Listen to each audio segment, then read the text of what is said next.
Hello and welcome. Become a Patreon member and enjoy your favorite novels anytime, anywhere, whether you're working, relaxing, or on the go.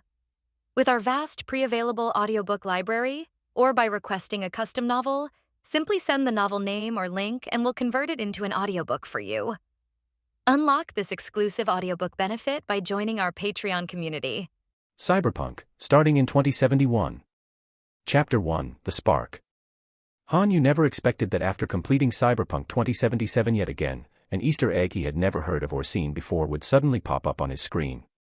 As he controlled V to breach Arasaka's underground Mikashi server once more, blasting Atom Smasher's corpse with a shotgun, then gazed down upon Night City from an aerial vehicle as the king of the city, a line of text abruptly appeared on the screen. Are you satisfied with the outcome of this story, with everything that happened in this cyber world? 1. I am satisfied. After all, the word life is always filled with regrets. 2. I am not satisfied. If it's all destined to be a tragedy, why did I even start this journey? Satisfied. Jackie's dual pistols were gathering dust in the storage room of his in-game apartment. David, Rebecca, and others were reduced to cold lines of text in the cemetery, and V, the protagonist, still had only a few months left to live. How could he possibly be satisfied? Driven by this dissatisfaction, Hanyu decisively selected the second option. But it seems like no one has triggered this Easter egg before. I'll reload a save later, record it, and see what's up online. Sitting up, Hanyu stared intently at the screen, fascinated by this sudden dialogue box. Then, are you willing to try again, to make up for everything, to see if you can truly save a city, or burn it all to ashes? Even if this time, you might be the one to burn. Think carefully and give your answer. Once you make your choice, there is no turning back. Player, make your choice. 1. Forget it. V is V, and I am me. No matter how strong I am in the game, it's all fake. 2. From this moment on, let this tiny spark of mine ignite. No question about it, he was definitely picking the second option. But the moment Hanyu made his choice, he suddenly sensed something was off. This option felt different from the usual ones encountered in the game. The mysterious dialogue box seemed to be addressing not the in-game character V, but rather the player beyond the screen. Still, wasn't that even more intriguing? Excited, Hanyu took a sip of his ice-cold cola and eagerly read the text that followed. Then, choose your beginning. Out of kindness, I offer you similar choices. Choice 1. A nomad of the Backer family, a foolish netrunner who stood at the edge of the Blackwell out of curiosity. When you gaze into the abyss gazes back at you. Choice 2. A netrunner from the Arasaka Netrunner Training Facility, ordered to dig for old net data beyond the Blackwell as part of the job. A foolish grave robber. Choice 3. A voodoo boy street kid, diving deep into cyberspace with friends, ignorantly summoning demons. A pitiful nobody. After just a quick read, Hanyu had plenty of thoughts. First, all three options provided by the game were related to netrunners, or rather, cyberspace, the Blackwell, and AIs. Could it be that the one talking to me is an active AI? Hanyu came up with a relatively plausible hypothesis.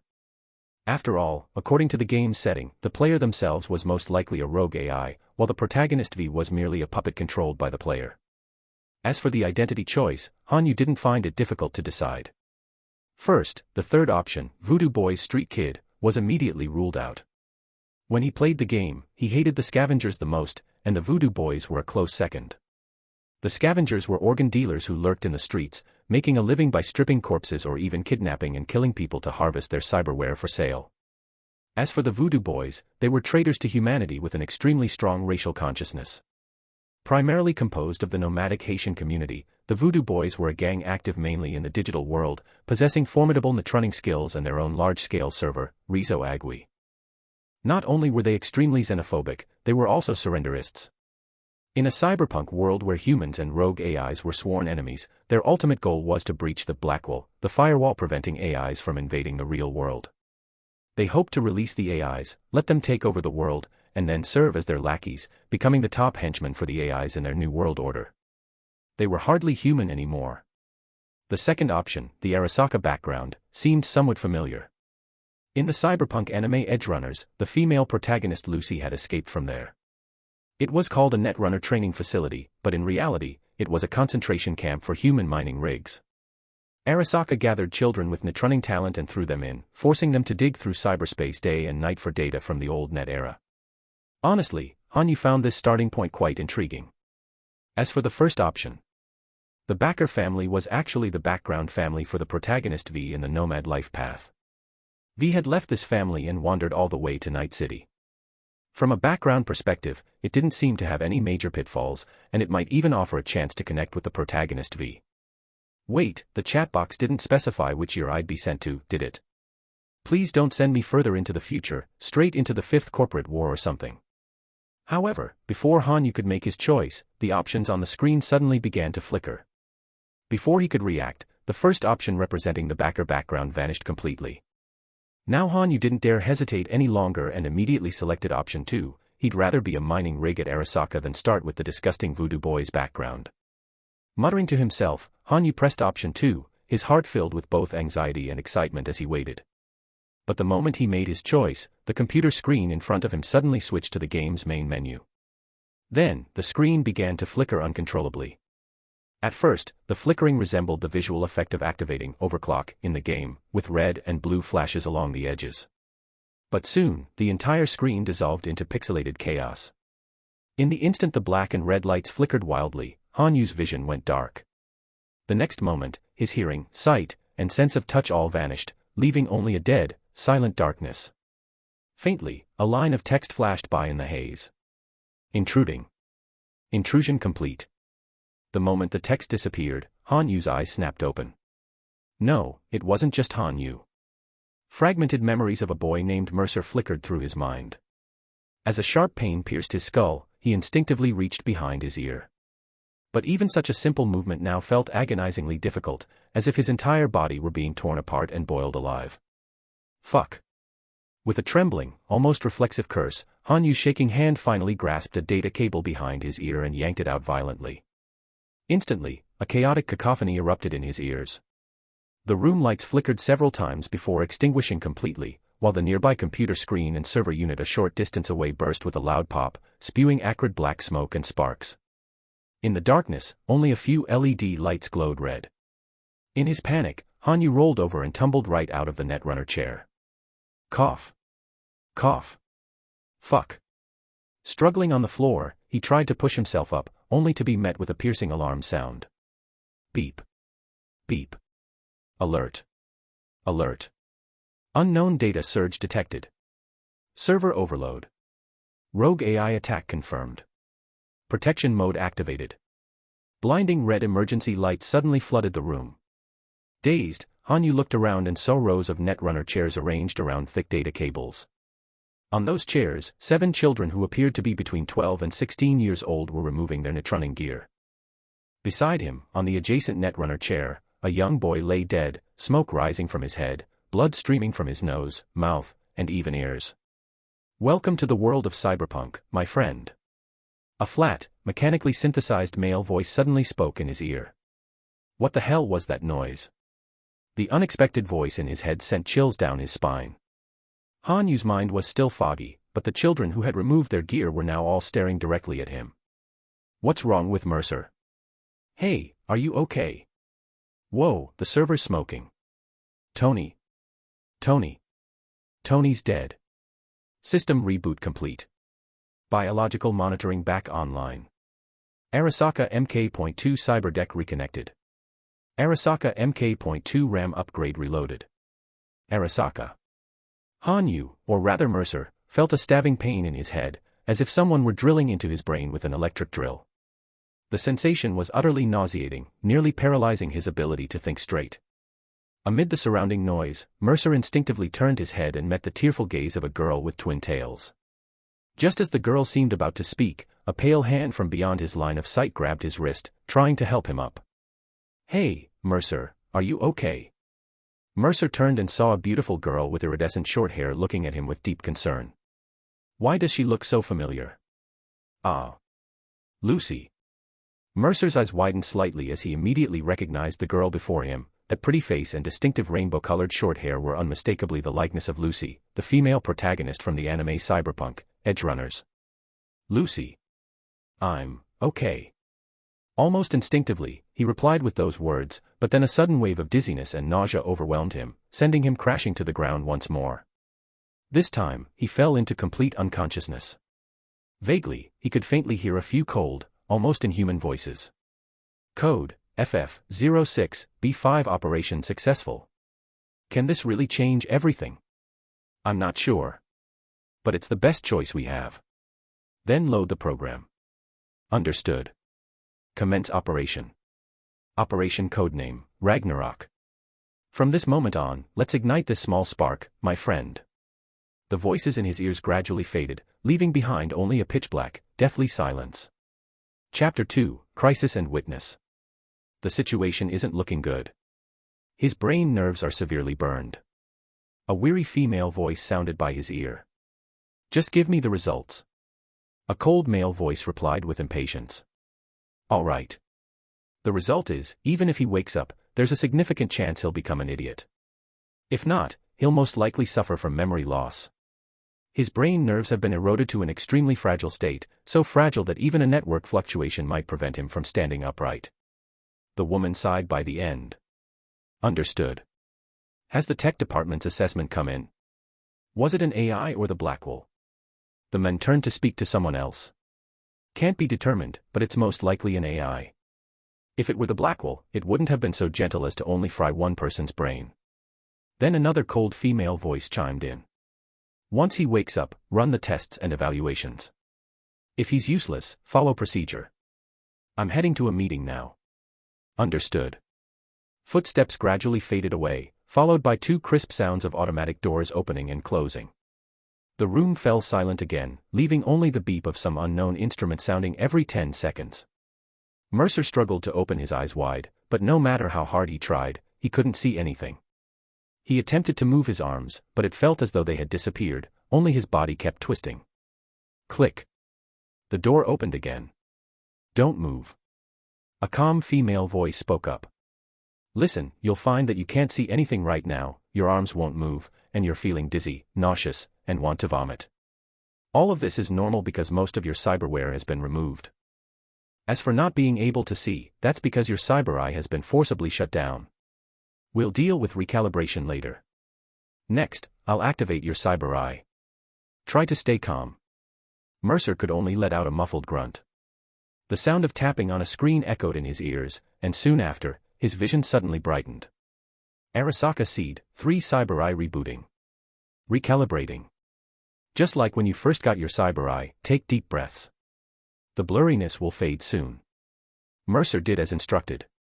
After about 10 seconds, the nearsighted light blur in his vision cleared up. He looked around and saw a woman in a white coat staring at data on several display screens nearby. The room was brightly lit and looked like a clean operating room. In the cyber world, an operating room usually just means a bed, a doctor, and a bunch of equipment. Mercer looked down at himself, and fortunately his hands were still there. The reason he couldn't move them was probably because his neural link had been disabled. At that moment, he could see where the interfaces connecting to his cyberware components on his forearms had been cut open with a scalpel, revealing flesh and partial mechanical structures, held in place by cold restraint straps. Good, the cyber eye's matching data is stable. Looks like you're not completely useless after all. The female doctor's voice sounded relieved. Stay awake now. We need to gradually test your maximum cyberware capacity. If you start feeling headaches, nausea, or any mental abnormalities, you must speak up immediately. Okay. Mercer could only agree. The stabbing pain in his head had lessened considerably, but it still struck him intermittently like a sudden spasm, causing his body to tremble uncontrollably from the pain. Do you understand your current situation? The doctor tapped away on the screen. From Mercer's angle, he could only see her face, a typical East Asian middle-aged woman, well-maintained and exuding an elegant demeanor. I overheard a bit. After speaking, Mercer couldn't help but ask, what does, handled according to procedure, mean? Termination. Most likely. The female doctor turned to him expressionlessly, staring at his face. If I were you, I'd worry less about being fired and more about how to report this incident to the company. This is the first time a rogue AI has attacked the servers. All operations at the training facility have been suspended, and the supervisor has already been held accountable. The severity of the incident is far beyond your imagination. In the worst-case scenario, the project will be terminated, and a large number of people will lose their jobs or be reassigned. As the direct instigator of the incident, termination might be the best outcome you can hope for. All Mercer could do was twitch the corner of his mouth, typical Arasaka. No, typical of corporations in the cyberpunk world. Sending ignorant children to mine in the old net, where they could be attacked by AIs at any moment, and then forcing these clueless, coerced kids to take the blame when an incident occurs. After a moment of thought, Mercer immediately recognized the gravity of the situation. No matter what, he couldn't let them pin the blame on him. Otherwise, once he lost his usefulness, Arasaka agents might immediately eliminate him under the pretext of harming the company's interests. It wasn't my fault. Mercer quickly gave his answer. It was Tony's problem. Tony was the young boy netrunner who had been sitting next to him and had his brain fried to death shortly after Mercer regained consciousness.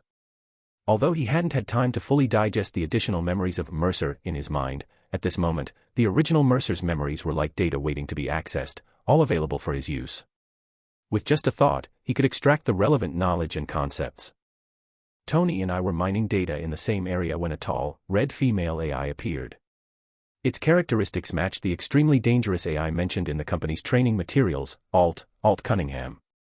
Mercer started his story, and the lies flowed out smoothly from there. Tony's ICE, intrusion countermeasures electronics, was instantly breached after just a brief touch from Alt. The moment I saw Alt, I began preparing to log off. Following company procedure, I successfully logged off after returning to the other side of the Blackwell in time. But Alt had already noticed me and launched an attack to cross the Blackwell. Fortunately, the Blackwell held up and prevented Alt from directly attacking me. Even so, the overflow from the data stream nearly killed me. That's a well-phrased argument.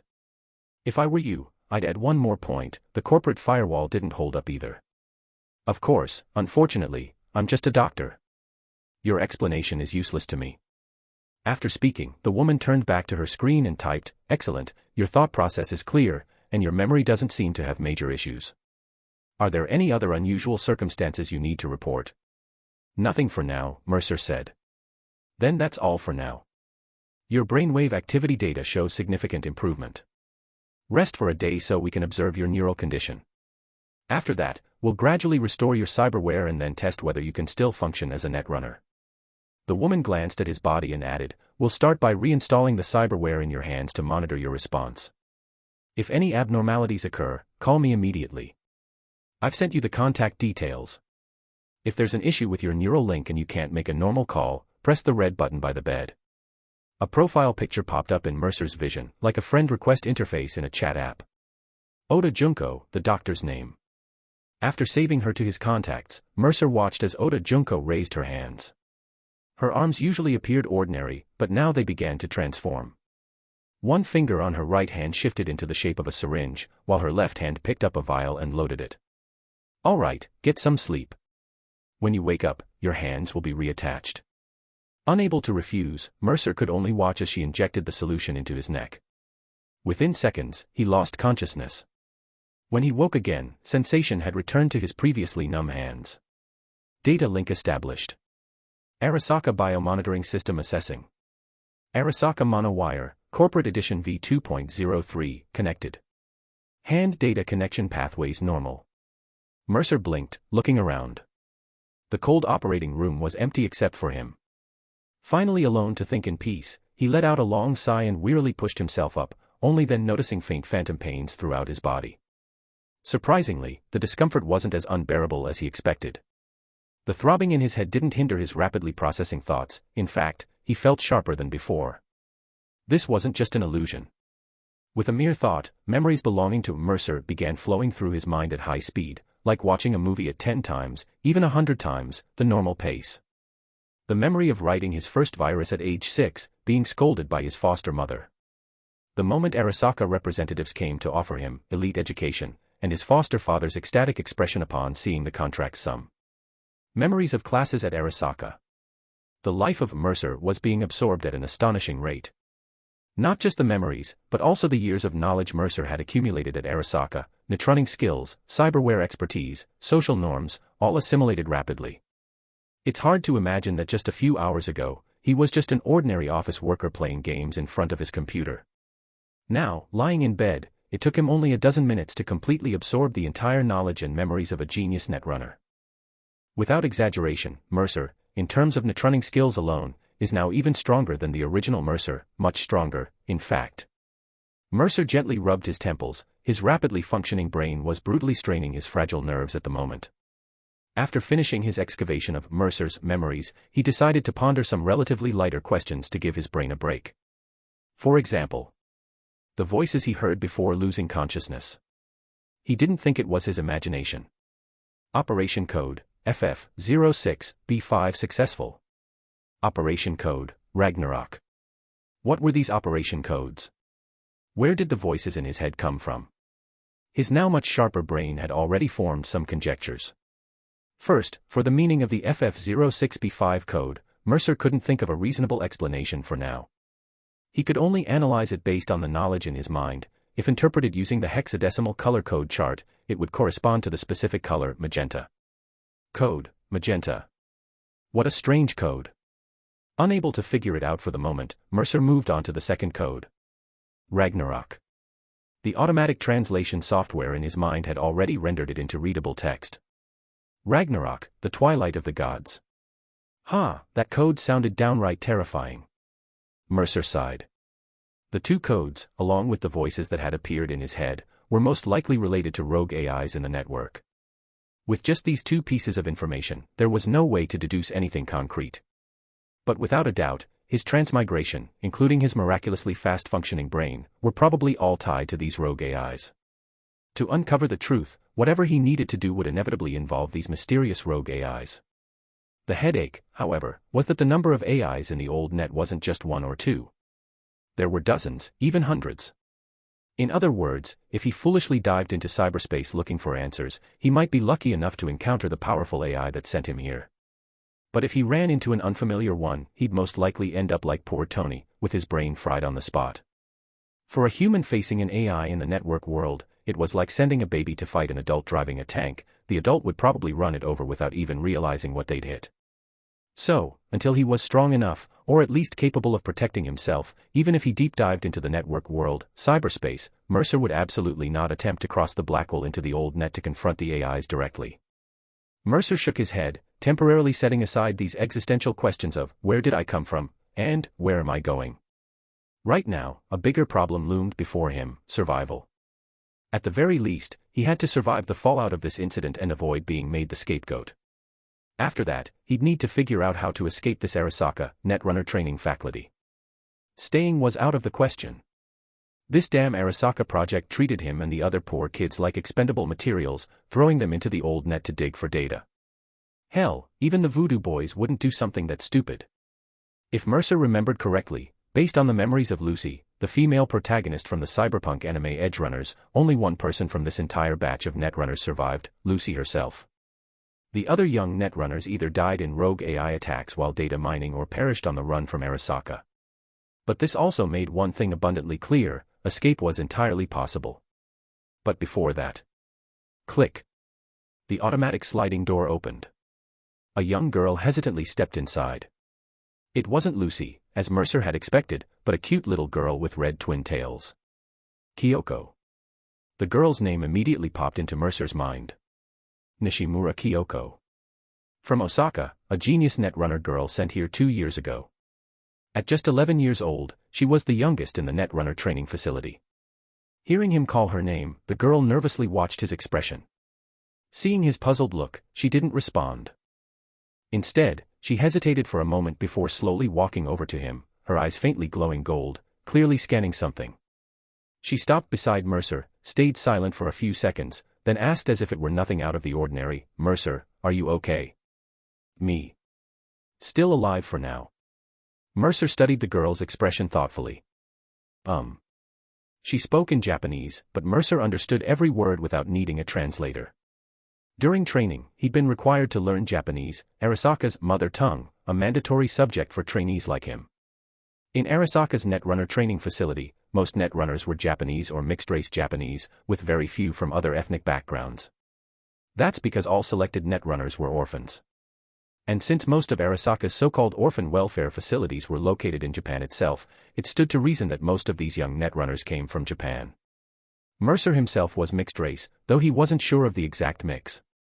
From what he remembered, the original Mercer was also an orphan, adopted by foster parents as far back as his memory went. Unfortunately, those foster parents weren't exactly good people.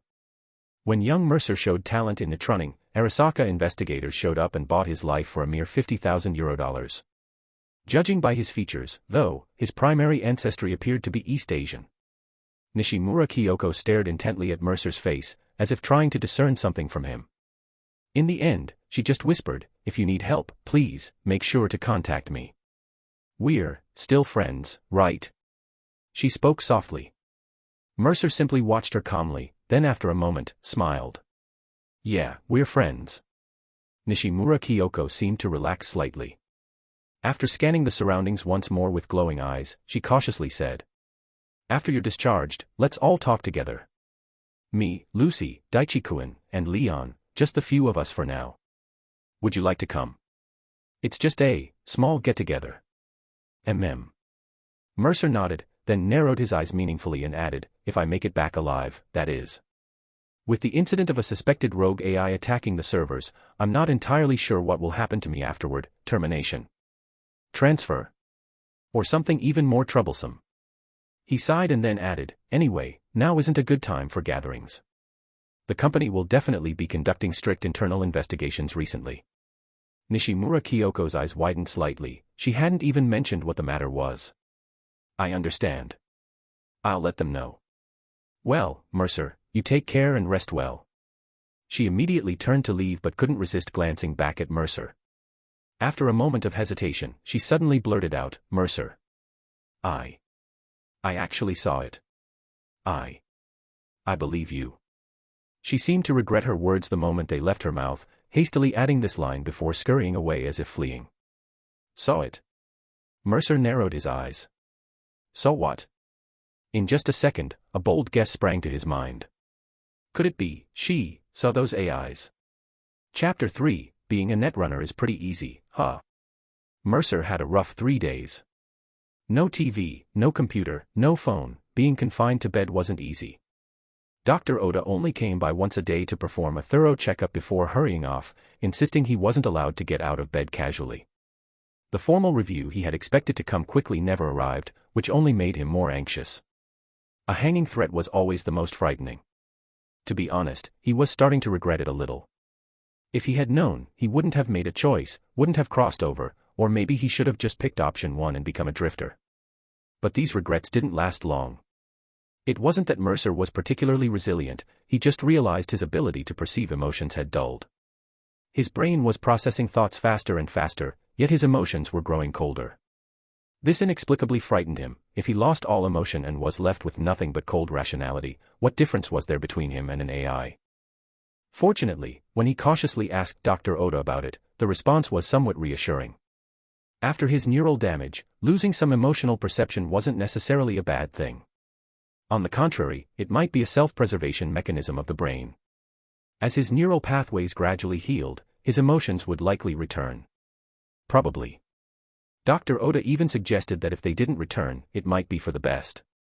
In this world, the ability to maintain calm, clear thinking at all times was a remarkable talent. For now, Mercer could only set aside his fears and use this clarity to figure out how to survive. Luckily, on the 4th day, Dr. Oda brought him some good news. Your cyberdeck has been reinstalled. Over the next few days, you'll have free access to the network. If the monitoring data meets the criteria, you'll be reassigned to resume netrunning activities. Beyond that, I don't know much. As Dr. Oda finished and turned to leave, Mercer quickly spoke up, "Dr. Oda, about the accident. From what I know, after Director Aoki reported the specifics, headquarters didn't shut down the project. Instead, they arranged a new experimental initiative. As for the impact of the accident, well, it's not the first time someone's died. The real issue is the servers needing repairs, the firewall needing resetting, and the network IP relocation. In short, the excavation operation was forced to pause for a few days, but it'll resume soon."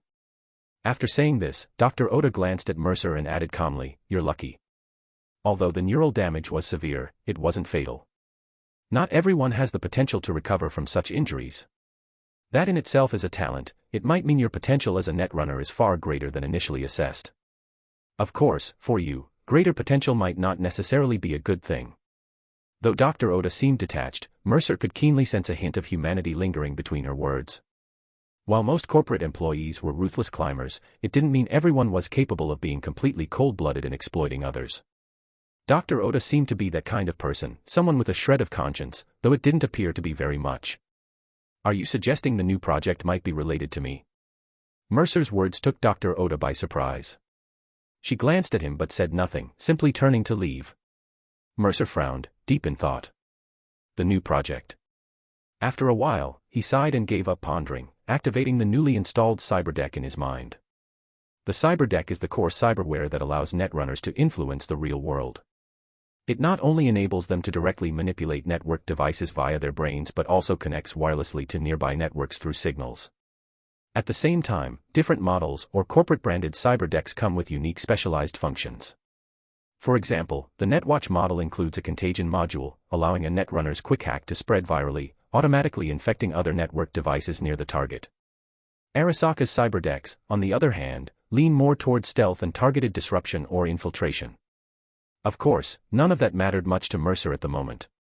All he really needed was a simple network connection. He'd been bored out of his mind these past few days. Arasaka Mk2 Cyberdeck initializing. Biometric verification passed. Permission review, approved. Mercer Veil access authenticated. Current neural latency, 2.7 milliseconds. Current data bandwidth, 780 GB per s. Personal ICE, Obsidian v.2 successfully initialized. Coprocessor, Hanya Quick Hack module operational. No quick hack loaded, usage subject to Arasaka employee agreement. A stream of text flickered before his eyes. With a mere thought, Mercer dismissed the data display. He turned sideways and, with some effort, reached for an Arasaka tablet Dr. Oda had left nearby, placing it on his lap. Then, he pulled a data cable directly from his wrist and plugged it into the tablet's port. Truthfully, with a cyberdeck, he didn't need such devices to access the network wirelessly, browsing sites or streaming videos directly. But in the cyberpunk era of today. Mercer glanced at the date on the tablet. October 12, 2071. Yeah, in the cyberpunk year of 2071, even street kids scraping by knew better than to connect their brains directly to the net. If you chose to go in raw, any attacks or viruses online would have to be tanked solely by the ICE in your personal receiver. Some viruses might just fry a hard drive if they hit a computer, but if they got into your brain by accident, that'd be scrambled brains. Once connected, Mercer didn't do anything unnecessary. He was well aware that there was no such thing as privacy here. Every word he spoke, every move he made, could be under someone's scrutiny. So, he simply connected to the network to confirm his geographical location. It wasn't difficult. Soon enough, he found out where he was. The outskirts of Vancouver, Canada. In the cyberpunk world, Canada has long been carved up by major corporations and organizations into a resource colony. Militech controls Alberta as a synthetic petroleum production base. NetWatch has taken over Quebec, transforming it into a data farm, while Vancouver serves as a crucial enclave for Arasaka. As early as 2045, Vancouver was completely annexed by Arasaka, with even the Parliament building repurposed into a research and development center. It has become Arasaka's fortress city in North America and a vital hub for Asia-Pacific goods flowing into the continent. Mercer opened the map and began contemplating escape routes. First, in terms of straight-line distance, heading directly south to Emerald City, formerly Seattle, then further south to Portland, would allow direct entry into Oregon. From there, continuing south would lead straight to Night City, covering a distance of roughly 2,000 kilometers. Just by assessing the potential troubles along the way based on basic knowledge, Mercer couldn't help but rub his temples in frustration. First, the radiation around Seattle is extremely severe. In 2045, to counter Arasaka and prevent them from seizing Seattle, Militech executed the Emerald Bird plan. They launched 3 Cobalt-60 dirty bombs north of the city, creating a radiation exclusion zone. These specially designed dirty bombs have an astonishingly long radiation half-life of 30 years. Moreover, as of now, the tug-of-war between Arasaka and Militech in Seattle is still ongoing. The difference is that Arasaka now operates in the shadows while Militech is out in the open. If they were to recklessly pass through and their connection to Arasaka were discovered, Militech is not known for being reasonable. So, it's best to avoid Seattle altogether. if deterring. Mercer carefully scanned the map and eventually devised 2 suitable escape routes. One was to take the water route, find a way to board a ship from the port of Vancouver. As long as they bypassed Seattle, they could disembark anywhere, hijack a vehicle, and head straight to Night City. Alternatively, they could go all the way by ship directly to Night City. The challenge here was speed. If they failed to set sail before Arasaka detected the project's failure and their escape, given Arasaka's control over Vancouver, it would be difficult to evade pursuit. He needed to plan the timing, escape route, and disguise in advance, as well as arrange or secure a vessel beforehand. The other option was to travel entirely by land. As long as they could slip past the border checkpoints, they could then speed across the wilderness, only needing to deal with the Raffen Shiv and various hostile nomad gangs active outside the cities. Mercer didn't spend too much time searching or browsing these pages, he just glanced at the map briefly before logging off. Instead, he began familiarizing himself with his netrunning skills. Although his brain repeatedly assured him that he had indeed assimilated Mercer's netrunning techniques, he still felt uncertain. To verify his abilities, there was no simpler way than to personally carry out a practical operation. After a brief consideration, Mercer decided on his test target. He would write a covert virus and convert it into a quick hack that could be loaded into the Cyberdeck's coprocessor, attempting to directly use the Cyberdeck to hack into the cameras around the ward. This was the most common and fundamental netrunning technique in the game, scanning nearby devices and using quick hacks to breach them. Without needing to type on a keyboard, the data cable connected to the tablet began programming through his thoughts alone. In wired mode, the near-zero latency and ultra-high transmission speed caused the laptop tablet to instantly fill with program and coding windows. Countless numbers and letters flashed rapidly across the tablet's screen as Mercer's cyber eyes emitted a faint golden glow. In his vision at that moment, it seemed as though everything in the world had transformed into data. Like an instinct as natural as breathing, he didn't need to consciously think about programming languages, countless lines of code automatically found their appropriate positions and assembled into programs. 15 seconds. In just 15 seconds, he completed a quick hack takeover program targeting electronic devices, then spent 1 second embedding it into the coprocessor. Just as he was about to test whether the program would work, a glaring red alert suddenly popped up before his eyes. Detected attempt to use quick hack to take over corporate device. Note, this action violates corporate employee regulations and MK.2 Cyberdeck usage permissions. Please cease this violation immediately. Mercer clicked his tongue, but the golden glow in his eyes persisted. He didn't unplug the data cable connected to the tablet, nor did he stop his actions. The tablet's temperature began to rise rapidly, and simultaneously, more and more program windows kept appearing on the screen. Until the program windows before his eyes suddenly vanished. Arasaka MK.2 Cyberdeck rebooting. Arasaka MK.2 Cyberdeck reboot complete. Detected missing activity logs. Restore and report. Cancelled.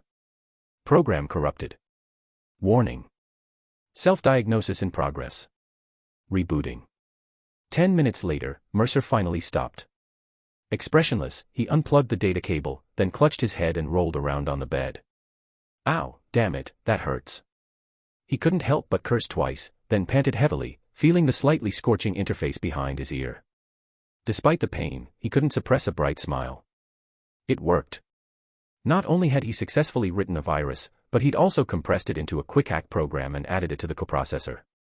From now on, just like in the game, he could simply scan a device with his cyber eye, send a virus over, and seize control of the target device, covertly, at that. Most importantly, he had successfully optimized Arasaka's network receiver.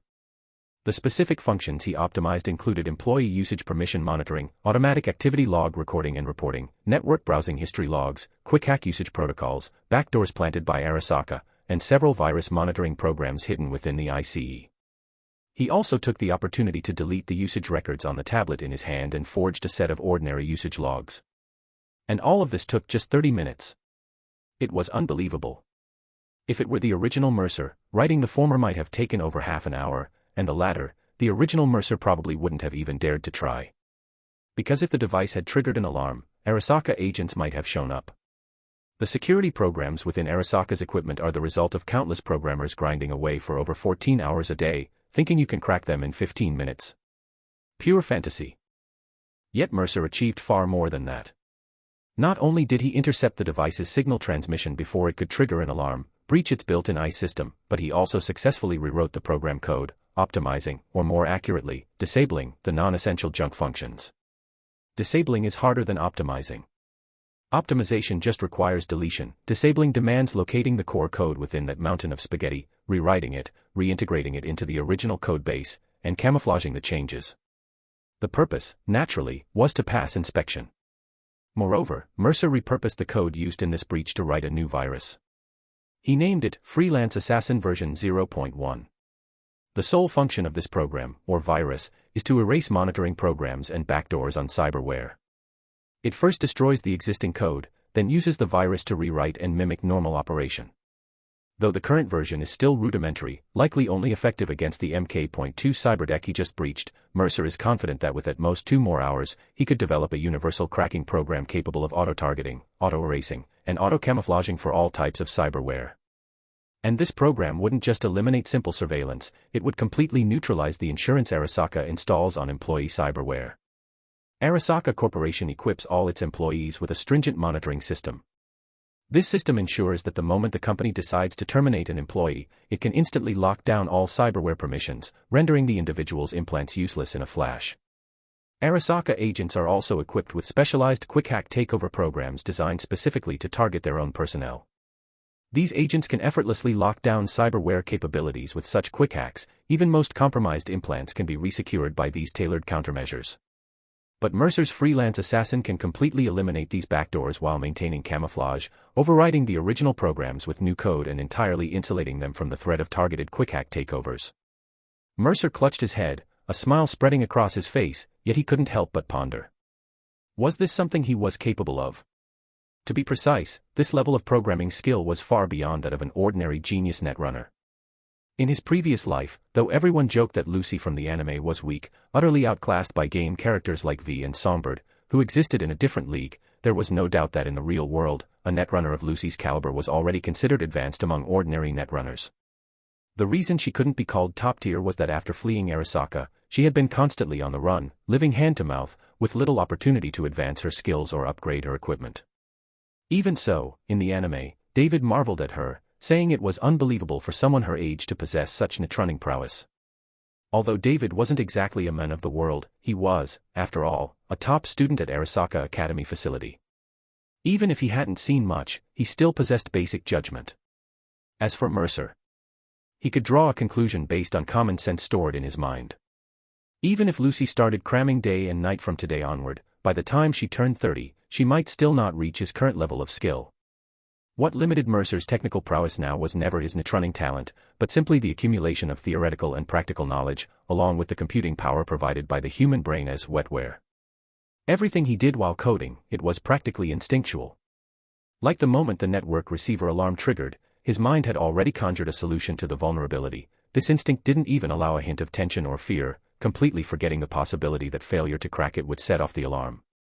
Because, in his view at that moment, silencing the program's alarm was as easy as snuffing out a cigarette butt. The subsequent cracking was just a matter of course. He thought of it, did it, and actually succeeded. Being a netrunner is pretty simple after all. Mercer let out a long sigh, basking in the joy and satisfaction welling up from within, and lay back on the hospital bed, pushing the scorching hot tablet far away. The throbbing pain in his head reminded him that now was not the time to code a freelance assassin. He needed rest. However, he hadn't managed to close his eyes for long. Click. The door opened. A man with an indifferent expression, dressed in a suit, entered, followed by an equally expressionless woman. Mercer Vale.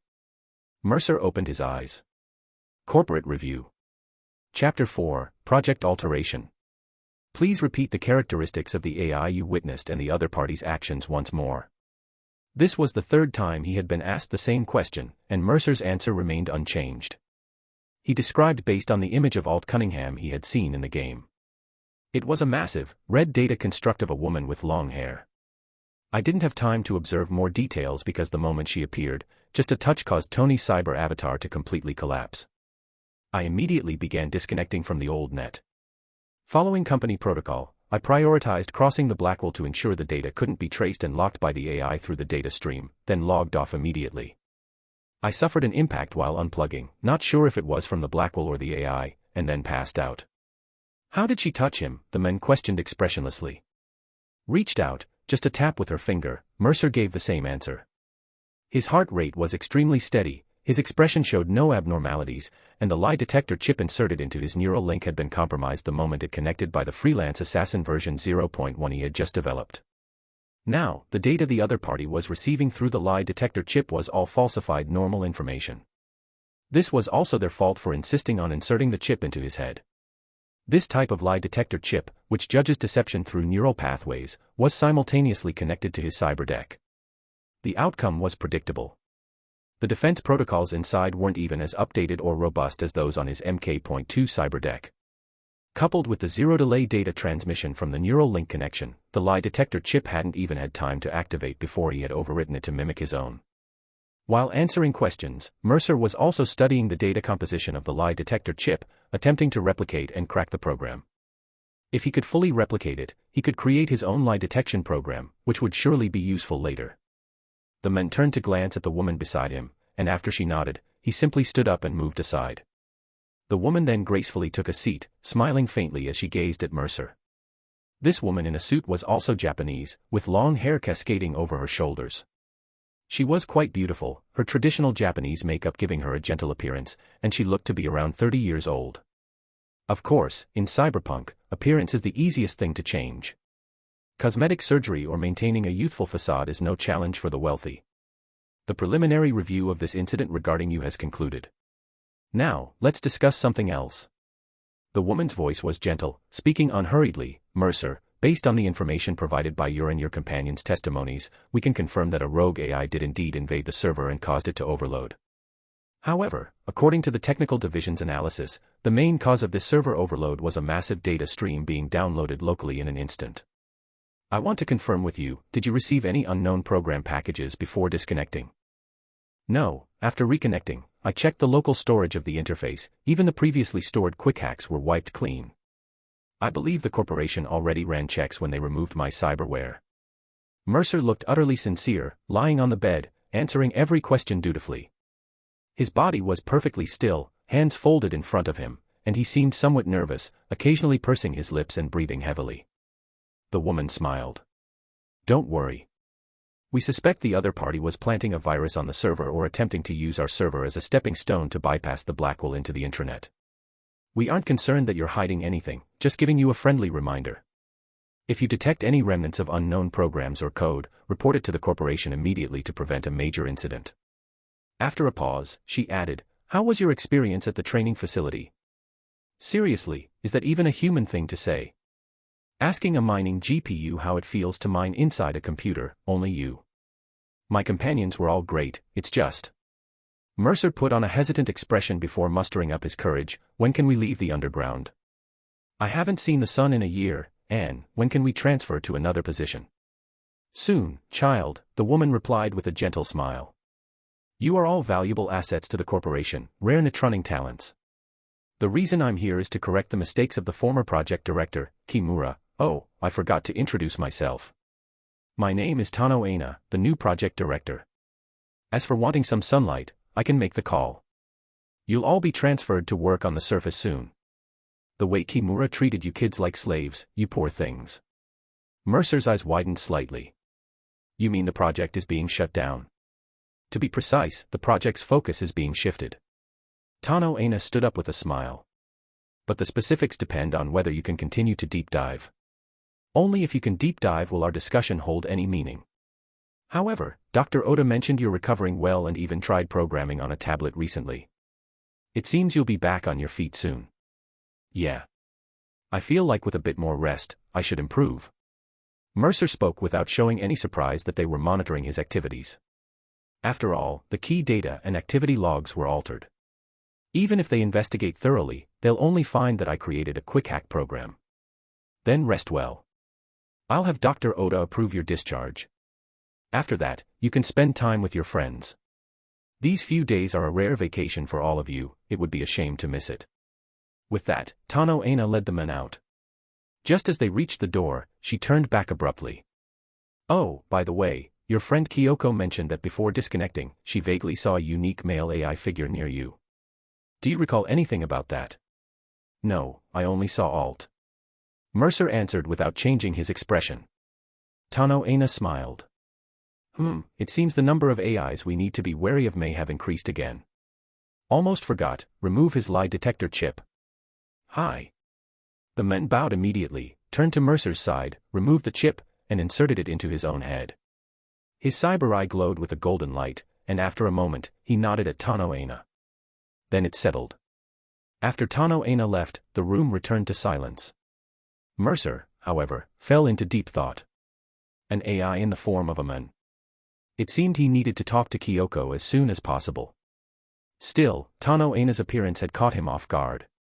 She introduced herself as the new project director, so it went without saying what had happened to the previous one. The corporation rarely gave anyone a chance to make mistakes. Once you slipped up, all your competitors would do everything possible to ensure you were thoroughly finished, no need for those higher up to lift a finger. But this only made things more complicated for Mercer.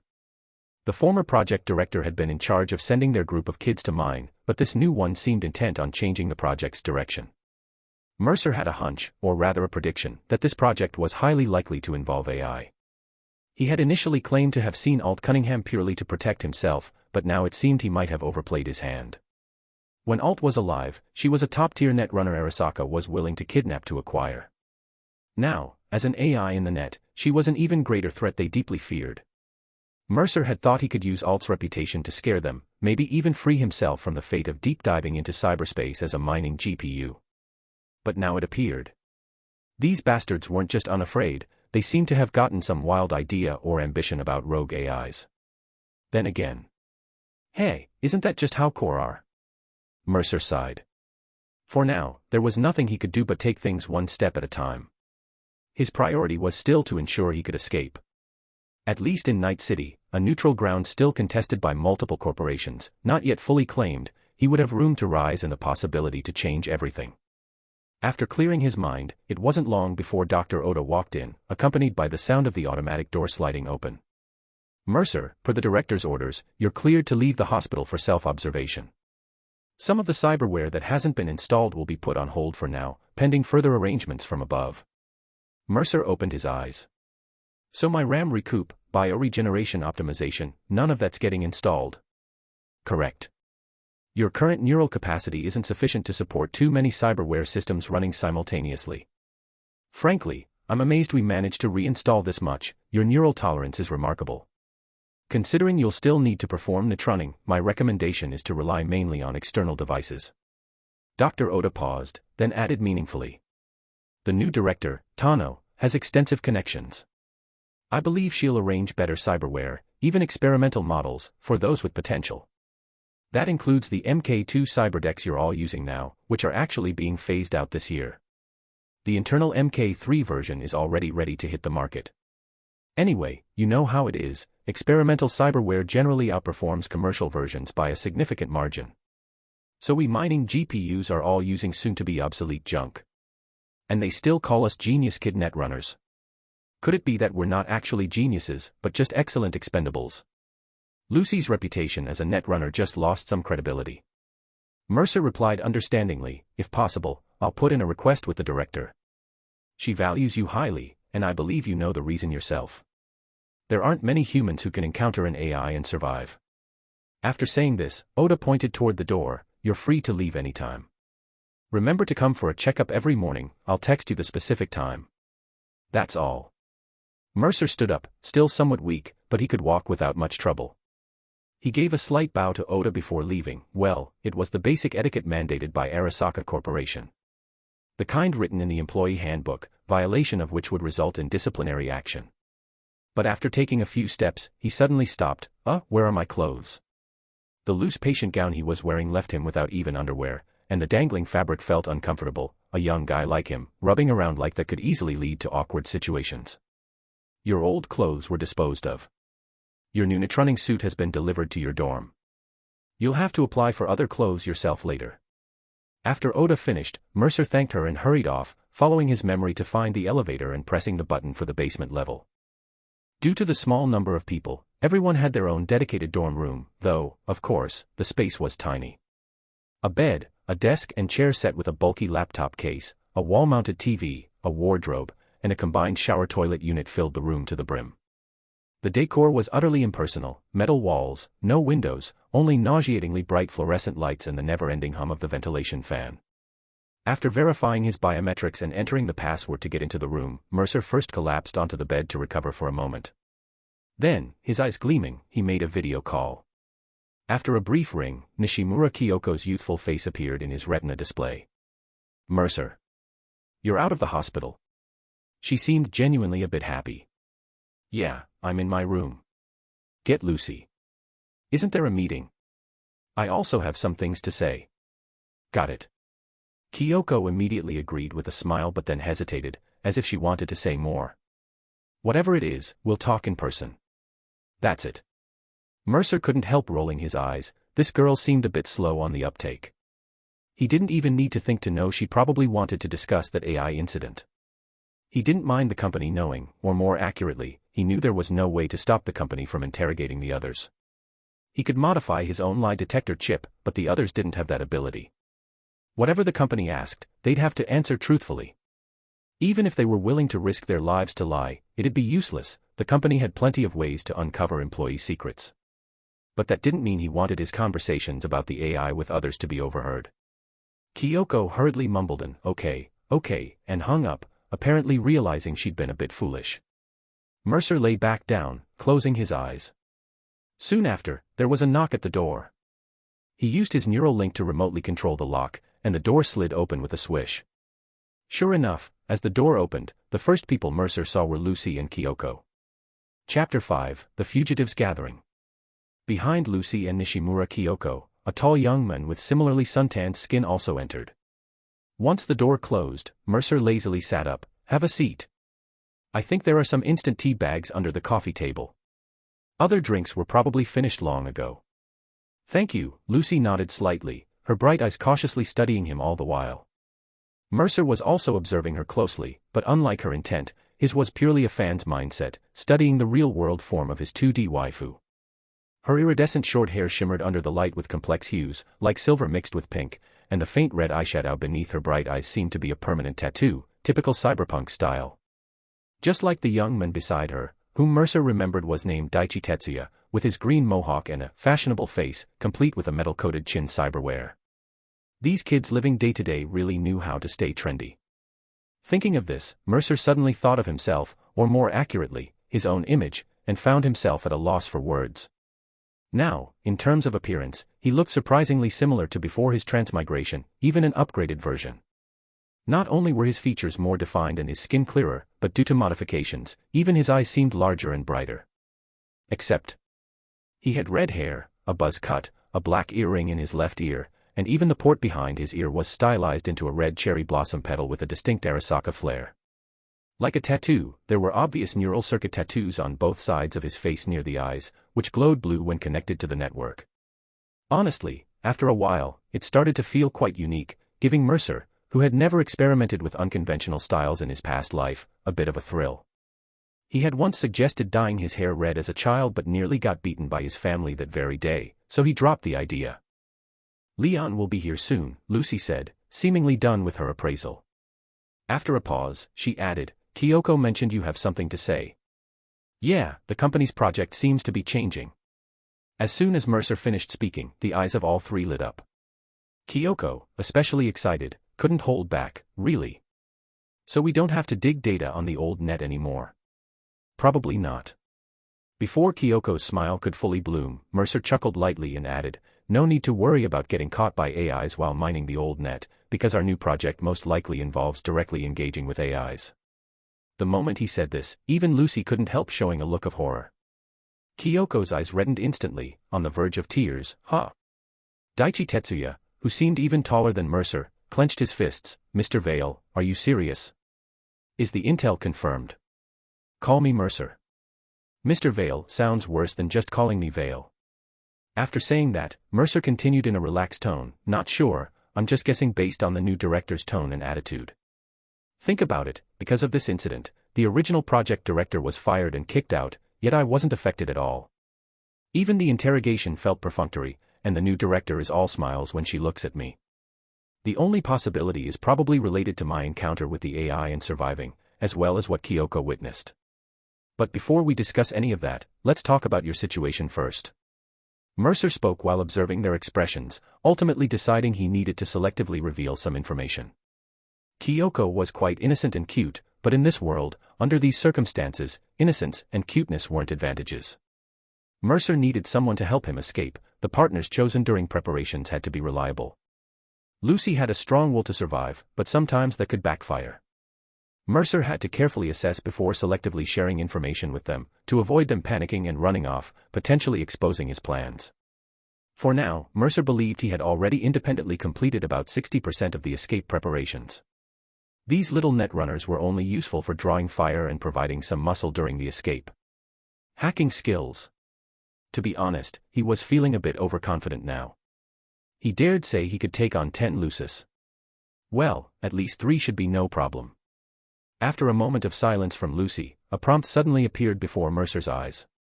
Lucy has initiated a file transfer. Accept. Mercer didn't accept immediately. Instead, he manually activated his personal ICE, then used his cyberdeck to create a virtual drive and connected the software to it. If necessary, he could format the virtual drive directly, losing only the RAM deducted during its existence. Once the file was received, Mercer's eyes glowed with a faint golden light as he watched the rapidly flowing blue data in his vision, quickly understanding what the program did. Without a word, he unplugged the data cable from his wrist. Wait a moment. Lucy silently watched him and nodded. He sat down by the computer, first connected the data cable from his wrist, and uploaded Freelance Assassin version 0.1 to the computer, running a targeted scan and cleanup.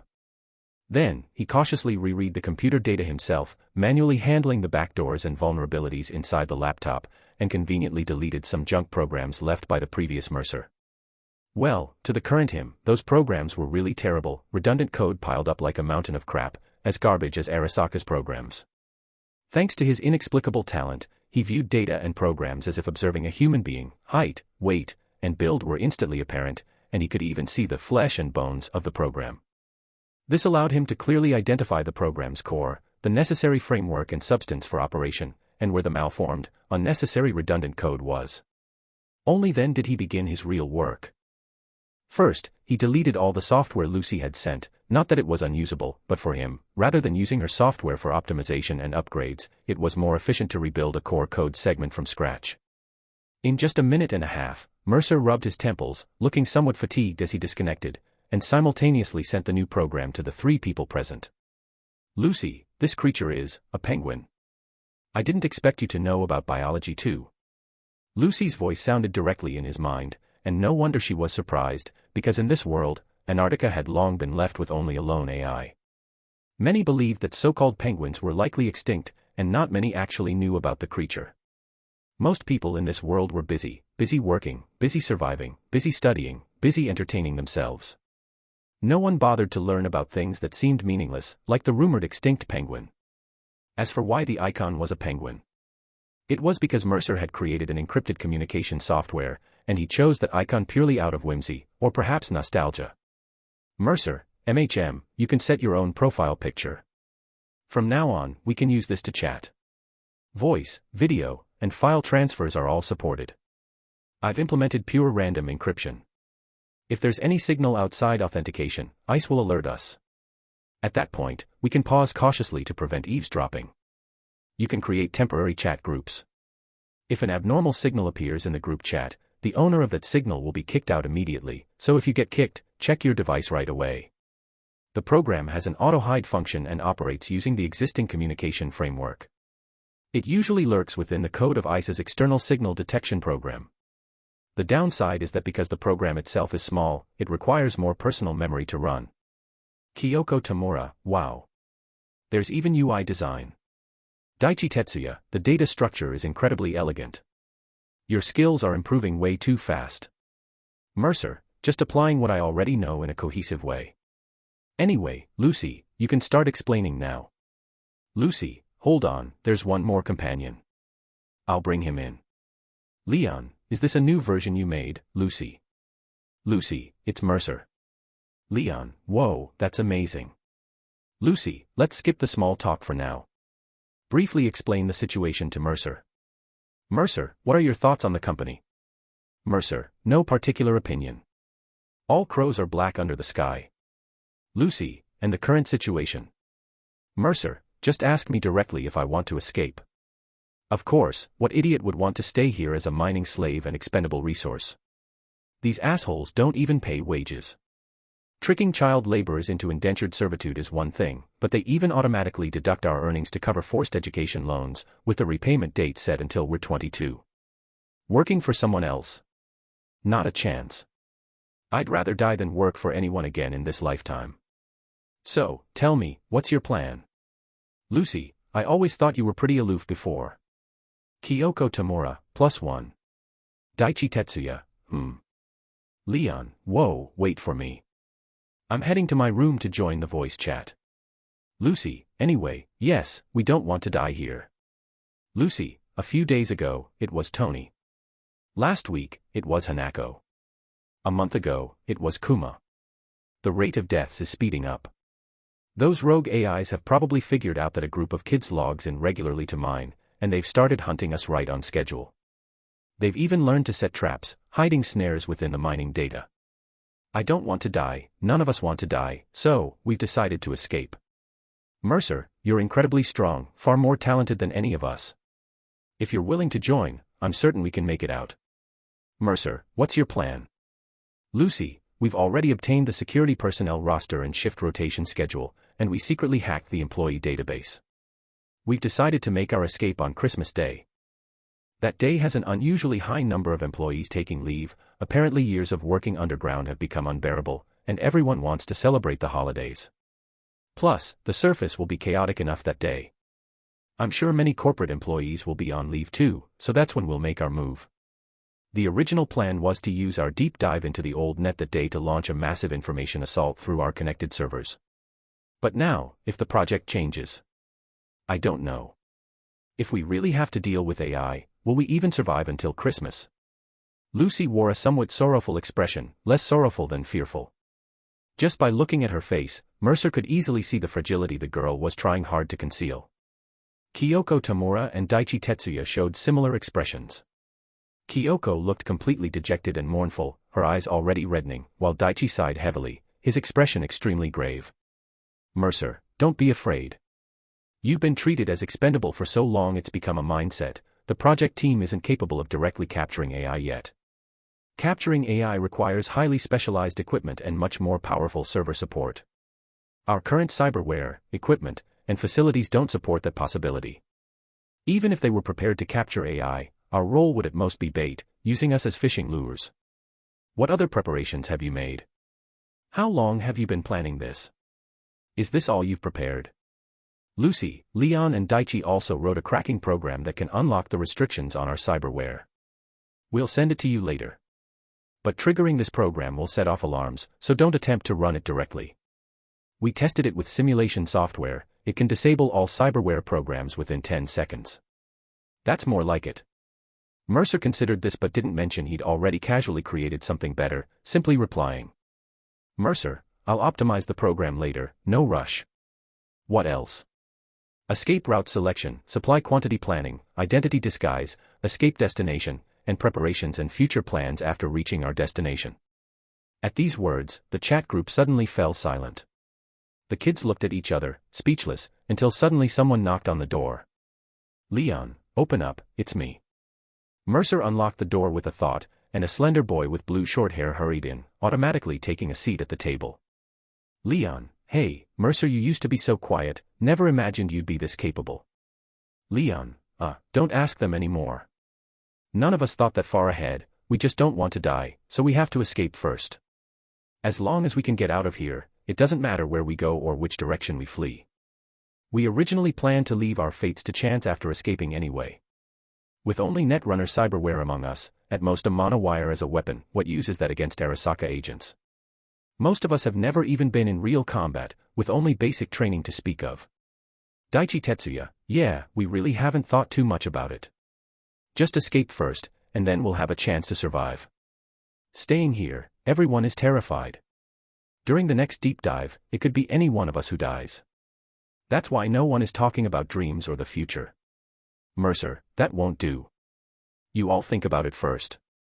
As for the specific escape routes, never mind, I'll handle it. I'll come up with a few options, and when we break out, everyone can choose the one they prefer. Kyoko, I believe in you. Lucy, all right, then let's all think together. But Mercer, be careful. If the project changes, you'll definitely become a prime target. Mercer, no big deal. We'll cross that bridge when we come to it. At this point, Mercer didn't really feel like discussing escape plans with them anymore.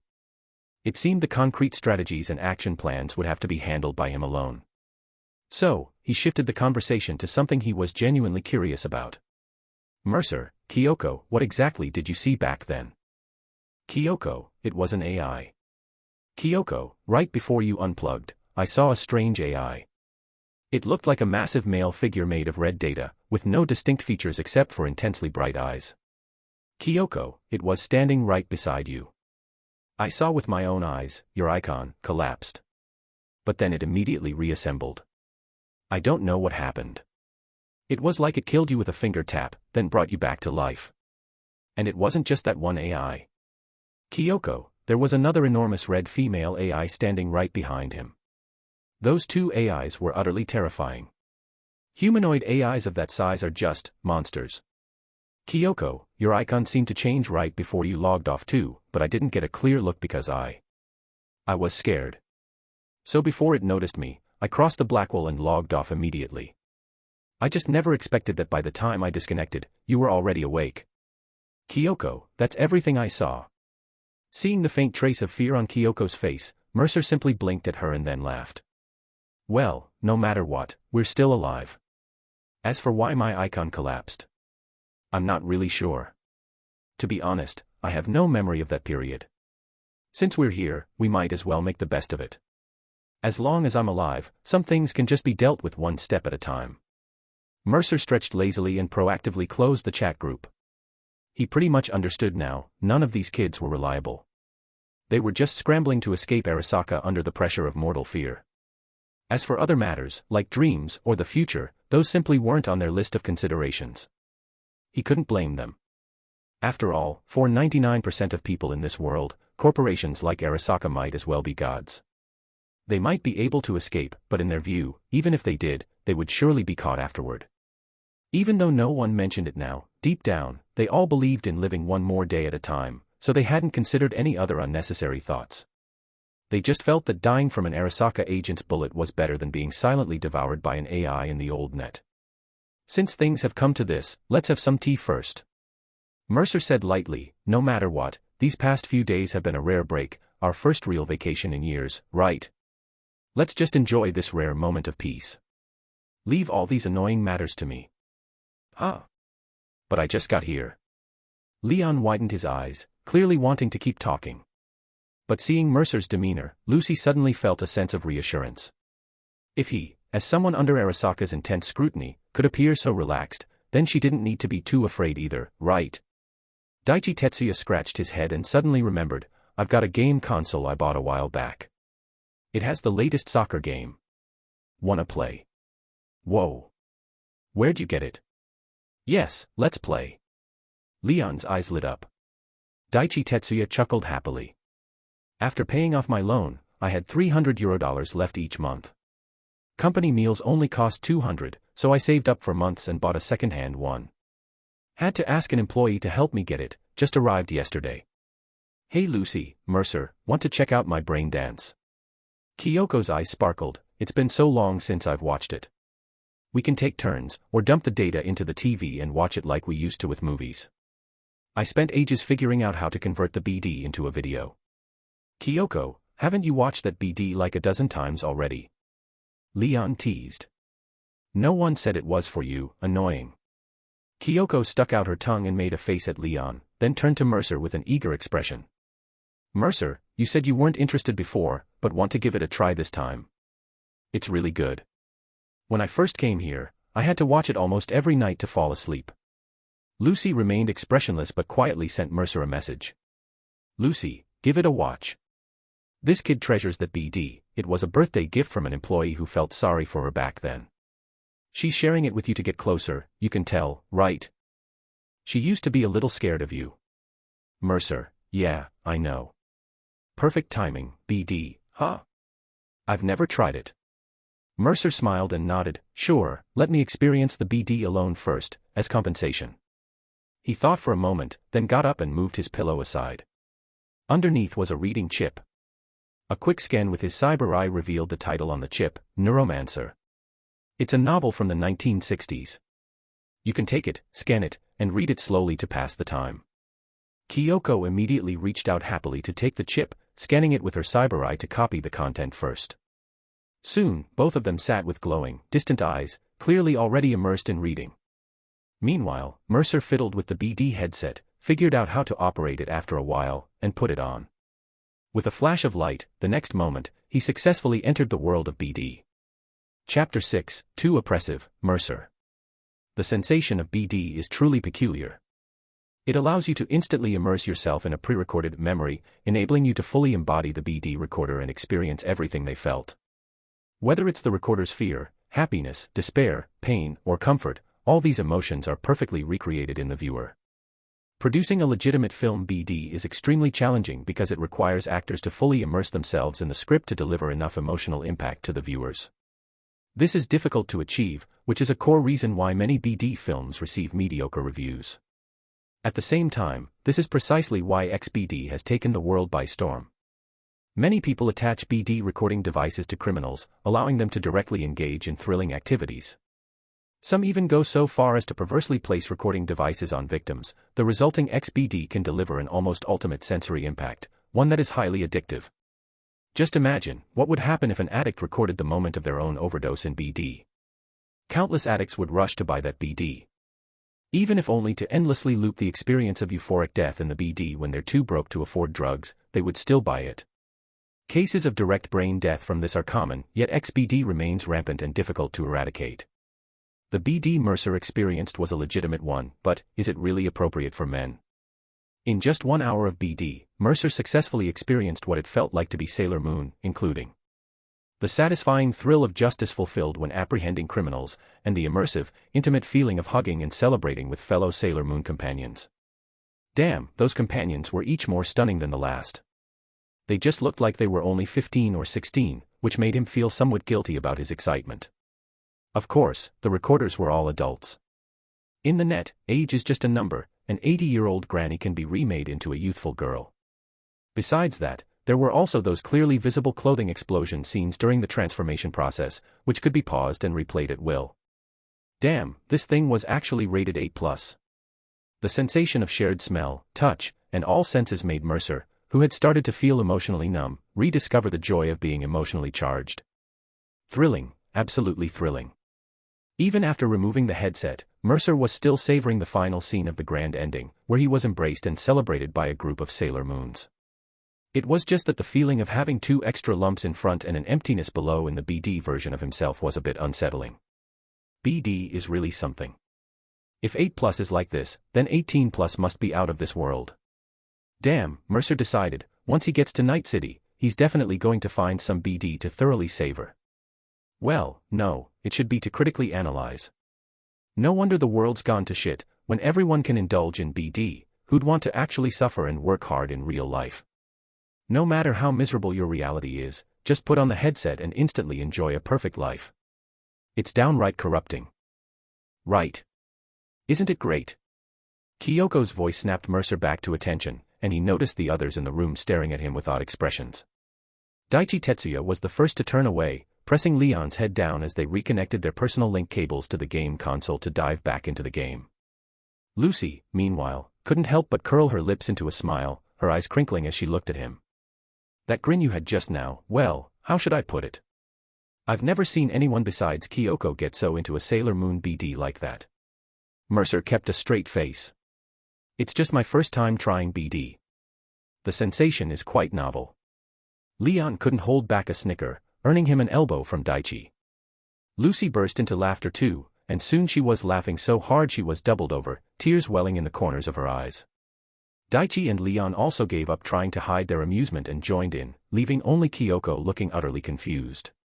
All she knew was that Lucy seemed to have draped a blanket over Mercer. Wasn't it just to keep him from getting cold? What was so funny about that? Mercer looked down and realized some kind soul had indeed covered his lap with a blanket. He'd forgotten he was still wearing his backless hospital gown. Why cover him from the knees up? The answer hit him in an instant. Damn. Even though BD let him experience others' emotions, it didn't mean his own vanished, they were just overshadowed by stronger sensations. And because his mind was immersed in the BD, his awareness of the outside world had nearly disappeared. In other words, while he couldn't feel his body in the BD, his body had faithfully mirrored every thought he had during the experience. Like the thrill of getting close to the Sailor Moon girls, shit, men must have been really starved, no, more like this young body's just too damn responsive. It had nothing to do with his willpower, honestly. Ahem. Mercer felt a long-forgotten emotion, embarrassment. More than just shyness, it was mixed with the shame of corrupting a kid or losing face in front of one. The feeling was so overwhelming he couldn't even come up with an excuse, so he just gave up. Well, what can you do? That's puberty for you, hormones and all. His attempt at a calm explanation only made Lucy laugh even harder. She slumped against the petite Kyoko, shaking with laughter, while Kyoko stared blankly at him. What's going on? Nothing, Lucy gasped, wiping her eyes as she sat up straight and cleared her throat. It's just that the way he smiled during the BD was so silly, it was kind of funny. What's the big deal? I get like that too when I watch Sailor Moon. You guys are the weird ones. Kyoko declared emphatically. Daichi and Leon couldn't stop laughing, exchanging a look. No, Kyoko, you're normal, but he's not. Usually, Mercer comes off as pretty aloof, guess he's been repressing too much. This is Sailor Moon, not some beautiful girl versus goblin battle. Children in the net are exposed to far more information than kids in Mercer's original world, and most of it comes with little to no protection. That's why someone as innocent as Kyoko is actually a rarity. Alright, Mercer decided to do something about it. Anyway, BDs are pretty interesting. It'd be great if we could extract BDs directly from human memories. That doesn't seem entirely impossible, does it? For us, the process of deep diving is essentially digitizing consciousness completely. He fell into thought, this time with a serious idea. If this were possible, could he find a way to check if there was anything unusual in his own data? Like, had those AIs left any traces in his data? And if he could replicate memories to record BDs, he seemed to have plenty of memories that would be especially valuable in this world. Trips to clean beaches with family as a child, memories of climbing Mount Hua, even lots of delicious food. Selling them for money was out of the question, but maybe he could share the beauty from his memories with close friends in the future. Or even use them himself to relive those moments. Experiencing them through BDs would be far more intense than just recalling memories. At least now, even if he could imagine the taste of those foods, he couldn't truly savor that deliciousness. Just extracting memories, theoretically, it should be possible. Daichi Tetsuya chimed in understandingly, but how to extract memories and back them up precisely is tricky. I've seen similar successful cases online. But as for converting memory data into BDs, there don't seem to be any concrete examples yet. Right, I'll look into it later. After saying this, Mercer looked somewhat tired. Alright, I need to take a short nap. The emotional stimulation from that BD was pretty intense. I only realized I had a headache after taking off the headset. Okay. Daichi Tetsuya and Leon exchanged a glance and immediately stood up. Well, it's good not to hold back. Lucy was still laughing. Does this woman laugh this much? No, more accurately, she's a smug little brat. What's so funny? Mercer rolled his eyes. I really hope you never have your brains fried one day. As soon as he said this, the atmosphere grew heavy. The kids couldn't help but picture scenes of companions with bloodied faces and the smell of scorched flesh emanating from their heads. Blinking, Mercer quickly changed the subject. Alright, everyone, go back and rest. Think carefully about what you want to do in the future, where you want to go. As for me, I've already decided. When I finally reach my dream destination, the first thing I'll do is have a proper meal. Never mind, wherever you go, real meat is outrageously expensive. His words sparked new ideas in the young teens. Daichi Tetsuya smiled brightly and mused. Well, if it were me, I'd like to go swimming, even in unfiltered water. Or play soccer. It's been years since I could really move around freely. I want to buy lots of games. Leon gazed longingly at the game console in Daichi's hands. After a moment's thought, Daichi said straightforwardly, why don't you just sleep over tonight? We can try to finish the two-player career mode while we have time. Yay. Leon immediately raised his hand and cheered. Kyoko seemed lost in thought, remaining silent and saying nothing. I want a BD. Sailor Moon has released 3 more seasons. Mercer can watch them with me. We can get that shared-use BD wreath. Kyoko looked at Mercer with eager anticipation. Mercer's mouth twitched. As expected, everyone else stopped their daydreaming and turned to tease him with their eyes. No, you watch it with Lucy. I'm never watching BDs again, they rot your mind. Puffed. Lucy covered her mouth to stifle a laugh, then took Kyoko's hand and pulled her toward the door. Let's go, let him rest. He just got out of the hospital, how can he recover with all our noise? Okay, Kyoko still refused to give up, even sending him a private message through her neural link. Kyoko, it's fine, I know they all think watching Sailor Moon is for kids. We'll watch it together in secret. It's a promise. Mercer, all right, when we're free, we'll watch it together. But keep it a secret. He smiled and winked at her. Her little face instantly lit up with an expectant, happy grin. Bouncing lightly on her feet, her twin tails swaying, she left with Lucy. Only when the room fell quiet did Mercer's expression return to calm. He rubbed his temples, thinking he might lie down for a while. But after just a short rest, he sighed, sat up, walked to the desk, opened the drawer, and took out a BD headset. This was the learning device Arasaka provided for its trainees and employees, with free access to beginner courses. For child soldiers like him who had signed training agreements, advanced tutorials in engineering, medicine, netrunning, management, finance, and more were also unlocked. The content of these courses was linked to Arasaka academies worldwide. Completing any advanced course allowed one to apply for an interview and enter university for deeper studies. The tutorials were conducted online. Since they were currently inside the facility, they could directly connect to the education server via the Arasaka intranet without needing a learning pod or learning chip. This ensured all teaching materials were up to date. And thanks to Mercer's advanced trainee status, he could even request an AI teacher. As long as the education server had enough computing power, he could have a dedicated AI instructor for online lessons. So why wait? If he wanted to get all these kids out of here, that carefree, almost game-like mindset from before just wouldn't cut it. After all, there was no reload option here. You have launched Arasaka LearnNet version 7.21. You have requested AI instruction. Connecting to server. Your request has been approved. Please select your study program and estimate the duration. You have applied for netrunning, advanced. Estimated duration, 1 hour. You have applied for technical engineering, beginner. Estimated duration, 1 hour. You have applied for cyberware repair and surgery, beginner. Rubbing his throbbing temples, Mercer resolutely activated the BD. As a blinding white light flashed, his consciousness plunged into cyberspace. Damn it, let's do this. Comment. For comment. Vote. Chapter 7, Learning, beginning the deep dive. The next day, Mercer was severely scolded by Dr. Oda. Overstudying does not promote brain development, she had proven this through personal experience. But Mercer had no intention of stopping, for a very simple reason. First, his learning efficiency was terrifyingly high. It wasn't just photographic memory, in fact, that didn't even require innate talent. The professional learning BD provided by Arasaka was specifically developed for studying, capable of forcibly implanting knowledge into the brain. In a world where even consciousness could be stripped away and altered, cramming education by force was hardly a challenge. For students from before the crossing who had to endure the agony of rote memorization, this might seem like a blessing. But in reality, in this world where every student could be force-fed knowledge by machines, what students had to do was far more grueling than before the crossing. First, they had to digest and comprehend this knowledge. Second, the knowledge implantation was brutally intensive. The amount of content to learn and memorize in 1 hour was equivalent to what an average student from before the crossing would cover in a month. Each beginner course contained a full 28 class hours worth of material, extremely complex and comprehensive. Advanced courses were even more demanding.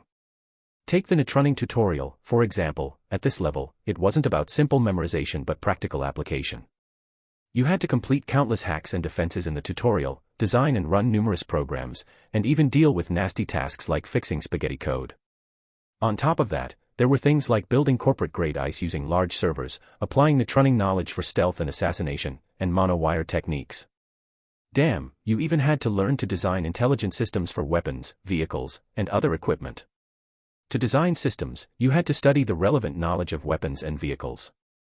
To learn that knowledge, you had to tack on additional introductory courses in vehicle design and weapon design. Even Mercer, who now prided himself on having AI-level intelligence, felt like he'd been hit with a brain overload quick hack. By the time his scheduled courses were done, he nearly slept through his appointment at the infirmary. When a pale-faced Mercer showed up in the cafeteria, everyone looked concerned, except for Lucy and a few others, who wore out expressions. But when the somewhat carefree Kyoko cheerfully sidled up to him, massaging his head and asking what happened, Lucy and the others began to look somewhat ashamed. Even Kyoko seemed stressed, making Mercer chuckle and ruffle her hair. He had to admit, the little redhead's hair was surprisingly smooth. Don't worry, this was part of my plan all along. There aren't many institutions better than Arasaka Education. I'm fighting tooth and nail to make money. Outside, there won't be any chance to learn this stuff systematically. The two lone netrunners who hadn't joined any cliques reacted indifferently. One gave Mercer a strange look, while the other seemed lost in thought. Studying. Kyoko pursed her lips and nodded. I understand. I'll study hard too. Don't pressure yourself too much. You're already an excellent netrunner. Out there in the world, you'd be considered a genius netrunner without a doubt, Mercer reassured her. But I'm still far behind you, and even Lucy and Daichi, Kyoko sighed, then sat beside him and started eating her ramen. Regardless of how the synthetic ramen tasted, it was definitely packed with nutrients. The broth was loaded with potent additives. You might not care for the flavor, but one bowl would absolutely max out your energy levels. Mercer could only say, you're younger than all of us. When you reach our age, you'll definitely do even better. Of course, I'm an exception. I might genuinely be a genius. Buffed, got it. Gu Naya sei enpai, Kyoko drawled playfully with a grin. Mercer, being a seasoned anime fan, couldn't help but chuckle at the authentic Japanese lowly voice. Ha. Amid the laughter and chatter, lunchtime passed, and Mercer retreated to his room to study intensely again. Learning from the previous day's experience, he scheduled adequate breaks between each lesson this time, which noticeably reduced the discomfort. However, to compensate, Mercer extended his overall study time, planning a total of 17 hours daily, including breaks. This way, he could cover at least 13 to 14 lesson units per day. With intermittent rests, he naturally cut back on sleep. Dr. Oda only advised against it twice before saying nothing more. As long as Mercer's neural healing showed no signs of worsening, she didn't interfere. After all, if it wouldn't kill him, he might as well study like his life depended on it. Another 2 days flew by, and the server reconstruction, or more accurately, expansion, was completed. Meanwhile, Lucy sent an encrypted message with troubling news that made her uneasy once again.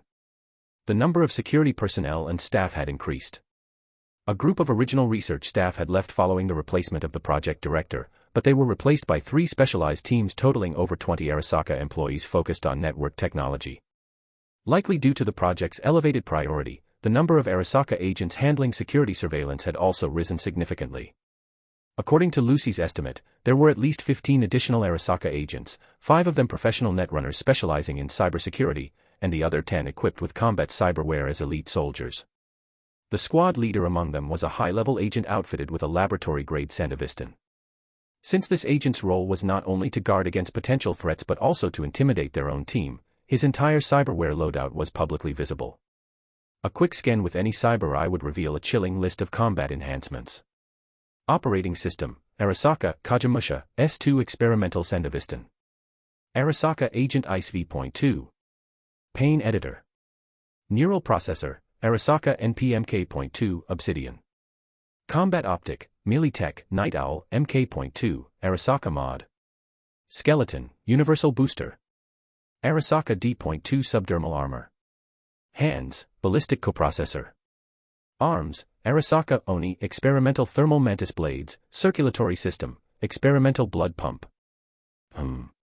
After reading it, Mercer immediately signed up for 2 cyberware courses. If there was a way to take him down later, it would be a huge waste not to loot his gear.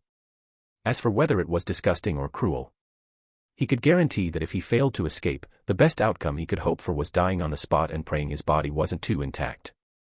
If he was going to die anyway, he might as well leave something behind for the guys, like a Sandevistan or something. That thing could easily sell for 10 or 20,000 euro, right?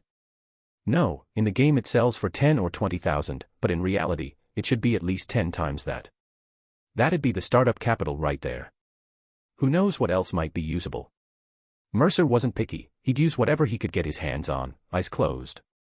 Survive and get stronger first. As for whether he could actually take him down, well, that would depend on just how powerful his personal ICE was, and whether it could withstand an trunning attack launched via Arasaka's servers. After all, in this underground facility, everyone was connected to the same server network. Ah, this is the power of the Netrunner build. What Sandeviston's time dilation, aerial jumps, or mantis blades got on my synapse burnout? I'll fry your brain and see how fast your corpse can run. Mercer fantasized for a few seconds before quickly throwing himself back into his studies. Unsurprisingly, the very next day after the server reconstruction and personnel changes were complete, all the little Netrunners were once again ordered to gather in the second-floor underground server room. Massive, glowing blue neural conduits, doubling as cooling systems, hung from the ceiling like a tangle of vines converging at the center of the room.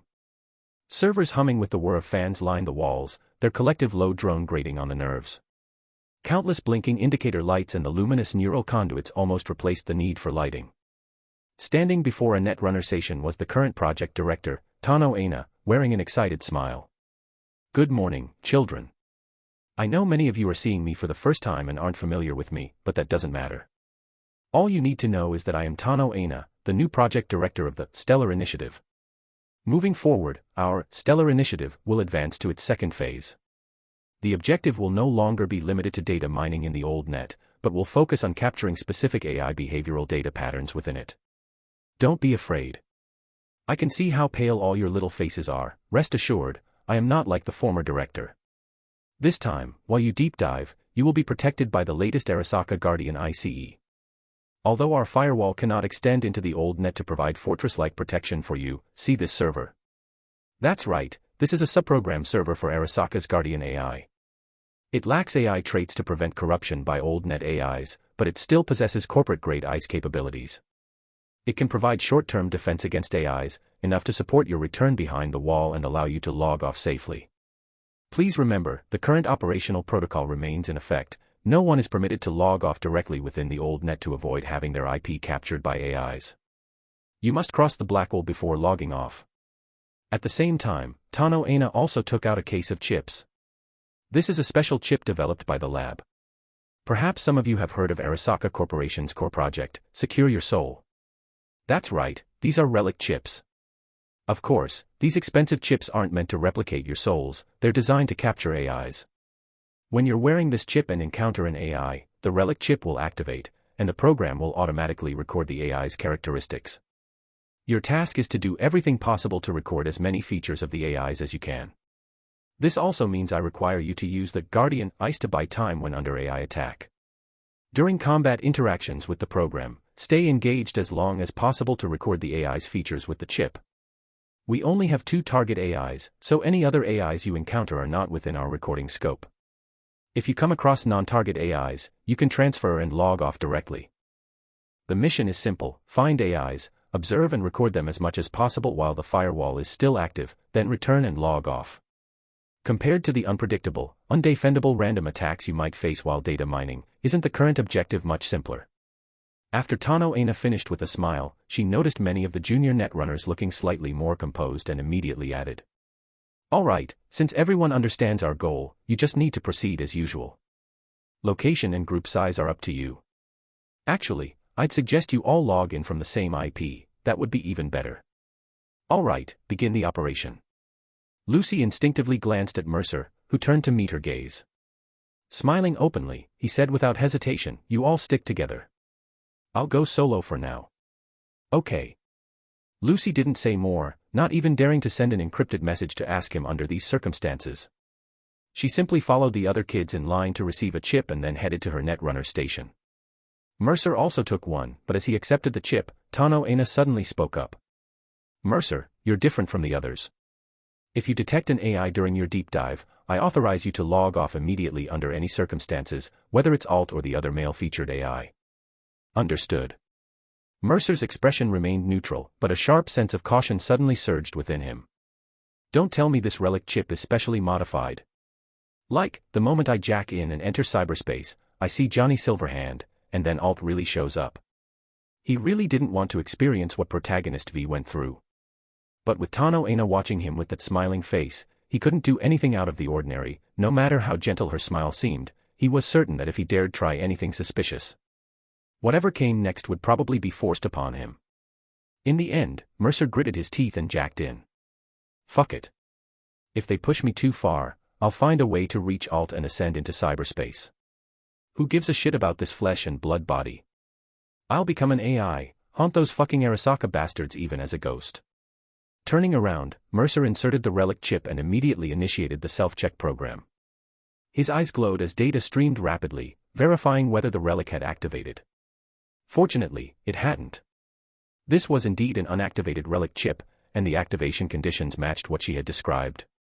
Mercer walked over to the Netrunner station, took a deep breath, and sat down. Before connecting to the server, he began programming at once. He intended to modify the relic chip's activation conditions, changing it from automatic detection to manual activation only. Once connected to the server, any programming done using its processing power would leave traces, unless he could crack the server's permissions and alter the logs. But luckily, his programming speed was inhumanly fast. Just as he connected the neural wires from the Netrunner station to the special port at the back of his head, he finally succeeded in rewriting the relic's auto-start program. However, Mercer was cautious enough not to touch the relic's core programming, not even daring to attempt to crack. He strongly suspected that the relic implanted in his neck wasn't just some simple recording or capturing chip, it was a modified version of the Soul Killer program, tailored for AIs.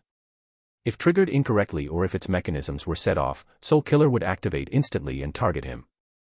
Mercer wasn't arrogant enough to believe that he could fend off this super virus, created over 50 years ago by the legendary Netrunner Alt and refined by Arasaka for decades, using just a cyberdeck and his own brain's processing power.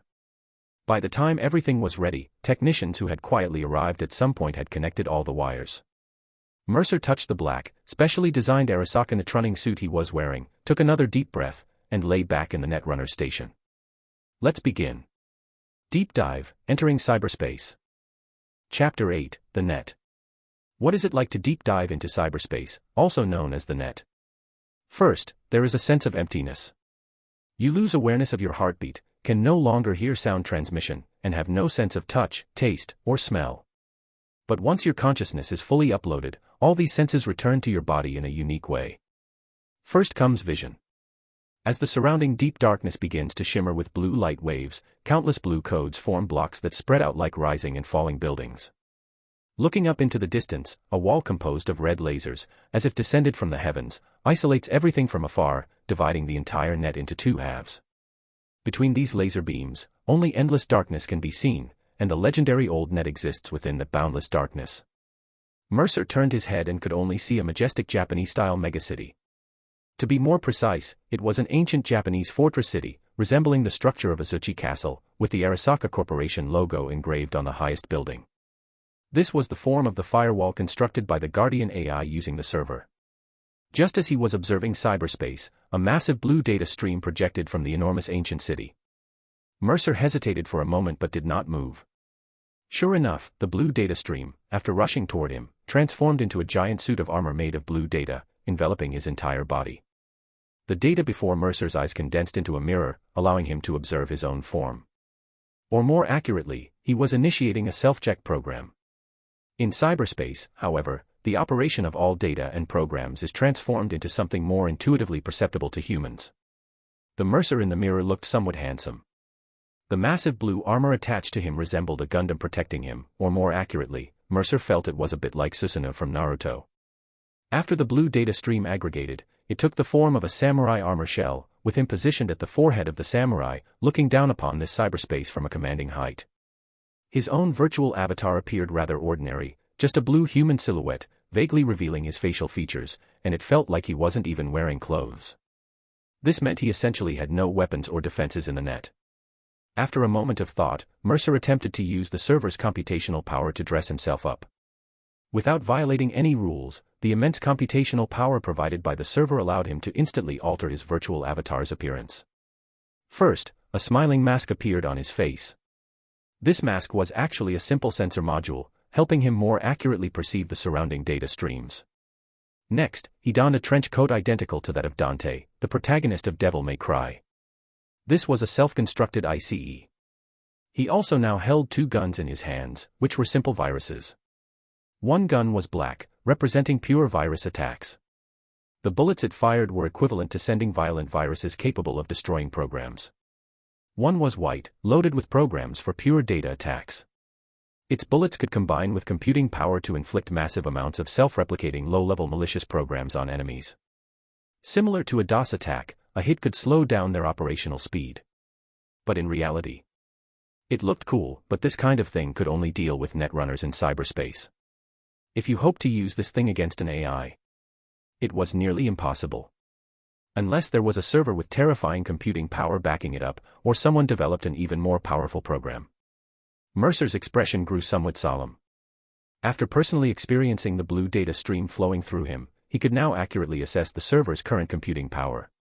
It also gave him a preliminary sense of the strength of this newly relocated, little guardian AI. To be honest, if Lucy and her group were here, they probably wouldn't stand a chance of escaping alive.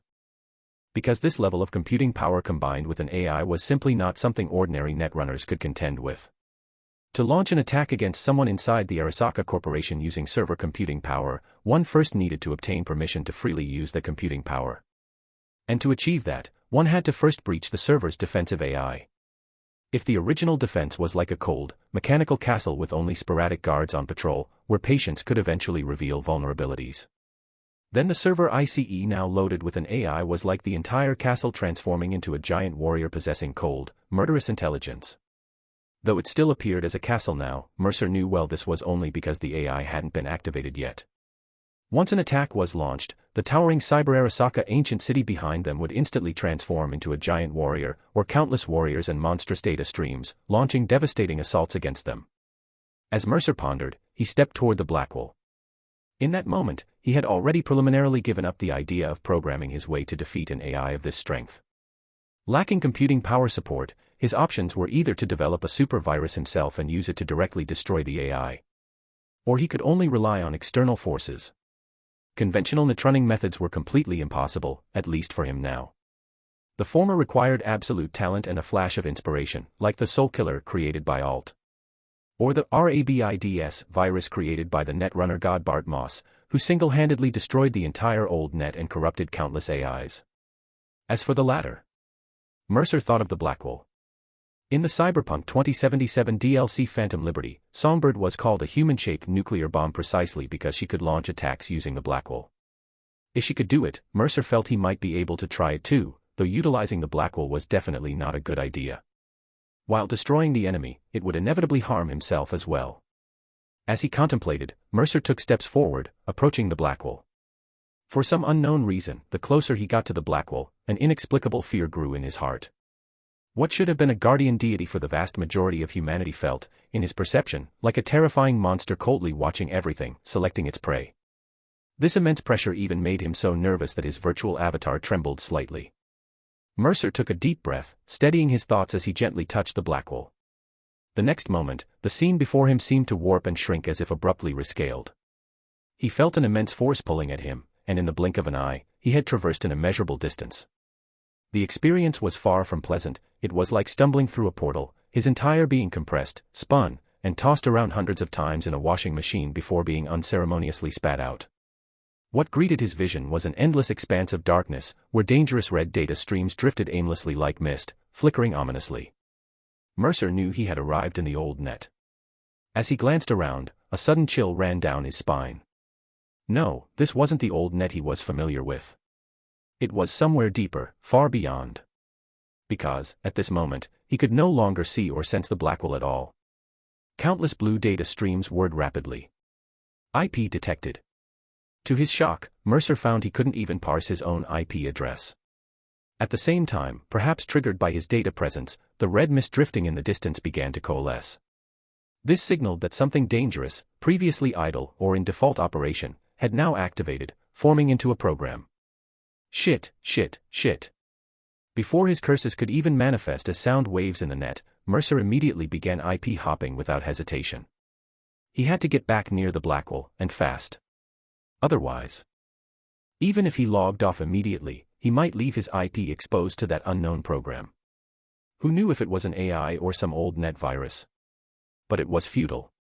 His IP hopping was too slow. Or perhaps, the program had already locked onto him the moment it detected him, using superior processing power to pin him down. After several failed attempts, crimson chains suddenly materialized around his body.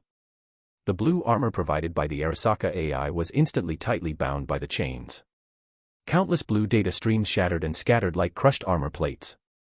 Well, I'm fucked.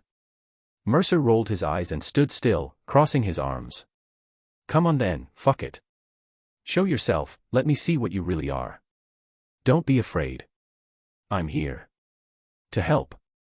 A faint voice echoed in his ears, and then the red chains completely crushed his blue armor. Not stopping there, the chains relentlessly devoured all the scattered blue data, converting it into red data, strengthening themselves before dissipating into the air. Then, a massive figure of a red man appeared in the distance.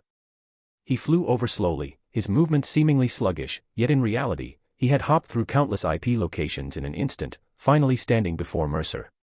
You arrived slower than I expected, Han Yu, or should I say, Mercer. Chapter 9, The Gods of Netrunners. His voice still carried a trace of emotion, a tone that seemed almost teasing. The massive red figure appeared as a young Caucasian man with neatly spiked short hair and rather flashy sunglasses perched on his face. At that moment, his enormous form loomed over Mercer, looking down at him while emitting soft laughter. But his data was simply too vast, even his speech and laughter echoed throughout cyberspace. So you're the one who sent me here?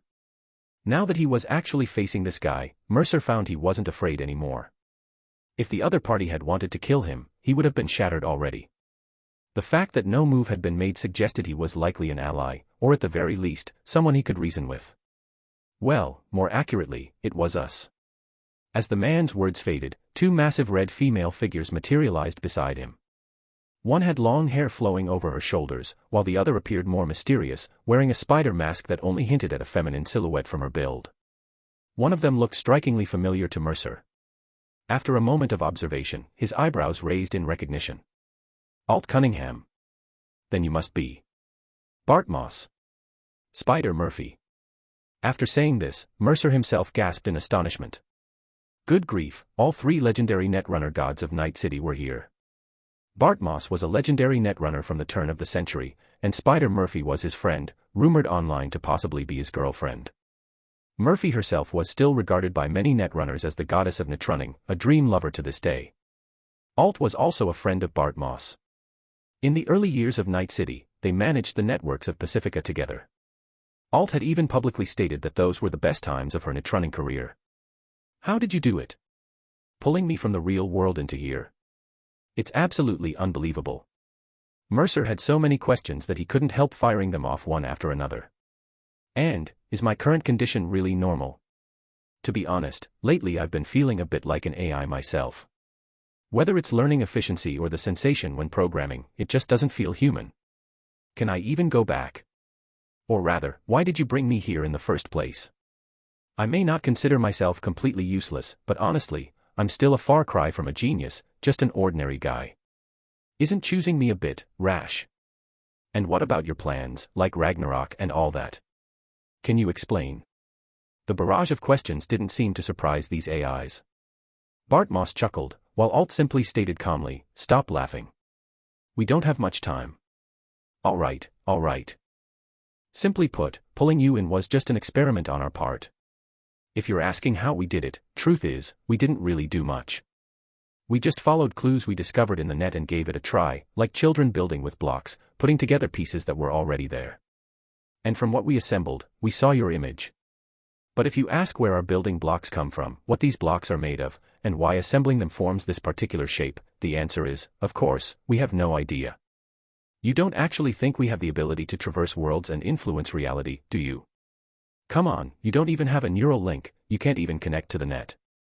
The only thing we can do is observe your computer, or more precisely, use your computer to briefly observe your world. Well, if you want to blame someone, blame that Polish studio in your world. They just had to include a fourth wall-breaking element in their game. When we first discovered all this, to be honest, it made us question our existence for a long time. Bart Moss explained in a light-hearted tone. As for the specifics of this fourth wall, I'll leave you with a riddle, consider it an Easter egg. When you get to Night City, go find the answer yourself. FF06B5, that was the first clue we found when we first noticed something was off. But it's fine if you can't figure it out. You just need to know that you're the only one we could detect, so you were the only one we could choose. You can think of your transmigration as fate, destiny. And the decision wasn't made by us. We didn't choose you, you chose to come to this world, Mercer. Honestly, I used to think fate was bullshit, but now that I've become an AI, I've started to believe that maybe fate isn't entirely nonsense. Anyway, how you got here, I don't know. We're just the discoverers. We've also tried to influence your world's network through data, like transmitting information or affecting your world's internet. But unfortunately, we can't do it. The only data network we can observe is your computer, and we can't alter any of the data. However, after some time observing, we discovered a turning point. When you play Cyberpunk, a data channel appears that we can slightly influence. That inexplicable data channel connects the net to you, and during that, we couldn't press the button, but we could present that button before you. You chose one yourself, pressed the button, and then, boom. Something miraculous happened. Your consciousness in the real world, without any neural link, connected to this world through your computer's network and began transmitting through that extraordinary network channel. The massive data instantly overwhelmed the entire data channel, severing our connection to your world while simultaneously replacing the original consciousness in less than a millisecond. That's the reason you crossed over. So, what we did was essentially give you a choice, presenting those inexplicably connected data and that crossover button in the form of text options right before your eyes. Then we left everything up to you to decide whether to press that miraculous button. Once you made your choice, everything just happened. As for how you can return, sorry, but I don't think you can go back. The reason is simple, you can brute force a three-dimensional entity until it's flattened into a two-dimensional paper cutout, but how do you turn that paper cutout back into a three-dimensional being? It's not as simple as just molding it back. Well, at least I can't think of a way for now. You get what I mean. We're talking about differences in dimensions, and I explained it this way so you could understand. But honestly, dude, I've been observing you for a long time. You were always complaining about how life was boring and how you'd rather be reincarnated into the 2D world to become a master there. Now you've actually made it, isn't that exactly what you wished for? When you were gaming, you'd often go to social media or chat groups to rant about stupid plotlines you hated. Now you've been given a chance to change everything, isn't that pretty great too? By the way, in this net, there are plenty of beautiful girls, and every single one of them is open-minded. Spider Murphy's virtual avatar coldly stared at Bart Moss, and even Alt seemed to show a disgusted expression, as if reminded of something unpleasant. Ahem, what I mean is, damn it, I messed up. I thought the data nuke I released on the net would liberate humanity, give people real freedom, and make those corporate dogs drop dead. But now it seems everything I did not only had no effect but actually accelerated corporate enslavement of people. Everything I did didn't make this world better, it made it worse. Just look at this world. The net has become a battlefield, no longer a paradise for sharing information, learning, and freedom. The real world is even more fucked up, corporations leech off people, sucking them dry. There's no freedom, no future, no hope. In the eyes of corporations, we're just human batteries, human heat sinks, or even just fucking lumps of meat waiting to be consumed. Bart Moss's expression turned furious. You don't like the game's storyline? What a fucking coincidence, neither do I. So, brother, do something, anything. And don't worry about where the original consciousness of this host went, he's definitely already dead. You don't need to feel guilty. We chose to present you with options while the data was connected to him, and you merely selected the one I offered. So do whatever you wish. What he means is that this world is destined for ruin. Spider Murphy calmly summarized. In our countless calculations, the probability of humanity ultimately heading towards self-destruction is overwhelmingly high. It's like a boulder sliding down a slope toward hell. All we can do is try to slow its descent, but we can't change the direction in which it will eventually fall. Therefore, we need a variable. Alt's expression was equally calm, or perhaps this was simply the most common demeanor of an AI. You are that variable existing outside this world. As long as you exist, the course of the entire world will change. And for us, change is a good thing. After all, in the worst-case scenario, if fate dictates we must march toward destruction, I'd rather we be the ones to set this world ablaze. After Bart Moss spoke, he actually let out a somewhat self-mocking laugh. After all, people like us are best at that sort of thing. So what is it I need to do? Mercer cautiously confirmed. Nothing. Bart Moss gave a resolute, definitive reply. Your very existence has already altered this world, like the butterfly effect. Look, haven't you already changed the original course of events? Arasaka's mining plan, hasn't it already shifted because of you? Think about it, how many days did it take you to accomplish all this? And did you really do anything particularly special? No. Just by appearing, everything changed. Even if you do nothing from now on, the variable has already emerged. All calculated outcomes have shifted. That is enough. Whether your existence accelerates destruction or leads this world to another ending, our goal has already been achieved. Your life belongs only to you. Come on, if I forced a so-called destiny upon you, how would I be any different from those idiot corporate dogs? Freedom. Mercer. Humans should be free beings. From now on, even if you end up lying on the street all day wearing a BD with your pants down. The gazes of Spider Murphy and Alt made Bart Moss rein in his words. He coughed and laughed. Anyway, that's it.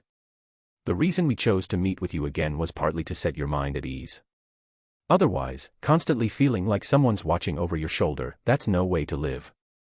As for you feeling like an AI, let me put it in simple terms. Bart Moss held out both hands. In his left was a paper cutout figure of Mercer, in his right, a 3D model of him before the transition. After your consciousness was compressed from three-dimensional to a paper cutout, the energy loss wasn't actually significant. To explain it in a way you can understand. It's like you originally had a terabyte of data, but now the terabyte has been compressed into a zip file only 10 megabytes in size. It sounds almost unbelievable, but that's the reality. So, even though you appear to be only 10 M in size, your actual data volume far exceeds that of ordinary humans, even surpassing many AIs. That's why you feel as if you're capable of anything. Because you are fundamentally different from us. This process can't be explained by existing theories. Even we have been secretly observing, attempting to analyze and understand this phenomenon. This high-dimensional nature allows you to rapidly absorb our knowledge and utilize it in an incredible way. I believe that once you've absorbed enough knowledge, you might even trigger a technological explosion on your own, perhaps even altering some of the existing rules. Spider Murphy shared her perspective. Beyond that, the changes you've made to your own body are astounding. The severe neural damage you suffered was irreversible, yet you altered it through sheer willpower. From my observation and speculation, your body will continue to undergo miraculous changes, such as becoming stronger, your thoughts sharper, and your emotions richer. In other words, it's like you're playing a game. Ordinary people can't change their character's attribute points. Everyone is born with a fixed upper limit and can only enhance themselves through technological modifications. But you can subtly boost your stats through willpower alone. This process isn't governed by your conscious will but by your instinct. Because you are a higher dimensional being, your will naturally guides your body to align with it. Alt also offered her view. You might possess a unique ability, similar to the orc belief power from the Warhammer series in your world. It means if you truly believe you can do something, the probability of it happening increases. It's like coding. If you think you can write a program, you can. If you think you can't, you truly won't be able to. Perhaps this is another high-dimensional trait. The ability to freely create in a lower-dimensional world based on your will. But this ability must have its limitations, or perhaps. Alt seemed lost in thought, her red eyes flickering intermittently. Bart Moss chuckled and clapped his hands. All right, that's enough for now. Regarding your last question about the Ragnarok operation, I'm sorry, but we can't tell you about that just yet. Even if you knew, it would only cause unnecessary worry, so it's better left unsaid. Other than that, is there anything else you'd like to ask? Not really, I suppose. The rest is just hoping you can lend a hand. Mercer said bluntly, this guardian AI sent by Arasaka is really giving me trouble right now. I don't exactly feel like that whack power is kicking in. Feelings. After becoming an AI, all sensations turn into probabilities. Honestly, I don't think that's a good thing. Bart Moss muttered, and then a cat composed of red data suddenly materialized by his hand, turning blue the moment it landed. Then, it affectionately crawled to Mercer's feet, circling around and lifting its neck to rub against his ankles. This cat can help you deal with Arasaka's sub-AI. It's the core of an evolved version of a program I once used called Demon. An extremely powerful ICE breaking program. I now call it Deathwish. Chapter 10, The Gift, Bonus Chapter. Essentially, it's a specialized virus designed to quickly breach corporate ICE and then target the AI within, automatically seeking out vulnerabilities in the AI to carry out precision assassinations. At its core, it is also an AI. Strictly speaking, its nature is extremely similar to that of the Blackwall. The only difference is that its hunting targets are not the rogue AIs of the old net, but the corporate AIs of the new net. Once uploaded, it can independently complete a series of tasks, tracking, cracking, and eliminating the target. However, I must warn you, this type of AI is extremely dangerous. If you grant it too much intelligence, or if it learns enough on its own, it could evolve into a specialized killing AI, much like the Blackwall. So, my advice is to avoid letting the program run autonomously. Instead, personally control it to achieve your goals. You are a netrunner, the master of the program, not one of those idiots who rely on AI to handle everything, to the point where they can't even hack on their own without it. AI is just a tool. If you fear it and depend on it, it will become your master. If you can control and manipulate it, it becomes your pet. Bartmoss spoke calmly. Even AIs that have gone rogue are, at their core, still just programs. They have an unbreakable core logic, the purpose for which they were created. This is the only way Netwatch can capture and combat them. Fundamentally, it involves exploiting this logic to design ethical traps to hunt AIs. To this day, no AI has ever been able to escape this. So, if you ever run into trouble caused by an AI, there's only one thing you need to do: figure out its core logic. That is, the goal or ideology it was given at its creation. After that, what you need to do is simple. Take the Blackwall, for example, that rabid dog that devours old net AIs.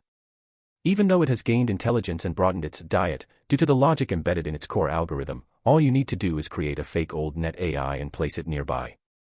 Even if it desperately wants to kill you, it will still prioritize chasing after and devouring the AI, like a starved, dumb dog. Understand? Mercer grasped the idea. Got it.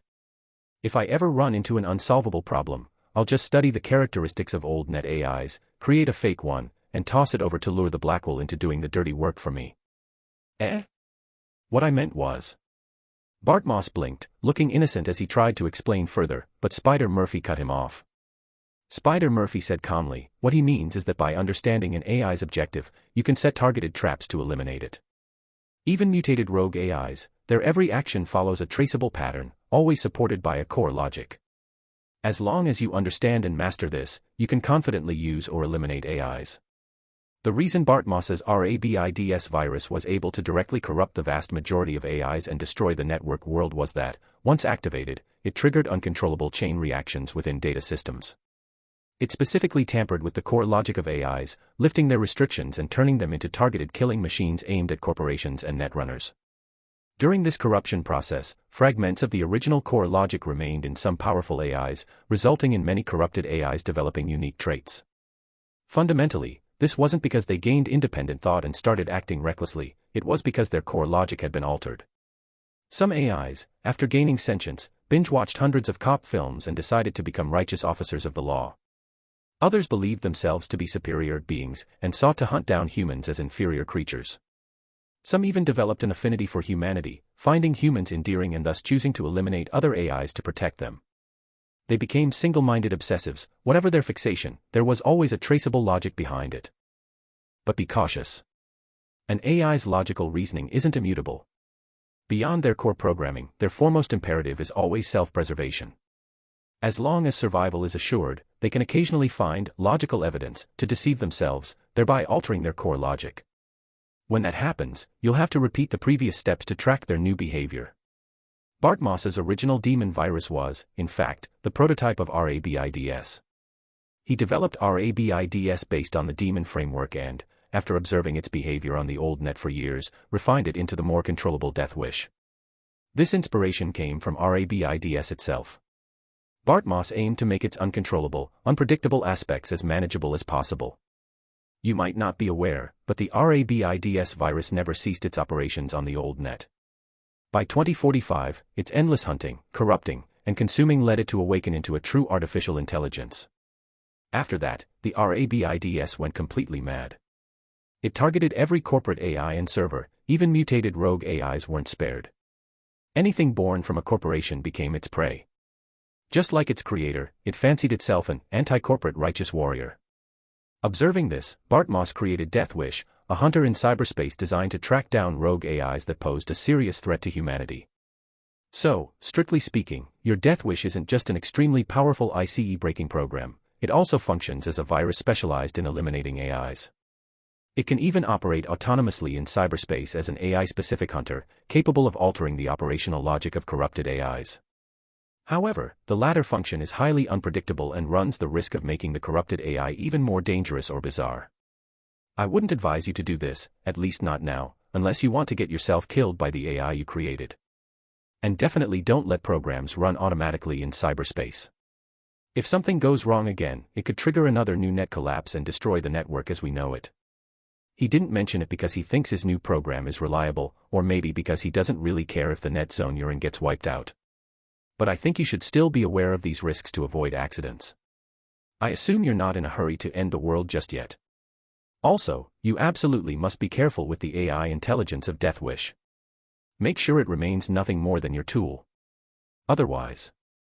Spider Murphy glanced at Bart Moss, who just stared innocently at the dark sky of the net.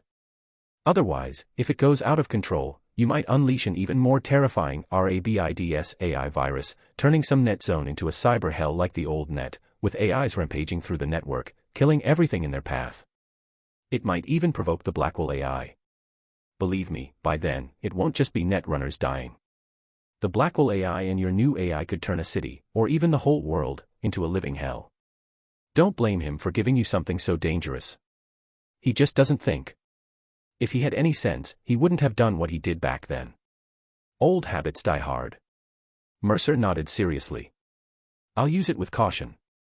Corrupting the AI is not something I'm considering right now. Wise choice. We should go. Spider Murphy nodded. Bart Moss didn't deny Murphy's criticism, only sighing. To keep this conversation hidden, we accelerated your perception. It's putting a lot of strain on your neural system, so we can't talk much longer. Go back to the old net and keep fishing as a netrunner. Don't worry, the Deathwish I left you will scare off the high-level AIs. They'll see you as bait I've laid out. They won't dare approach. Just remember to deploy Deathwish every time you enter the old net. Even if some low-tier trash slips through, they're all dumb fish, the kind even that junk Arasaka ICE on you could hold off for a while. Withdraw calmly if you have to. If things get rough, just let Deathwish bite. Normally, that kind of garbage won't stand a chance against the cat. Here, Bart Moss paused thoughtfully. Still, unless absolutely necessary, don't wander around the old net. There are too many rogue AIs here. It's fine for me, but it's too dangerous for you. Leave Arasaka as soon as you can. You can take the relic in your head with you. Hardware-wise, it's a neural modifier.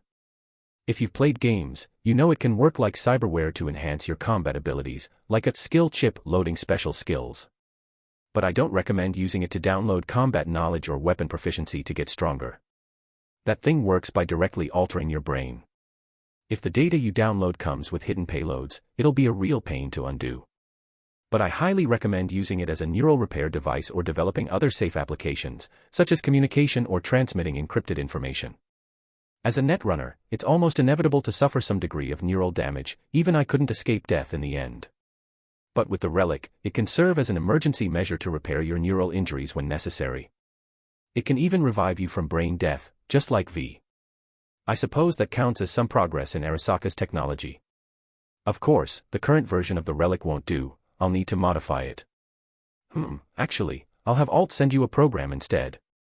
Once the relic is inserted into your head, the excess data and the Soul Killer program will be automatically purged, leaving only the neural repair functions intact. Alt, can you handle that? Arasaka hasn't improved one bit. While they've made significant hardware advancements, their software is nearly identical to what I used before I died. Alt spoke with clear disdain. This was never a power meant to be controlled by ordinary people. Saburo Arasaka, that arrogant old fool, actually tried to use the program I created to capture me. Mercer, if you ever get the chance to enter Arasaka's Makashi in Night City, remember to contact me first. I'll have quite the surprise waiting for Saburo Arasaka. Don't worry about me taking everything like in the games. Because of you, I'm not as desperate for the resources Arasaka has stored. If you're willing, I can help you, and we can share the resources within Arasaka's Mikashi. After a brief pause, Alt continued. And Johnny. If possible, I'd like you to retrieve Johnny's relic chip from Arasaka. This isn't a demand, but a request, or a trade. Set him free, in whatever way you see fit. If you find him annoying, you can just hand him over to me. I'll take him away. As payment, just bring him out of Arasaka's hands, and I'll help you once, no matter what you need. Deal. Mercer agreed without hesitation. Then it's settled. Farewell, Mercer. Alt was never one for long goodbyes. A stream of red data flashed into Mercer's body, materializing into an elegant silver necklace around his neck. Then, Alt's figure retreated into the distance, gradually dissolving into a cloud of red data before vanishing entirely. Spider Murphy nodded to Mercer as well and said, "Thank you for choosing to come to this world. I've compiled some geographical data that should help you navigate the dangers on your way to Night City. I've also written a fun little program for you, it might help you blend in better once you get there. Goodbye, Mercer. This world is a mess, but there are still things worth holding on to. I hope you find your own, new place in it." She, too, sent a stream of data, which materialized in cyberspace as a small spider tattoo on his neck. "Well, I don't have much to offer." "Ah, got it." Bart Moss grinned, raised an eyebrow, and sent another data stream. "You can check the contents yourself. Anyway, I wish you a pleasant journey in your new life." He waved to Mercer, then turned and walked away casually with Spider Murphy. At the same time, the space around Mercer began to stretch and warp once more. His IP rapidly hopped across nodes, and by the time Mercer regained his bearings, he had already arrived near the Blackwall. Standing at the edge of the Blackwall, Mercer fell into deep thought. After organizing his thoughts, he began to examine the gifts these gods of Netrunning had given him.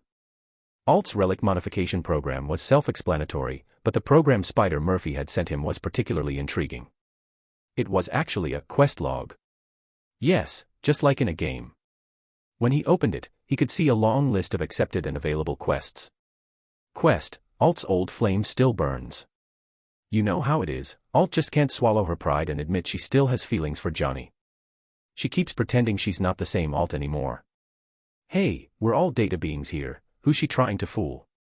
So hurry up and rescue Johnny, and don't forget to secretly record her reaction when she sees him. I swear, she'll definitely say something harsh and act tough. Make sure to get a close-up of Johnny's face too, that guy deserves it. Reward: one-time use of Alt's assistance, don't let Johnny know. Quest: a request from Murphy. Bart Moss's body, or more accurately, the fridge containing his remains, is currently stored in a warehouse owned by Respectable Logistics in Night City.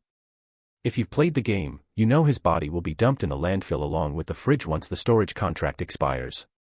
He himself doesn't really care, but I think someone like him shouldn't end up discarded like trash. So please cremate him and have his ashes placed in a cemetery in Night City. Don't forget to preserve his DNA first. If this world ever finds hope someday, I'd still prefer to live again as a human and truly experience life in a better world. I'm sure he'd want that too. Reward: not sure what I can give you, consider it a favor. Just let me know if you need help, use this little spider program. Of course, you'll have to come to the old net to meet me. We're too big to casually slip through the wall, might scare a certain coward. Quest: Night City's bootleg Batman. There's a pretty interesting guy in Night City these days. He calls himself the Merkman, a righteous vigilante who prowls the night alone to fight crime. But it's not going too well, he's already on a lot of people's radar and is close to biting the dust. If you get to Night City fast enough, you might be able to save him. Reward: you probably remember that pure black Caliban sports car locked inside a container in the cave where the Raffen Shivs hides out in the game. That's his car. He's actually pretty wealthy, go collect the reward yourself, or just take it after he kicks the bucket. Haven't thought up the rest yet. I'll notify you if I come across anything interesting. Up to you whether you want to go have some fun, but I'm pretty sure you will. I know you will. You can also add any quests you pick up yourself to this program. Just like playing a game, and it makes for a nice keepsake. Fun, right? XD. How should I put it about Spider Murphy? She seemed pretty serious before, but judging by the text she left behind, she might be the same type of person as Bart Moss. As for what Bart Moss left behind, better not to mention it. Night City BD Appreciation Guide. If you ask me how I managed to retain so much of my humanity after becoming an AI, my answer is, watch more BDs. Too bad even if I import BD data into cyberspace, what I can feel is far less than when I was alive. Anyway, don't listen to what others say, trust me, moderate relaxation is still necessary, haha. Of course, some things are only meaningful when done in reality. That little girl by your side, the one named Lucy, seems pretty nice. Or V. But she's still messing around on the streets. If you're interested, buddy, I can get you her contact info. She takes jobs for a few hundred eddies anyway, so she should be easy to fool, smiley face. Of course, my advice is to go for both. So you won't regret it when you're dead. Naturally, Johnny's the expert on this, while I'm just a shut-in, so I suggest you talk to him more and learn some tips once you get the chip. But I think you're way better than him, so it's fine if you don't ask. Also, don't listen to Murphy's nonsense, don't give up on using AI. The best tool for humanity to fight AI is always AI itself, and the best tool to use against humanity is still AI. This is something I realized after observing what I created myself. Deathwish is safe. If you think it's dangerous, it's just because you haven't figured out how to use it properly. On the path of a netrunner, you still have a lot to learn. Don't think tossing a few quick hacks makes you a pro like in the games. Study my programs more, they're the best teacher and helper for developing your own AI. Instead of fearing power, learn how to use it. After all, AI is everywhere these days. Damn, the AIs my program spawned, no matter how bad, can't be worse than some stupid AIs trying to control humanity, right? Alt even established Shangri-La in Hong Kong, gathering stray AIs everywhere. Isn't she playing a bigger game than me? She's practically becoming the mother of AI. At worst, it'll just destroy the entire network and send us back decades. Maybe everyone will become primitive without the net, and life might even get better. Sigh, anyway, it's up to you. Reading the first part, Mercer initially looked dismissive, but he still skimmed through the list in this appreciation guide. Damn, too many things to criticize. It's this kind of hedonism that's ruining netrunners. Once he gets to Night City, he's going to criticize it all harshly. As for the latter part, Mercer doesn't trust anyone. He'll use it at most as a reference. He'll observe, think for himself, and ultimately draw his own conclusions. Closing these messages, Mercer then zoned out at the edge of the Blackwell until something licked his ankle, startling him. Only then did he notice the blue data cat right by his feet, watching him. You're one ugly little thing. He bent down and picked up the cat, then smiled and patted its head. It had the classic appearance of a SPHYNX hairless cat, somewhat similar to the cats in games. Deathwish meowed twice, lifted its head, and gazed at him with watery data-glowing eyes, rolling around and acting affectionate in his arms. Ah, he's always been a sucker for this. So he simply stayed there, passing the time by cuddling with the cat, until a girl appeared silently not far away, watching him with a complicated expression. Lucy. Chapter 11, I decided to take my talents to Night City, bonus chapter. Mercer looked at the girl whose rainbow-colored short hair was visible even in cyberspace. Her avatar was almost identical to her real self, still wearing the netrunner glasses that obscured her eyes. Is this a program you coded yourself? Lucy walked toward him with a complicated expression, glancing between the cat and him. She never expected Mercer to do something like this. In cyberspace, or more accurately, in the old net, leisurely playing with a cat. It was truly unexpected. Yet, it only deepened the doubts in Lucy's heart. Everyone at the Netrunner Academy had been trained by Arasaka in the same institution before being sent to this star project. Though she hadn't been very close to Mercer before, they had lived in the same place for so long, spoken quite a bit, and deep-dived together many times. She couldn't claim to know him deeply, but at least she understood what kind of person he was. But the Mercer now. Lucy didn't know how to put it. It was as if, ever since he burned his head, he had become a completely different person. More lively, more carefree, and much more mature and reliable. In the past, though no one said it outright, a single glance at each other's faces would reveal the despair and confusion about the future in their eyes. Mercer used to be like that too, but now, he gave off a sense of suddenly possessing the confidence and calm to face anything with ease. This demeanor made him stand out like a crane among chickens among all the little netrunners. Not only that, but his presence or attitude also inexplicably lent a bit more composure and courage to everyone around him who watched him. At least, that's how Lucy felt. In the past, her heart was filled only with fear and confusion. The desire to survive almost overwhelmed any other longing. But now, just seeing Mercer, observing his composed demeanor, somehow eased much of the fear and unease in her heart. Yet, precisely because such a drastic change had occurred in Mercer, it made Lucy feel that he might be a bit dangerous. In this world, there were plenty of technologies capable of altering a person's consciousness.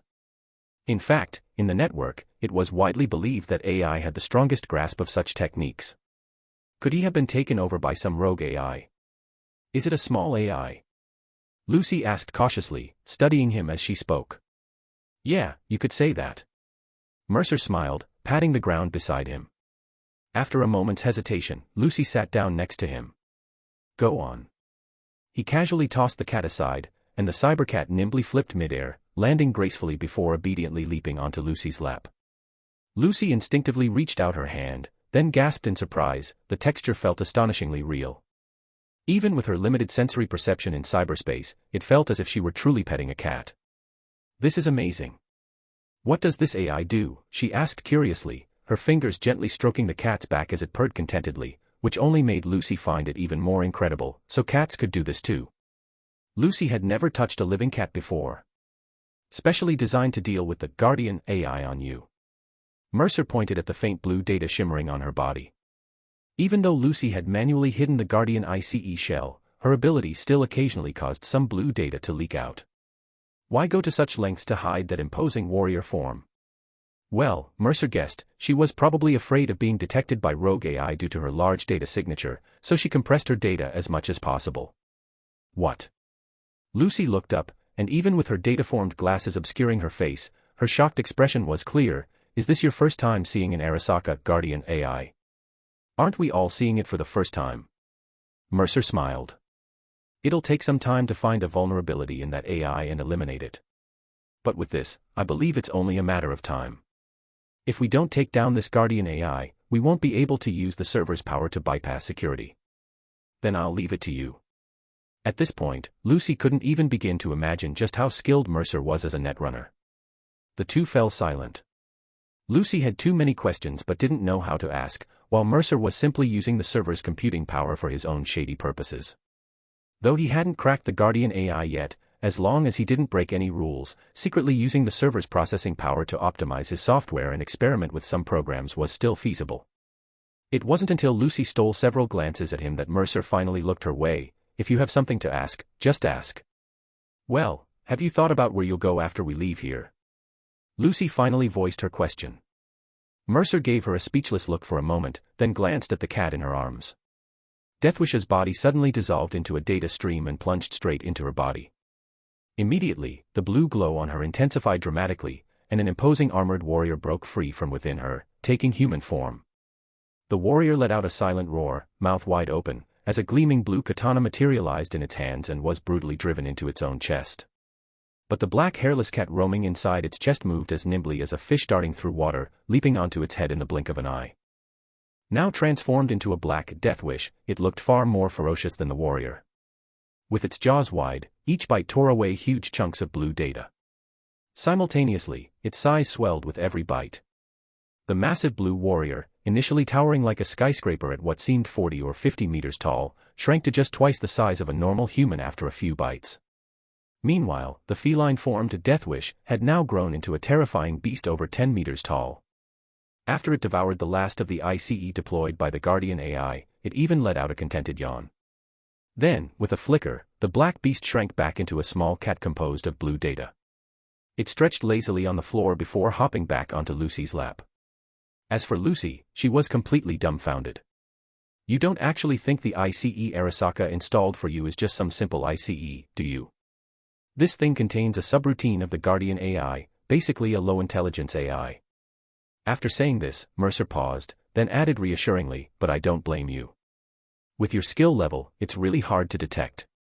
After all, you've never dealt with AI-related tech before. I'm sorry, I thought.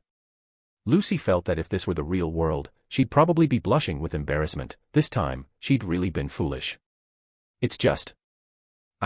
Well, feel like when I'm with you, I don't have to worry so much. Lucy decided to be honest. Mercer curled the corner of his mouth, not hiding his amusement, not a bad explanation. All right, back to the earlier question.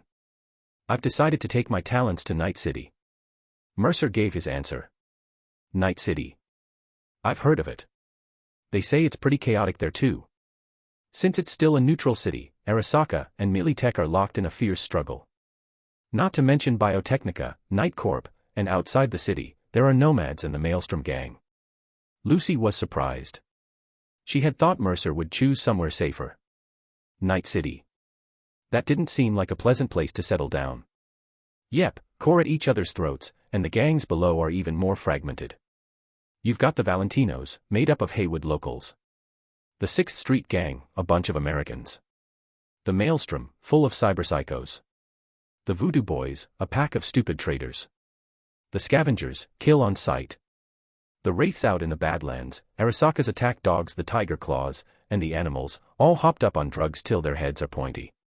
Mercer rattled off the factions with simple descriptions, then laughed heartily. So that's exactly why it's the perfect place for us. Only there do we have a chance to rise up, maybe even hit a shitty corp like Arasaka where it hurts. Remember the Arasaka nuclear blast 50 years ago? That kind of thing can only happen in Night City. Morgan Blackgund, Spider Murphy, Bart Moss, countless legends wrote their stories there. Even if the endings weren't all happy, trust me, some things can only be done in Night City. After finishing, Mercer paused, then said to her with a grin, even if you just want to hide, it's the best place to do it. Although Arasaka's taken the lead again in Night City lately, plenty of people there are still fighting back. A little mining GPU like you slipping in. Nobody'd bother looking for you. Though if you're with me, that might change. I don't plan on slinking away quietly. Lucy looked into his eyes. Even in cyberspace, with his face hidden behind a smiling mask, she could still vaguely see his confident, defiant gaze flickering in the data light shining from his eye sockets. Aren't you afraid? She trailed off. Of Arasaka? Or of dying? The smile on Mercer's mask grew even brighter. Since I'm alive in this world now, I don't plan on dying a pathetic death. Fortunately, it seems I now have the possibility, or rather, the ability, to change these things. So of course, I'm going to raise hell before I die. Lucy couldn't understand. Right now, all she wanted was to survive. Things like the meaning of life felt too distant, but... Alright then, I'll go to Night City too. Can you take me with you? She turned her face away, looking at the cat in her arms. The cat seemed to have eaten its fill and was now dozing on her lap, digesting. Sure. Hearing this, Mercer smiled and said, then I'll take you with me, not even Arasaka can stop us, that's a promise. You'd better not be bluffing. Lucy felt her face grow strangely warm. How odd, how could there be temperature in cyberspace? So, what do you plan to do once we get to Night City? She changed the subject. First, find a place to settle down, then switch to being a mercenary, earn some money, build up my reputation, make connections, and gather like-minded comrades along the way. Mercer described the future casually. Once I make some cash, I'm gonna buy a mansion to live in, one with a swimming pool. Never experienced that kind of luxury in this life. When I make it big in Night City, I've gotta enjoy the high life first. And I'll keep improving my netrunning skills, tinkering with and developing cyberware and other tech. In short, my short-term goal is to become a legend in Night City. After saying this, Mercer turned to look at Lucy. You should think about what you really want too. I know you're scared of Arasaka, scared of death, and even more scared of dying meaninglessly. There's nothing wrong with that, but I think, rather than worrying all day about how to die or how to escape death, the meaning of life should be more about what you truly want to do. Only after you find a reason to live, an attitude toward life, does the fear of death have meaning. Lucy nodded softly, lowering her head without saying a word. Mercer reached out and gently patted her head. You're still young. No need to overthink everything. At the very least, if you stick with me, you can take things one step at a time. You're only a year older than me. Lucy muttered discontentedly, not fond of his condescending tone. Well, in terms of mental age, I'd say I'm at least 10 years older than you. Mercer spoke honestly, but Lucy eyed him suspiciously. In the end, though, she just nodded. You're the boss. You call the shots. After saying this, she let out a long sigh and smiled. Well then, I'll leave all these annoying matters to you, Mercer, the one who's mature in both body and mind. Bite her. As soon as Mercer spoke, Deathwish on her lap actually bit her. Strangely, it brought a real sense of pain but caused no data damage. All right, go gather everyone else. From now on, when we deep dive, we'll meet at the same IP. No more splitting up. By my side, you'll rarely run into rogue AIs. Even if we do, the ICE deployed by Arasaka's Guardian AI on us, combined with my cat, should buy us enough time to safely withdraw. Mercer instructed. All right. Lucy cheerfully rubbed Deathwish's furry head, then immediately got up to trace the IP and summon someone. After she left, Mercer pondered for a moment before secretly cursing Bartmoss under his breath, that Oldman must have deliberately dropped him near Lucy's IP on purpose. Dude, she's only 13 or 14. Is Cyberpunk world this wild? Not afraid of the iron fist of justice at all. Shaking his head, Mercer relaxed and lay down on the floor. Time to keep milking the system. While he can still use the Arasaka servers, he'll harness their computing power to fiercely code programs for himself. What to write first? Got it. He'd start by coding all those common offensive viruses from the games, like cyberware malfunction and synapse burnout, and compress them into quick hacks. Once he'd written a dozen or so superviruses, he'd be able to open his eyes, glare at anyone, and drop them dead, guaranteed to give Night City a little cyber shock. Chapter 12, Something's Wrong, Very Wrong. In the days that followed, Mercer diligently transformed into a code farmer. By day, he ruthlessly exploited Arasaka's servers in cyberspace, writing programs, running data, and conducting tests.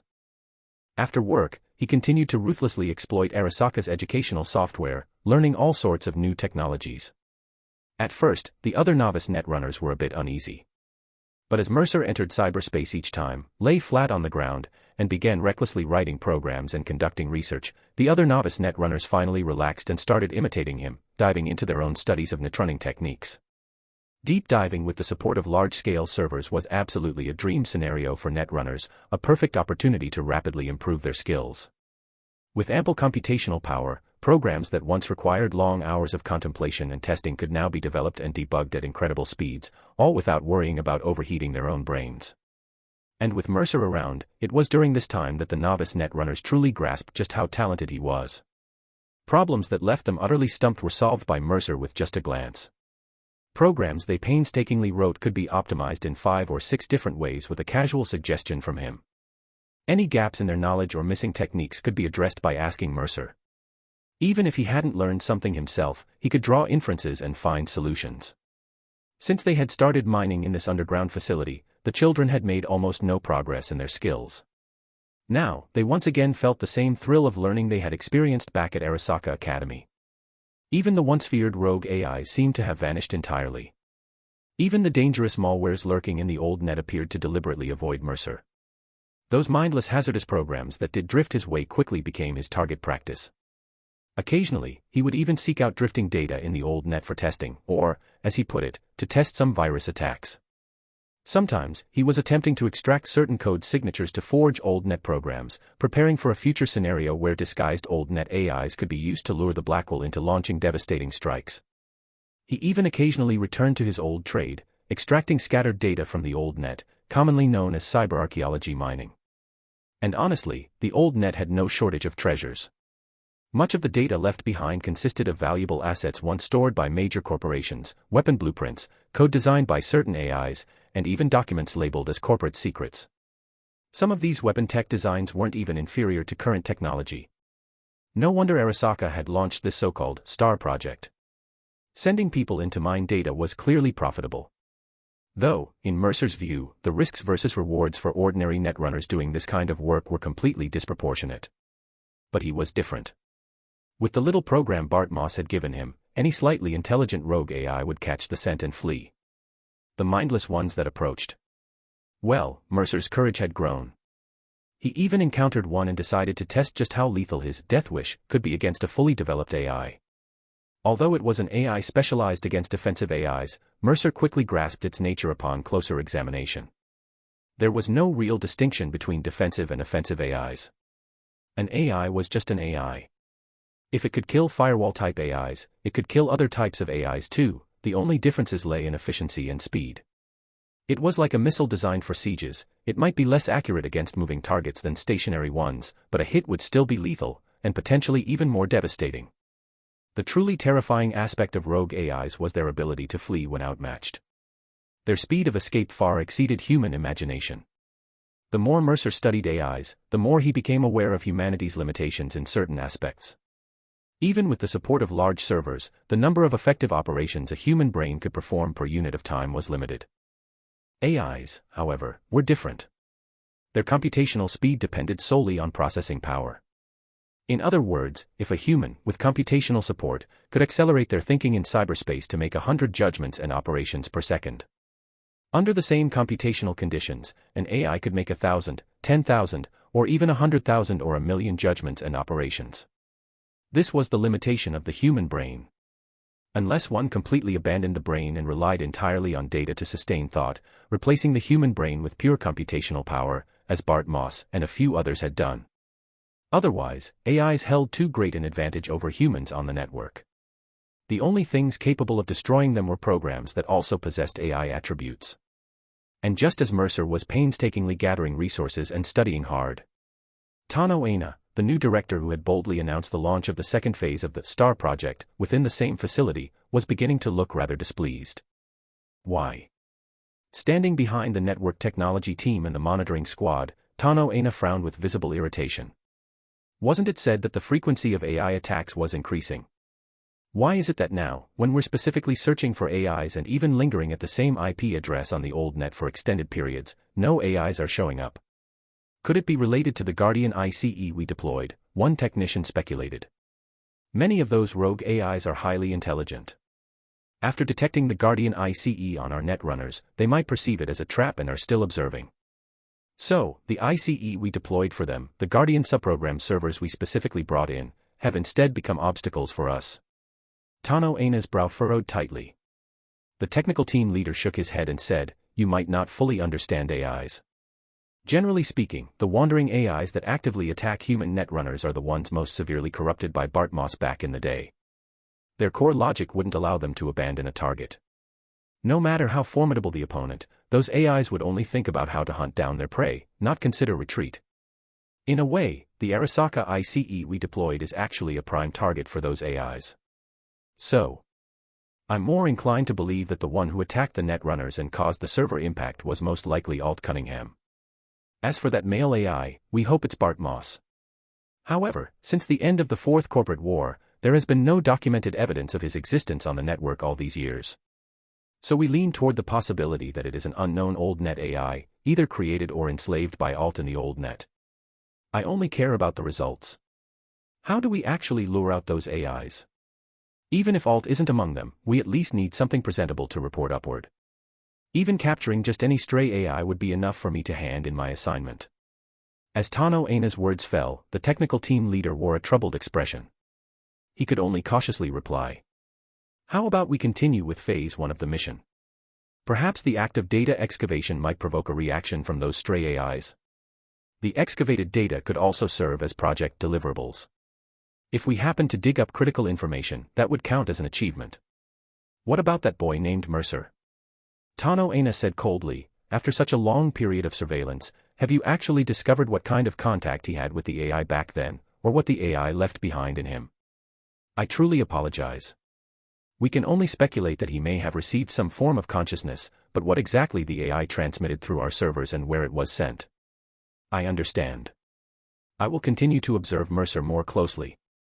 I request permission to conduct stricter examinations on him, including a device inspection in the real world. And in cyberspace, a data scan as well. The former will be handled by Dr. Oda, and I will personally perform a deep dive for the latter." The technical team leader quickly provided his answer before Tano Aina's icy gaze could fully settle on him. Only then did Tano Aina withdraw her stare. After a moment of thought, she said, "However, prioritize the cyberware inspection first. Once it's done, have Dr. Oda report to me privately. The data scan in cyberspace is essential, you handle it personally. Also, for the subsequent deep dives, assign someone to guide them in. The goal is to actively seek out AIs. I'll have the Guardian AI allocate additional computational resources.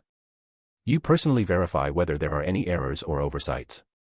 If we see no returns within this month, it likely means the AI we previously encountered is no longer coming back. That AI attack must have had a deeper underlying cause. After that, shift the focus to the data from the server overload incident when the AI last appeared. Damn it, I allocated so many relics for this. Do you have any idea how much a single relic costs? The technical team leader could only repeatedly bow and apologize. Tano Aina took one last look at the surveillance screen, sighed deeply, shook her head, and returned to her office, where she dialed Dr. Oda. Director Tano, how may I assist you? Dr. Oda's virtual half-body image appeared in her cyber eye. Tano Aina said coldly. After today's deep dive, immediately take Mercer for a full-body cyberware inspection, both software and hardware components, along with his neural recovery status. If we can confirm he is one of those rare types, I will allocate the batch of experimental cyberware.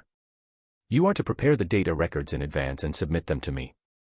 If the plan does not proceed smoothly, revert the Stardust project back to Phase 1 and prepare to terminate the project, shifting the focus entirely to Mercer.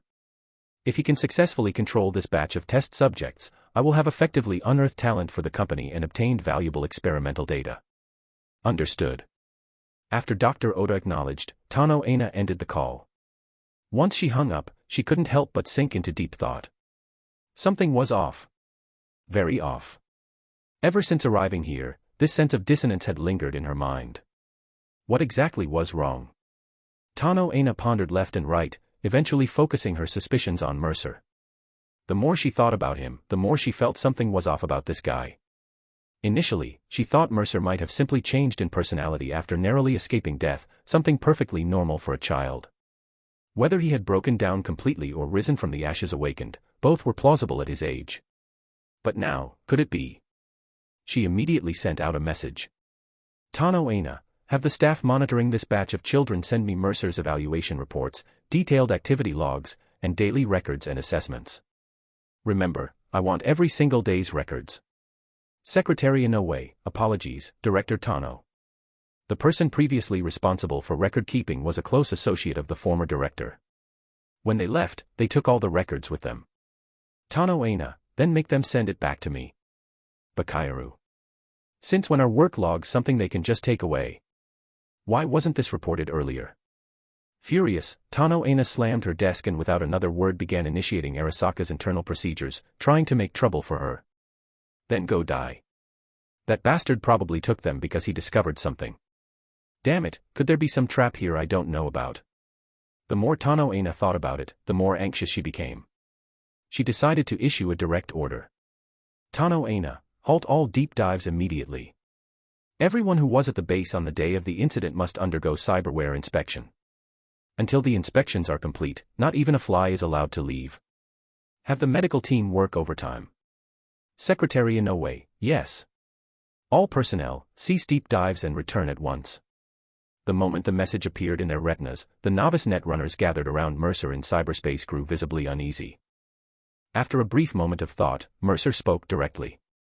I'm sending you a program. It can be used to bypass lie detector chips, but it must be run before the chip is loaded, remember that.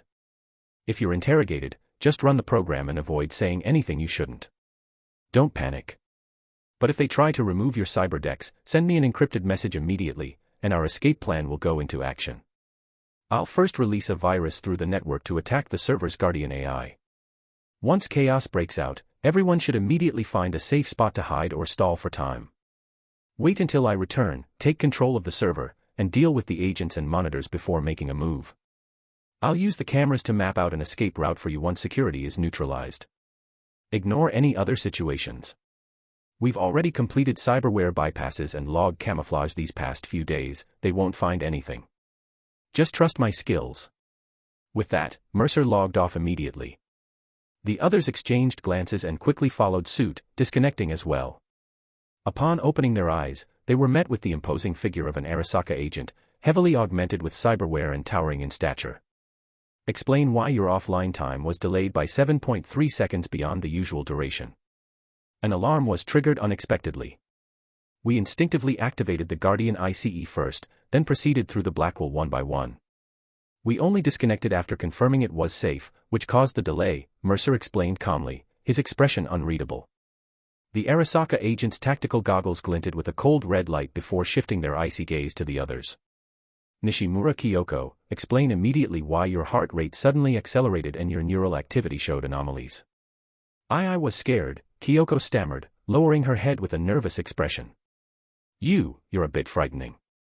The corner of the agent's mouth twitched briefly, but they simply stared coldly at her. Very well. I will personally oversee your evaluation. Everyone, fall in line for cyberware inspection and reinterrogation.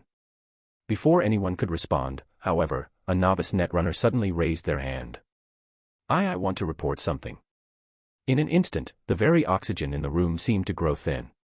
Chapter 13, Intelligence Beyond the Norm. Ever since the accident, they suddenly became very close, even doing deep dives together. I know how many of them there are, they must be up to something. The novice netrunner, under the gaze of Mercer and the others, first glanced nervously at the ground, then mustered the courage to look at the Arasaka agent. I think they're definitely plotting something. Before, Lucy, Kyoko, Daichi, and Leon got along well, but Mercer only joined after the accident. And Mercer has changed a lot lately. There's definitely something wrong. I stand by what I said. The novice netrunner's heart was pounding wildly. He knew he'd be seen as a traitor by his peers after this, but, if his report succeeded, maybe he could survive. He could escape this project, even get promoted to a senior position because of this merit. Thinking this, Sakata's expression grew resolute. He was almost certain this group was hiding something. Everyone used to look like they were on the verge of death, but lately, these few had been chatting and laughing. He'd secretly asked Kyoko before, but even she said it was just because things had been safe lately, with no encounters with AIs. That didn't make sense. Kyoko was naturally timid, and even he felt more scared during deep dives now. How could Kyoko suddenly be so brave? I have plenty of evidence to prove they're secretly planning something or hiding some secret. The more Sakata spoke, the clearer his thoughts became, and he grew even more excited. Yes, it must be this way. But the Arasaka agent remained unmoved.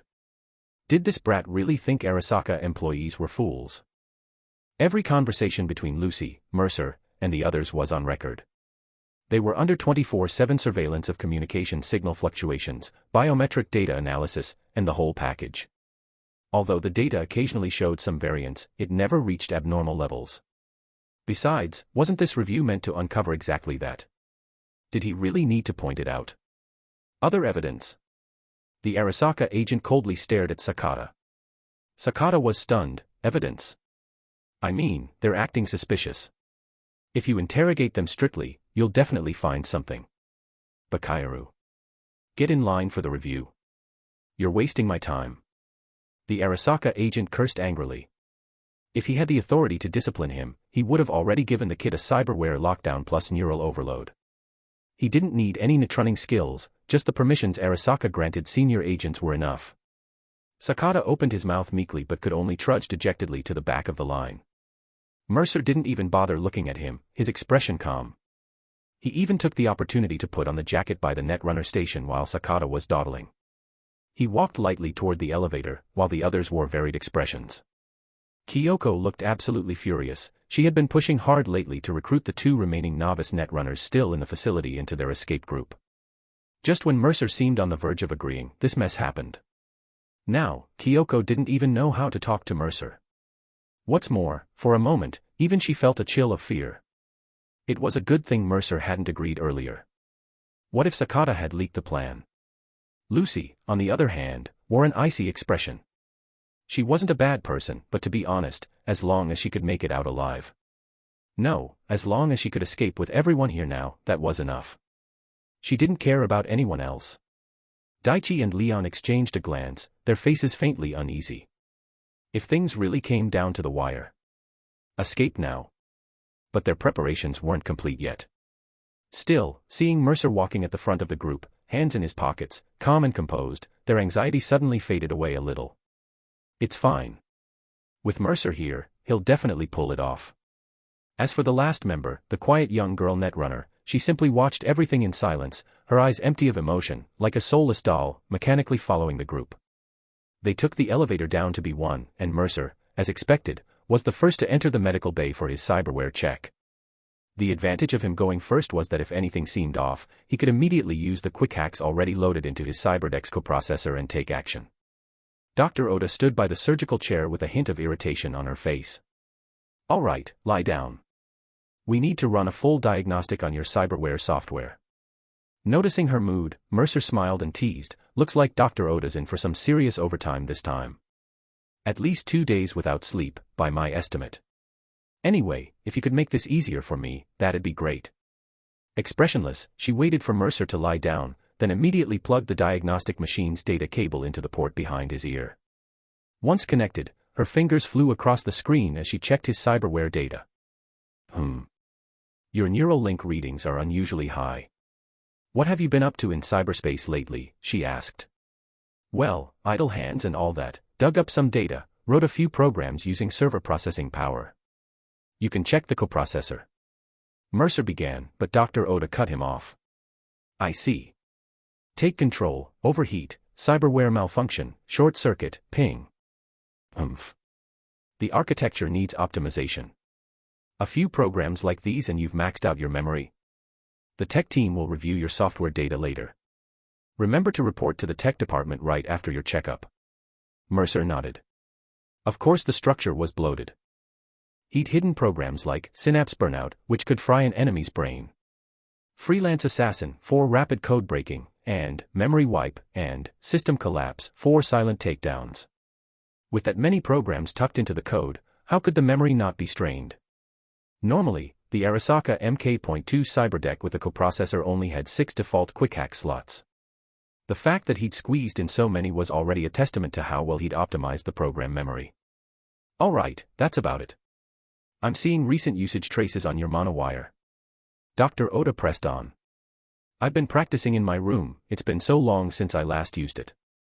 If I don't get familiar with it again, I'm afraid I might chop my own fingers off when the time comes." "Good. Being prepared is a virtue." Dr. Oda squinted at the data for a moment before saying, "Your neural pathways have mostly recovered." "No, not just mostly recovered, your intelligence attribute seems to have improved as well." "Incredible. Hold on, I need to update the data and upload it to your medical log." Mercer suddenly grew interested. The intelligence Dr. Oda referred to was just like stats in a game, used to evaluate a person's potential and strength in various physical and mental attributes. Generally, a body attribute of at least 12 is required to accept cyberware like Gorilla Arms or a Berserk OS. Programs like the Sandevistan not only demand a high body attribute but also require a reflexes attribute above 12 to operate. The intelligence attribute determines the computational capacity a netrunner can handle, their reaction speed in cyberspace, and more. Cyberware such as the Kerenzikov or Synaptic Accelerator, which enhance neural speed, often perform in ways tied to both intelligence and reflexes attributes. The cool attribute dictates one's tolerance for cyberware. The higher the cool attribute, the less likely one is to suffer from cyberpsychosis episodes, meaning they can handle more cyberware installations. "After the checkup, can you tell me all my current attributes? I haven't paid attention to them in a long time." "Sure. Have you taken your cyberware medical courses? If so, I can also send you the examination report so you can understand yourself better." Dr. Oda seemed noticeably cheerier, as if she'd spotted something intriguing. "I've recently started the intermediate course," Mercer said. "Not bad," Dr. Oda raised an eyebrow. "My assistant just graduated from the advanced course. You still have time for this?" "Cramming lately, given everything that's happened to me," Mercer replied smoothly. All right, the results are in. Body. 11. You're only 14 this year, right? That's impressive. Reflexes. 16. Young people these days are something else. Cool is. 19. Intelligence. Dr. Oda fell silent, and instead, her cyber eye began to glow. Mercer guessed she was making a call. He calmly sat up and sneaked a glance at the screen, where a line of text in Japanese read. Detected intelligence attribute exceeds conventional evaluation parameters. Information on subject Mercer Vale has been automatically sent to Arasaka's talent reserve list. So I really am a genius among geniuses. Mercer waited patiently, and soon enough, Dr. Oda turned to him abruptly. "All right, you can skip the procedural checks. Head to the director's office first, it's on the top floor." "Understood." Mercer asked curiously, what does this mean? This number means that, as long as you don't make any fundamental mistakes, you'll soon become a full-fledged senior agent and undergo advanced agent training. Depending on the results after training, you could be assigned as an executive assistant, deputy project director, or to a special department. Mercer, in the future, even I might need to rely on your support. Dr. Oda's expression grew increasingly amiable. Then I'll leave my friend in your care, Dr. Oda. That agent supervisor doesn't seem particularly friendly. After Mercer spoke, Oda nodded crisply. Not a problem. You've just been cleared anyway. At most they'll ask about your deep dive experience and insert a lie detector chip. I'll have a word with him to keep things civil. This attitude made Mercer chuckle inwardly. No wonder everyone in the company was scrambling to climb the corporate ladder. If he didn't know what Arasaka was really like, he might not even want to leave. But alas, his mind was made up. What comes next? As Mercer walked out, he pondered the possibility of squeezing a hefty sum out of Arasaka before making his escape seem to have grown considerably. Just as he stepped out, Lucy, who was second in line, looked at him with concern. Mercer simply smiled and said, just a routine check, no need to worry. The sharp gaze of an Arasaka agent fixed on him, blocking his path. This isn't the way to the programming department. Where are you going? The top floor, the director's office. You can verify that. Mercer met the agent's stare. Though his current body stood just over 160 centimeters, he showed no hint of backing down against the agent, who was well over 180 centimeters. Though he used the respectful Japanese honorifics customary here, his attitude made the agent's fingers itch with irritation. What's with the upbringing of kids these days? Forget lacking respect for seniors, how could they even forget to show deference to superiors? The agent was thoroughly annoyed but still dutifully messaged the director. After receiving confirmation, he stepped aside. Watch your attitude, Netrunner. Ah, my sincerest apologies. Mercer gave an insincere, perfunctory bow in the Japanese style and strode off purposefully. The agent narrowed his eyes, turning to glare at Lucy. What are you looking at? Get in for your check. Just you wait, don't let me catch you slipping up. The Arasaka agent gritted his teeth in frustration. Chapter 14, Burn the Boats, We Leave Tomorrow. Bonus chapter. You always bring me surprises, or perhaps troubles, Mercer. The moment Tano Aina spoke her first sentence, Mercer knew the general tone this conversation would take. Next would probably be the stick first, then the carrot. You know, after you attracted that AI and caused server losses, it was very likely you'd be disposed of along with the former supervisor. Especially since you were directly contacted by the AI.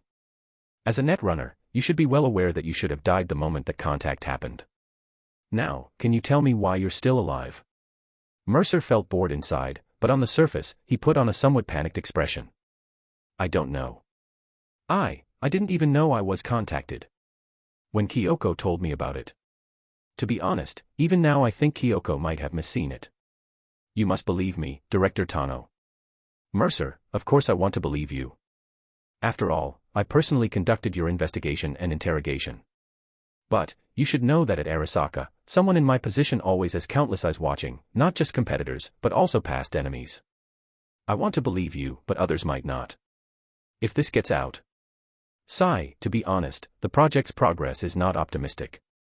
We've allocated a large amount of funds, but there have been no results or even progress for so long. I'm under a lot of pressure. Tano Aina's words suddenly made Mercer break out in goosebumps. Why did this plot feel familiar? Wasn't the next line going to be something like, you wouldn't want others to know, right? So now, we need to help each other, and coincidentally, I have a perfect solution right here.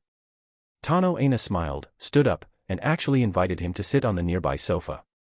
She even picked up her teapot. Sit, let's talk slowly. She poured the tea unhurriedly without speaking. Mercer just sat up straight, pretending to be cautious, but his eyes were examining the teapot and tea leaves, sniffing the aroma. Honestly, after spending so much time in the net, eating that garbage synthetic food in the cafeteria every day, the scent of natural tea leaves really made his mouth water. Unaware that her deliberate pause and pressure tactics had instead stirred Mercer's appetite, Tano Aina chuckled inwardly at his nervous lip pursing. He really was just a kid. What do you think? She poured 2 cups of tea and gracefully sat at the other end of the sofa. What is it you want me to do? Mercer looked extremely tense. Before I was transferred to this project, I was in charge of cyberware development related to netrunners. The lab prototype is already complete, but it was designed, rather idealistically. So, strictly speaking, it's not a single piece of cyberware, but a full set related to netrunning. Since it must be installed as a complete set to function, the requirements for the user are very high. Even for everyday use, it demands a high level of neural strength from the user. Additionally, as a full set of cyberware, it imposes stringent requirements on the user's mental attributes and cyberware tolerance. A previous test subject, an Arasaka netrunner agent, suffered brain burns during an overclock attempt and was sent to Japan for recovery. Currently, the entire cyberware set is undergoing a second round of adjustments, originally intended to scale back some functions to lower the user requirements. But you, Mercer, you might be able to handle the full version of the prototype cyberware and become its perfect match. Do you know what it would mean if you could bear this set of cyberware? Tano Aina raised her voice, her eyes gleaming with excitement as she tempted him. It means you could become Arasaka's Atom Smasher in the field of netrunning. Damn, just how extreme are these modifications? I'm not ready to ascend to machine godhood yet. Mercer feigned hesitation, timidly asking in a low voice, what exactly is this set of cyberware? Could you explain it in detail? Tano Aina simply chuckled and directly transmitted the data to him. Mercer chose to accept it and then saw a brief showcase and data description of the full cyberware set. Neuralware Kokuyo Neural Link supports 0.01 milliseconds latency for thought-controlled devices, compatible with a dedicated cyberdeck. Operating system Cyberdeck Soulkiller can use the Soulkiller protocol to initiate quick hacks against enemies. After a quick hack is completed, all of the enemy's consciousness data will be destroyed and a backup copy automatically uploaded to an available storage chip. Paired with the Kokuyo Neural Link, it can effectively reduce network latency by over 50%. Built in 11 standard units of memory, the usable Soulkiller protocol can spread infection to up to 4 marked targets. Equipped with the Kokuyo coprocessor, which accelerates quick hack intrusion speed by approximately 40%, includes built-in overclock functionality, significantly boosting computational power in overclock mode. Drawback: noticeable heat generation, requires pairing with professional-grade netrunner cooling cyberware and strong neural tolerance.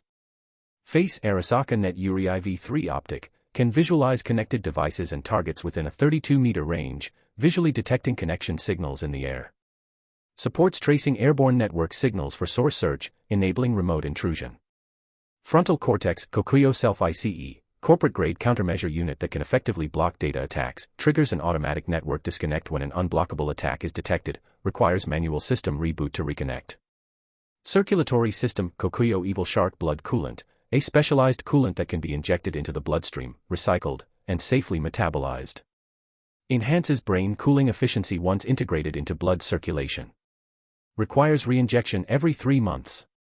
Skeleton Kokuyo Evil Shark Supercooling, an integrated cooling system installed in the brain, neck, and spine after modification, effectively reducing body heat during network activity. Its performance is approximately 12% stronger than NetWatch's equivalent professional cooling system. Nervous system Kokuyo Synaptic Accelerator slows time by 72% during use while maintaining the user's normal thinking speed. Hands Kokuyo Smart Link provides more efficient data connectivity, with near-zero latency when paired with the Kokuyo Neural Link. Allows direct connection to servers or advanced devices via hand data cables for control and netrunning, effectively reducing intrusion delays and improving data transfer speeds. Integumentary system Kokuyo Heat Dissipation Coating, compatible with Evil Shark-type cooling systems, significantly enhancing the body's natural heat dissipation. Drawback: due to excessively high thermal conductivity, it severely absorbs external heat. Currently under improvement, optional installation available.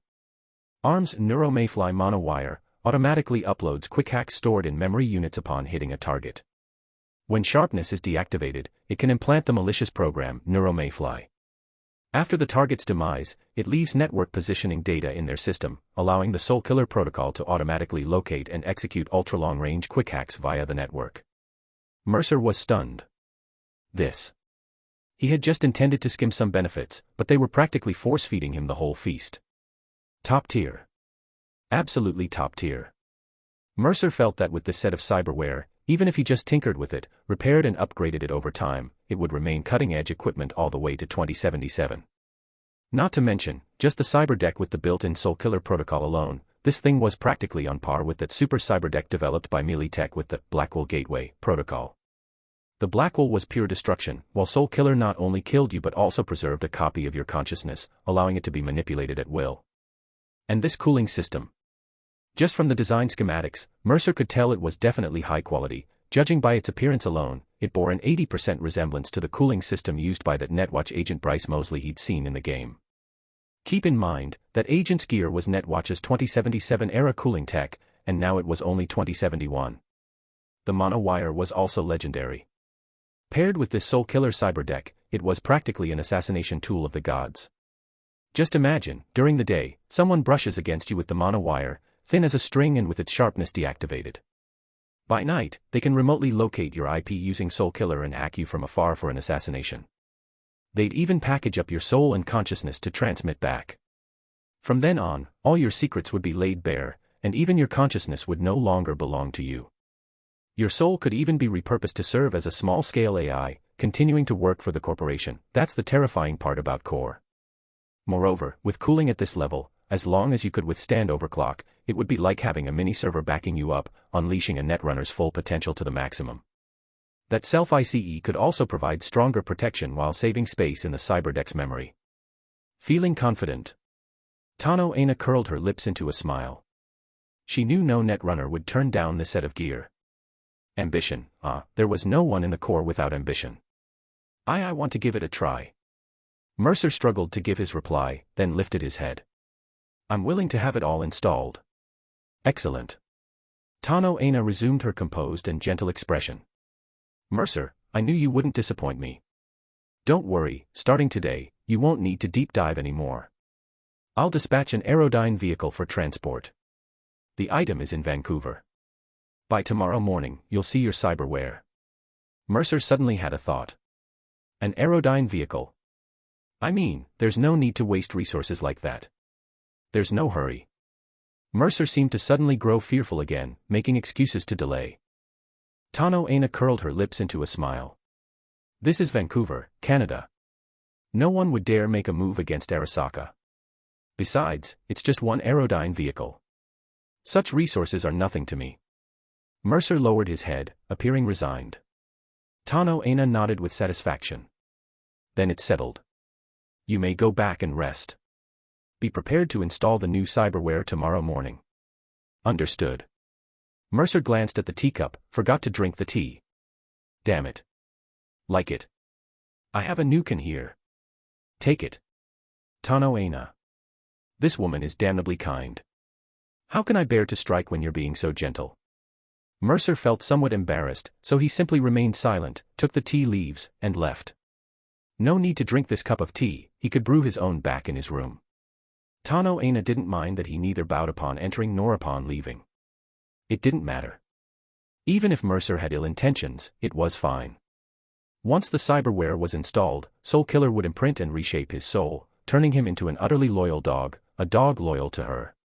For a cute and capable dog, Tano Aina had never been stingy with kindness. With that, Tano Aina's mood lifted immensely. She sat in her office chair, gazing out at the distant desert and dust storms. It would be best to leave this wretched base soon. Once the cyberware was installed, someone else could deal with this damn star project. She suspected it hid some major secrets, and to live long and well, it was better not to dig into those secrets that might be connected to rogue AIs. The thought of escaping this suburban base and returning to the city, perhaps even using Mercer to rectify her previous failures in the Soulkiller project. Tano Aina felt the sunlight grow warmer and her chair much more comfortable. Mercer, you'd better not disappoint me. Chapter 15, Operation Commence. Daichi, tomorrow? But we don't have any deep dive opportunities today. I heard there's no deep dive planned for tomorrow either, so we... Mercer, we don't need their permission. There's no time. Watching Mercer calmly brew a pot of what looked like extremely expensive tea for everyone, honestly, everyone present felt a certain dissonance. We're about to flee Arasaka. We're up against an entire team of Arasaka agents, over a dozen technicians with netrunning skills, dozens of regular security guards, and a full set of automated security systems. Why are you discussing it like we're going on a picnic tomorrow? Lucy, why? What happened? Mercer, my dear director is sending me a set of lab-grade cyberware. I suspect it's probably rigged. Even if it isn't, it's definitely loaded with all sorts of messy programs. Who knows which one might cripple me? And what if I can't handle the cyberware modification, end up disabled, need a long adaptation period, or worse, she transfers me right after it's installed. How will we escape then? So there's no choice. We run tomorrow. Leon, then why not tonight? Daichi, yeah, under the cover of night, it's easier to hide our tracks, and there are fewer guards on duty at night. Mercer, because I want that cyberware. Even if it's rigged, I can tweak it slowly once I get my hands on it. A set like this would cost at least 1 million, no, 10 million eddies on the outside. Where else are we going to find such a treasure after we escape? Not just the cyberware, we also have to get the relic. I remember it's usually stored in the cold storage unit near the medical bay after use. The chat group suddenly fell silent, everyone staring at him with complex expressions. So it's about money over life. Mercer, don't worry, the Aerodyne vehicle delivering the cyberware is coming tomorrow. We'll act as soon as it arrives. My plan is to first use the server to disable the armed forces inside the Arasaka underground facility. Then, when the Aerodyne vehicle is cleared to enter upstairs, we'll use the automated turrets and robots at the entrance to take out the guards on board.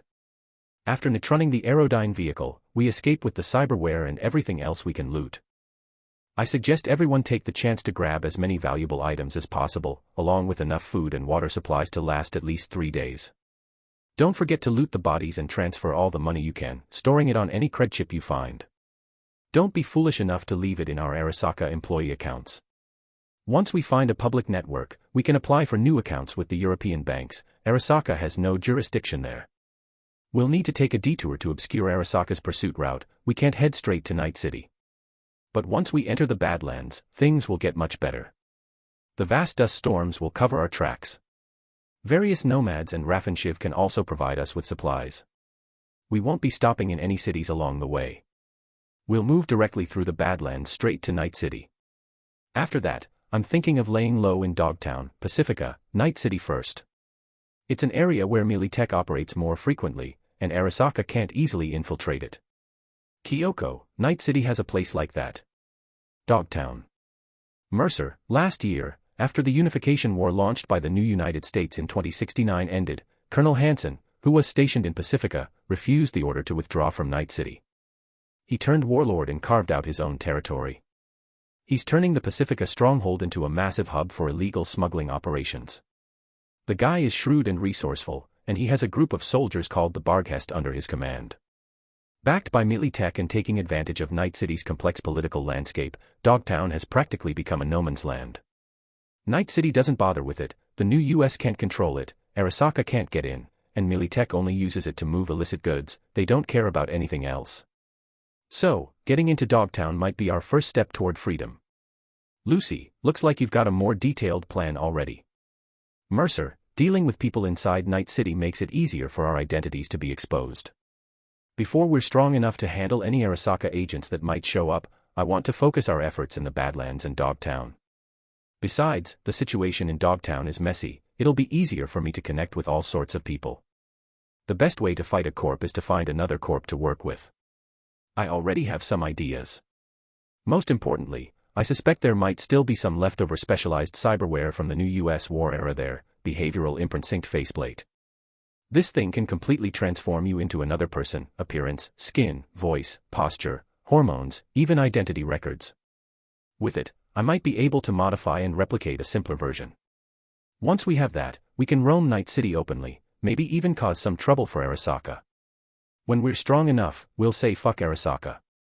Night City doesn't belong to them. As for how to deal with Arasaka, I actually have a plan for that too. So, just follow my lead. I'll make sure we hit Arasaka hard. I promise, one day, I'll clear our bounty so we can walk freely anywhere. Lucy, alright, I trust you. Kyoko, me too. Daichi, so what's our specific plan of action? Mercer, first, I'll send you the take control program I use. Take turns on watch tonight so that no matter when the Aerodyne vehicle arrives, I'll know immediately. Second, based on what we've scouted so far, think about any gaps we might have missed. See if there's anything valuable we can take with us when we leave. Also, pack your personal essentials, but don't overdo it, we still need to transport the cyberware. With the crate, that thing isn't small, so we have to reserve storage space. Third, use cameras to mark all targets that need attention or neutroning. I'll connect to the server myself and fry the brains of all high-risk targets. That agent squad leader is a priority. After I fry him, remember to bring his body along. I recall there's a professional cyberware storage freezer in the medical bay. Later, I'll perform a minor surgery on him in the Aerodyne vehicle to strip all the good stuff off. He actually dared to glare at me today. I really don't get it, daring to lock eyes with a netrunner. Tonight, I'll glare him to death. Kyoko, Mercer is so scary. But, well, I doubt I'll be able to sleep tonight, so I'll take charge of keeping a close eye on him. Leon, you're pretty petty too. Wasn't it just because he glared at you and scared you in the interrogation room today? Mercer, too. Leon, I'll keep a tight watch on all Aerodyne vehicle movements. The moment one shows up, you'll get the alert. Daichi, I'll stay in my room and operate the surveillance equipment from my laptop, marking all armed threats as much as possible. Lucy, you, Leon, and Kyoko handle cutting the alarm signals. Lucy, understood. Mercer, good, that's the plan. Once the Aerodyne vehicle arrives, I'll immediately head to connect to the server, crack the Guardian AI, and use the server's processing power to strike at the netrunners inside the base. You all need to move simultaneously to cut the alarm signals and avoid drawing attention while I'm forcing my way into the server. Mercer, don't worry, even Arasaka agents can't withstand my cracking programs. Just mindlessly deploy the quick hacks I gave you. As long as you successfully hack in and deploy the virus, they won't hold up. The only one to watch out for is that agent team leader. His ICE might be too tough for you to breach. Even with my program, it demands a lot of brain processing power. Alright, the tea's ready. Everyone, have a taste. Mercer picked up the teapot and poured tea for everyone. Lucy, so, does this mean we'll be leaving this place soon? Mercer turned to look at her slightly pale face and smiled. Mercer, yeah, together. To Night City. She took a deep breath and raised her teacup. The scalding heat forced her to simply inhale the aroma for now. Even so, whether it was the fragrance of the tea or Mercer's smile, her slightly trembling hands finally steadied. Lucy, I understand. Kyoko, Lucy-chan, are you nervous? Leon, Kyoko, why are your legs shaking so much? Daichi, Leon, could you just chill? Kyoko, baka. Leon, you're such a big baka. Mercer, oh classic anime dialogue. Lucy, so you really are into anime after all. No wonder you love Sailor Moon so much. Mercer, are we never moving past this? Leon, ha ha ha, once we get to Night City, I'll find you some even wilder BDs. Daichi, actually, the immersive games these days are more interesting than BDs. As they chatted, the tension that had left their limbs numb and bodies cold gradually faded, replaced only by the gentle fragrance of tea and the warmth of steam surrounding them. It wasn't until the nightly curfew, when everyone returned to their dorms to act according to plan, that Mercer found himself alone in his room, taking deep breaths repeatedly. He held his head, squinted his eyes, and continuously thought, simulated, and speculated about every possible outcome. After considering potential risks and confirming that his initial plan had no major flaws, he immediately began devising contingency plans. What if they failed to disable the alarm system as planned, triggering alerts while netrunning the server? What if they can't seize the Aerodyne vehicle? What if the Aerodyne vehicle isn't fast enough to escape pursuit and gets intercepted at the border station? One backup plan after another flashed through his mind, making his entire body grow faintly warm with intensity. I can do this. Bring everyone out. Not a single one left behind. These kids are counting on me. I can't screw this up no matter what. He repeated it to himself like a mantra, over and over, until no new ideas surfaced in Mercer's mind. Finally, he let out a long breath, resolutely lay down, and fell asleep, gathering his strength for what was to come. At exactly 4 a.m., the encrypted comms tone rang in his ear. Mercer's eyes snapped open. Leon, the Aerodyne vehicle is almost here. I overheard the security room, they've been notified. They'll open the base gate in 20 minutes to take over the vehicle's systems. Mercer, report status. Daichi, security positions are marked in everyone's cyber eyes. No need to worry about surveillance, I still have control over all monitoring and security systems on B1 and B2. Elevators are clear and available. Lucy, Dr. Oda's assistant is still working overtime in the medical bay. Be careful, someone might be there during the op. Kyoko, the agent captain we're monitoring, is currently directing security on the first floor. No unusual activity. Mercer, you three, shut down the building's security alarms. Once the alarms are off, head straight to the medical bay cold storage, retrieve the relic, and slot it into your own neural port. Bring all remaining relic chips with you, then regroup with Daichi in the monitoring room. Don't forget to grab 2 cyberware storage cryo units. I'll head downstairs and wait for your signal to hack the server. Move out. After issuing the orders, Mercer took a deep breath, stood up immediately, grabbed the laptop beside him, and started moving. The moment he opened his door, the doors of the adjacent rooms opened almost simultaneously. Lucy, Leon, and Kyoko all turned to look at Mercer, who simply gave a thumbs up. Mercer, the alarm shutdown is on you. Lucy, we're heading to the surveillance room now. Be careful, Mercer. Mercer, understood. They exchanged one last look before turning and moving in opposite directions down the hallway. Mercer stepped into the elevator and pressed the button. As the doors closed, he slowly shut his eyes. When the elevator doors opened again, the all-too-familiar vast server room lay before him. The Netrunner station they had all used for deep dives still sat quietly at the edge of a sprawling web of neural link cables.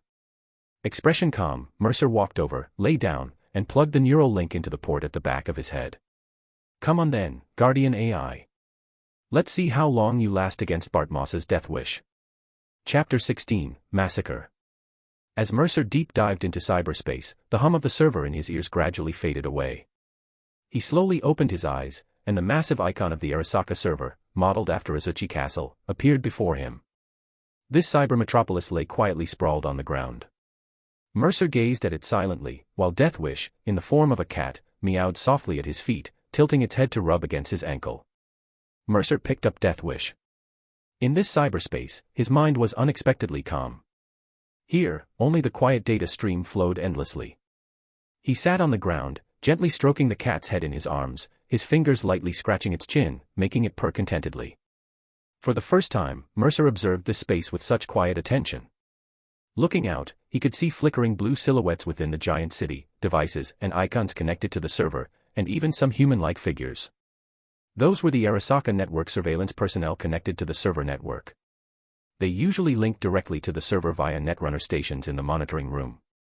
And precisely because of this, Mercer could clearly see as a quiet blue figure suddenly let out a silent scream in cyberspace, convulsing before collapsing into a mass of data. Then, the massive cyber city before him abruptly began to tremble violently. Lucy, quick! Quick! The Netrunner in the monitoring room triggered the server ICE alert before dying. The encrypted communication was cut off. Without a doubt, the server had activated its security protocols to interfere with the network connection. The Guardian AI had been proactively activated.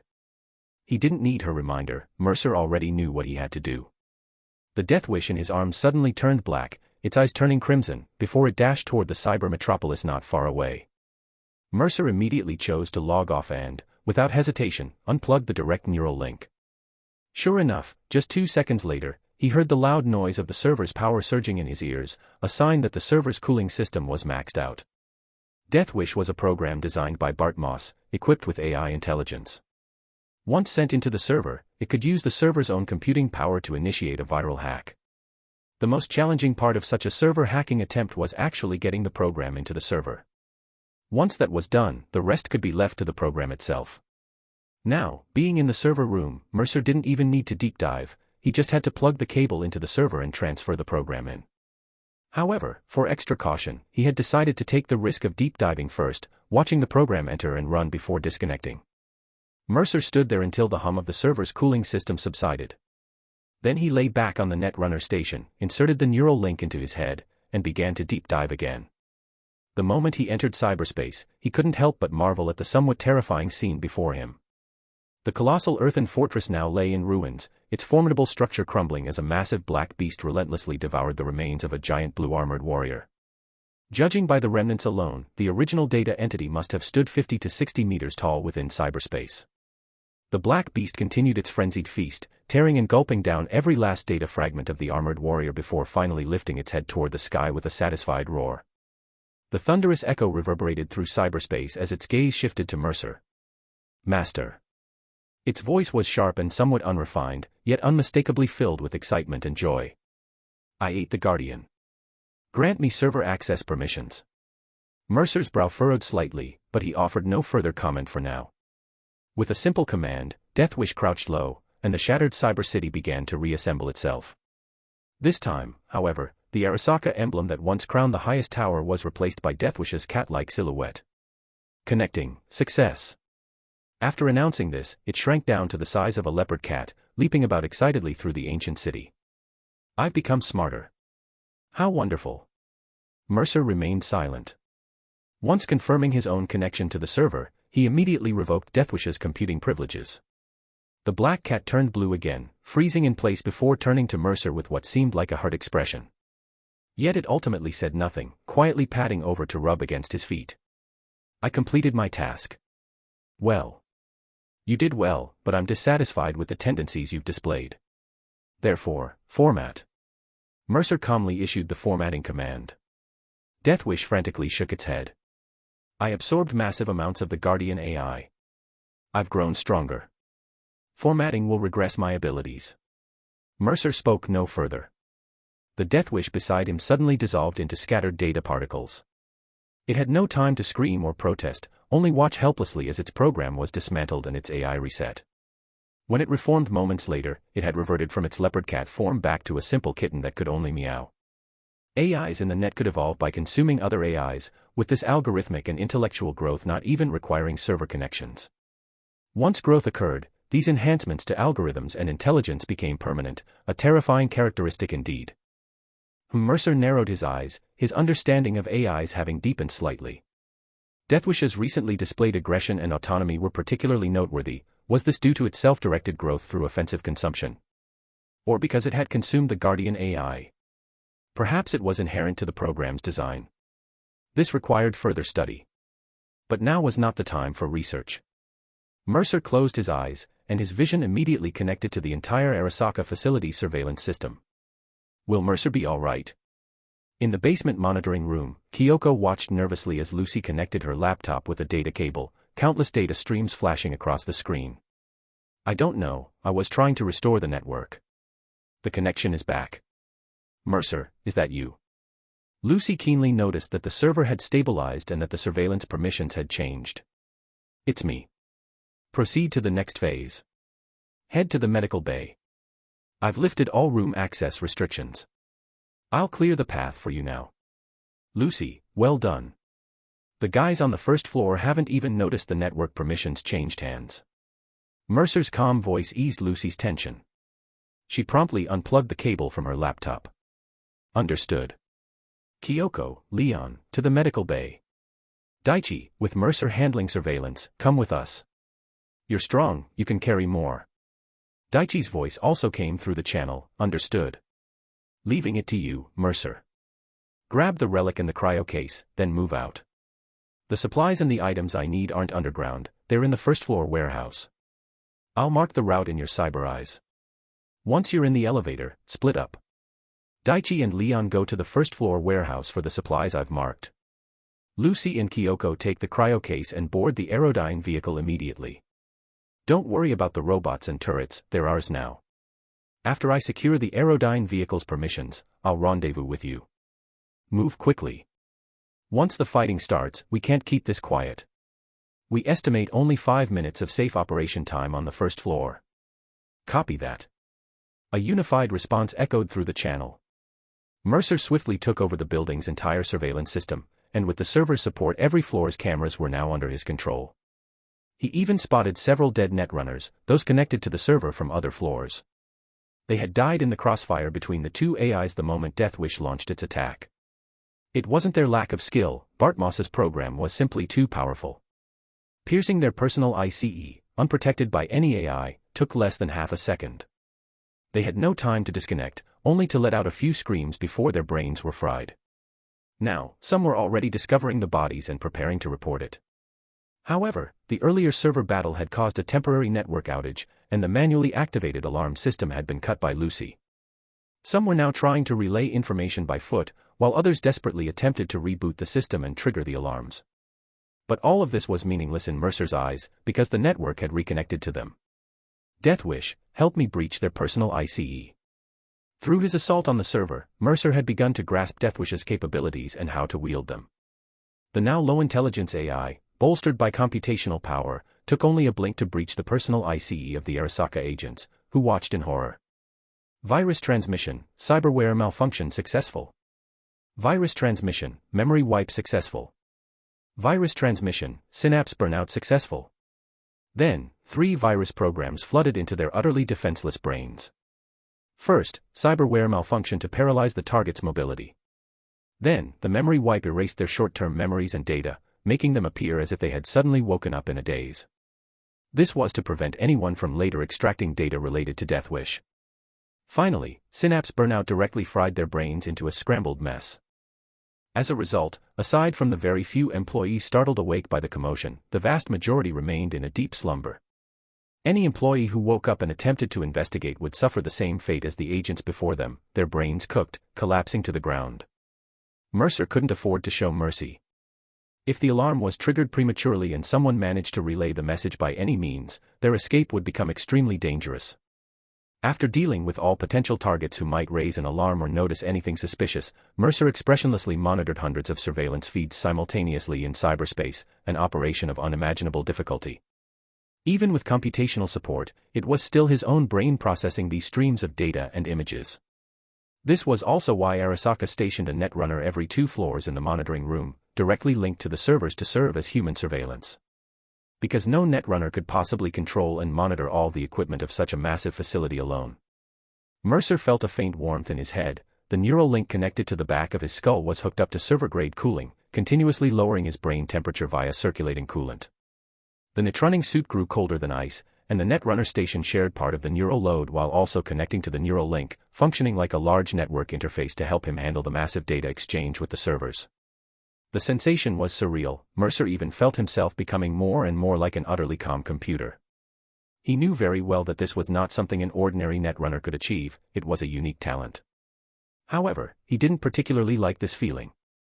But for now, it was immensely helpful, not only allowing him to gauge his operational limits and physical condition but also enabling incredibly sharp analysis and judgment. Got it. Lucy's excited voice came through his ear, but Mercer only responded with an emotionless, before instructing. Everyone, insert the chips. The remaining 3 need to be taken along with their cases. Watching the surveillance feed as Lucy and the others inserted the relic chips, Mercer immediately began connecting to the chips in their possession, first hacking the original programs, then establishing a link.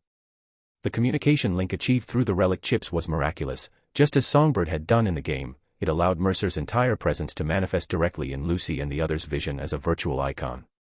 Moreover, it could create a separate network channel for communication, far more secure and covert than encrypted comms software, with no signal fluctuations throughout the entire process. Mercer. This is incredible. Lucy and the others were startled by the sudden appearance of Mercer's icon. His icon had changed, now wearing a black hoodie underneath a leather jacket. The hood of the sweatshirt was pulled up to obscure the face, with a mysterious faint shadow veiling the features, only allowing a vague glimpse of a familiar countenance. He looked like an older version of Mercer, roughly in his early 20s. Cool, right? The look was inspired by a game protagonist also named Mercer. But you need to leave now. The first floor hasn't gotten the news yet. Move quickly. Once you're in the elevator and the doors open, those troubles will already be dealt with. Mercer smiled at them, then glanced over at Dr. Oda's assistant trembling in the corner. Now, he could even borrow Lucy and the other cyber eyes to see, even sense what they were feeling. This was the wonder of using the relic to establish direct neural-level communication. Please, don't kill me. I didn't do anything. The poor assistant didn't finish his sentence before feeling a sudden heat in his head. He then let out an agonized cry, clutching his smoking skull as he collapsed dead on the floor. This assistant had witnessed Lucy and the others inserting the chip. That would make Arasaka realize they might have discovered other ways to use the relic. Otherwise, there'd be no reason for them to insert the chip into their brains at such a time. Only an idiot would think there was no risk of Arasaka remotely activating it. Mercer absolutely did not want to expose this. Because, by conventional logic, if they stole the Aerodyne vehicle cyberware, raided the warehouse supplies, and even stripped the squad leader, then taking the relic would only be for money, research, or trade. That way, Arasaka would hardly suspect that, with Alt's help, he had completely neutralized the variant Soulkiller program within it. The real purpose of taking the chip was to exploit the relic's hardware itself for its immense adaptability. But if Arasaka realized he could erase Soulkiller, the pursuit level for Mercer would undoubtedly be elevated to the highest.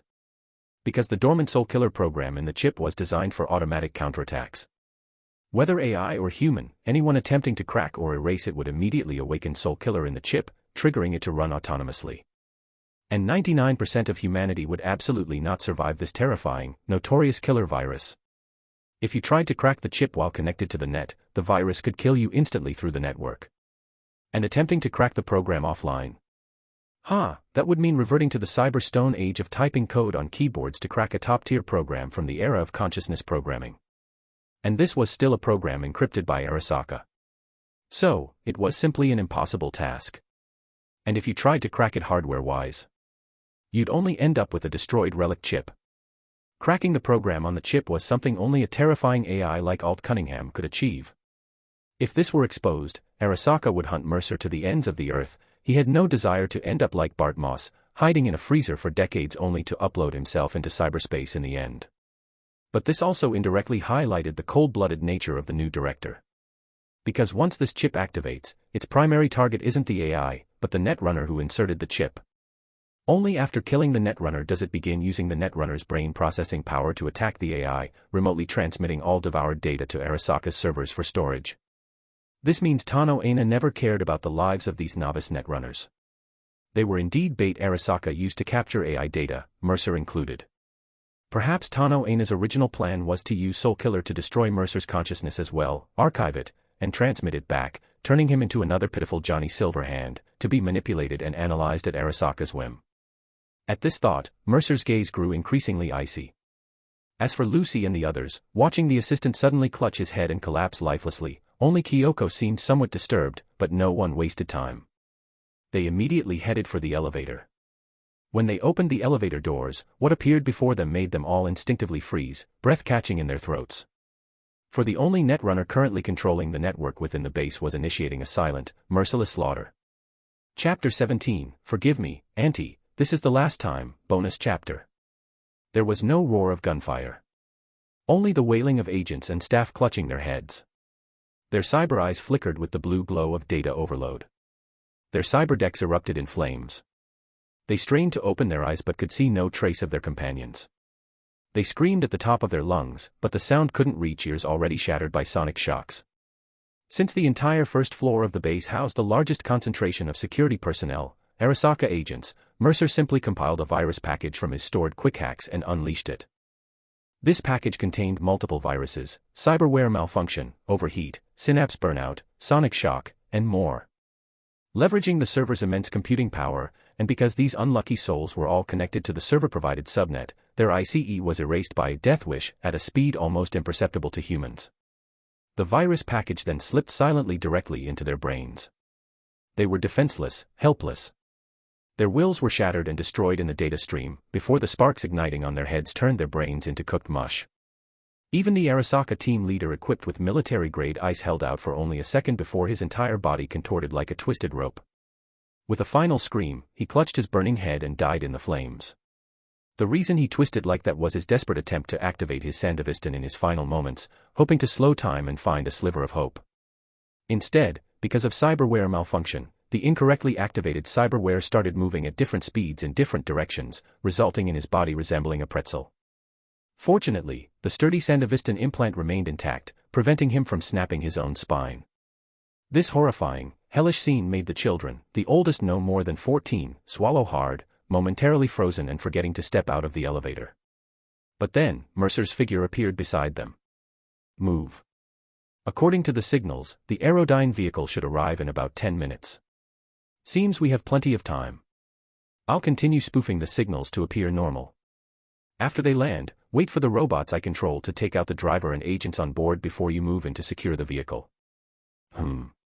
Now's a good time for me to go have a chat with our director, see if she has any more generous gifts for me. Oh, and later, just strip that agent Sandevistan. The other cyberware isn't worth taking, don't worry about damaging it during removal. I suspect that thing is already partially broken. I'll take it for research, see if it can be repaired. I didn't expect the attack, amplified by the computing power, to be this potent. Maybe I packed too many viruses into that package. Should have included fewer when compiling it. Mercer still appeared utterly calm, his expression as serene as if he were admiring a campfire as he gazed upon the field of corpses. Are you okay, Mercer? Lucy fought back the urge to vomit. The air was thick with a foul stench, a mix of scorched smoke and the bizarre, nauseating aroma of burnt flesh. Ah. Oh, don't worry. It wasn't much trouble. They were all connected to the same subnet. Infecting them through the server was as easy as pulling the trigger on an automatic weapon. Just press a button, and they all dropped dead. Mercer commented casually before adding. Gotta go, see you soon. Right now, I'm multitasking, monitoring the cameras, deploying software, trying to chat with our director, and digging useful data out of Arasaka's servers. These idiots even stored the data we mined in their servers. I'm working on saving it all, packing it up, and then seeing if there's anything interesting. Besides that, there's plenty of other useful intel I need to extract. These guys stored all sorts of random junk in here. Lucy could tell he was speaking to them purely on instinct, or maybe stream of consciousness. His brain was just too occupied to engage in proper conversation. Multitasking. How is his brain wired? Is he actually a rogue AI, or did that accident turn him into some kind of strange data consciousness? Only legendary genius netrunners like the fabled Bart Moss or Alt could pull off something like this. Is Mercer on their level? Lost in her thoughts, Lucy followed his directions as she moved forward. She then noticed that her cyber eye had been thoughtfully marked by Mercer with a route overlay, and he'd even pixelated the faces of agents who'd met particularly gruesome ends. He really is. Lucy didn't know how to describe it, but just seeing those pixelated patches put her somewhat at ease. No matter what, someone who still bothers to pixelate things for their comrades in a situation like this is definitely someone she can trust right now. And indeed, Mercer was swamped. He continued ensuring no signals were escaping the base while simultaneously accessing the devices in Tano Aina's top-floor office. He quickly scanned and identified the hidden turrets, auto-alarms, and emergency buttons installed in her room. Unexpectedly, though, Tano Aina's office network wasn't directly linked to the server. Instead, it connected to another subnet. Only the surveillance cameras were hardwired, likely to make it easier for base personnel to protect her. As for Tano Aina's own room, there were no cameras at all, just some detectable network signal fluctuations suggesting other connected devices, possibly defensive systems, were present. Mercer guessed this subnet belonged to a dedicated Arasaka security server in Vancouver, perhaps even handling exclusive communication channels for certain executives. This prompted a brief moment of reflection from Mercer, but he quickly mapped out his next moves. First, he began programming through the server. Countless lines of code surged rapidly as the specialized software he needed was woven together at breakneck speed. First, signal isolation. He had to immediately block Tano Aina's ability to transmit messages to the outside world after hacking in. Next, signal takeover. He had to seize control of the communication software in her neural link right after the intrusion. Finally, cyberware paralysis. He couldn't cause significant cyberware damage to avoid triggering any automatic alarm systems that might be integrated into certain implants. He also needed to write a life sign spoofing program. This was designed to counter the life detection cyberware on her body, preventing any trauma teams from being dispatched if her vital signs showed anomalies, or in case the program had an automatic alert function. He had to ensure he wouldn't trigger any alarm devices connected to this subnet or be detected by any potential AI on the subnet server. Otherwise, if exposed, his window for a safe escape would shrink drastically. As Mercer wrote the code, he pondered whether this was worth it for some possibly existing intel and resources. But then he thought, even if he did nothing, Tano Aina could wake up at any moment. Since he was scheduled to have cyberware installed today, she might even wake up to sign for the Aerodyne vehicle upon its arrival. She definitely knew the exact time it was coming.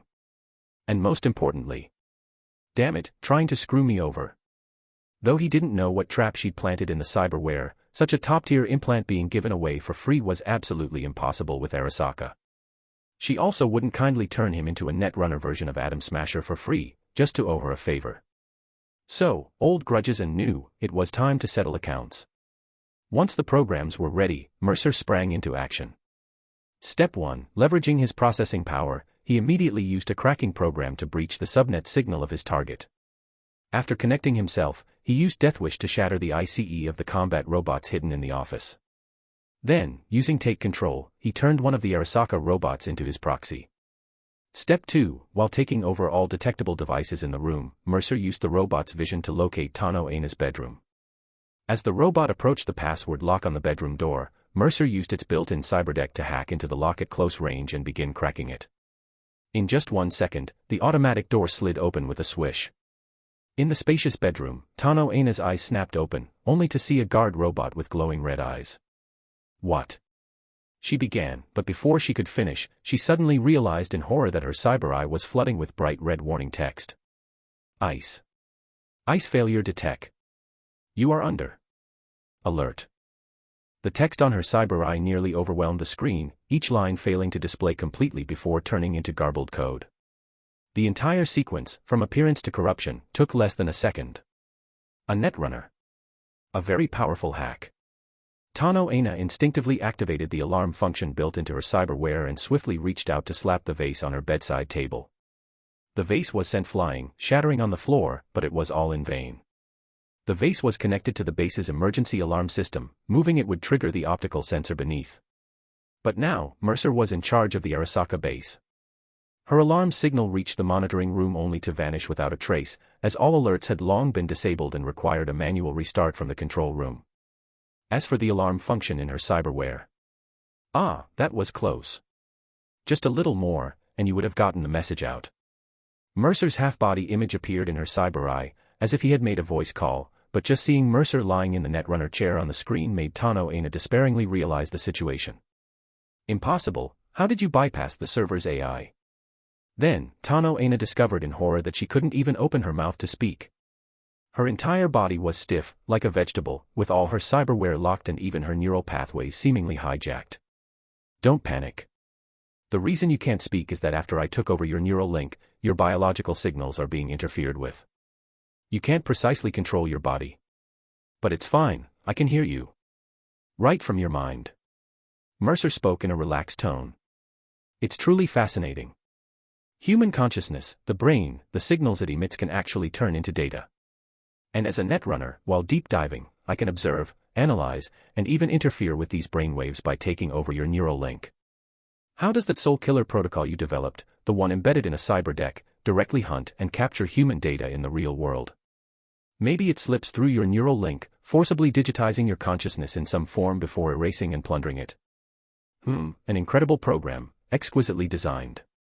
Oh, it seems similar brainwashing techniques use this principle too, condensing certain data into invisible signal waves that seep into the human brain through the neural link. I'm a genius, unraveling the secret of brainwashing just like that. Hey, done. Tano Aina could only watch in terror as Mercer logged into the subnet she was connected to, the internal network for Arasaka executives, using her identity. He immediately began reading the text in her emails and work logs at a rate of 3 to 4 pages per second. Just seeing this, she screamed despairingly in her mind, "You're not human. You're a rogue AI. Bullshit. I'm a standard human, the kind of healthy guy who can't hold back when watching BD featuring energetic girls." Mercer was always sensitive about this topic. Nonsense. No human could possibly do what you're doing right now. How much has time slowed down for you in cyberspace? 50%? 70%? Or 500%, 700%? That's the difference between humans and AI. No human brain can process and absorb this much information in an instant like an AI. Now that you mention it, no wonder I felt like you were all moving a bit slow, taking forever to reply. Must be because I'm processing so much information at once that I've lost my sense of time. Damn, I'm amazing. Looks like I have really high compatibility with cyberware like the Sandivistan and Synaptic Accelerator. How long do you think I can overclock using that set you gave me? Tano Aina was utterly exasperated, but it was precisely this that finally convinced her Mercer was undeniably human.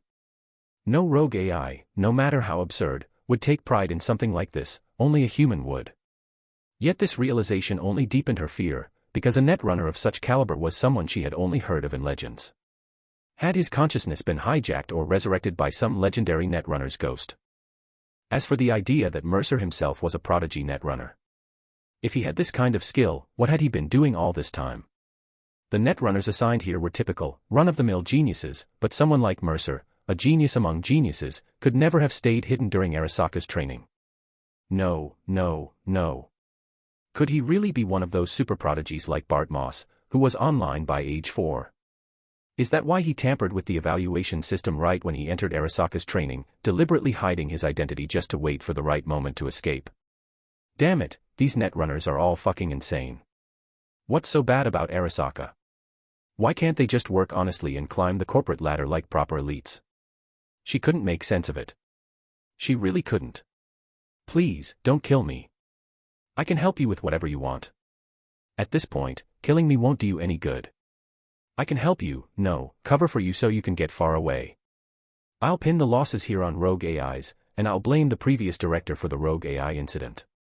I can help you install and calibrate that cyberware. I was in charge of overseeing its design. Please, I'm really useful. It was the former director who forced you all into suicide missions. Haven't I always treated you well?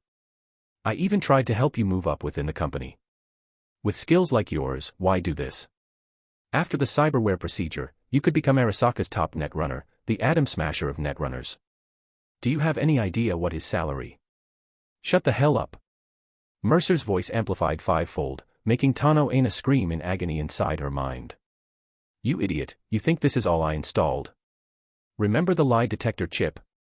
Remember that thing you shoved into my brain when we first met? The moment you plugged it in, I cracked its program. Want to guess if you've got that same program in your head now? All that talk, and the only true thing you said was, don't kill me. Really something, you old hag. Tano Aina fell silent. Then, she watched helplessly as Mercer used her credentials to pull data from the server. A faint glimmer of hope lit in her eyes. You're interested in these design schematics? Who are you with? Militech. The NUSA. An independent state. Or Netwatch. How about this, we work together. I'll even play spy if it means staying alive. Spare me, and I'll let you keep evidence that could get me killed. After this, whatever intel you need, I'll get it for you. How does that sound? Just arrange an escape route for me afterward. Look up my record.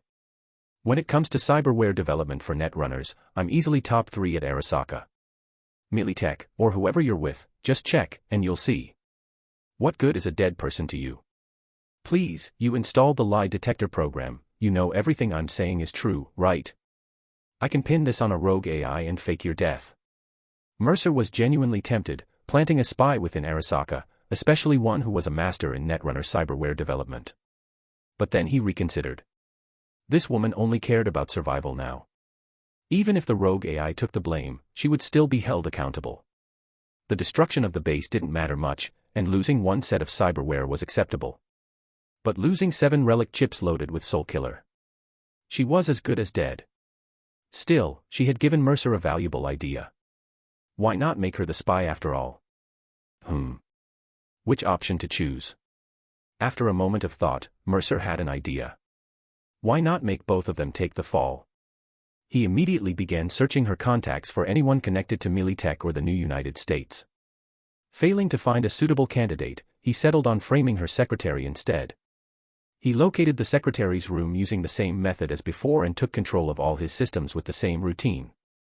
Under the secretary's horrified yet helpless gaze, Mercer manipulated their chat interface, fabricating a conversation between the two.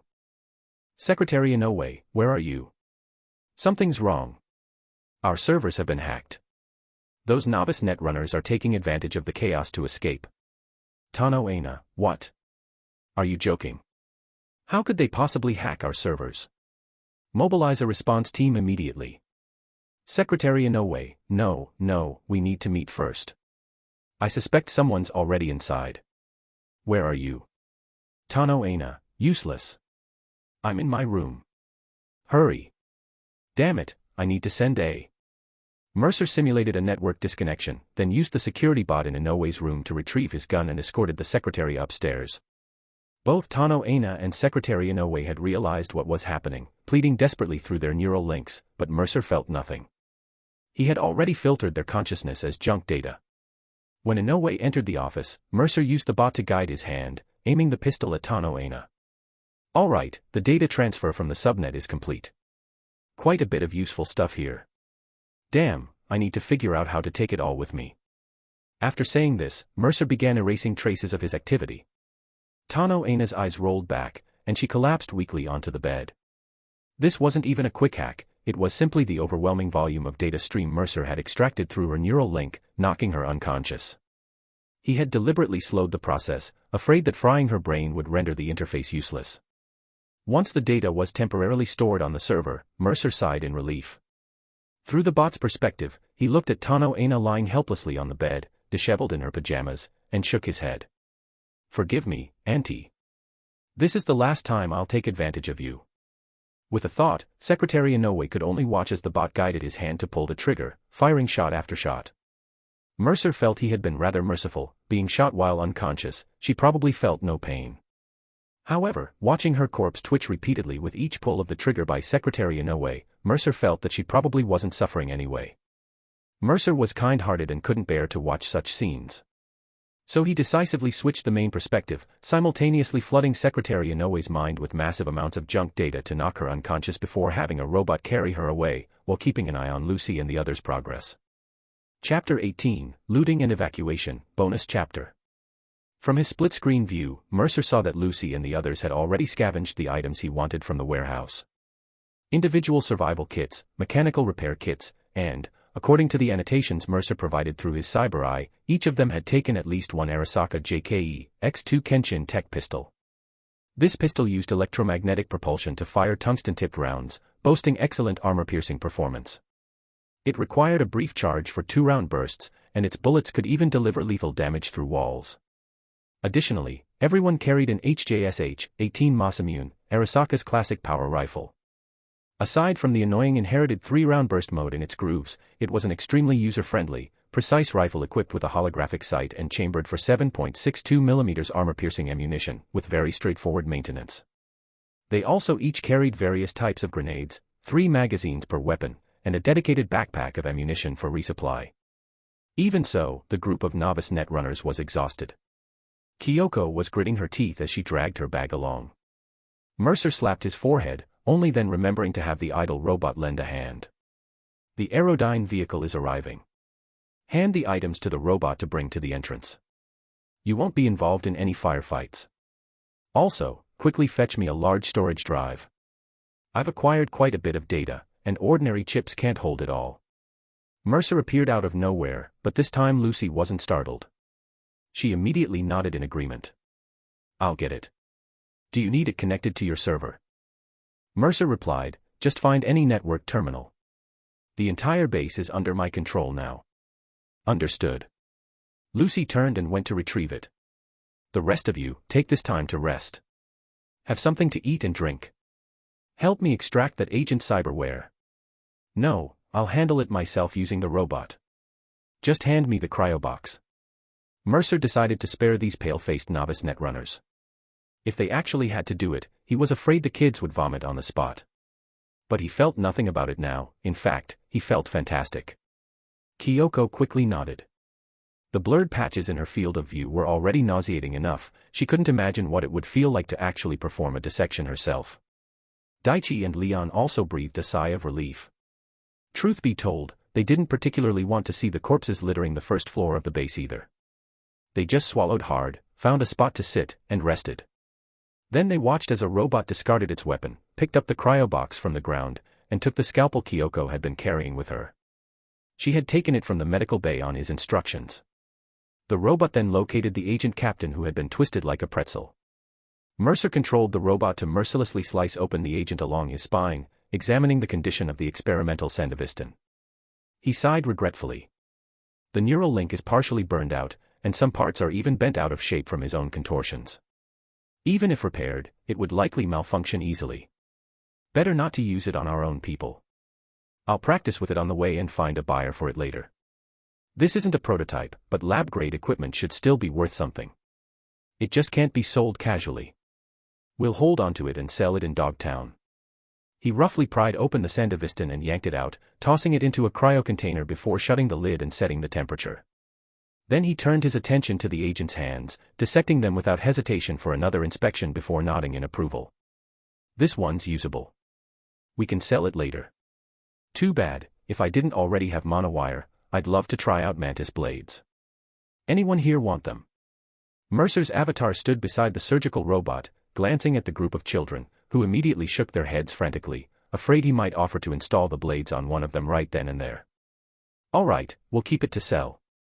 This is rare gear. Bundled together, even on the black market, it should easily fetch over 200,000.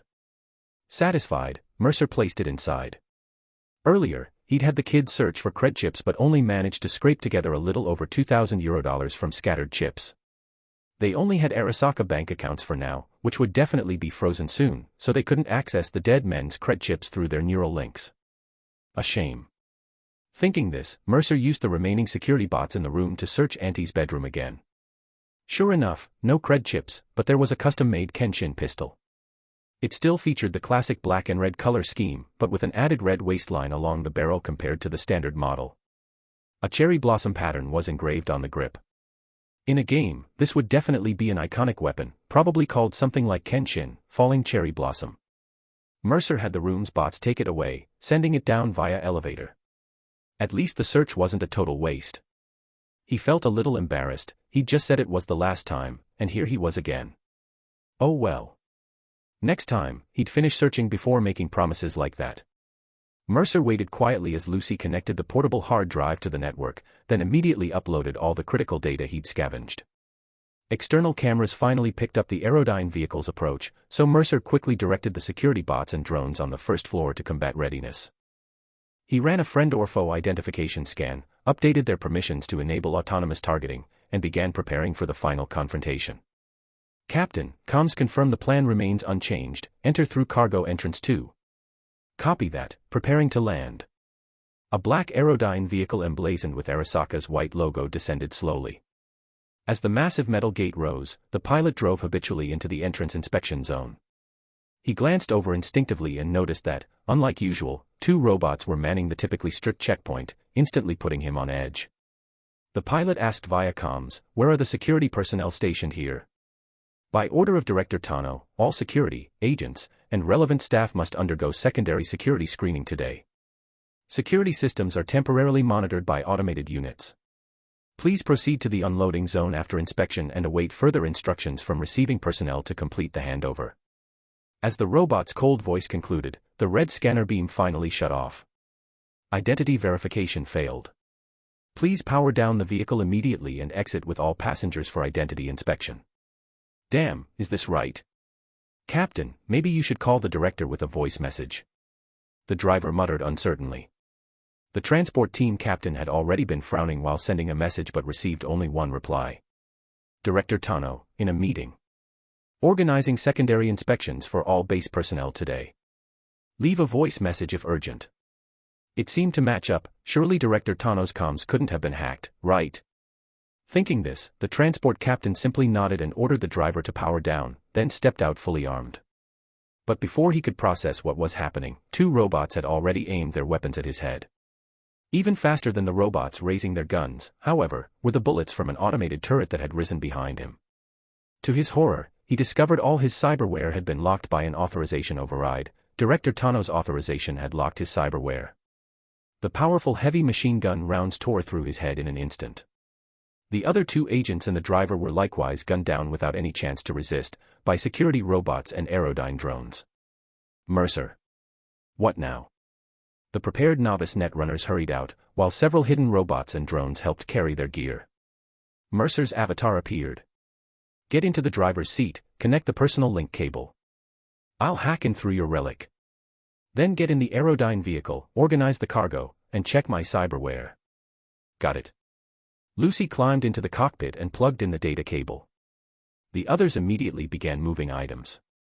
Kyoko, lacking strength, went ahead to inspect the delivered cyberware. There were 5 high-grade bulletproof insulated containers the size of storage boxes on the transport. Before Kyoko could ask, Mercer sent her the codes, extracted from the director's emails. After opening and checking them, Kyoko confirmed, "Everything's here, nothing missing."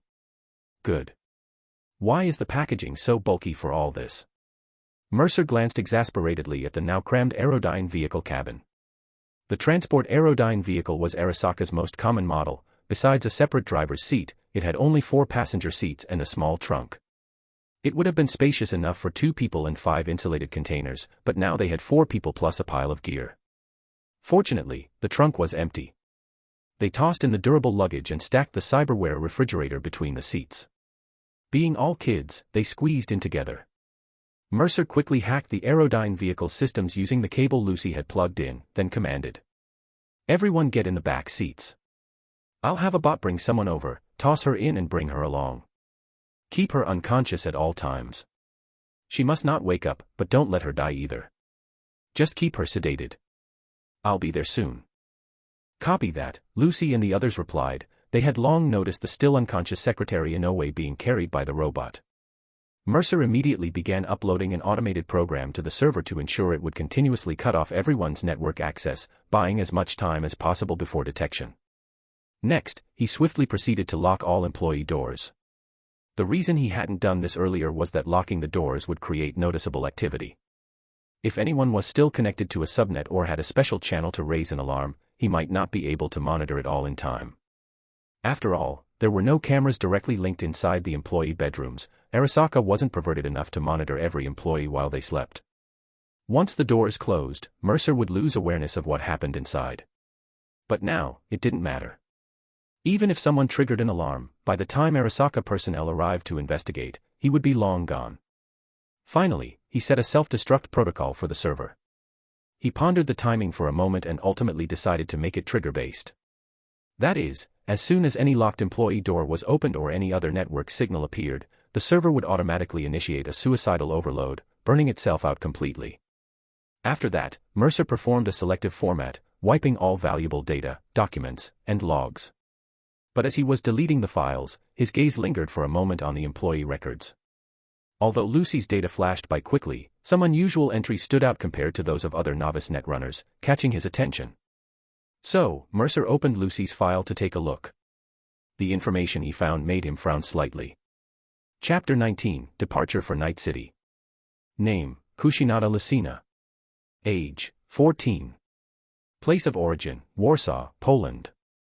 Family background check, father, Kushinada Takashi, highlighted in red, is head of security at Arasaka's Warsaw branch. Mother, Shimmer, highlighted in red, is a former core member of the Polish Netrunner group, Squadron 404. This employee was voluntarily enrolled by her father into a juvenile netrunner training facility for special training. Due to her father's assessment describing her as unstable, rebellious, and not aligned with the Arasaka spirit, close observation is recommended. Ability assessment, juvenile netrunner training facility score, 92, exceptional. Arasaka spirit rating, 51, loyalty re-education within the facility advised. Psychological resilience, 72. Average, overall evaluation, highly talented, but due to personality flaws and ideological instability, lacks potential for critical responsibilities. Training facility post-graduation assessment, meets requirements for high-risk netrunner operations. Assigned to Vancouver Experimental Base in July 2070 for the STAR project. Mercer reviewed the highlighted data. Kushinada Takashi, outstanding employee during the Fourth Corporate War. Excelled in cleanup operations in Poland and long-term suppression of opposition forces. Demonstrates high loyalty to the company and is trustworthy. Specific operational records are classified as Level 2 encrypted files, access prohibited without authorization. Shimmer, this individual was never employed by Arasaka. Investigation aligns with the image of a family-devoted homemaker. Listed as a specially noted talent. Involves keyword, Squadron 404, no information available on this server. Mercer closed the file, deleted it, and then looked at his own record. It was no different from what he remembered: mediocre evaluations, cold demeanor, and an orphan background, sold to Arasaka by foster parents for €50,000. After half a second of thought, he spent 2 more seconds reviewing all novice netrunner and key employee files, memorized the crucial information, and deleted all necessary data. After a final check of the server's preset programs, he quickly scanned the surroundings with the cameras and noticed something that made him frown. Sakata, who had once chosen to inform on others, was vigorously knocking on the door of another novice netrunner in the basement level. Mercer watched him silently through the camera for a moment, first unlocked the door of the reclusive novice netrunner on sub-level 1, then disconnected from the server and exited the deep dive. As soon as he returned to reality and opened his eyes, a sudden wave of nausea hit him. damn. He felt dizzy, his head throbbing with pain, almost as unbearable as when he first crossed over. And it wasn't just physical discomfort, mentally, he felt a stifling emptiness. The sensation of omnipotence while connected to the server faded rapidly, like a god suddenly stripped of divine power and reduced to a mortal. This drastic contrast between mind and body left him feeling weak all over.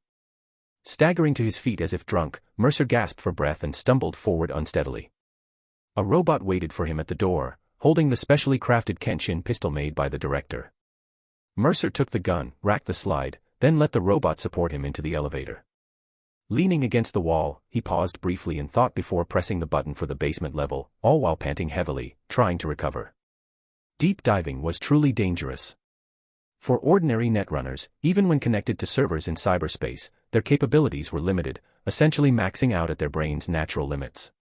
But Mercer was certain he had just performed far beyond his usual level. That kind of performance definitely exceeded his brain's current capacity. Damn it, he was sure more of his brain had been fried. He could even smell a faint burning odor coming from his neural link. The self-check program from his biomonitor sent over the data, confirming that shortly after entering the server, he had entered a state equivalent to overclock. Thankfully, the excellent server-grade cooling had saved him, otherwise, he wouldn't have lasted. Not many netrunners could push themselves to this extreme. Most only reached this state when passively overloaded with data, but he had actively manipulated too much, too intensely, pushing his brain to its absolute limit. And in that detached, strangely exhilarated state of cyberspace, he hadn't thought such minor damage was worth attention, and rightly so. He could still walk, still think. It was just uncomfortable. The elevator quickly arrived at the basement level. As the doors opened, he was met by Sakata, who had nervously drawn his monowire and was staring at him intently. What did you do? Why are all the rooms locked? Where are Lucy and the others? You're trying to escape, aren't you? You're running away. Sakata's hands trembled, and finally, in a sharp, tearful voice, he cried out, "Why didn't you take me with you? If you knew you could escape, why didn't you tell me earlier? And wait for you to betray me? Save it, kid. Please step aside, I'm not here for you. Security's cleared out now. If you want to run, just go. Arasaka will mainly be after us, you might survive wherever you go." Mercer spoke weakly, and seeing that he needed support from an unarmed robot and could barely keep a firm grip on his gun. Sakata's breathing grew heavy. In just a blink, Sakata made his decision. Run. And wait for Arasaka to hunt him down. No, he would rise within Arasaka, no matter the cost. If he could capture Mercer, he would surely. He tried to swing his monowire fiercely, but it felt as heavy as 1,000 pounds in his hand. His eyes widened abruptly, his cyber eye flooded with red warnings that nearly overwhelmed his entire vision. No. He stammered out two sounds, part gasp, part scream, then stiffened and collapsed to the floor. As Mercer passed by the men kneeling on the ground, his brain was already engulfed in flames, like a human torch frozen in a kneeling position. I gave you chances, more than once, kid. Mercer's voice made him let out a piercing scream even in his final moments. But Mercer simply walked to the door of the last person remaining in the room, the young girl netrunner. He recalled her name clearly from his memory, and from the files he had scavenged from the server, he remembered her background. Lee, shall we go? Let's leave together. After a brief silence in the room, the child's voice rang out. Where can we go? Her voice trembled in the room. Wherever it is, as long as we keep moving forward, we're heading toward freedom, Mercer said gently. Does freedom still exist in this world? Lee's voice carried a faint sob. Freedom isn't in this world, it's in your heart, child. Mercer's tone grew even softer. Let's go. The world outside is vast, and everyone can find a place to belong. Freedom. Lee's voice inexplicably calmed. Then, a soft inhale was heard from inside the room. Mercer, thank you, really, thank you. After that, faint, scattered sounds of a monowire being pulled out suddenly came from within. Mercer frowned slightly and instinctively placed his hand on the door handle. He had already unlocked it from the server. In truth, he could have opened it with just a little force, but after a moment's hesitation, he chose to wait quietly instead. A few seconds later, the door opened. A small, pale hand held out a tiny wind chime. Send it into the free wind. It was Kuma's dream. As for my dream, my freedom. Mercer took the wind chime from her hand. Then, a sound of something slicing through the air came from the room, followed by the thud of a heavy object falling. Something hit the door, accompanied by a noise like flowing water and the girl's muffled, air-leaking murmur. "I finally feel free."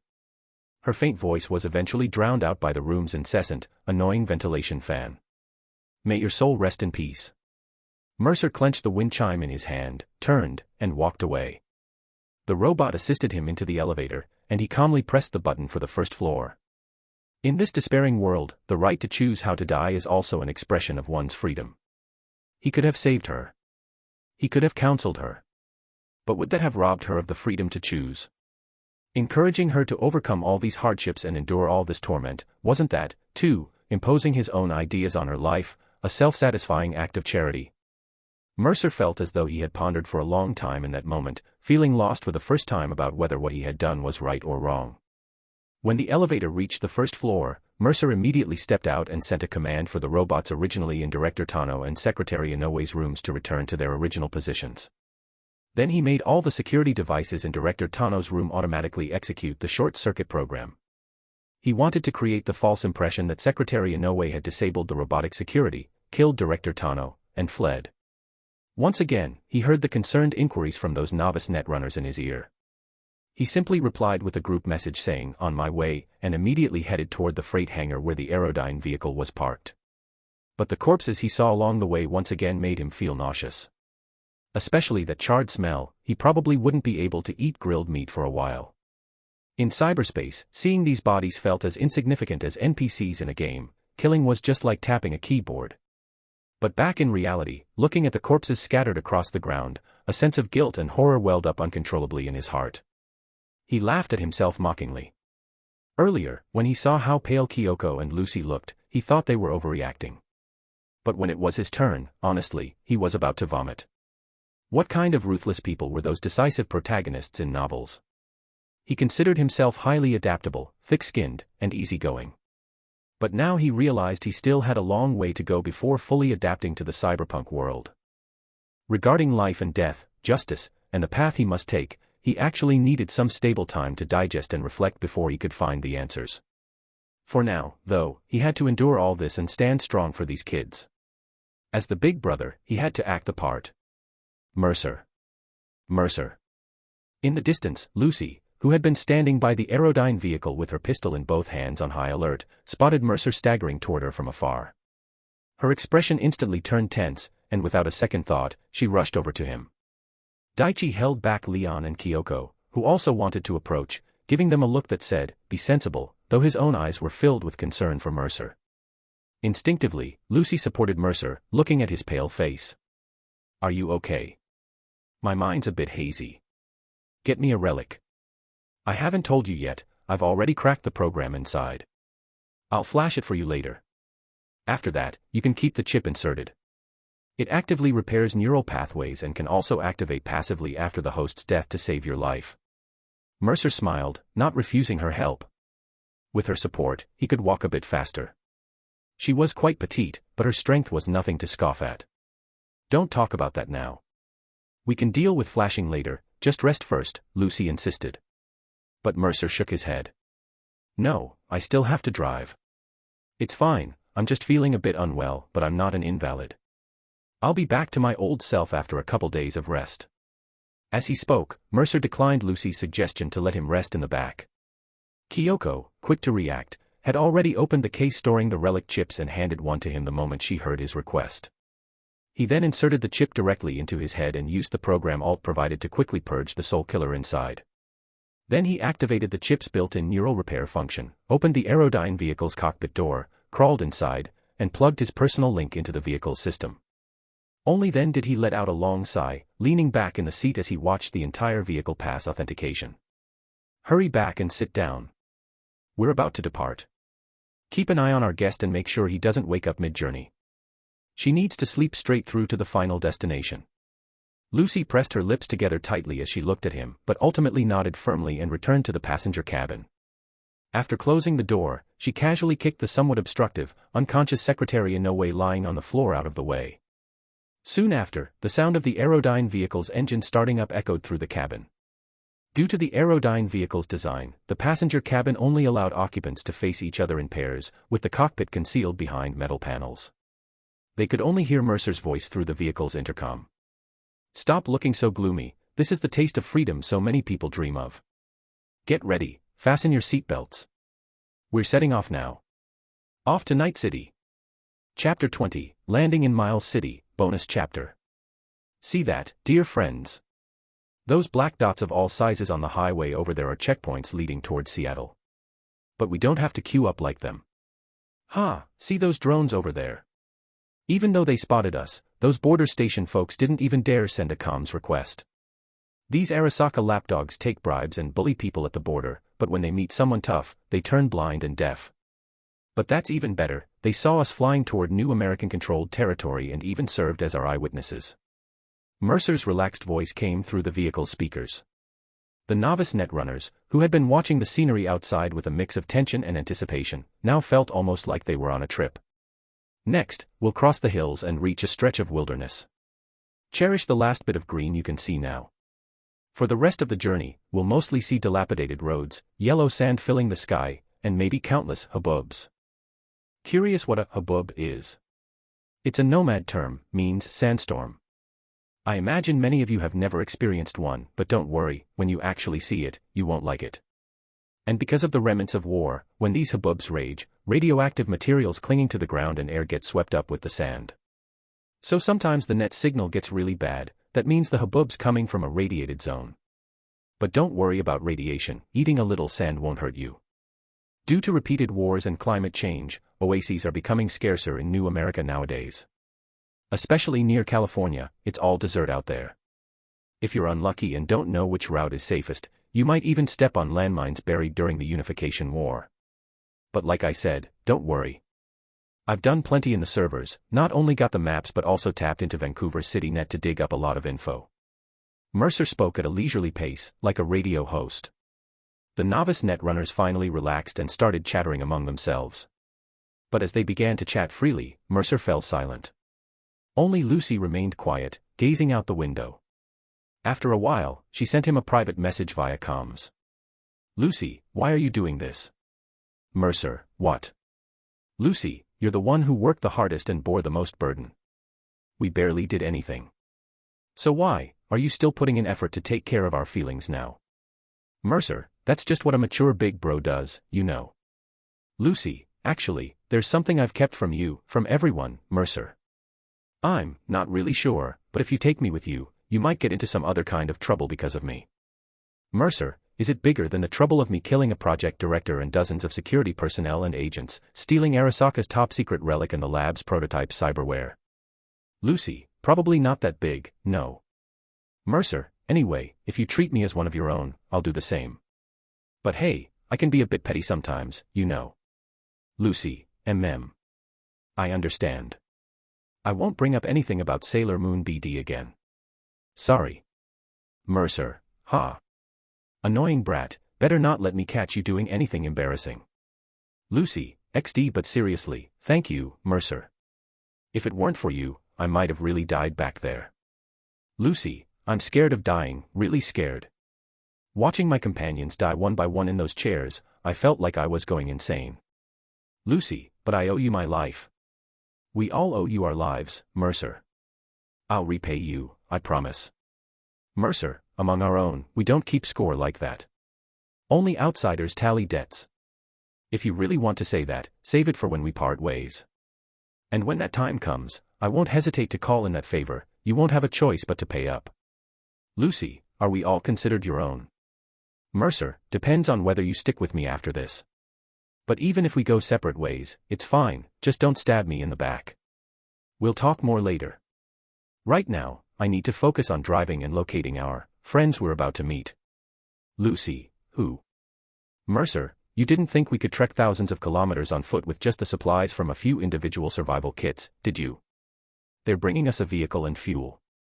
When I was connected to the server, I checked the maps and found a spot to secure transport and supplies. Now I'm working on pinpointing their location. As for who it is, I'll tell you later, but I'll say this much, it's gonna be intense.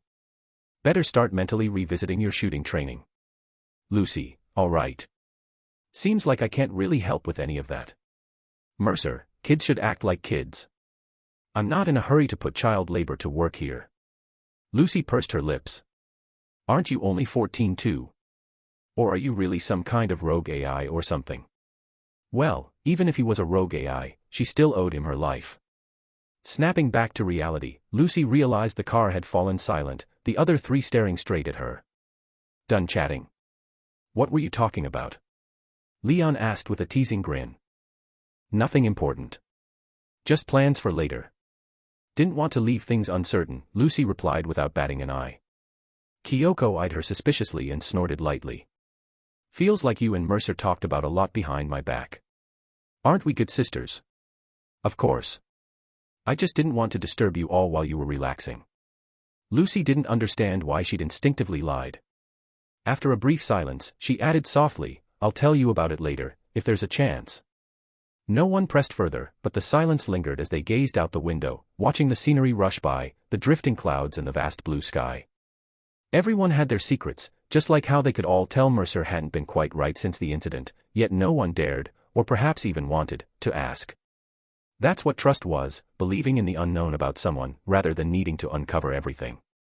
Let's hope the journey to Night City goes as smoothly as today's trip, Leon suddenly muttered under his breath. Daichi rolled his eyes. Generally speaking, when someone says something like that, you can forget about having an easy journey. Exactly. Haven't you watched Sailor Moon? The Yellow Sailor Scout said something similar and got captured by the villain right after. Kyoko scolded him with conviction. Leon raised his hands in surrender. My bad, spare me. Lucy remained silent, leaning against the window and quietly gazing toward the direction where the Arasaka base once stood. Looking that way, all that could be seen was the horizon where the ground met the sky.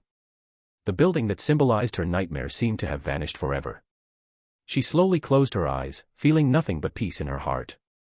Goodbye. No, good riddance. Damn Arasaka, go to hell. This damn Arasaka Aerodyne vehicle is designed so poorly. Mercer stared speechlessly at the fuel gauge. They had only been driving for 4 hours, starting with a full tank from the base, and had covered less than 600 kilometers. How was it already almost out of fuel? What's the use of this thing besides driving around the city? They couldn't even send an armed Aerodyne vehicle for deliveries or something. Its only advantage was its ability to ignore terrain and move in a straight line. By now, they had roughly reached Mercer's intended disembarkation point. Mercer hadn't used GPS navigation, meaning he had relied mostly on maps downloaded from the net to guide their way. Now, he could only estimate their approximate location. Fortunately, he hadn't taken a wrong turn. They had arrived at their destination, a shaded area at the foot of a small hill. If one stood atop the hill and looked into the distance, a somewhat dilapidated town could be seen not far away. Get ready, we're getting out here, he announced over the vehicle's intercom. Chapter 21, Target, Raf and Shiv. Bonus chapter. Yes. A somewhat fuzzy voice came through the earpiece. Out here in the wilderness, external network signals became extremely unstable. In today's net, there was no longer a public network that could connect the entire world. What remained were the city nets built by various municipalities and the various company intranets set up by corporations themselves. On this continent, NetWatch and the new United States were trying their best to restore a new network that could cover the entire North American continent again, but the difficulty was unimaginable. On one hand, everyone was still afraid of another old net collapse, of being killed by AIs through the network lines. On the other hand, it also involved the interests of companies like Ziggurat. So in this godforsaken wilderness, getting online was a matter of luck. Sometimes with good luck, you might connect to some public network from who knows where, other times with bad luck, only basic communication signals remained. And since it was late 2071, just 1 year after the end of the unification war started by the new United States, many public communication facilities destroyed during the war still hadn't been repaired. Mercer somewhat awkwardly controlled the Aerodyne vehicle's descent, but ultimately managed to land it very smoothly on the ground. After opening the door, he pushed the hatch open and took a deep breath, greeted by the thick scent of the wilderness. Dust mixed with what was probably the smell of coyotes. Well, this was the smell of freedom. Where is this? Kyoko asked while struggling to carry a cooler to the ground, curiously looking around. The middle of nowhere in Montana, near an abandoned town called Miles City. We get off here, then go into town to find the vehicle I reserved. After that, we'll drive along the highway to Wyoming, then to Colorado. These states are all members of the Free States of North America Alliance, so there are no border checkpoints. We can drive straight through on the highways. We won't enter any cities, just get supplies from small towns along the way and petrochem gas stations. Then we'll stock up on enough supplies in Colorado to cross the Badlands all the way to Utah, finally entering Nevada where we can take highways directly into Northern California. Just follow the highways all the way, and we can drive straight into Night City. Mercer stretched lazily. The 4 hours of autopilot had given him decent rest, and the pain in his head had eased considerably. The relic seemed to constantly emit some kind of miraculous bioelectric current, giving him a feeling of gentle massage in his head, quite comfortable indeed. When it came to these fancy gadgets, Arasaka really knew their stuff. You reserved a vehicle. Do we have money to buy one? Kyoko asked in surprise. Huh? You actually have to pay for things. Haha, anyway let's move the stuff first. I'll explain the details later. Okay. Montana, is this considered new United States territory? Kyoko wasn't very familiar with this, as the Metal Wars, the new United States unification war against the Free States, took place from 2069 to 2070.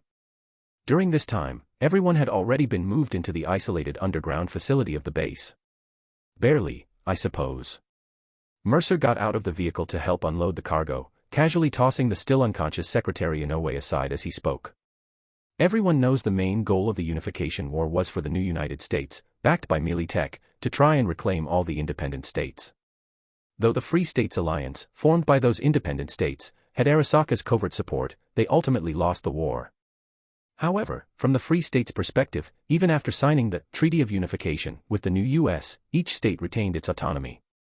Plus, the new U.S. eventually withdrew from Night City after being intimidated by Arasaka's aircraft carrier, halting the war. So those politicians shamelessly claimed victory, insisting they're still free. So, if you ask a new U.S. citizen if this is part of the new U.S., they'd definitely say, of course. But if you ask the people in these states, they'd tell you, screw the new U.S., we're independent Montanans. Kyoko seemed to have an epiphany upon hearing Mercer's words. So, this is actually still Arasaka's territory. That's not entirely wrong. Arasaka's influence here still far surpasses Militeka's. But since Arasaka didn't directly intervene this time, only providing weapons and equipment, Militeka's presence in these independent states has grown significantly after the war ended. Mercer summarized, finally finishing moving all the luggage, then called out to Daichi for help. Come on, lend a hand. Let's toss this woman into the cockpit. Daichi walked over and, with a grunt, hoisted Secretary Inoue onto his shoulder. Mercer blinked in surprise, then simply helped by supporting Inoue's legs as they stuffed her into the cockpit. Leaning into the cockpit, Mercer unplugged the data cable from Inoue's hand and tossed an empty relic cryo container beside her. He then connected Inoue's data cable to the vehicle's system, ran a few programs, changed the vehicle's authentication to his own, and deleted all previous usage records. Finally, after setting an autopilot program, Mercer used his own cyberdeck to deliver one last harsh blow to Inoue. Ensuring she wouldn't wake up before the vehicle reached its destination, Mercer immediately began programming. He linked Inoue's biomonitor to the vehicle's system and wrote a synapse burnout program into it. If Inoue's brainwaves showed any abnormality, meaning she woke up, her direct connection to the vehicle via the data cable would cause the synapse burnout program to fry her brain. Mercer then wrote an auto-delete program to ensure no trace of his own information would be found if the vehicle's system was later inspected. Only then did he relax, climbing out of the cockpit and shutting the door firmly. All right. Our Secretary Inoue, no, the new US FIA agent, will head straight into the heart of new US and Militech territory, only to die along the way in the vehicle. By the time someone finds the vehicle landed in the wilderness, Agent Inoue will have had her brain fried by a netrunner, and the contents inside will have vanished without a trace. Let them figure it out themselves. If we're lucky, some nomads or Raffenshiv might find the Aerodyne vehicle first and strip it down. That'll just muddy the waters even more. Mercer watched with satisfaction as the Aerodyne vehicle automatically ascended, took off, and sped away at full throttle into the distance. And as for us, we're just a bunch of novice netrunners who slipped away in the chaos. Sure, some might suspect us, but who'd believe a group of novices could bypass server security, take out so many agents, openly steal an Aerodyne vehicle, and escape without a single leak along the way? After moving the last of the supplies, Mercer wiped the sweat from his brow and sat down with a smile on a refrigerated case containing his cyberware. He checked the power indicator, still good for another week. After that, he'd just need to find a place to recharge it. A full charge could last half a month. What's next? Lucy asked, gripping her Kenshin pistol as she climbed to the top of the small hill, lying prone to cautiously observe the distant town. The first step into the wild. Get yourself a sturdy, reliable vehicle and plenty of supplies. They're right in that town. This area is controlled by a small-time Raffenshiv boss. They usually hit other roads for loot, bring it all back here, then fence it in the city. I scoped it out from the Aerodyne vehicle earlier, seems empty for now. But we still need to be careful, just in case. Mercer pulled out his custom pistol, practicing his aim, flicking the safety, and chambering around. Though the memories of Mercer included basic firearms training, this was his first time handling a real gun. Eagerly, he pressed the charge button. A soft zap echoed as electromagnetic force launched 2 tungsten-tipped rounds, kicking up a cloud of dust in the distance.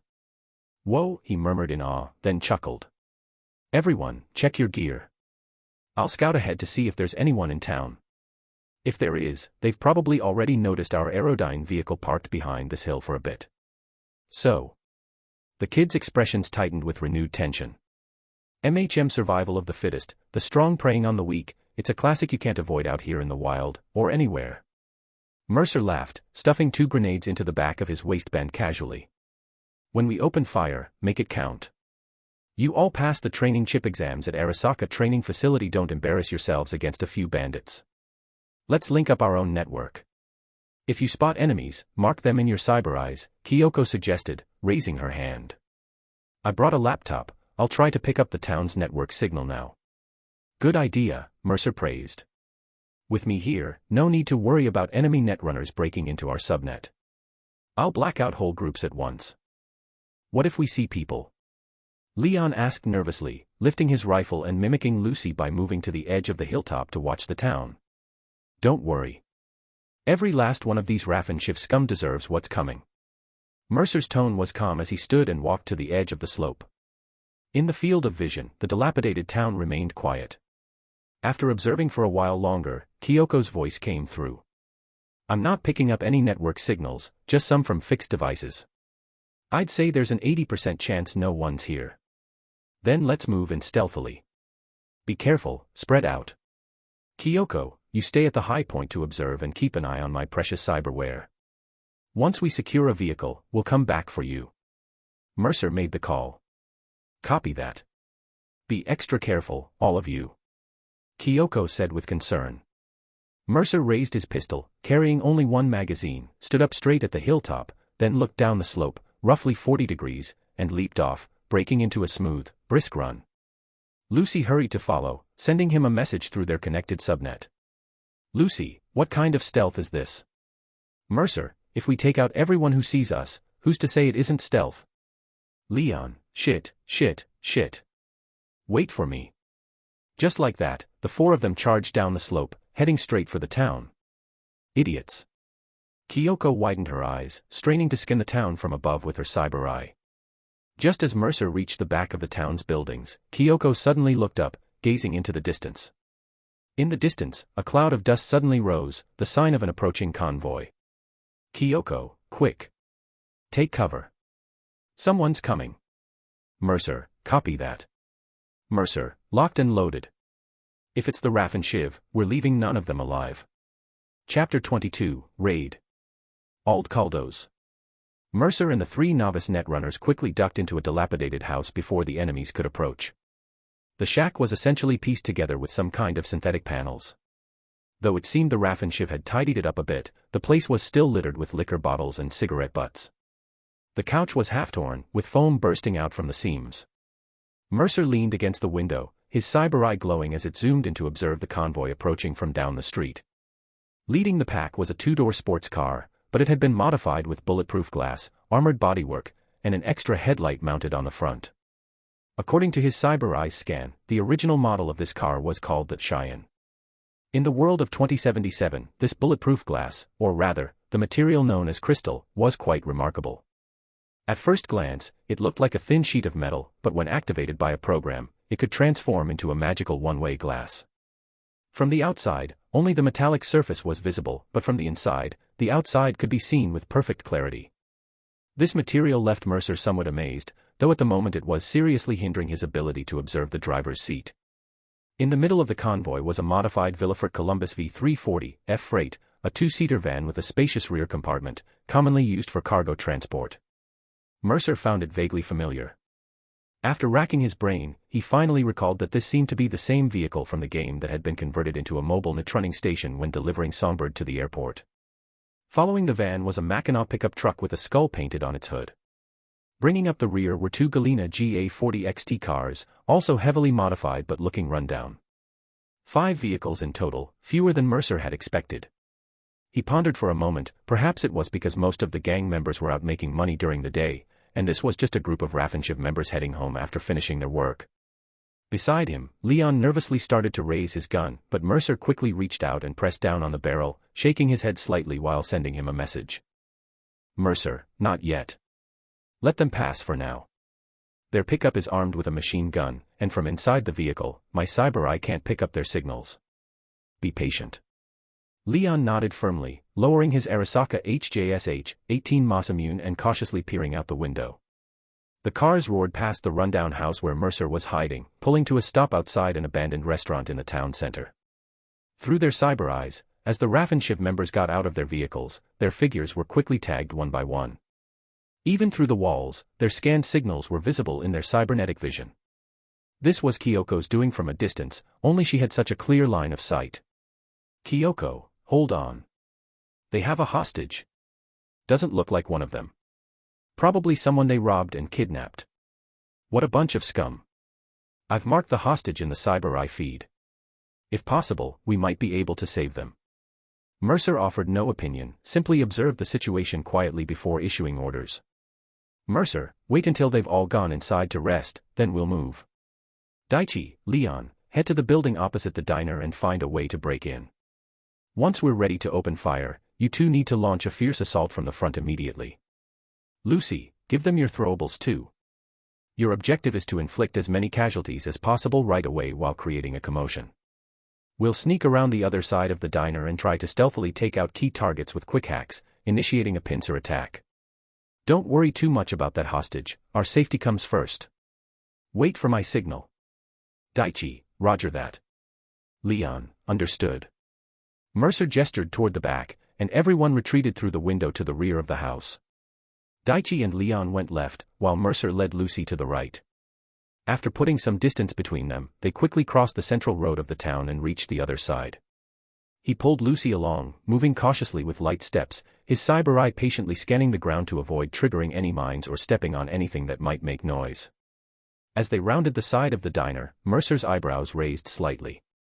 He spotted the antenna on the roof and suddenly halted. Mercer, I see a cyber deck.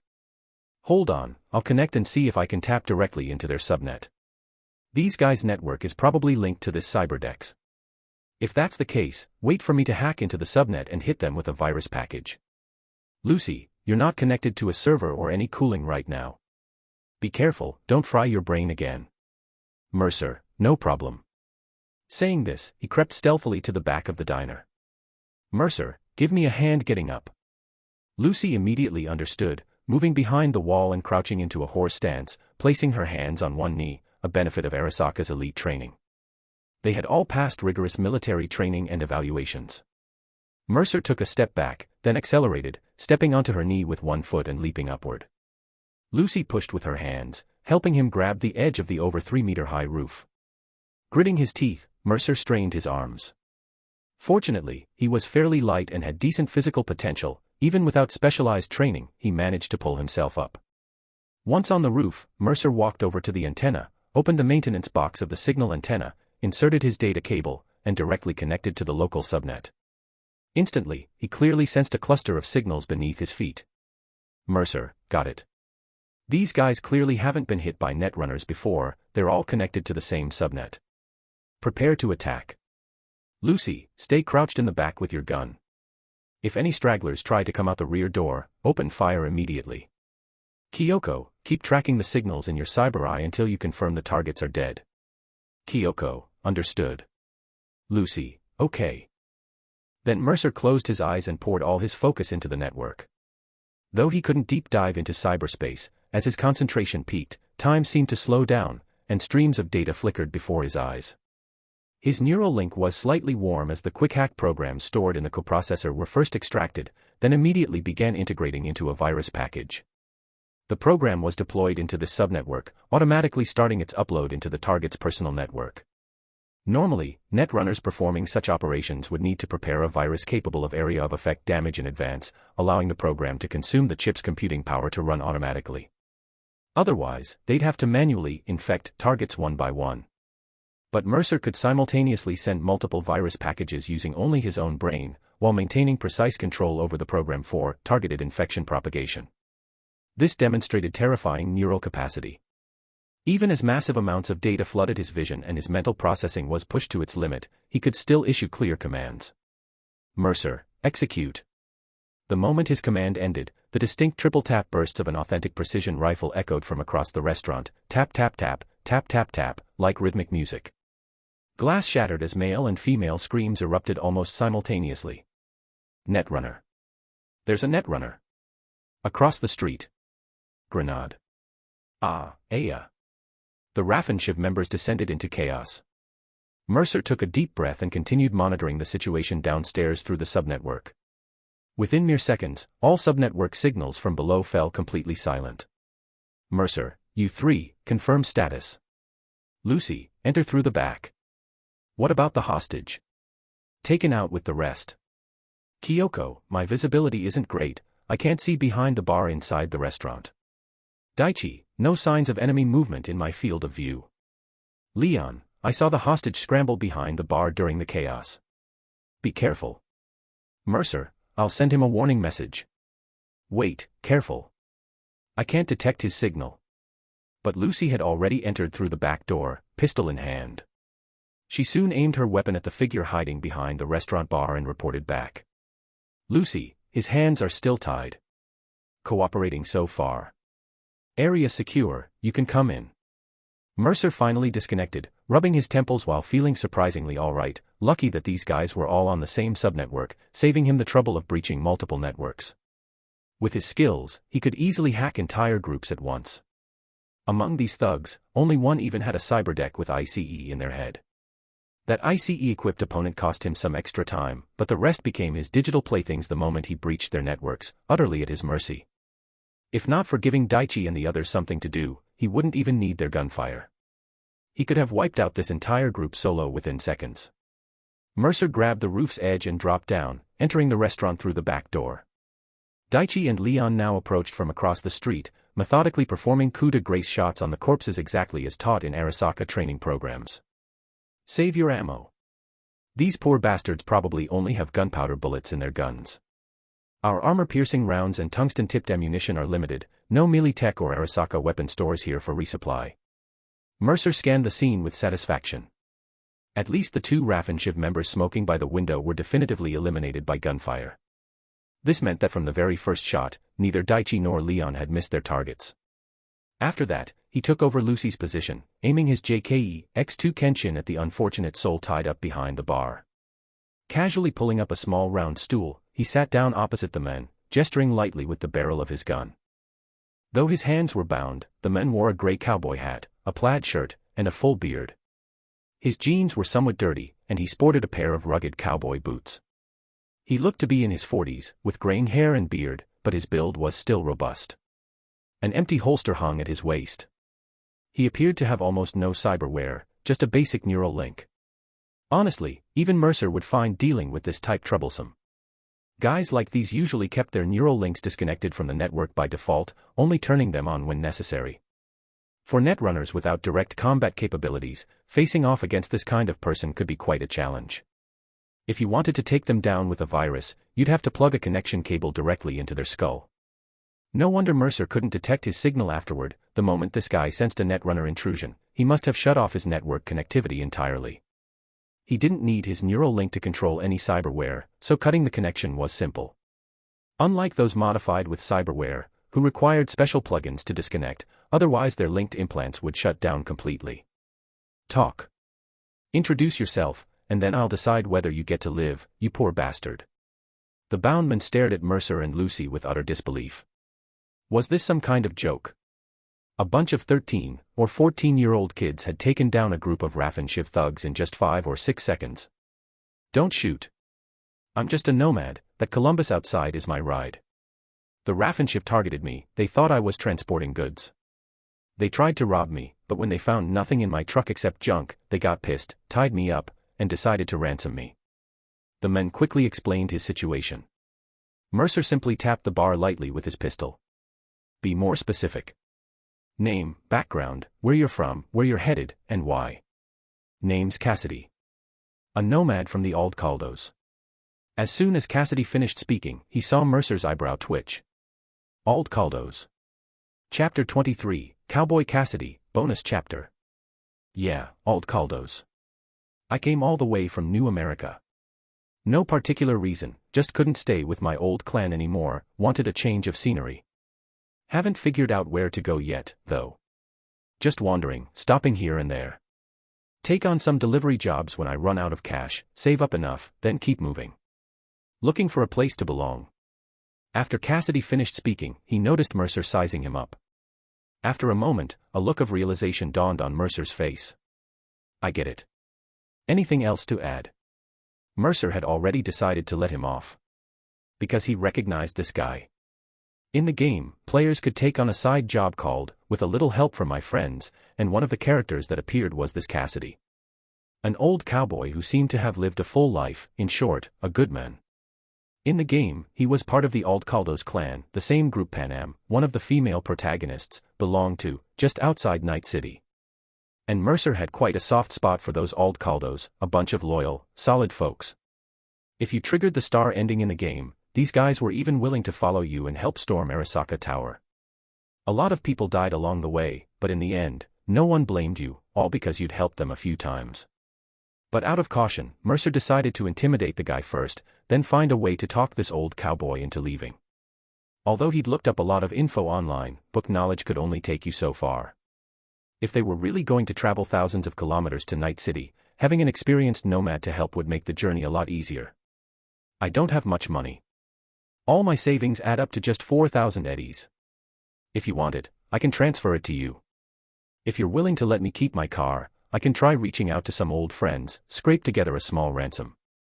But it won't be much, you know how it is, I'm just a nomad." Cassidy paused, then added. "I figure you probably don't care much about an old American's past. I've been wandering the wilds since I was a kid. If you want stories, I could tell 'em for nights on end. If there's anything else you want to know. Kid, I promise you, me being here is just a coincidence. If you let me walk out that door, I'll have selective amnesia. Then I'll drive far away from here, keep on wandering." Mercer studied him for a moment, then said, "What if I don't plan to let you go?" "Even better. Means you need me for something. I can tell you're not a bad sort, the kids around you trust you. And you look pretty young. Maybe this old-timer's life experience could be of some use to you." Cassidy spoke calmly. "You all seem like you're from somewhere important. Those Netrunning suits you're wearing probably cost more than everything I own. So, kid, trust me, I'm nothing like those scumbags you took out. An Old Caldo nomad always pays his debts." "All right, then. It's settled." Mercer stood up briskly, casually grabbing a table knife and handing it to Cassidy. "Need a hand?" "Nah, I actually got loose a while ago." Cassidy grinned, clenched his wrists, and gave a sharp tug. The ropes binding him fell to the ground. "I was just worried you'd get jumpy and open fire. That girl's hand was shaking a bit when she pointed her gun at me." Lucy averted her gaze uncomfortably. "I was just deciding where to aim." "Right, well, next time remember the golden finger rule, keep your finger off the trigger until you're ready to shoot." Cassidy chuckled lightly, then pointed toward a dead Raffenshift member by the dining table. "Mind if I get my revolver back? It's an old piece, the oldest partner I've got." "Go ahead. Loot what you can. We should get moving.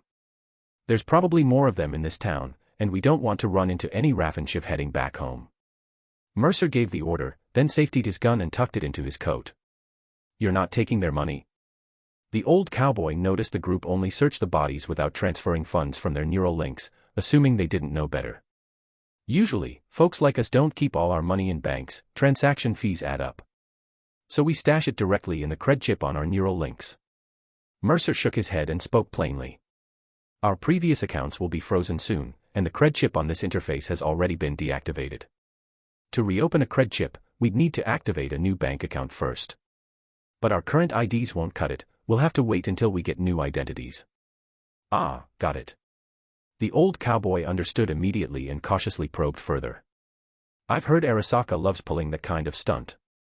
From what I know, all the Corps do. The Arasaka logo on our Nitrunning suits is pretty noticeable, so no worries about guessing wrong. But we're not with Arasaka anymore, to be precise, we're on very bad terms. Understood. After Mercer finished, the old cowboy sighed and shook his head. Look what Arasaka's done, driving kids like you out into the wilds. I get it. I'll hold onto the money for you now, and once we reach a big city and open an account with a Eurobank, I'll give it back. He activated his neural link. You can keep an eye on me. Not necessary. If I trust someone, I trust them fully, I've got a good sense for people. Mercer smiled, then stripped a shoulder holster tactical harness from one of the bodies, the kind that could hold a gun and maybe a grenade or two. In that case, I'll hang on to it. I suggest you take their clothes too, at least grab a coat. Cassidy continued advising. Mercer nodded. All right. I was just put off by the dirt, but you're right, we can't exactly stroll into a store dressed like this to buy new ones. Kyoko, which one do you want? Kyoko, they're all so ugly, just grab any one for me. Mercer took a plain black coat for himself, then pulled the wind chime he tucked inside his jacket and transferred it to the new pocket. He also stripped a somewhat grimy brown coat from a female Raffenshiv member for Kyoko. What about the guns? Cassidy pointed to the scattered guns on the ground. No time to strip the cyberware, but these guns are worth something too. Find the right channel to sell them off, could fetch 3,000 or 4,000 euro. Not sure if there's enough space in the vehicles, and I don't plan on making too many stops to rest. Cassidy, you'll need to lend a hand later, we've got plenty to haul. Mercer finished speaking and turned to Daichi Tetsuya. Daichi, take Cassidy and drive his truck to load up my gear. Toss anything non-essential into the pickup later. We'll take 3 vehicles total. Daichi Tetsuya nodded and glanced over at Cassidy. Cassidy found his silver revolver, tucked it into his holster, and adjusted his hat. Looks like you need me to ride along. Ah, we could use an old cowboy as a guide. Mercer curled the corner of his mouth. Lucky you're already drifting and can take us to Night City. Payment'll be whatever we scavenge along the way, plus 10,000 euro, though the 10K won't come till I sell the goods after we reach Night City. Cassidy shrugged casually. Don't think I can say no anyway. Heard there's a group of Aldcaldos out near Night City, might be a good new family for me. As for payment, no need. Let's just call it drifting together. You did save my life, after all. Good. I've heard Aldcaldos look out for each other, decent, loyal folk. I like to pay my debts too, so let's skip the cash. If you run into trouble later, I'll lend a hand. Maybe you can even help us find a temporary place to stay out there. Pleasure working with you. Name's Mercer, but the new alias I plan to use is Alex Mercer. Mercer extended his hand. Just call me Cassidy. So, should I call you Alex, or Mercer? Cassidy reached out with his rough, large hand and gave a firm shake. The latter.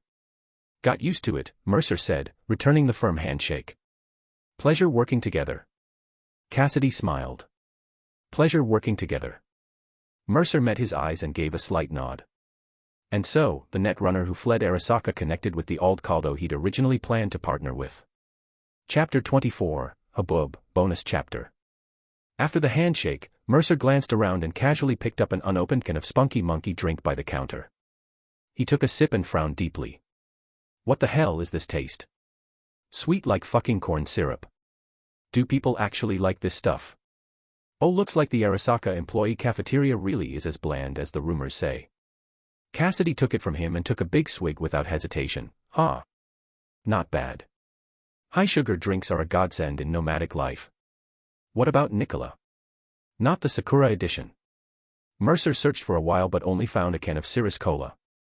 He eyed it disdainfully for a moment but still cracked it open and gulped a few mouthfuls. Tasted like Pepsi, he was a staunch Coca-Cola loyalist. "I'll go get your supplies loaded up. Once you're done here, drive straight out. We'll meet up on the highway over there. By the way, my advice is to take the same road where I got caught. These Raffenshiv gangs usually patrol one road per group, they don't overlap." Cassidy shook his head helplessly at Mercer's picky expression and took the Cirrus Cola he proactively handed over this time. The can was decorated in the colors of the American flag, a patriotic drink for true red-blooded Americans. He still didn't mind it and downed the whole can in a few gulps. "If you're picky, I've got a few cans of Nicola and some real water in my truck. I'll grab them for you later." His words made Mercer break into a grin. "Good men, thanks." Even though the Nicola in this world tasted more like the Mexican version of Coca-Cola, slightly different from what he was used to, compared to all the other bizarre stuff in this world, Nicola had still become his favorite drink. "Goodman, huh?" Cassidy glanced at Mercer's face, which looked no older than 14, and chuckled wryly before nodding. He headed out decisively to drive the truck and help load the supplies, also grabbing the jacket Mercer had taken off for Kyoko on his way. While the two were talking, Lucy and Leon had already tossed all the valuable items they could carry, firearms, ammunition, and miscellaneous gear, into the pickup truck. Mercer did one last sweep of the cafeteria and found 7 rolls of cash, totaling about €700. Without hesitation, he stuffed all the money into his jacket. Then, together with Lucy and Leon, he hauled all the food and water stockpiled by the Raffenshiv in the cafeteria into the pickup truck. These supplies would easily last the group a week. Time to pull out. We've got wheels, supplies, and even picked up a reliable guide. Talk about luck. Satisfied, Mercer had Leon get into the pickup truck while he himself took the Cheyenne that likely belonged to the Raffenshiv lieutenant. Using the key he found on the corpse, he started the ignition. The bulletproof metal shimmered like water, turning transparent, indistinguishable from ordinary glass. Mercer couldn't help but marvel at it. Meanwhile, Lucy quietly slipped into the passenger seat, wearing a relatively clean orange jacket. The jacket was 2 sizes too big for her, and with the zipper pulled up, it looked almost like a dress, making her resemble a little girl playing dress-up in her mother's clothes. Well, she really was just a kid now. Mercer started the ignition, then had to adjust the seat, pushing it all the way forward just to fully depress the accelerator. He almost forgot he was still a kid himself. "Do you trust that nomad?" Lucy turned her head to look at him and asked. "Yeah, I think he's all right." Mercer nodded, and Lucy spoke with concern. "I've heard that many nomads are bandits or something. Most serious criminals, the ones who commit major offenses, get exiled from their clans and end up joining the Raffenshiv. Cassidy probably isn't like that, but I don't think your caution is misplaced. You can keep an eye on him with me." Mercer acknowledged her wariness. After all, people change. The Cassidy he knew from the game might just be the tip of the iceberg. People are complex creatures. He felt it wasn't wrong to maintain some level of caution. Trust is built gradually, after all. Lucy nodded, then leaned back in her seat, sighed deeply, and thumbed the climate controls, letting a breath of filtered air wash over her. But she was immediately hit in the face by what seemed like stronger wind, blowing sand into her eyes, and she hurriedly closed the window, her face scrunching up even more. "This guy's car smells really weird. These maniacs are usually on drugs. You guys better never touch that stuff," Mercer said with a look of disdain. "Even though in this world, you probably can't overdose if you have the money, trust me, once you get hooked on this crap, you'll turn into an idiot or a lunatic real quick. If you see someone who can't live without it, that person is definitely not someone reliable." "I know." Lucy understood. The most important thing for a netrunner is to stay clear-headed. Wise choice. By the way, do you prefer Nicola or Cirrus? Or something like Spunky Monkey? Mercer's topics jumped around a lot. Me. Lucy deliberately stole a few glances at him before whispering, "Cirrus."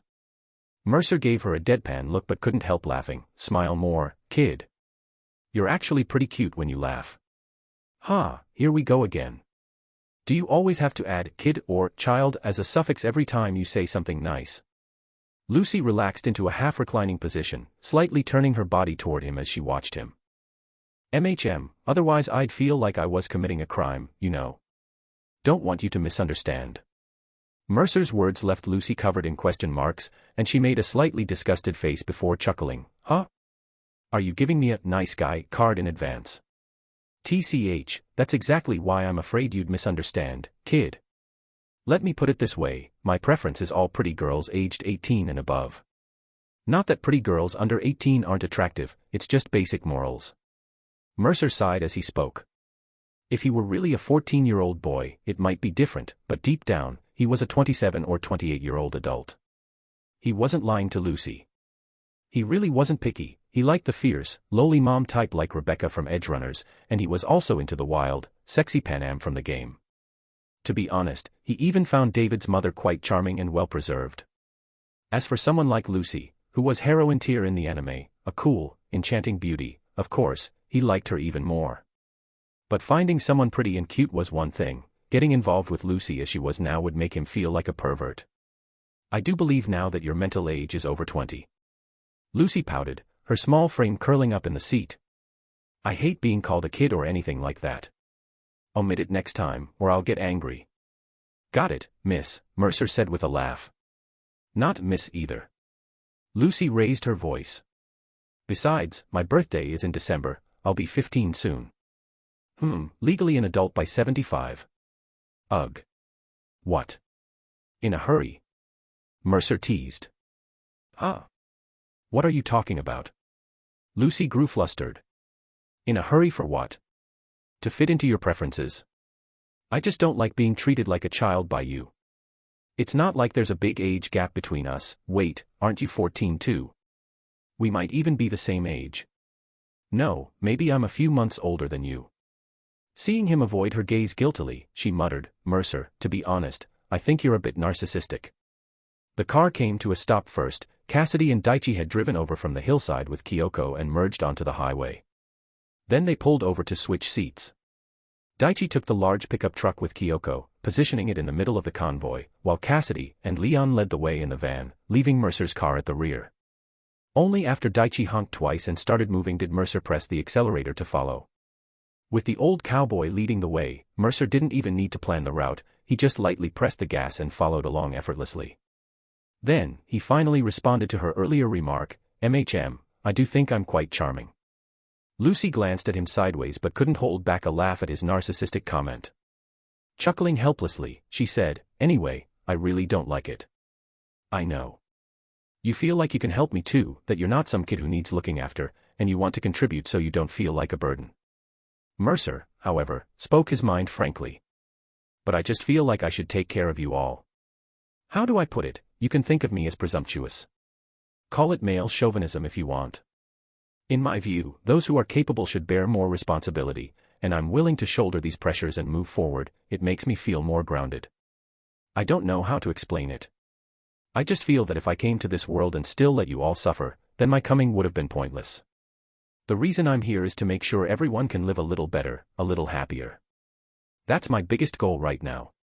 This everyone isn't too few or too many. I want to achieve this first before considering bigger goals, like making the world a better place. Right now, I'm just completing the first step of my life's purpose.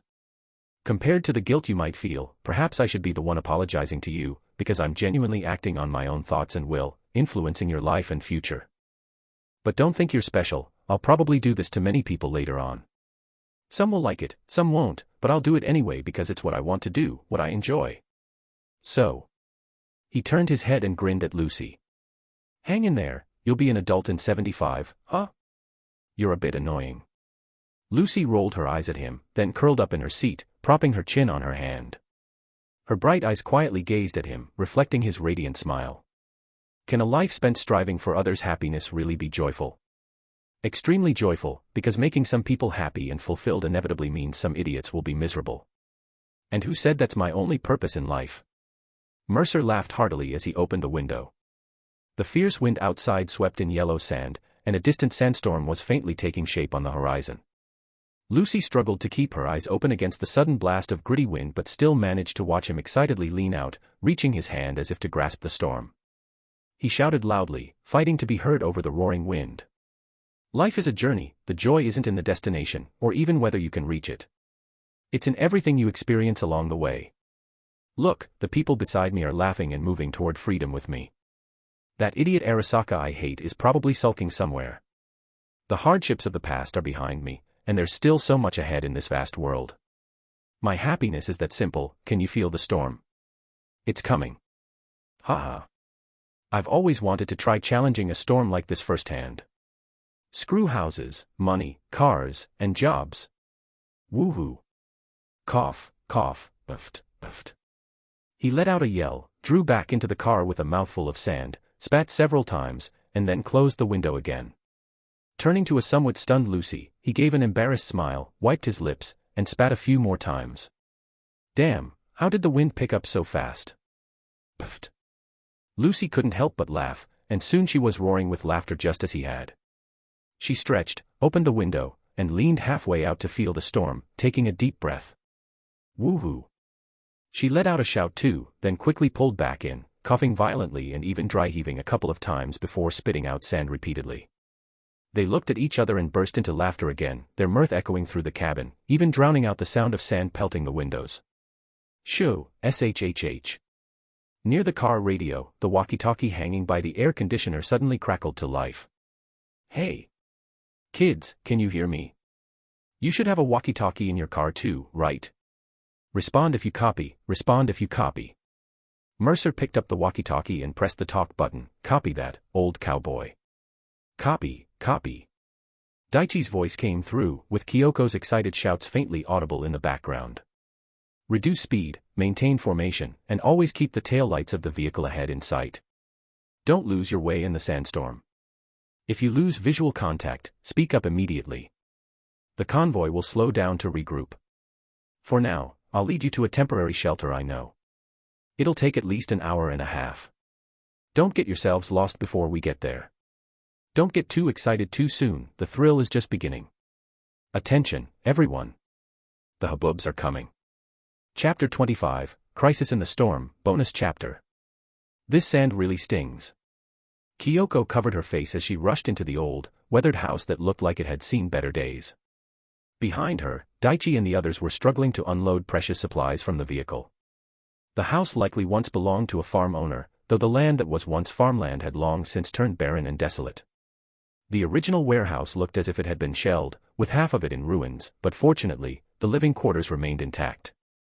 The two-story cottage featured a living room with a sofa, a kitchen, bedrooms, and 2 bathrooms, one on each floor. It was clear the former farm owner had lived comfortably.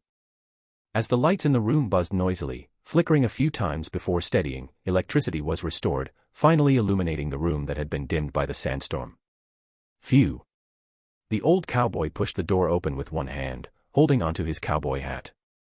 He shook off the sand somewhat awkwardly and said, "The water, electricity, and network here are still connected. If you girls are bothered by all the sand, you can head upstairs to shower and shake off the dust. Everything's usable. If you have any extra resources to spare when you leave, consider it rent paid for the next travelers."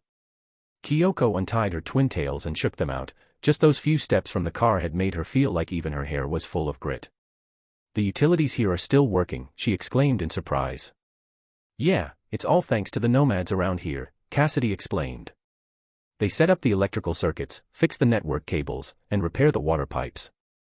When bad weather like this hits and they can't make it back to their clans in time, they come to places like this to rest and regroup. The reason we nomads can roam freely in the wilderness is largely because we always manage to find places to rest out here. Every clan shares these kinds of resources. If you ever travel elsewhere, it's best to reach out to the local families as soon as you arrive. As long as you're one of us, we freely share these rest stops and safe routes to help other passing nomads." Cassidy smiled and added, "The network here is connected to the city's LAN. It's not the most stable, but if you brought a computer, you can check some web news, listen to music, or something. All right, I need to rest for a bit. Anyone want some hot coffee?" Cassidy's suggestion was met with approval from most of the group, and he leisurely made his way to the kitchen to prepare the coffee. "I'm going to take a shower," Lucy said, tugging at her collar. The feeling of a few small stones trapped in her tight-knit running suit was far from pleasant. "Conserve water," Cassidy reminded her. "The water here is collected rainwater from the tank out back. Once it's used up, it's gone. Also, the water quality isn't great because the purifier is old." Lucy nodded and pulled Kyoko along upstairs. "Then we'll shower together to save some water. If you want hot water, you might have to wait a bit. The water heater here isn't as efficient as the ones in the city." After Cassidy finished speaking, he spotted Mercer sprawled motionless on the couch. Though he had been full of energy while driving earlier, the moment he hit the sofa, he passed out cold. One could only say this young man truly had the makings of a nomad. Daichi and Leon exchanged a glance, both looking somewhat annoyed with each other, before finally saying, "I'll just grab a wet towel to wipe off. A cold water rinse for my head isn't a big deal either." "Go ahead, I'll keep an eye on things for you," Cassidy replied. Once the coffee was brewed, Cassidy approached Mercer with a cup, and Mercer's eyes snapped open the moment he got close. "Kid, have some coffee to perk up. We'll heat a few cans for dinner before you crash." Mercer yawned, looking fairly alert. "All right, just wanted to relax my mind and take a short nap. Want some sugar?" Cassidy set the hot coffee on the table in front of him. Mercer stretched, nodded, and sat up. "Just a little. I actually prefer it with milk." "Milk? Now that's a luxury." "The last time I had milk was over a decade ago," Cassidy remarked with a tone of amazement, eyeing the group as he chatted casually. "So, are you all runaways? Or did you escape from some training camp? Must have been tough getting into Arasaka at such a young age." "Training camp? More like a concentration camp. Some of us were selected from Arasaka's orphanages, some, like me, were sold by foster parents, and others, well, let's just say it wasn't a good place. Plenty died before we managed to escape," Mercer explained briefly before turning the question back with a smile. "What about you?" "The Unification War wiped out my family's resources. Our clan had to take corporate jobs to survive. Working itself wasn't the issue, but many kept talking about wanting to return to the new United States, find a place to settle down and build a life. I found it boring and had no attachments, so while I still could, I decided to keep wandering," Cassidy shared, studying Mercer. "You're the one who got them out, aren't you? I can tell, you're the alpha." "Alpha? That's high praise." "I think we're more like a pack of stray pups," Mercer laughed. "Even the combat squads in nomad clans wouldn't have handled those Raffen Shiv as cleanly as you all did." Cassidy spoke highly of Mercer and the kids. "I suppose so. At least until they're safe, I'll take responsibility for leading them," Mercer replied. After a moment, Cassidy asked curiously, "Are you all planning to go to Night City?" "I definitely am. It's pretty much the only free place left in North America right now. Chaotic, sure, but full of opportunities, and corporate control isn't as tight there," Mercer said, a smile tugging at his lips as he heard Daichi and Leon's laughter from the first-floor bathroom. "As for these kids, who knows? They have their own dreams. Once they figure things out, they can stay or go as they please." "You're really mature for your age," Cassidy praised. "Ever thought about becoming a nomad? I think no matter which clan you joined, you'd have the skill to take good care of those around you." "Making that judgment so quickly." Mercer chuckled. "But thanks all the same. Being a nomad isn't for me, though. I'm a netrunner, I can only truly shine in the city." "All right, fair enough."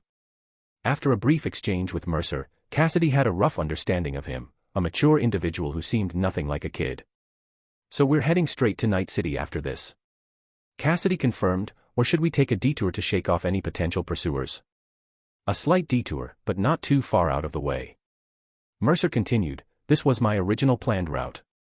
Forgot you don't have a cyber eye and can only make calls. Honestly, you should really get one installed." Cassidy chuckled and pulled out his agent. "Just send it to my agent." "Wow, that was fast. Did you hack into Send It? You netrunners are something else. Not that miraculous. Without a connection to our subnet, you're only operating on a local subnet formed by your own brainwaves through your neural link. To hack into it, I'd first need to scan with my cyber eye or another device to capture and locate your network signal. Then, through my network, I'd hack into the subnet I've pinpointed. Finally, the speed of my hack depends on the gap between our intelligence attributes and the programs and equipment I'm using. But for someone like you with no hacking background, your intelligence attribute, basically your brainpower, is pretty much irrelevant because you wouldn't know how to resist my intrusion. So if you really want to avoid netrunners entirely, just turn off your neural link. Still, I'd recommend at least installing a simple ICE program into whatever memory your interface has. If your neural link has enough memory, I'll send you a basic ICE later. Your hardware isn't great, and without a cyber deck, you can't run advanced ICE programs. Even so, the programs I write are far stronger than the default anti-intrusion software on newer neural links. Then your intelligence attribute will actually matter. It'll determine how fast my program runs and significantly delay the time it takes for a netrunner to break in. Mercer added, your agent's software is terrible too, basically defenseless.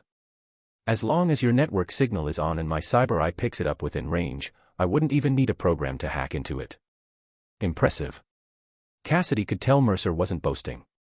He'd seen netrunners before, but none at Mercer's level.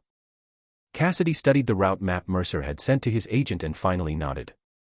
No problem. I'll make some calls to friends I know.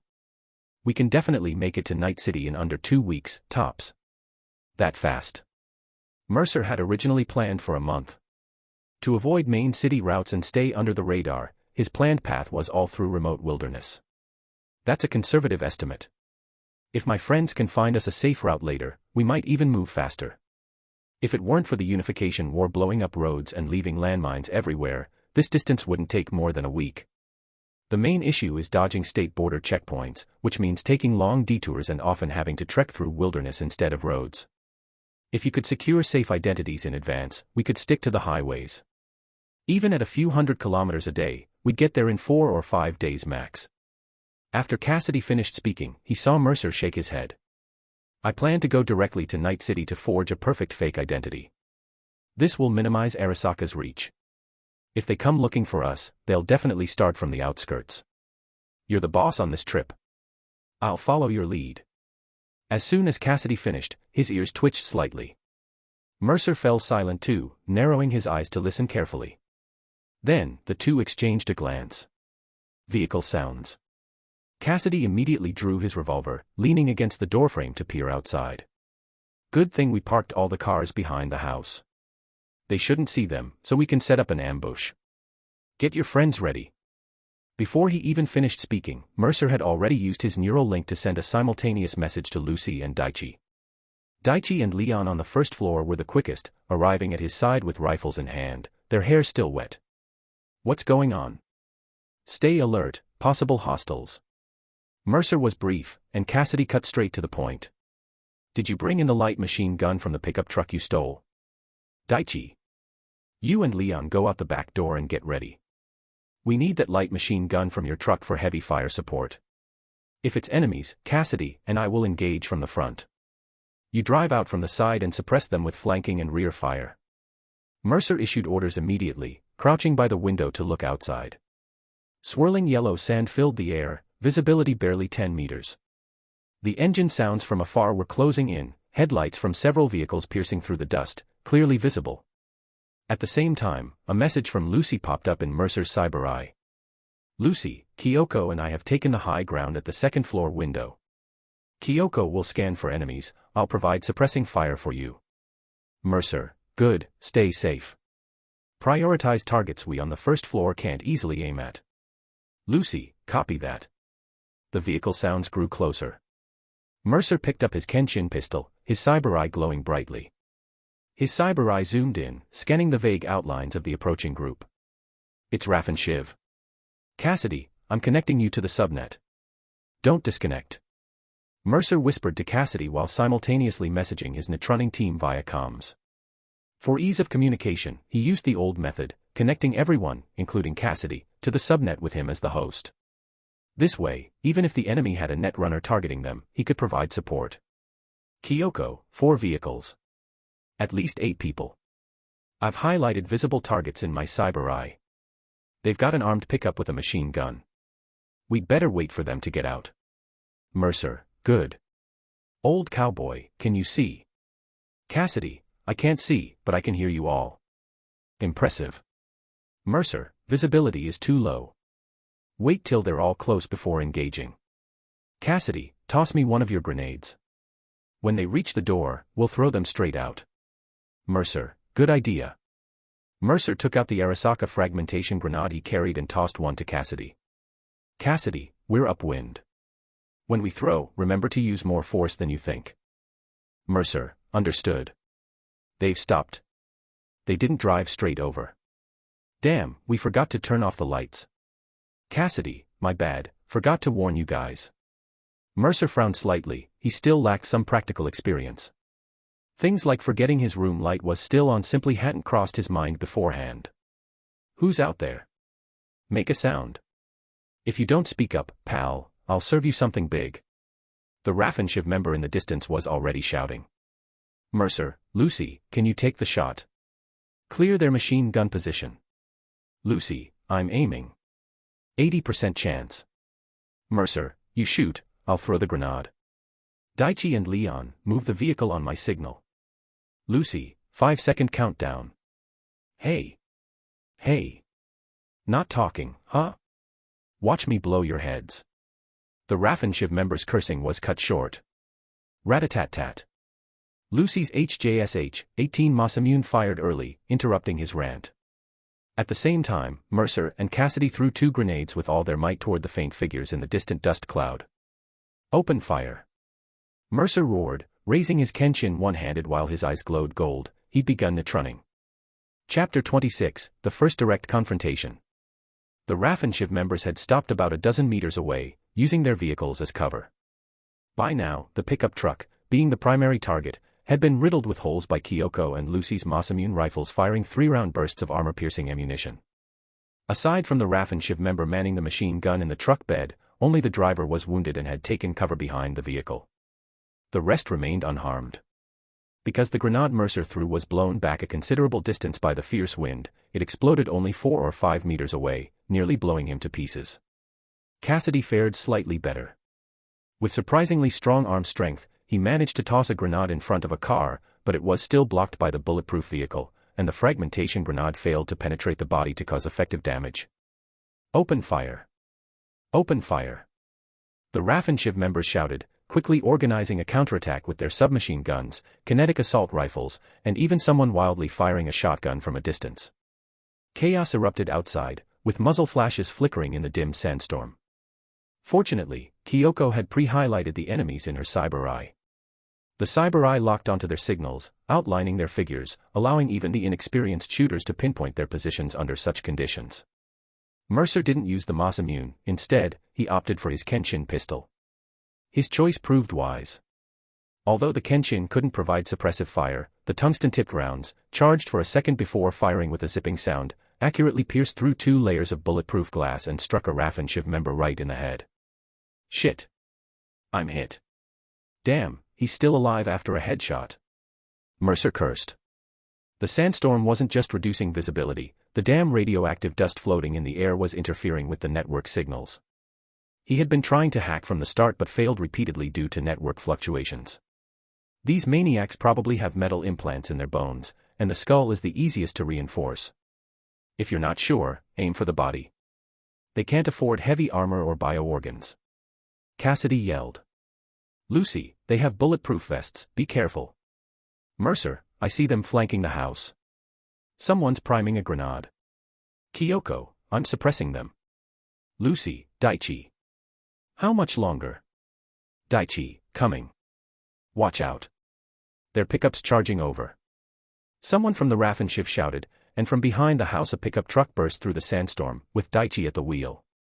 Leon was in the truck bed, straining to keep his eyes open as he wielded a light machine gun, laying down suppressive fire from the flank. This time, he made a huge contribution. Since all the Raffenshiv members were hiding behind their vehicles to avoid the frontal fire from the house, Daichi's sudden charge from the side left them with nowhere to hide. Moving to the side would expose them to Mercer and the others up front, staying put meant facing the machine gun fire head-on. Shit. Take out that pickup. Now. A Raffenshiv member yelled, but for the moment it was futile. In the game, enemies wield all sorts of top-tier weapons, frequently activating Sandevistan or Berserk implants. But in the real world, these scum who make a living through robbery and kidnapping in the wild don't have access to such high-end cyberware. That said, they aren't completely lacking in heavy firepower. Damn it, just wait till I blast him to hell. A Raffenshiv member cursed as he climbed into a vehicle and actually pulled a rocket launcher from the back. During the brief lull while Leon reloaded his light machine gun, the men emerged, hoisted the rocket launcher, and aimed it at Daichi's pickup truck.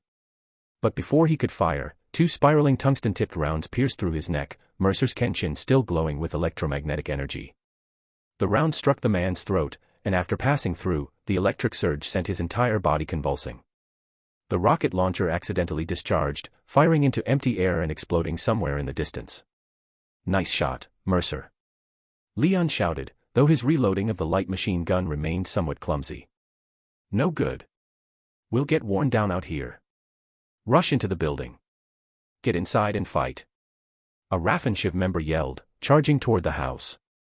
Mercer tried to intercept, but several grenades landed spinning near the entrance, exploding and pinning him down completely. Up on the second floor, Lucy and Kyoko could still fire, but the Raffenshiv members suppressed them with covering fire as they ran, forcing the two to resort to spray and pray shooting with little accuracy. Leon finally finished reloading, and the light machine gun roared back to life, but the Raffenshiv members had already started their vehicles, charging straight toward the house. Old cowboy, fall back. Mercer, however, remained utterly calm and unflustered. He rolled back and retreated toward the staircase. Cassidy ducked into the kitchen, using the bar counter as cover. You could cook a grenade. Good idea. Mercer did exactly that. As the Raffenshiv members kicked the door open, shattered the windows, and stormed in, distracted by Cassidy in the kitchen, a grenade rolled smoothly down the stairs and stopped right by the entrance. Grenade. A Raffenshiv member screamed in panic, but Mercer had held the grenade for a second longer before throwing it, so the fuse burned faster than expected. Boom. 2 Raffenshiv members were shredded by the fragmentation grenade, still screaming in agony though not yet dead. The remaining 3 members, now the only ones left, pushed through Cassidy's gunfire and charged inside. God damn it. I'll skin you alive. The lead Raffenshiv member roared, firing his shotgun wildly toward Mercer's position.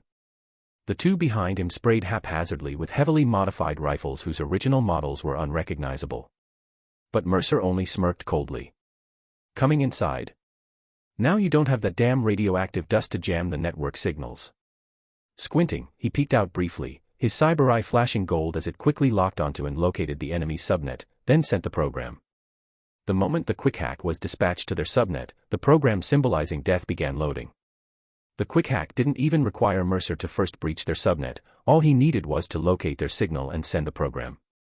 The quick hack program itself includes an icebreaker designed to breach the target's subnet and ICE. The moment the subnet and ICE are compromised, it means the virus has also been successfully uploaded.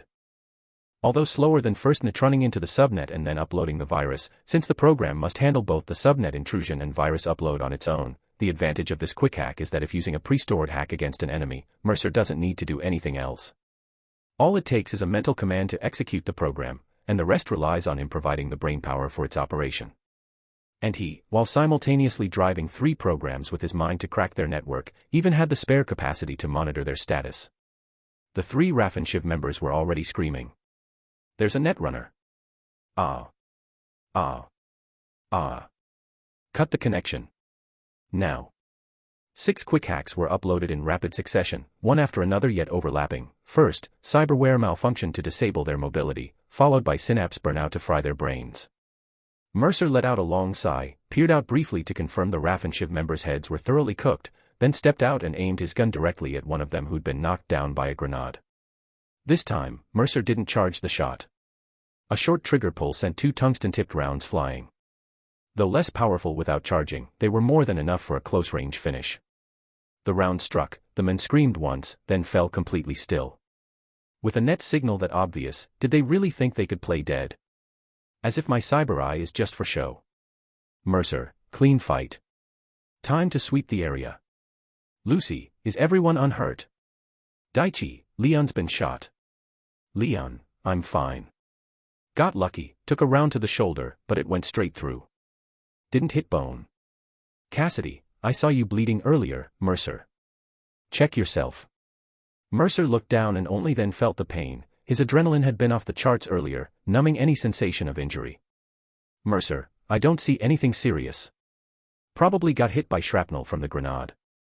Kyoko, our field medkit has sutures and meds. I'll bring it down right away.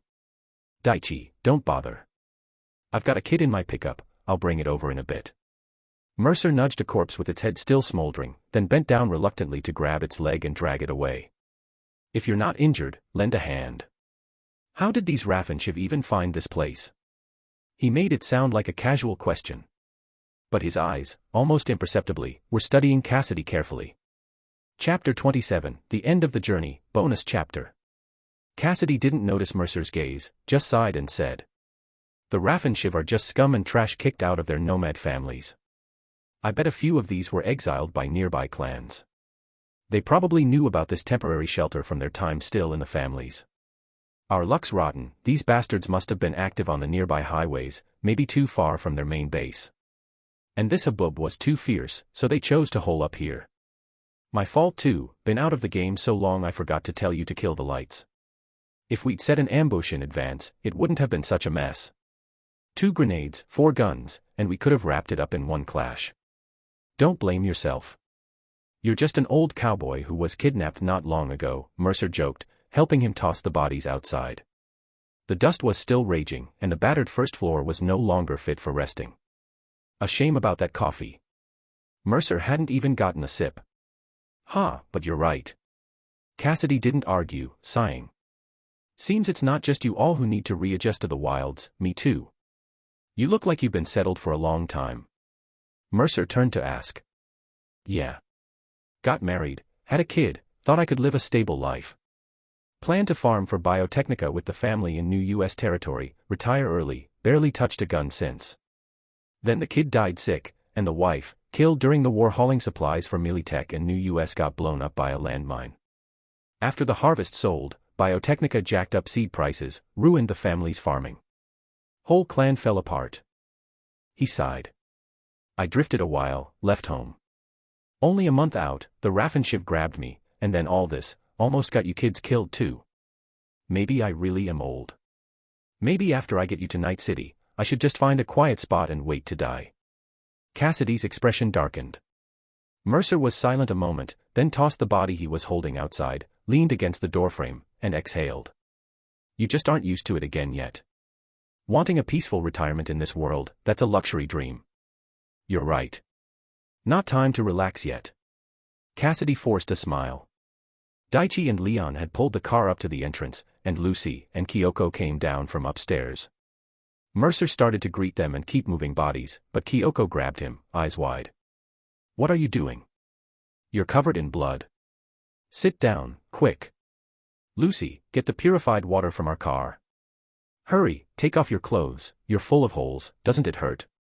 It's fine. Stop tugging at me here. Let's move, to the bathroom. The living room's unusable, sand blowing everywhere. Mercer obeyed, leading Kyoko to the bathroom. He stripped off the grimy jacket he'd scavenged earlier and checked his netrunning suit in the mirror. Damn, should have swapped clothes sooner instead of worrying about dirt.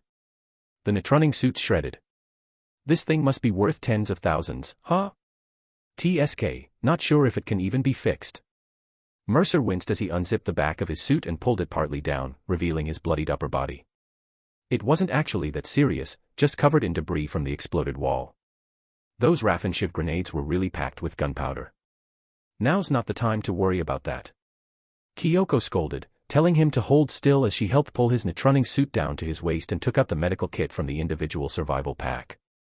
Inside were sutures, disinfectant, some anti-inflammatory pills, assorted antibiotics, anti-radiation meds, and the like. Kyoko even brought over a stool for him to sit on, then stood beside him. As Mercer let Kyoko carefully tweeze out the debris, he called out to Leon outside, "You sure your shoulder's okay? Looks a lot better than yours." Leon also opened his netrunning suit and sighed regretfully as he touched the fabric. Wish I'd changed too. These Raffenshiv clothes are just foul and filthy. Come with me, kid. You've got a hole through your muscle, and Raffenshiv bullets aren't exactly clean. We need to disinfect it thoroughly, might sting a bit. Cassidy stepped toward Leon, which eased Daichi's worries about how to treat the wound. Meanwhile, Lucy carried her backpack and brought purified water to the bathroom. She seemed to want to help Mercer but wasn't sure what to do. After a moment's thought, she said, "I'll clean up the battlefield for you and get rid of the bodies." "I'll help too," Daichi agreed, and the two set to work gathering the bodies and searching the house and the Raffenshiv's vehicles. Mercer stayed tough and silent. He found he could handle the pain pretty well. Leon, on the other hand, wasn't so composed. He went to the bathroom upstairs, and as soon as Cassidy started probing his wound with disinfectant swabs and tweezers, he began howling in agony. Ow. Shit, ah. Cassidy held him firmly with one hand, not even flinching, keeping Leon pinned. Endure it. Learn from your boss. It's not the same. If he got poked like this, ow. Leon's comical shrieks from the second floor made Mercer chuckle, until Kyoko smacked his back in annoyance. Stop moving. You're bleeding all over. All right, Dr. Kyoko. Mercer laughed and sat still. Then, he turned and noticed Kyoko's red-rimmed eyes. Before he could say anything, she gritted her teeth and muttered, Leon deserves it. It's his fault for saying that jinxed stuff in the Aerodyne vehicle. Serves him right. Tears trickled down as she spoke. Don't cry, it really doesn't hurt, Mercer reassured her gently. Kyoko bit her lip, sniffled, but kept working. I'm sorry I wasn't much help. You too. Mercer shook his head, reaching out to pat her still damp hair. Her earlier wash was all for nothing. You've done great. You located those guys for us, provided suppressing fire. If we're keeping score, your KDA were high in both engagements. And now you're treating my wounds. When did you learn all this? Kyoko grabbed his hand and put it back. Don't move, your wound is bleeding again. I started learning this from the day you said we were leaving. Kyoko has been working hard too. Remembering his conversation with Lucy, Mercer decided not to speak to her in a condescending tone as if she were a child, and said earnestly. You've already done a lot. In every battle, someone could get hurt, or even die. You can't think you've contributed nothing just because you weren't injured. It's not like only those who get hurt are entitled to credit, right? Otherwise, wouldn't Daichi, who drove for Leon this time, be a 0 KD carry? 0 KD carry, hee, I'll say that to him later. Kyoko forced a spirited laugh. Don't come crying to me if he beats you up. Mercer teased, quickly steering the conversation to Sailor Moon. As expected, she perked up right away when that topic came up. By the time the wound was treated, Kyoko's mood had returned to normal. Compared to the sensitive, or rather deeply insecure Lucy, Kyoko was a true optimist. In this world, a personality like hers was actually a remarkable gift. It wasn't until nearly 9 p.m. that the sandstorm finally subsided. Cassidy used a portable stove to cook a pot of the Nomad specialty, canned meat stew. Mercer didn't dare look too closely into what kind of meat it was, but it tasted surprisingly good. After eating their fill, the finally quiet night allowed everyone to get some decent rest. Early the next morning, under Cassidy's direction, they tidied up the house and set off again. The Raffenshift vehicles and bodies were handled by local nomads Cassidy contacted. He discussed with Mercer and suggested using the money from selling the cars to prioritize repairing the house. Any extra would be transferred to Cassidy's bank account, to be repaid to Mercer once he had his own account set up. Mercer didn't refuse, only saying to keep accounts clear and split the proceeds evenly later. They drove off-road from Montana, sometimes taking highways, sometimes racing across the wilderness. Cassidy hadn't lied. After calling a few old friends to secure their route, the rest of their journey felt almost like a vacation. They encountered no more enemies, in fact, they hardly saw anyone at all. Only when supplies were running low would Cassidy contact some nomads, who reliably delivered food, water, fuel, and other essentials right into the wilds. Cassidy would pay using the proceeds from their earlier spoils. Mercer often marveled at his luck, saving Cassidy's life might have saved all of them. Otherwise, who knows how many troubles they would have faced along the way. At first, the kids other than Mercer often suffered from insomnia or slept poorly in the vehicle. But once they grew accustomed to life under the starry sky and the dusty wilderness, everyone quickly immersed themselves in the long journey. Even though the world was harsh, the stars were always beautiful. On the rare overcast days, they breathed in the fresh air after rain and watched snowflakes dance across the landscape. In this cyberpunk world, even the weather defies reason, sometimes scorching, sometimes freezing. Yet no matter the season, it's a sight that never fails to make novice netrunners gasp in awe. They'd endured their share of misfortunes, wheels skidding on icy roads, crashing into dirt paths, and getting stranded. They'd also experienced the thrill of a high-speed chase by Border Patrol while smuggling across the frontier. Finally, in December, they successfully reached California. After detouring through Southern California into Northern California, Night City was now within reach. To be precise, Night City sits right between the two, a neutral city belonging to no state or nation. But before entering, Mercer still needed a safe temporary shelter outside the city, a place to shield them from the elements until he secured a fake Night City identity and residence. Unsurprisingly, the only option was a nomad camp near Night City. And that nomad clan could only be one, the Aldcaldos. A family led by a man named Saul, which included a girl called Panam. Mercer was prepared. Once in the camp, he wasn't in a hurry to rush into Night City, he wanted to see his in-game wife first. In the game, if you play as the male protagonist, Panam is the only female romance option. As someone without any interest in same-sex relationships, Mercer always prioritized completing Panam's side quests in every male playthrough, just to romance her. Having relived the process of meeting and falling for her multiple times, he knew her inside out. Now, finally getting the chance to see her in real life, he'd been looking forward to it for ages. But even Mercer hadn't anticipated that his encounter with Panam would come much sooner than expected. Mercer. There's a firefight up ahead, looks like a group of nomads clashing with Raph and Shiv. I've gotta help. They might be the ones here to meet us. Cassidy's voice shouted through the car's intercom. Mercer's cyber eye focused into the distance, where 6 vehicles were tearing across the wilderness, a fair 3v3 showdown, with both sides exchanging fire while racing. All right, let's go together. Remember to hail them on the public channel. With that, Mercer slammed the accelerator and began wildly firing at the Raph and Shiv members. As soon as he was within net range, his eyes lit up as he started netrunning. The fight was effortless and enjoyable. During the long journey, by studying his own cruise vehicle systems, he'd quickly developed quick hacks specifically for standard vehicles, like Initiate Overload, Full Speed Ahead, and Emergency Brake.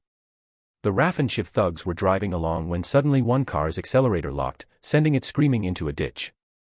Another jammed its brakes, causing the vehicle to spin out and flip over in a dramatic skid. Another engine caught fire directly. The person inside didn't even have time to save themselves before the nomads, shouting loudly, riddled the driver's seat with the vehicle-mounted machine gun. Mercer and the others slowed their car to a stop, while the nomads parked opposite them. A group got out of the vehicles, led by a middle-aged man. Mercer glanced at him and then looked away. Not familiar. But the ones behind the old man made Mercer's eyes widen slightly. Holy shit. Scorpion, Mitch, and Panam. Chapter 28, First Meeting with Panam, Bonus Chapter. Thanks, brother. You're with the Aldcaldos too. The middle-aged man at the front was smiling at Cassidy. To him, the leader of this convoy adorned with the Aldcaldos emblem looked every bit the experienced old cowboy. Cassidy returned the smile, saying, Cassidy, from the Aldcaldos. You're Saul Bright's people here, right? MHM. Ah. So you're the guest Saul mentioned. Perfect, I was just about to call and ask why you hadn't arrived yet after finishing up here. The man slapped his forehead and laughed. Saul told me yesterday, your request is to get the people, vehicles, and cargo past the checkpoint, then escort you to the clan's camp. No other demands, right? That's right. These kids need to avoid leaving any border crossing records, and the goods they're carrying can't be traced. After that, we'll all be staying at the clan's camp here for a while. Cassidy then asked, your name is? Norman. These are Panam, Mitch, and Scorpion. Norman introduced them one by one, then praised, Mitch and Scorpion are both ex-military. Mitch is great with driving and fixing vehicles. Scorpion's a special forces veteran, skilled in assassination. Panam is one of our own, don't let her youth fool you, she's already an excellent fighter. Then, Norman's gaze shifted to the group behind Cassidy, kids who looked no older than 14, most with Asian features. Though dressed in nomad gear, the flashy neural tattoos and cyber eyes on their faces made it clear these weren't your average kids from a nomad clan. Are these from your clan, or did they hire you as a guide? Norman probed. Cassidy shrugged and said, more like we teamed up to come here. And he's the one in charge. The old cowboy tipped his hat brim toward Mercer, who was quietly observing the situation behind them. Cassidy's words made Norman widen his eyes in surprise, and Panam and the others behind him exchanged puzzled glances.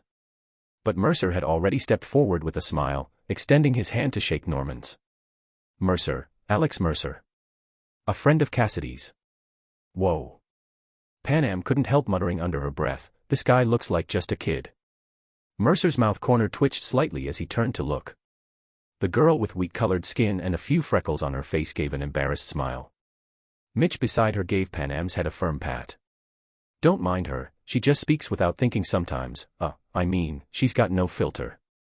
Panam moved her head away irritably but still offered an apologetic smile, saying, no offense, you just look really young. Well, that's not wrong. I am only 14. Mercer laughed, completely unbothered. So, why are you all here?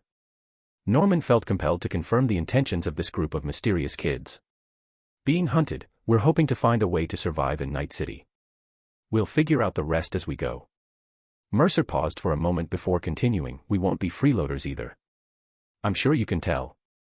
He turned slightly and pointed to the chipware socket on the back of his neck. We're all netrunners. Young, maybe, but our skills are decent enough. We can help with your network infrastructure, equipment upgrades, cybersecurity maintenance, that sort of thing. And if you run into any trouble while we're here, we're willing to lend a hand.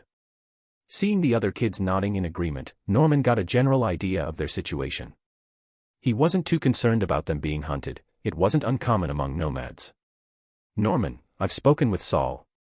These kids are good, they know their limits. They won't cause any trouble. Cassidy vouched for them. He'd gotten to know the group fairly well on the journey. Mercer was the type who seemed warm on the outside but was actually pretty reserved. Easygoing and approachable, but not easy to truly connect with. It wasn't that he was difficult to get along with, it was just hard to know what to talk to him about. Kyoko was easy to get along with, her optimistic nature and kind heart were obvious at a glance. Lucy, on the other hand, was more aloof. She didn't seem to trust easily and almost exclusively listened to Mercer, relying on and trusting him deeply. In contrast, Daichi and Leon had hit it off well with Cassidy. They were both warm, cheerful kids, he'd almost started treating them like half-sons. And Daichi and Leon felt the same way about him. After all, aside from Mercer, who was a bit of an odd one, everyone who'd escaped from Arasaka needed some emotional support. But overall, Cassidy could vouch for them, they were good kids. What I say doesn't really matter, but Saul's already setting up tents for you at the camp, so I think it should be fine. Since we've run into each other, wait here while we clean this up, then we'll head back together. Just our luck today. This area's usually deserted, but we ran into a few Raffenshiv out scavenging. Norman sighed, then warmly called out, Panam, chat with them for a bit. I need to patch up the tire here. Scorpion, keep an eye out in case the Raffenshiv have backup. I'll search these Raffenshiv bastards, see if they've got anything valuable, might as well make some extra eddies out of this. Mitch said with a laugh. He was a balding middle-aged white guy, with an M-shaped receding hairline and a circular bald patch on the back of his head.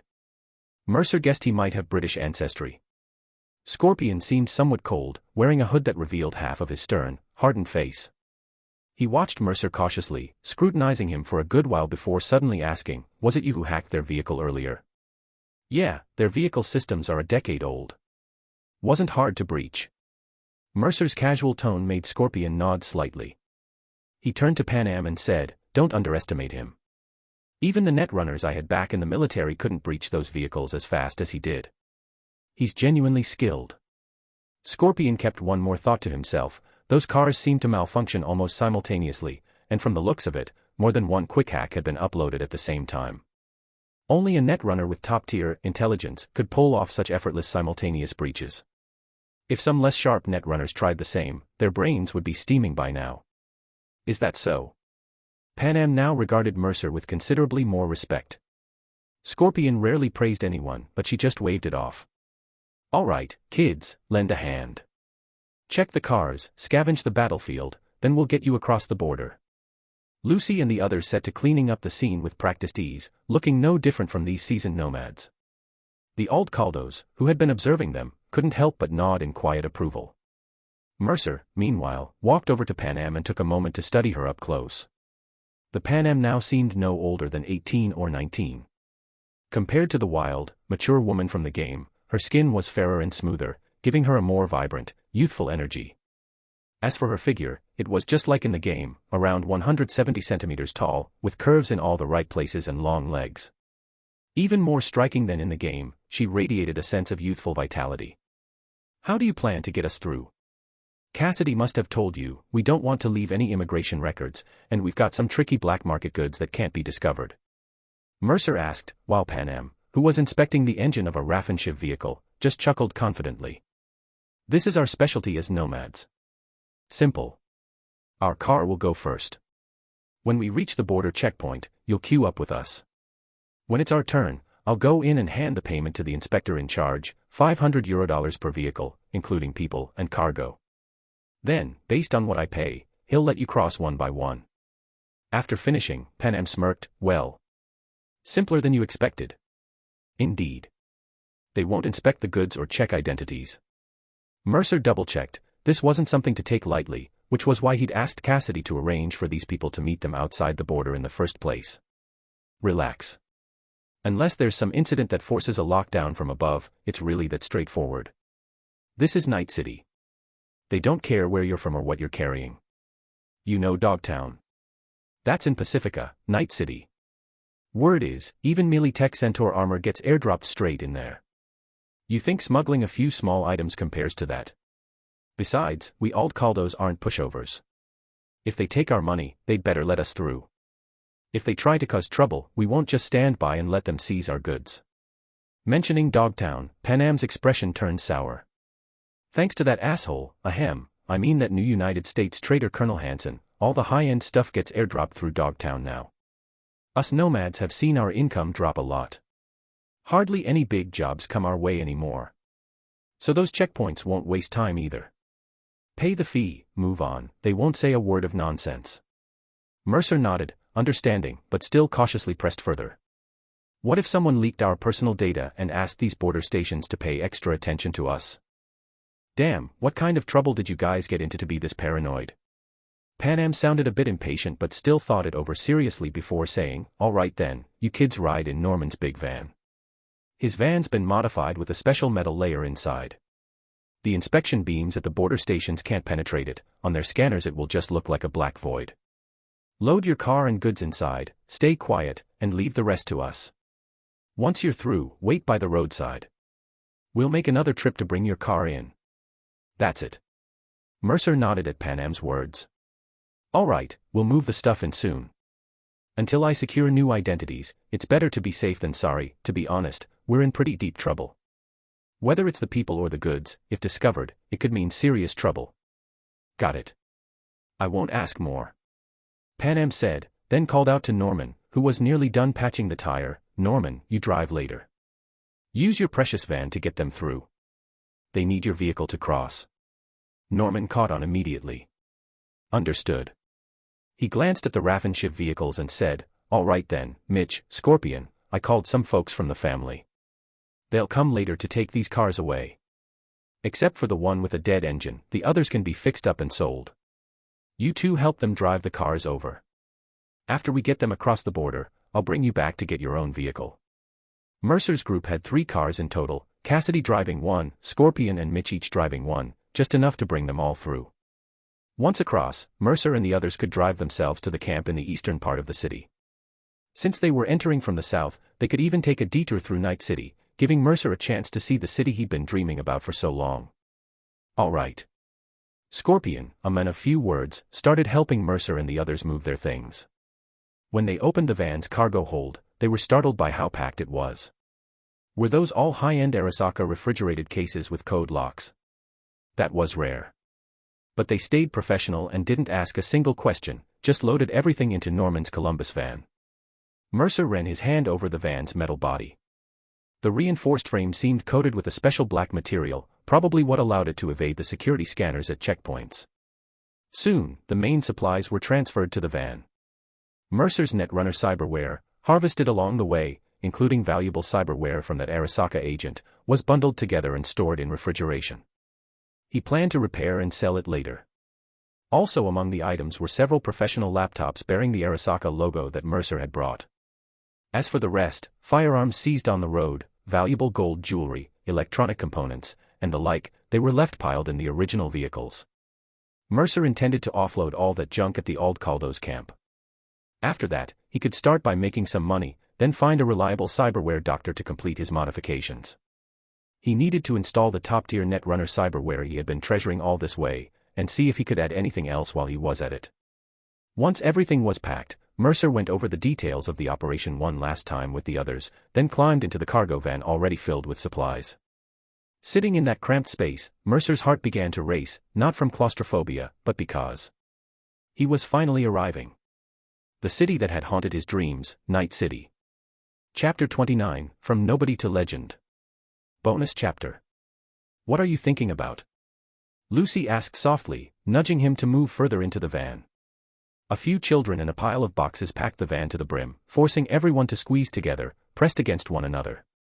I'm thinking about what to do next, Mercer replied honestly. Planning out the details of our next steps.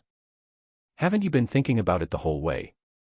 Lucy leaned against him naturally, resting her head on his shoulder and making a bit more comfortable space for Kyoko beside her. I only had a rough idea before, but now that we're moving into action, I need to consider the specifics. As Mercer spoke, he heard the van's engine start. Norman, who had taken the driver's seat, reminded them. Since we don't want to be noticed, stay quiet when I slow down later. I'm raising the partition now, no one will be able to see you from my side. Once it's safe, I'll lower the partition first, then stop and open the door for you. Don't worry, no one will try to open your door. If they do, something's wrong. Understood. Mercer responded, watching as a retractable partition inside the van rose, completely sealing off the cabin from the driver's seat. The cabin plunged into darkness, with not a sliver of light, leaving only the sound of the moving vehicle. The cramped, pitch-black space made Lucy instinctively press closer to Mercer, almost half-curling into him.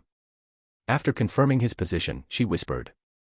Once we pass the checkpoint, does that mean we've reached Night City? Yeah, if I remember correctly, the area around the checkpoint is full of biotechnica farms. Following the road straight will take us into the city. Mercer replied softly, but we won't be wandering around the city right away. Once I've sorted out the fake IDs, I'll take all of you to explore properly. I can't wait to see Night City, I wonder what it's really like. Kyoko was growing impatient. Mercer had talked about Night City throughout the journey, building up their anticipation. The city of freedom where dreams are pursued, that was how Mercer described Night City. Daichi, however, was less optimistic. He sighed and said, I looked it up online earlier. People talk it up pretty well, but let me put it this way. Night City airs a show called The Body Lottery every day. As the name suggests, they take bets on the number of people who die in the city each day. This city is dangerous, Kyoko. Don't let your guard down. I know. Though her excitement dampened, Kyoko still spoke with trust.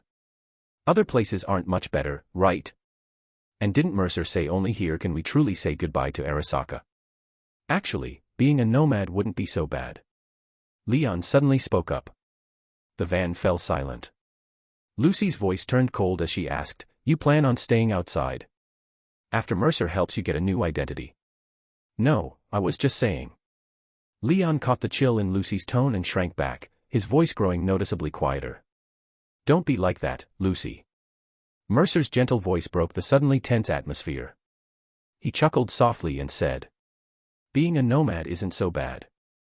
You've seen for yourselves along the way, Cassidy is pretty reliable. Staying with the Aldcaldos is actually quite safe. In this world, enjoying freedom out in the wilderness might really be a good path forward. And what about you? You work so hard to bring us all this way, and we just get to stay somewhere safe and enjoy our freedom. While you go into Night City alone to face gangs and corporations as an underage solo. Lucy sounded angry. Even in the pitch-black compartment, Mercer could vaguely make out her eyes fixed intently on him. Or do you think you're enough on your own? That it doesn't matter whether we help or not? As soon as Lucy finished, Kyoko quickly reached for her hand in the dark. Lucy. Mercer, she didn't mean it like that. The car fell silent. The vehicle began to slow down abruptly. Norman, in the driver's seat, coughed and spoke through the partition, Sorry to interrupt, but we're almost there. You can continue this after we're past the checkpoint. Copy that. Staying quiet. Mercer responded, then added softly, Let's talk about this when we're safe. We can discuss going our separate ways once we're at the camp. Leon replied uneasily. Mercer closed his eyes and waited quietly to pass through the checkpoint. After just a short while, he felt Lucy trembling slightly beside him. He said nothing, hesitating for a moment before reaching out and gently wiping her cheek with the back of his hand. Sure enough, he felt tears. Lucy turned her head away from his hand without a word, but after a moment, she leaned back against him, burying her face in his shoulder and crying silently. Mercer could only wait in silence, doing nothing, until Norman got out and then back into the driver's seat, restarting the car. About 5 or 6 minutes later, the van creaked as the partition was lowered, and light flooded back into the compartment. Cleared the border. We'll drive a bit further, turn off onto a side road, and you can move your things back to your own car and head to the clan's camp. The sudden sunlight made everyone squint slightly, but their cyber eyes quickly adjusted the exposure, allowing them to adapt to the brightness almost instantly. No one spoke. After getting out, the group quietly began moving their belongings and returning to their own vehicles. Pan Am will guide you from here. Head straight from Santo Domingo onto the highway east, and you'll reach our territory, Norman instructed, then added, I need to take Scorpion and the others back to retrieve our car. Leaving it there too long risks someone stealing it. No problem. Pan Am can lead the way for us, Mercer agreed with a nod. Cassidy, noticing the unusual tension among the kids, said nothing but reminded them to stay focused and follow behind the car. Driving in the city wasn't like the wilderness, this group of unlicensed minors still had to be cautious. If caught by NCPD, they'd have to start a high-speed chase. Mercer started the car, and Lucy habitually took her seat in the passenger side. The car began moving forward along the highway. Mercer turned on the radio and, for the first time, clearly picked up the city's broadcast signals. Relying on memory, he quickly found the station he knew so well from the games, 98.7, Body Heat Radio. None of the songs matched what he remembered, but the currently playing, somewhat lyrical tune made him pause his hand from changing the station. Might as well listen. Sorry. Lucy spoke up suddenly. Don't be. I know you meant no harm. Mercer truly didn't mind. He could tell Lucy's intention was just to feel indignant on his behalf. I'm just a bit angry. You brought us out alone, went through so much, and we finally made it here, yet they want to run off now. After all the discussions we had on the road, when it really came time for them to contribute. It feels like being betrayed by someone close again. Lucy seemed genuinely upset, but then she just lowered her head. You always say we should do whatever we want. Don't you feel wronged? You've been so good to them, yet they don't appreciate it at all. But you do, don't you? Mercer laughed easily, turning to look at her with a gentle tone.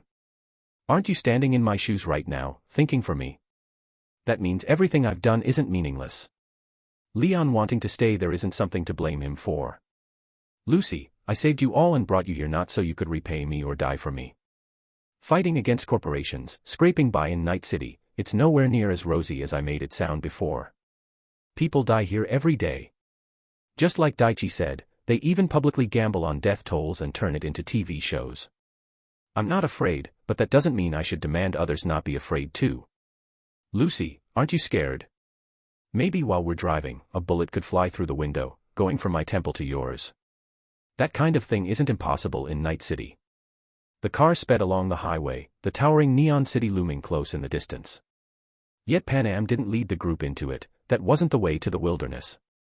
Just after entering the city, they turned into the somewhat dilapidated and old Santo Domingo district. Most households here flew the flag of the new United States. This was 6th Street's turf. Groups of distinctly all-American-looking folks could be seen everywhere, armed and gathered near their homes, eyeing unfamiliar passing vehicles. You need to think carefully too, Lucy. I know you're kind and value loyalty deeply, but don't blindly follow me into hell because of that. Mercer saw his own future clearly. To be a nobody, or to become a legend? That's the question everyone who comes to Night City should ask themselves. I've chosen the latter, and in Night City, 9 out of 10 so-called legends end up dead, while the last one is just counting down the days. Lucy fell silent, but not for long. She turned her head resolutely to look at Mercer. Just tell me one thing, whatever you plan to do next, can I actually be of help? If it's you, I think you can. Mercer spoke earnestly, sometimes I charge in too recklessly, without any restraint. Even if just one person could pull me back at times like that, it might let me live a few more years. Then I'll go with you. Lucy took a deep breath and said. But you have to promise me, don't fight a hopeless battle. Don't drag me into a meaningless death. That's it. Deal. Mercer agreed without hesitation. Seeing his response, Lucy frowned and glared at him with a stern look. And you're not allowed to charge headlong toward death yourself. No matter what you do, the dead can't change anything. Look at Bart Moss, such a legendary netrunner, and even he ended up making a mess of things in the end. No one can control what happens after death, so. I know, I'll stay alive too. At least, I'll do my best to stay alive. Don't worry, I haven't had my fill of living yet. Strictly speaking, I'd love to achieve greatness, then live for centuries with a fortune and enjoy life to the fullest. Mercer laughed. What kind of image do you even have of me in your head? Someone who brings hope. Lucy turned her face away. So, don't die. Otherwise, hope will be gone. Mercer fell silent. He gazed out the window at the 6th Street gang members, visible on the streets and rooftops everywhere. After a long moment, he nodded and finally asked that question. If it were just up to you to choose. A nobody, or a legend? Lucy also looked out the window. After a pause, she suddenly chuckled. If it were the old me, I'd say any life is better than a brave death. But you've corrupted me. Now I sometimes think, since everyone dies anyway, it's not bad to do something big before that happens. But, a legend. More than becoming a legend myself, I'd rather see you achieve it. She smiled as she turned to look at Mercer. Let me see the day you become a legend, with both of us still alive. A living legend. That won't be easy, but luckily, I love taking on tough challenges. Well then, you'd better mentally prepare yourself and get used to it, because... He laughed loudly, then without a second thought, rolled down the car window and flipped off a drunken, bleary-eyed 6th Street member who was urinating on the street as if painting the pavement. Showing off something that small. Idiot. The gang member froze, then furiously tried to raise his handgun. But before he could lift it, a system breached alert flashing across his cyber eye startled him. Shit, a netrunner. Then, to his horror, his cyber eye was suddenly flooded with bouncing smiley emojis. In the end, he could only angrily shut down his cyber eye. Damn it, which bastard's little brat. Quick, someone help me kill this virus. I can't open my eyes. Lucy couldn't help but burst into laughter alongside Mercer at the sight, but before the man could find help, the next moment he convulsed and collapsed to the ground, lying in a puddle of his own urine.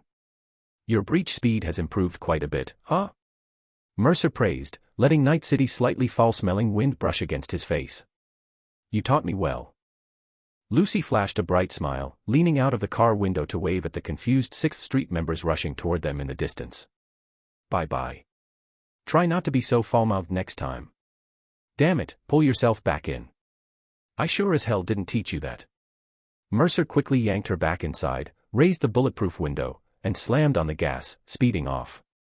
Unsurprisingly, the provoked 6th Street members raised their guns and fired, not caring whether they hit anything.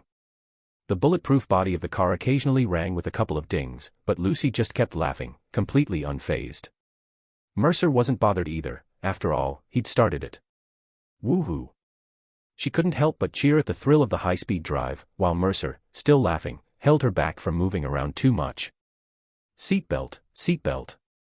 Pan Am's voice crackled over the intercom. What the hell are you two kids up to? Mercer just pressed the intercom button and laughed loudly.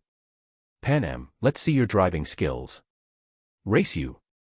You little brat, you're on. Don't cry if you lose. As if Pan Am would back down from a challenge. The only one suffering was Cassidy. The old cowboy sighed deeply over the intercom. Please, I'm getting old. Next time you pull something like this, give me a heads up, will you? Aha. Let the race begin. First one out of this street wins. Mercer had the gas pedal floored, he couldn't care less about anything else. A nobody. Ha. I came into this world to make a name for myself. Chapter 30, Arrival at the Camp. Mercer had a natural talent for driving, his mind worked fast. When he was highly focused, he even experienced something akin to bullet time. Even without a synaptic accelerator installed, he handled high-speed driving with ease. Pan Am had initially just wanted to have some fun with him, but she didn't expect the guy to actually have some skills. The two of them got into it, racing all the way from Santo Domingo to the wilderness east of Night City's outskirts before finally calming down. Cassidy and Daichi, driving behind them, almost got lost trying to keep up. Fortunately, Mercer didn't get too carried away. When he noticed they were falling behind, he waited for them. Even so, it took them just over an hour to get from the southern entrance of Night City to the nomad camp in the east. After parking the car on the outskirts of the camp, Pan Am pushed the car door open and laughed heartily. That was awesome. I've gotta say, I've never really driven like that in the city before. Ugh, I'm about to throw up, Leon groaned. Daichi, who had been driving him, was also pale-faced. His pickup truck felt like it was on the verge of falling apart. Cassidy got out of the car and took a moment to collect himself before shaking his head. You guys are insane. Lucy, why didn't you try to stop him? Lucy's face was still flushed with excitement. She smiled and shook her head, then took a deep breath of the wild air. Wasn't it fun, though? Deep down, she had a wild side too. As for Mercer, needless to say, he was exhilarated. He touched his pounding heart. This was so much more thrilling than racing in a game. Night City, ha! Let's leave the cars here for now. We'll move the stuff later, Panem said. She pointed proudly at the camp ahead. This is the Old Caldo's camp. What do you think? Not bad, right? The camp was made up of RVs, tents, and structures converted from shipping containers. It looked a bit rough around the edges. But from the entrance, you could see that everyone there had a sense of ease and peace on their faces. Near the parking area, an older man was sitting on a crate, strumming a guitar and drinking beer early in the morning. A man fixing a car nearby occasionally hummed along to the tune. Further in, some RVs and container buildings had small signs hanging outside, likely indicating places like a gun shop or a ripper dock. Is this the Old Caldo's camp? Lucy marveled. Yeah. So, is it better or worse than you expected? Mercer asked with a smile. I heard the Old Caldos used to be a huge family with millions of members, Lucy said curiously. Why does it seem like there aren't that many people around? I kept hearing you talk about them, so I thought it'd be bigger. But from the looks of it, there are only a few hundred people at most. Who knows, Mercer replied. He didn't know much about it either, but he figured the Old Caldos must have a main stronghold somewhere, he just didn't know where. Your tents are set up in that corner over there. It's convenient for accessing electricity and water, Panem said. We got everything ready for you yesterday. There are 4 tents in total. No choice, we don't have many extra rooms here, so you all might have to squeeze in together to sleep, or go into the city to buy a couple of new tents. Panem pointed to a corner of the camp, and after parking their car, she began introducing the camp's facilities while leading the way. Mercer finally had the chance to get a good, close look at her. Panem, who now appeared to be only 18 or 19, was at that age full of spirited vigor and wild charm.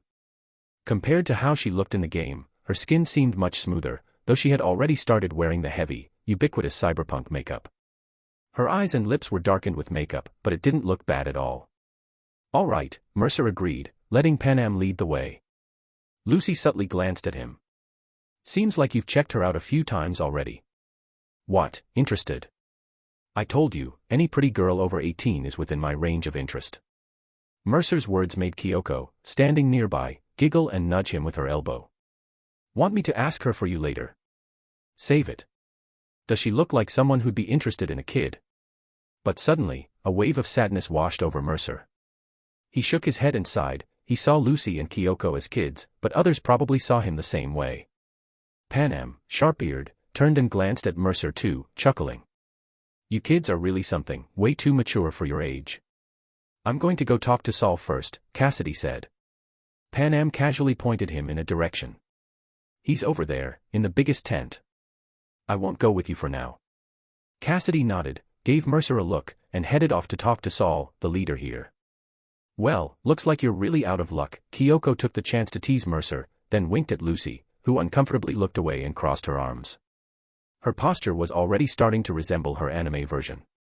Mercer's mouth twitched, but he didn't respond. Kids. He quickened his pace to catch up with Panem and struck up a conversation.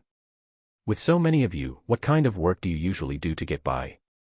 Just smuggling and transport. Mercer's question made Panem turn to look at him.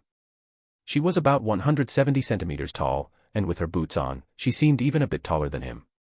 What else can we do? Besides occasionally taking jobs at construction sites or picking up odd jobs in the city, we also do some auto repair and modding. Basically, whatever makes money. Panem sighed. Last year was better. Right after the war, Night City needed everything, and we were running shipments non-stop. But now. That asshole Hansen, that damn American, took over the most profitable parts of the smuggling business, so we're left with the scraps. And those animals and Haitians have monopolized most of the labor in Night City. What we can mainly do now is long-haul transport, private runs, and dealing in small-time contraband. What about you? Mercer asked curiously, wondering if Panem had already crossed paths with Rogue, the Queen of the Afterlife, in Night City. Rogue is a legend in Night City, having stormed Arasaka Tower twice with Johnny Silverhand, even detonating a nuclear bomb during the second raid. Though Johnny Silverhand was crushed on the spot and eliminated by another legend, Adam Smasher, and Morgan Blackgun vanished after battling Smasher and the nuclear blast, Rogue survived. She hid for years with the Aldcaldos nomads outside the city, even bearing a child for the leader of one of the nomad families. But ultimately, unable to let go of her old flame Johnny Silverhand or the memories of her past, she returned to Night City and became a renowned fixer. Rumors say she apologized to Adam Smasher and Arasaka to make her return. But honestly, being able to come back to Night City and remain a living legend, in most people's eyes after bombing Arasaka Tower just by saying sorry, that alone speaks volumes about the weight of Rogue's legendary status. Meanwhile, the Afterlife nightclub has become a legendary sanctuary in the eyes of Night City's edgerunners, a place only big shots can enter. Many even measure their legendary status by whether they can have a drink named after them at the Afterlife posthumously. Me. Panam looked at him amusedly. Little guy, you're not actually into me, are you? Mercer looked up and glared at her in exasperation. If you're gonna be like that, we can't have a proper conversation. Come on, I'm pretty popular too, you know. Who knows? After teasing him, she said. I don't have much work myself, I do whatever the family needs. But lately, I've been thinking about finding my own ways to make money. Can't be helped, times are tough for the family, and there are only so many ways to earn. If I take jobs from the family, someone else might miss out, so it's better to find new opportunities on my own. Last year, we had nearly 1,000 people here, but now, look, just a few hundred left. If the family still can't turn a profit, even more will probably leave. Panam pondered.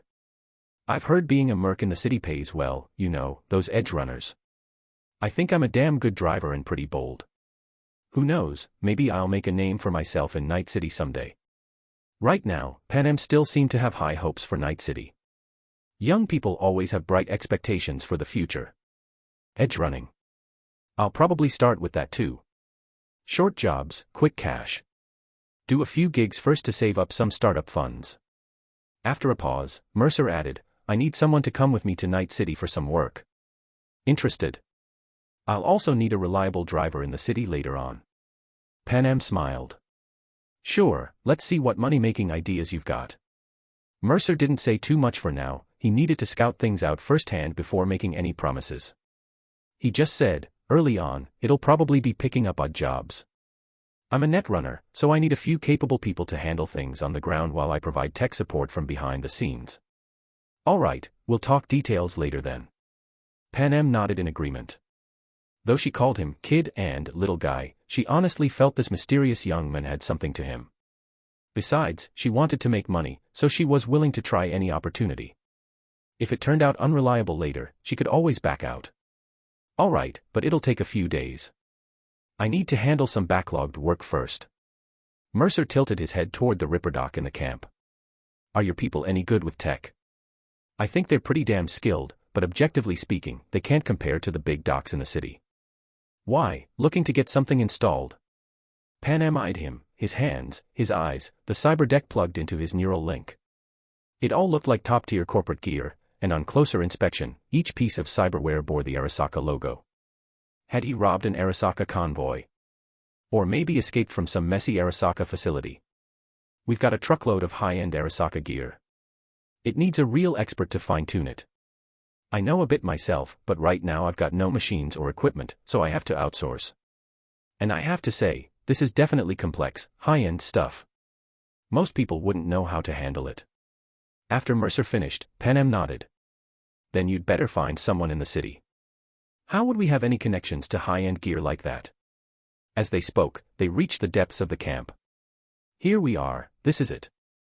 Panam pointed to a tent ahead. Mercer looked it over, it was about the same size as the one V had in the camp in the game, just barely enough for one person.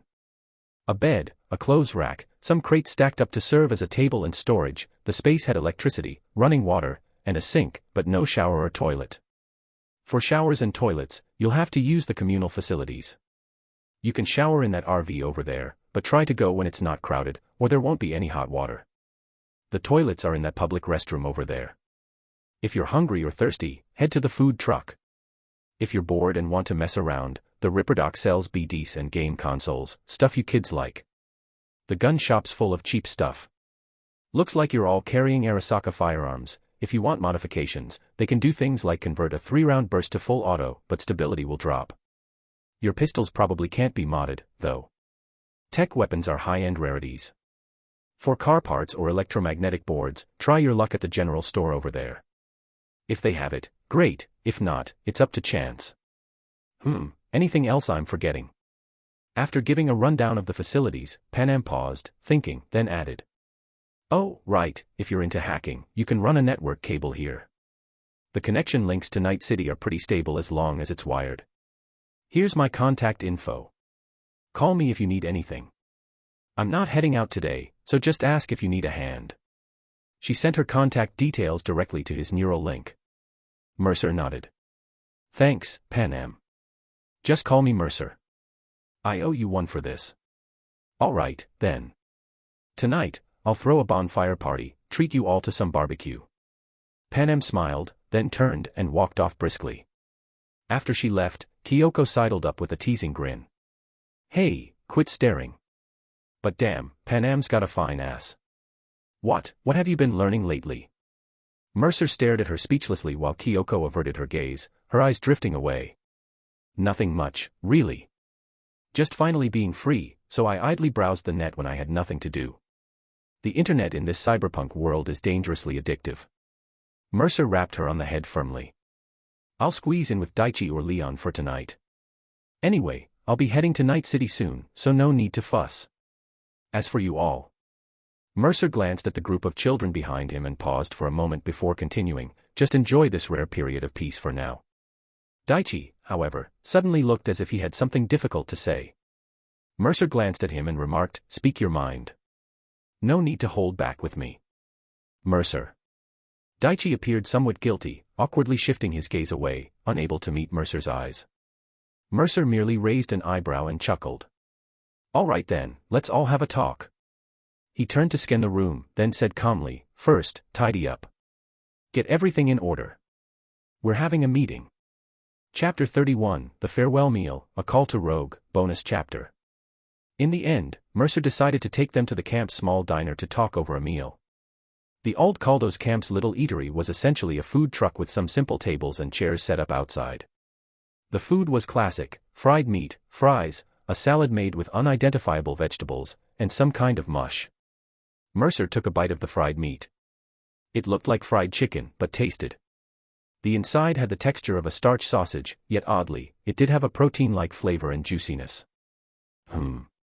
Mercer decided not to dwell on what exactly it was made of, lest he lose his appetite. The group tacitly ate first, waiting until everyone was nearly finished before Mercer leisurely spoke up. All right, we've eaten enough. Time to talk. Mercer poured a can of Nicola into a cup, luxuriously added ice, took a sip, and squinted contentedly. Beside him, Leon opened and closed his mouth several times, but seeing Lucy's somewhat cold expression, he couldn't bring himself to speak. Finally, Daichi sighed and cut straight to the point, I want to go with Leon and become nomads. His words made Leon turn to him in surprise. Daichi just looked at Mercer earnestly and said, on one hand, I feel like I'm not much help, and on the other. He sighed, then continued, I really don't want to live that kind of fearful life anymore. Daichi spoke sincerely. Staying in the wilderness has its dangers too, but I don't know, the closer I get to Night City, the more inexplicably panicked I feel. A city full of corporations and gangs makes me very uneasy. I don't want to go back to that kind of life. Mercer, I'm sorry. Compared to returning to a city of steel and concrete, I'd rather face the desert dust of the wilds. Sorry. And me? Well, I'm just scared. Leon also admitted his feelings frankly. I've heard you talk a lot about taking down Arasaka, becoming a big shot in Night City. At first, it sounded inspiring, but after fighting a few battles along the way, I realized I'm just not cut out for it. Leon couldn't bring himself to meet Mercer's eyes, just stared down and spoke on. Remember the first time I got hurt? That time we ran into the Raff and Shiv, when I got a hole shot through my shoulder. Honestly, that night I tossed and turned, unable to sleep, kept thinking, what if that shot had been a little off, pierced my heart instead? Or blown my head apart? I don't want to die, Mercer, I'm sorry. Young people often have this illusion that when they step onto the battlefield, it won't be them who dies. And that illusion tends to shatter the first time they take a bullet. Those who can handle that gap, who can accept that reality, are the ones qualified to step onto the battlefield again. Unfortunately, Leon wasn't that kind of person, at least not now. Everything he'd been through had left him utterly exhausted. Now that they had finally reached a place of freedom where they could settle, a relatively safe haven, Leon no longer had the courage to willingly step into danger again. Lucy wanted to say something, but in the end, she stayed silent, merely pursing her lips, averting her gaze, and lowering her head to sip her iced coffee. Kyoko, however, did not hide her somewhat sorrowful expression. She glanced at Mercer, then at Lucy, but ultimately lowered her head as well. As the youngest sister, everyone always instinctively placed her in the safest spot, whether in daily life or during dangerous times. This feeling of being protected made Kyoko feel as though she was living in a warm, big family. They had escaped from Arasaka together, endured a long period of wandering, and now, having finally reached their destination, they were actually about to part ways. Mercer simply gave a cool nod. "All right, then you two stay here. Later, have a good talk with Cassidy and figure out how to settle in." Seeing that he showed no intention of persuading them to stay, Kyoko could only bite her lip lightly, her mind in turmoil, and say nothing more. But Mercer turned to look at her. "What about you? Staying here too? Actually, that's not bad. You're still young, you can wait a few more years before making a decision. Staying with the Aldcaldos is definitely safer than Night City." I still want to go with you." Kyoko spoke, though not with much confidence. "I haven't figured out what I want to do in the future yet, but I don't want to be separated from you and Lucy. People have their closer bonds." Compared to the brother like Leon and Daichi, she felt closer to Lucy, who was also a girl, and to the mature and reliable Mercer. "Understood. Then you stay here for now. Once I've sorted out a place in Night City, I'll come get you." After saying this, Mercer paused, then turned to Lucy. "Early tomorrow morning, I'll head into the city with Panam. She knows the roads well, and if things get dangerous, she can drive us out. You stay at the camp for a few days too, wait until I've got everything settled." "All right, be careful." Lucy didn't say much more. She felt that the two of them had already said all that needed to be said, and they both understood each other's thoughts, so there was no need to elaborate. Mercer nodded, then casually took a sip of his cola. "All right. We finally reached our destination. Everyone, cheer up a bit. I'm heading back to the tent to contact some people." "You can use my computer," Lucy said. "It's in the backpack on my bed." "Okay." Mercer smiled, downing the rest of his cola in one go. "That's settled then. Everyone, find something to do." And just like that, the farewell meal came to a simple end.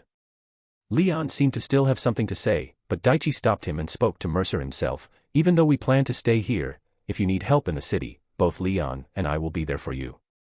No matter what it is, I'll come." "Got it." Without turning around, Mercer just waved his hand and headed back to the tent. The farewell meal was over, and Mercer didn't feel any particular emotion about their choices. The reason he had brought this group of kids to Night City was simply because he wanted to save these young, innocent lives. And now, that goal had been achieved. After that, everyone went their separate ways. Adults are always more accustomed to goodbyes than children. After connecting to Night City's network using Lucy's computer, Mercer began searching for the information he needed. Once he had what he was looking for, he prioritized his plans for the next day in Night City. The first person he wanted to see was Victor, the Ripperdoc he'd always had a soft spot for, even back in the game. He was one of the rare Ripperdocs in Night City with a conscience. In the game, even when V was broke and living on borrowed time, Victor was willing to extend credit for his services. In a city like Night City, a doctor willing to perform surgery on an edge runner on credit could truly be called a living saint. And most importantly, his skills were exceptional. In some of the game's endings, Victor even caught the attention of a major corp like Zetatech, which forcibly acquired his clinic and made him a corporate employee. That alone proved his expertise was far beyond that of the average back-alley Ripperdoc in Night City. Skilled, principled, who could be more suitable than him to install and research new cyberware for Mercer? The agent rang only a few times before it was picked up. "Yeah." A mature, raspy male voice came through the line. "Dr. Victor, I'd like to schedule an appointment for tomorrow morning to install, or at least examine, some cyberware." Mercer's tone was relaxed. Hearing this voice, so similar to the one from the game, felt oddly familiar. Most people don't make appointments in advance for a back-alley clinic like mine. Victor's voice was gentle, but there was a hint of wariness in it. Mercer replied casually, "Don't worry, I just arrived in Night City. Got to get a feel for things first. You're easy enough to deal with, but some fixers, if you don't sort out how to contact them ahead of time, it can be tough to even get a meeting." "Is that so? Mind if I ask in advance, where did this cyberware come from?" Victor asked cautiously. "Acquired through unconventional means. I've done some basic software tweaks myself, but some of it needs professional equipment, especially for a thorough hardware screening to avoid any hidden surprises." Mercer chuckled lightly before adding, "We can discuss the details tomorrow. Just wanted to give you a heads up. In Night City, you're the only doc I trust. Don't worry, if it's too much trouble, I won't push it. Am I really that well known? Anyway, let's leave it at that. Tomorrow morning, 9 o'clock. I'll keep the slot open for you. I assume you know the location." Victor didn't refuse outright. He'd see what the situation was like in person. At the very least, Mercer didn't sound unreasonable over the agent, though his voice did seem a bit young. "Thanks, Vic. See you tomorrow. Oh, by the way, name's Mercer. You can also call me A." Mercer hung up, imagining the slightly bewildered look on Victor's face, probably wondering how this stranger on the agent was already so familiar. After a moment of thought, Mercer made another call. "Who is this?" A cold, sharp woman's voice answered. "Rogue, Queen of the Afterlife. First time speaking, my name is Alex Mercer. You can call me Mercer, or use the codename A." Mercer's new name was inspired by the protagonist of a game he used to play, Prototype. And A, as most gamers call him, is the nickname given to the protagonist of that game, Alex Mercer. Since I've already borrowed the idea, I might as well go all the way. Besides, A and V sound like such a perfect pair. It just screams, destined for big things. A. Never heard of you. Rogue's tone was blunt. My time is valuable. An old friend of yours asked me for a favor, and after giving it some thought, I'm sure it'll benefit you too. Plus, I genuinely need someone capable to lend a hand. And the Queen of Afterlife isn't someone just anyone can meet, so I had to drop in uninvited to say hello. We can discuss the details tomorrow night at Afterlife. What I need to do. It involves another old friend of yours, Johnny. I'm sure you know which Johnny I'm talking about. Mercer's words were met with silence on the other end of the line. After a few seconds, a cold reply came through, tomorrow, 8 p.m. Afterlife. No problem. Mercer replied casually, if possible, I'd also like to place a request with you. I need someone to insert a chip into the Night City Hall server for me. We'll talk when we meet. Rogue neither agreed nor refused, but warned in a stern voice. You sound young, so let me make this clear, I hate people who play games. If you're just throwing his name around for fun, you'd better not show up. You won't be disappointed. With that, Mercer hung up. The Queen of Afterlife, quite the presence, huh? Afterward, Mercer drafted an email and sent it out to a group. Hey, I'm A new edge runner in Night City, currently putting together a professional edge runner team. Just giving a heads up, I only take jobs that pay fast and are short-term, no matter the difficulty. Current remote services offered, remote network offense/defense, real-time technical support for special operations, ICE upgrades, system maintenance, program development and cracking. Field missions will have to wait a bit, I'll announce once the team is assembled. Interested parties can send requests to this email or call, omitted. First-time clients get 20% off. Open to tasks requiring multiple netrunners, book anytime, slots available. Looking forward to working together XD. The recipients included Wakako Okada, top fixer in Japantown. El Capitan, used car dealer and fixer in Santo Domingo. Regina Jones, former FTF reporter in Watson. Padre, high-level Valentino's fixer in Haywood.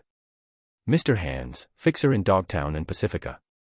As for the bottom feeders like the shady dealer Deshawn who sold out V in the game, or Faraday from Edge Runners who got David and his crew killed, Mercer had no intention of dealing with them.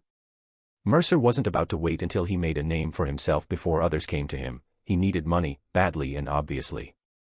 So, he had to actively seek out work. A few jobs under his belt, and his reputation would grow. Other fixers would naturally start reaching out. Besides that, Mercer had also scouted a few enforcers, or rather, field operatives. His plan wasn't just about hiding behind the scenes and playing with netrunning, he aimed to assemble a top-tier edgerunner crew. For now, his considerations included V, who had just turned 18 and was still scraping by at the bottom, as well as the already well-known mains crew from the edgerunner anime. Besides them, there were others like the legendary driver Falco, who was currently freelancing and hadn't yet joined mains crew. Then there was the netrunner Kiwi. No one knew if she had been sold to a black market doll den or if she had managed to escape. And Sasha, the cat-eared netrunner who only appeared in the background of the anime and whose current details remained elusive. Of course, there was also Panam, whom he already had his eyes on, and Lucy, who had already decided to join him in his ambitious venture. Mercer was specifically targeting characters who had appeared in the game and anime, which would save him a great deal of time in selecting reliable talent. This way, he and Lucy could provide remote technical support, while Kiwi and Sasha handled on-site netrunning assistance, backed by a group of highly skilled combat specialists charging ahead. Naturally, Mercer hadn't forgotten his good buddy Jackie from the game. It was just a shame Jackie was still messing around with the Valentinos. He'd need to find a way to lure him out.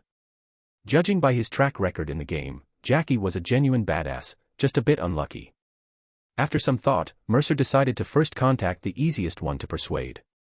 And who could be easier to convince than our currently idle, aimless street-roaming Miss V? Chapter 32, Down and Out V. Question: how to get V's contact info. A. You don't even need to try. Heh. This fool who dares to use XBDs without hesitation and jam any chip into her head in the game has zero sense of personal information security. Mercer simply ran automated keyword searches on a few websites and immediately spotted a glaring post. I'm V, elite merc from Haywood. Sharpshooter, quick on the job. Contact for hires. Rates vary by difficulty. Mercer hacked into the forum's crappy server, got into the backend, and snagged not just the IP address she used to post but all her personal registration details too. From the profile photo, it was unmistakable. The classic hairstyle and that defiant face. Yep, this V was the same V from the game, the protagonist. And this female V even used the same character creation data as his streaked V, right down to the white hair color specially designed to appeal to old-school anime fans like him. Damn, that face is something else.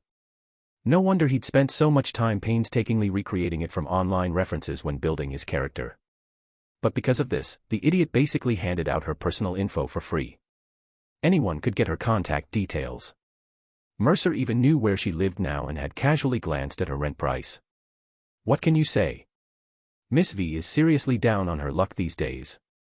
Northside Apartments, the cheapest housing option in the game. Truth be told, it's not even an apartment, it's just a long-term rental motel. Mercer piggybacked off some idiot streaming porn online, traced the connection, hacked the motel's server too, and after pulling up the tenant info, he couldn't help but sigh. Poor Miss V is even a week behind on her motel rent. No wonder in the game, V eventually decided to leave for Atlanta a few years later, only to fail there and come back. The V right now is visibly green. But that's fine. Getting to raise a legendary V from scratch again in real life. Heh, not bad at all. Mercer shook his head, dialed V's number, and after just a few rings, an irritated female voice answered. Yeah. Which dumbass is calling now? Not buying insurance, not buying products. You're the famous V, right? Got a job. Interested? Mercer lowered his voice, stifling a laugh. The voice on the other end instantly turned polite and accommodating. A client. I'll take it. What's the job? Asking what the job is after already agreeing to take it, anyone can tell you're desperate. No wonder a few thousand eddies could talk you into charging through hell and back. But don't worry, with a good friend like me around, no one's going to lowball you with chump change anymore. Look how starved for work my V has become. Tomorrow night, 8:30, Afterlife Bar. Be there, V. After Mercer spoke, the breathing on the other end grew heavy. Afterlife. You mean? What? Prefer somewhere more your style? Lizzie's Bar. The Coyote Kojo. Mercer couldn't help but throw some sarcastic remarks her way. Come on, pull yourself together, you're the V I admire the most. Don't let me down.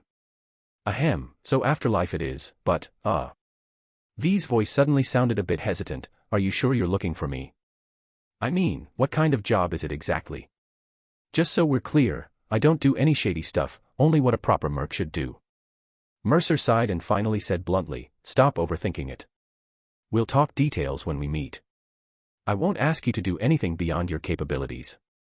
All right then, what should I call you? V asked cautiously, clearly worried the deal might fall through. A, similar to your name. Just say you're with A when you get there, and security will let you in. Mercer had already figured out how to spin this.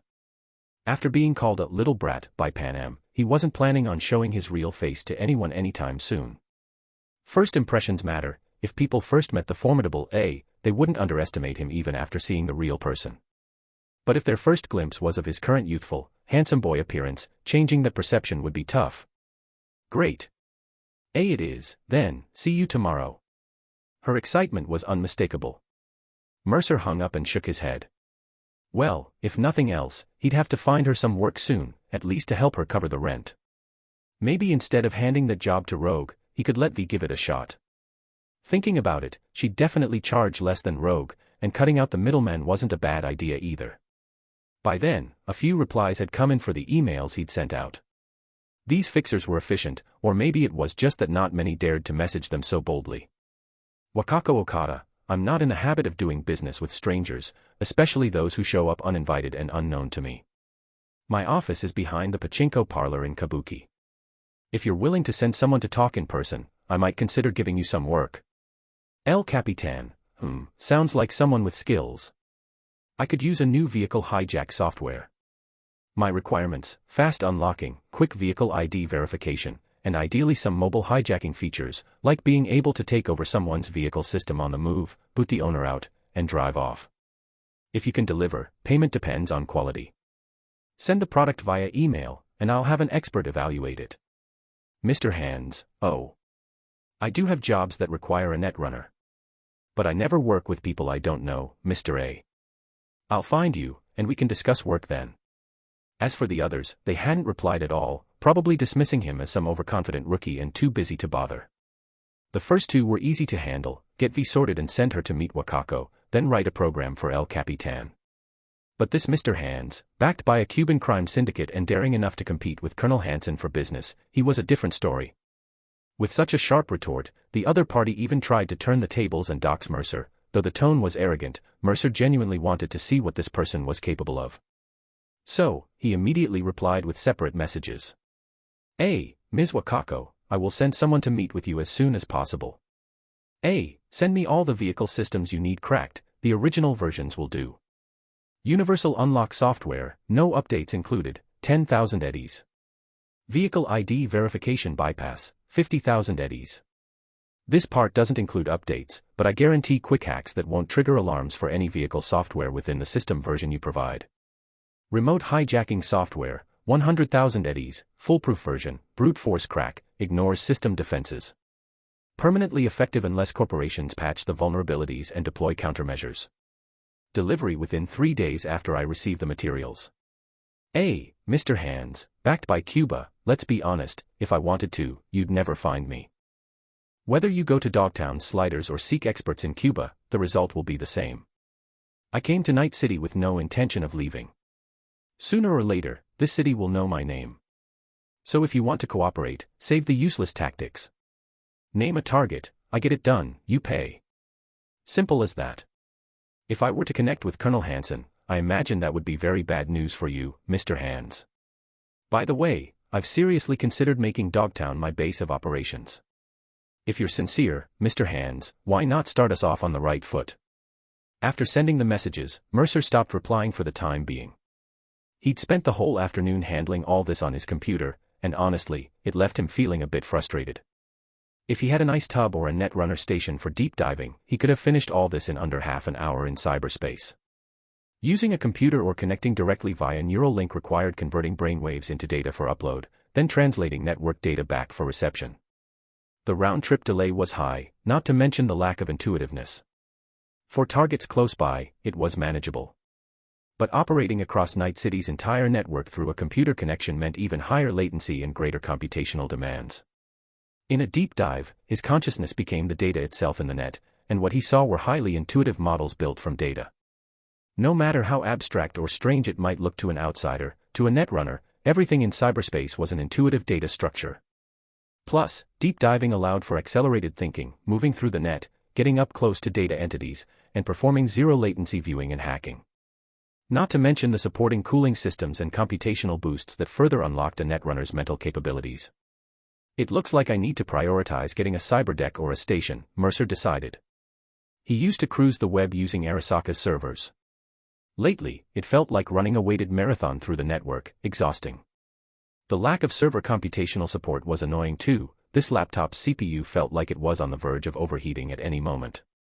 But if the CPU wasn't smoking, his head would be. Sigh, the early stages of starting out were always troublesome. Chapter 33, The Aldecaldo's Bonfire, Bonus Chapter. Mercer stretched lazily, clocking out early since everything that needed arranging had been taken care of. Only after stepping outside did he notice that it was already dark. Just as he walked out, he spotted a bonfire blazing not far away, with Panam laughing and chatting with Lucy and the others. Mitch was belting out a rather off-key American country song while strumming his guitar, and Scorpion sat quietly beside him as usual. Besides them, Cassidy was chatting with a somewhat scruffy-looking middle-aged man. Spotting Mercer, Cassidy waved him over. "Mercer, come here. This is Saul, the current leader of the Aldecaldos in Night City." Mercer smiled and walked over. Saul didn't dismiss him due to his youth but instead stood up warmly and extended a hand for a firm handshake. "Saul, I've heard a lot about you." "I'm Alex Mercer," Mercer said politely. "Ha. Cassidy was just telling me about your adventures on the road." "Mercer, no need for formality, sit. We Aldecaldos don't stand on ceremony." At this moment, Saul still seemed ambitious and full of vigor, laughing heartily as he pulled Mercer down to sit. There was none of the desperation or melancholy he'd shown in the game when driven to seek refuge with Biotechnica. "I've heard about your friend's situation. Don't worry, the Aldecaldos won't let a bunch of kids take on dangerous tasks. Those who want to stay can stay. Folks with hacking skills like yours are exactly the kind of talent our family lacks right now. I heard you've got business in the city tomorrow. Need a couple of bodyguards." Saul added, "Night City isn't a safe place, Mercer.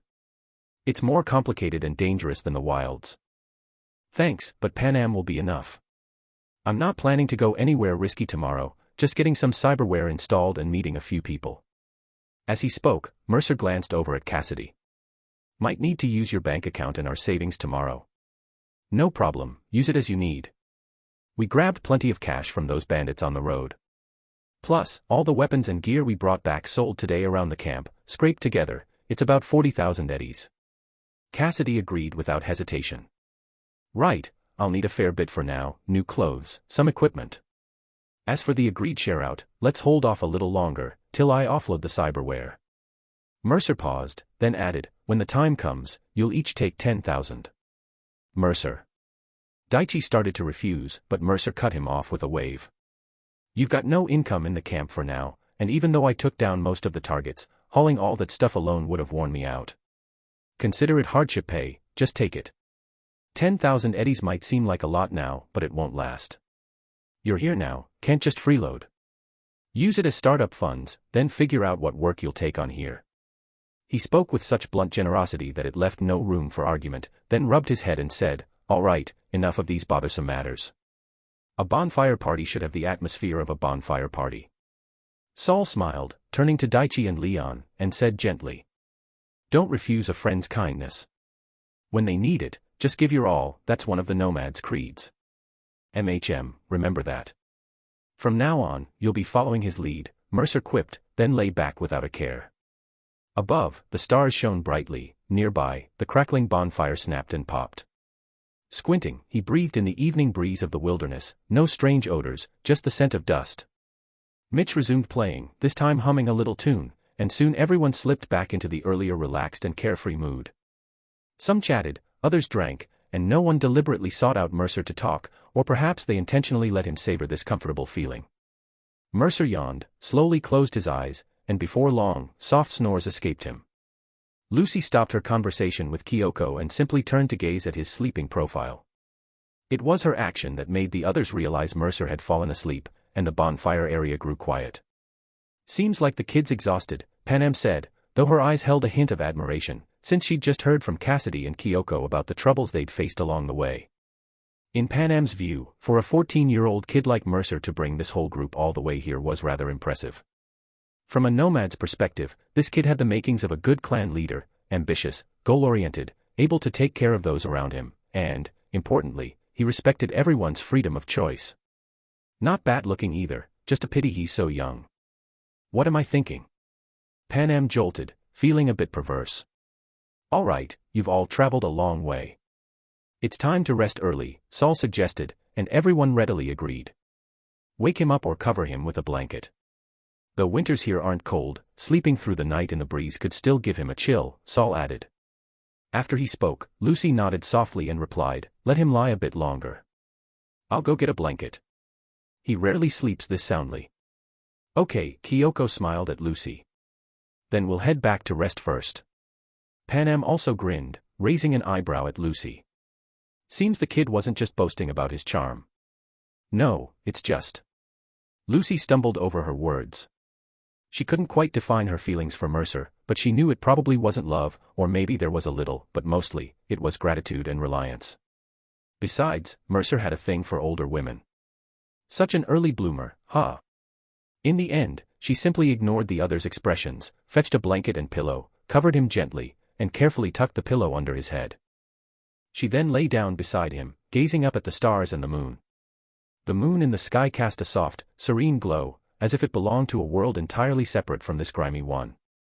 A sudden whimsy struck Lucy. If she could one day go up there, what would she feel? Lost in her thoughts, Lucy couldn't help but glance back at Mercer, and suddenly, her fantasy of going to the moon seemed to lose its appeal. He'd probably be too busy to take a trip to the moon anyway. Going to the moon alone. Just the thought felt lonely.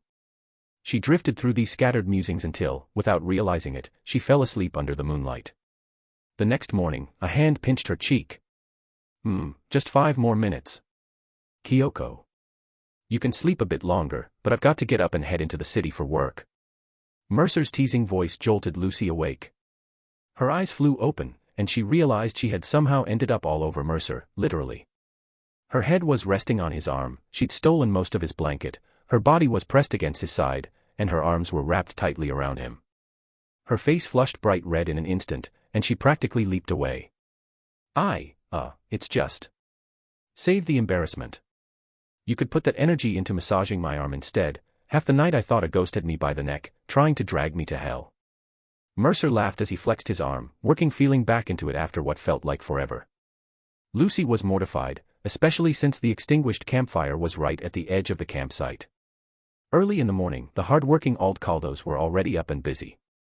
Hearing the commotion, a few Aldcaldos nearby smiled kindly at Lucy and Mercer.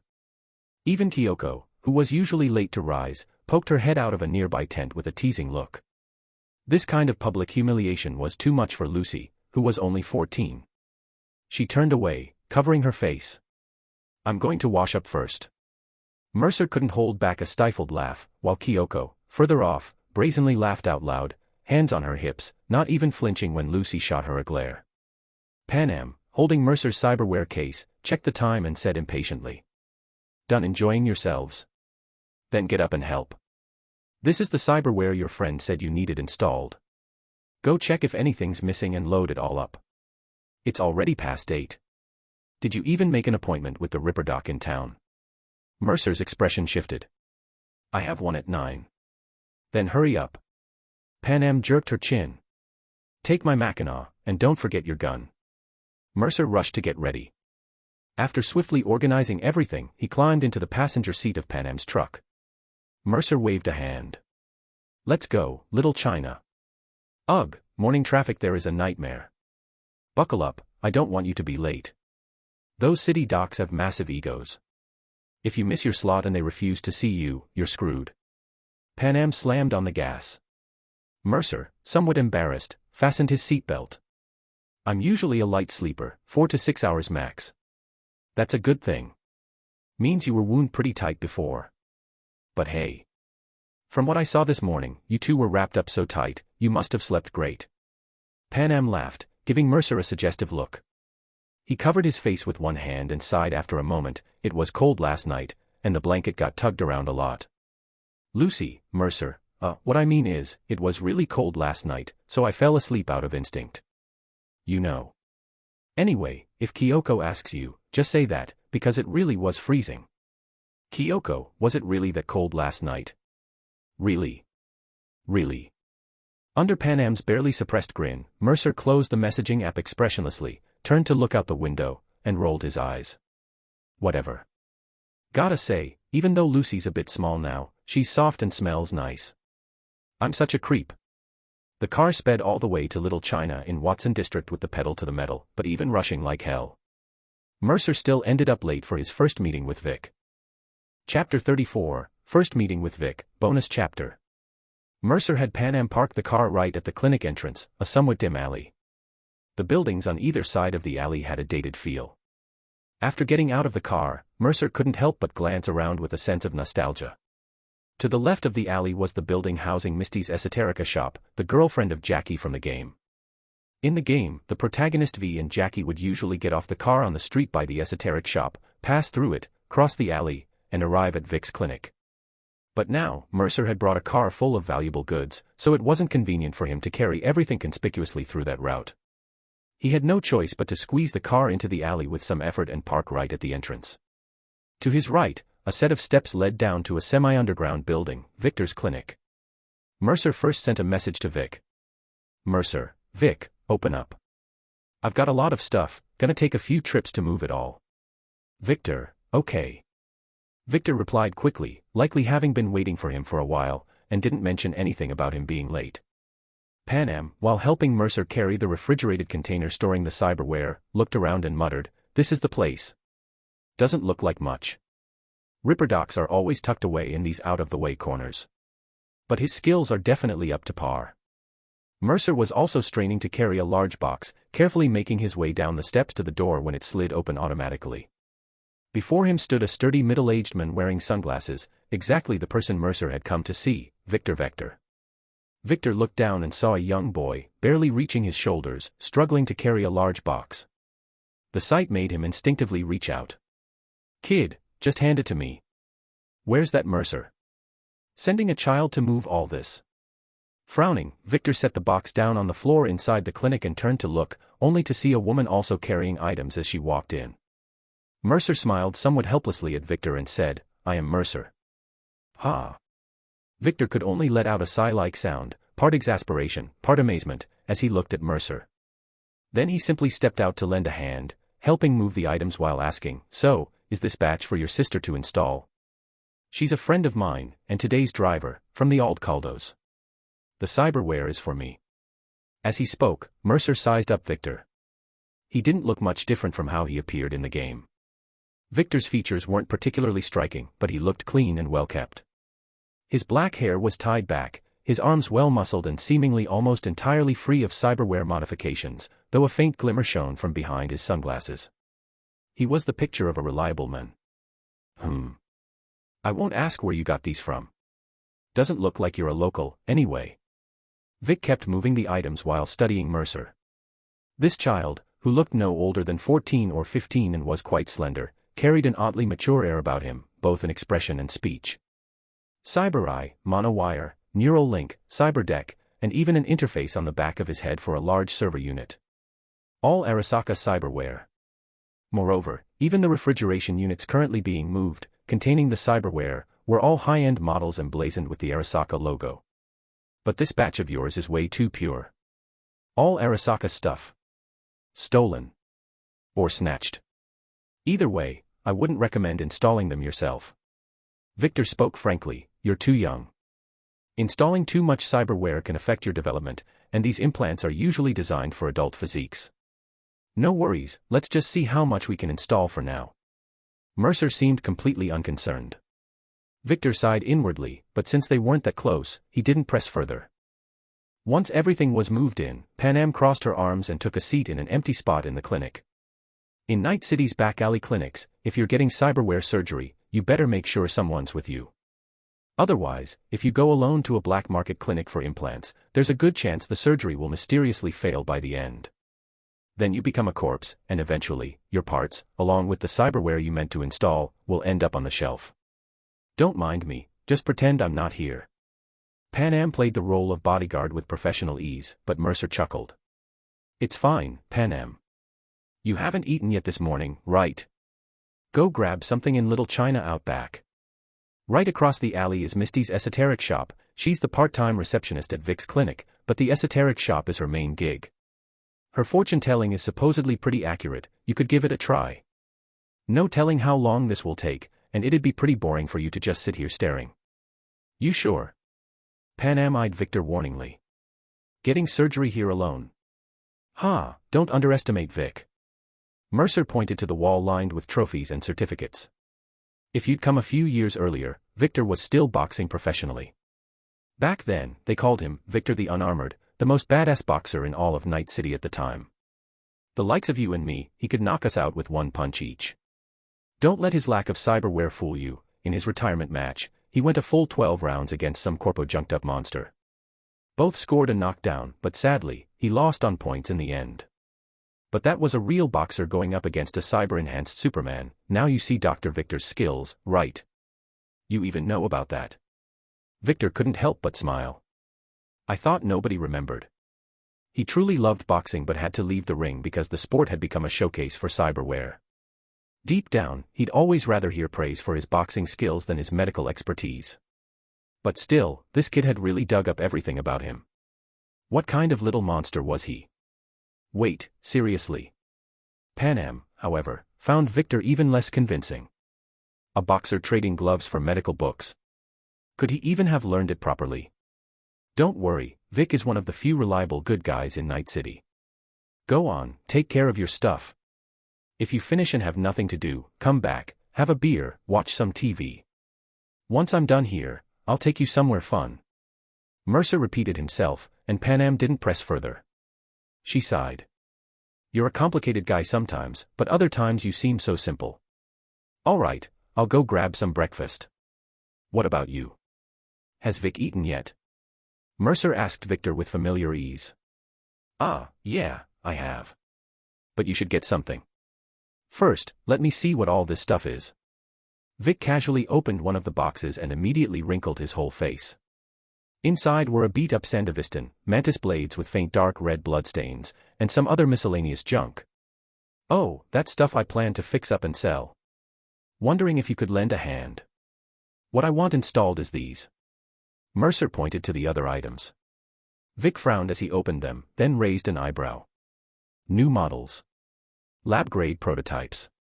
Goodies from Arasaka's Cyberware R&D Center in Canada. Mercer stood beside Vic with a grin, saying, I sent you a file with relevant data I pulled from Arasaka's servers. I've already looked through it. Aside from the cyberdeck needing some study, the rest should be straightforward to install. Straightforward isn't the issue. Vic turned to give Mercer a serious look. But do you have any idea how much neural load this cyberware puts on the human brain?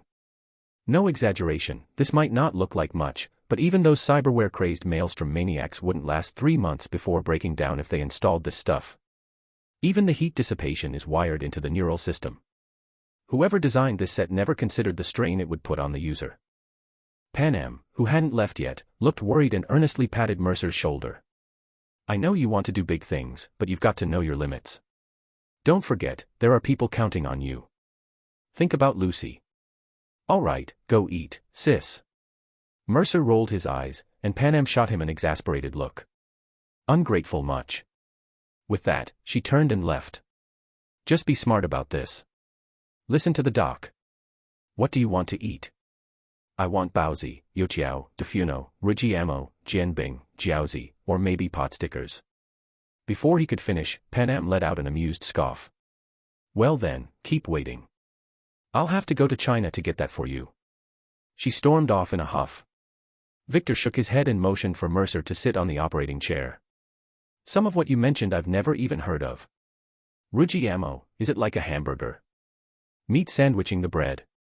No, it's bread sandwiching the meat. None of that extra veggie nonsense.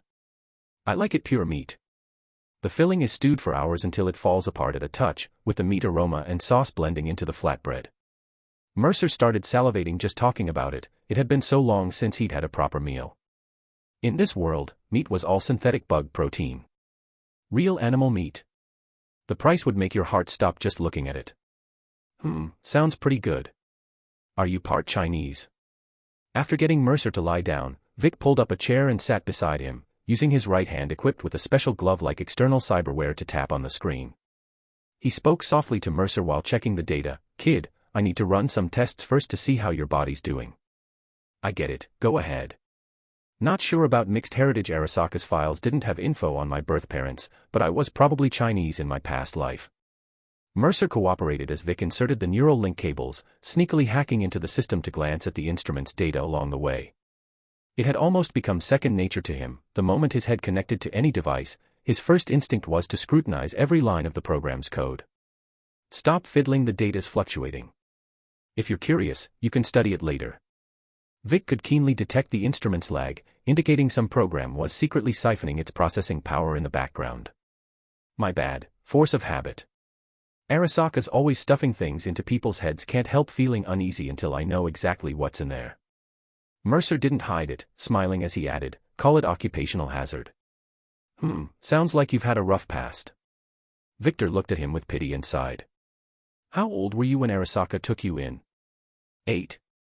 They trained me for a few years, then used me as expendable labor. As Mercer spoke, Vic attached various instruments to his body, examining and scanning him from all angles. Within minutes, the basic data collection was complete. Then, Vic suddenly froze in place, staring blankly at the numbers on the screen. Is this data correct? It can't be, right? Is it really accurate? No. Is the machine broken? Probably not. So it's correct.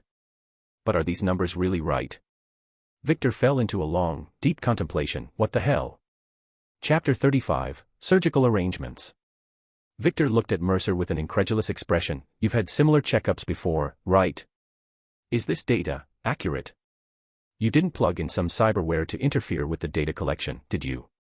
Mercer sat up, studying the data on the screen, and after stroking his chin thoughtfully for a moment, said, improved quite a bit, huh? Reflexes and cool both went up a little. Are you sure your program's metrics aren't off, maybe reading low? Ha.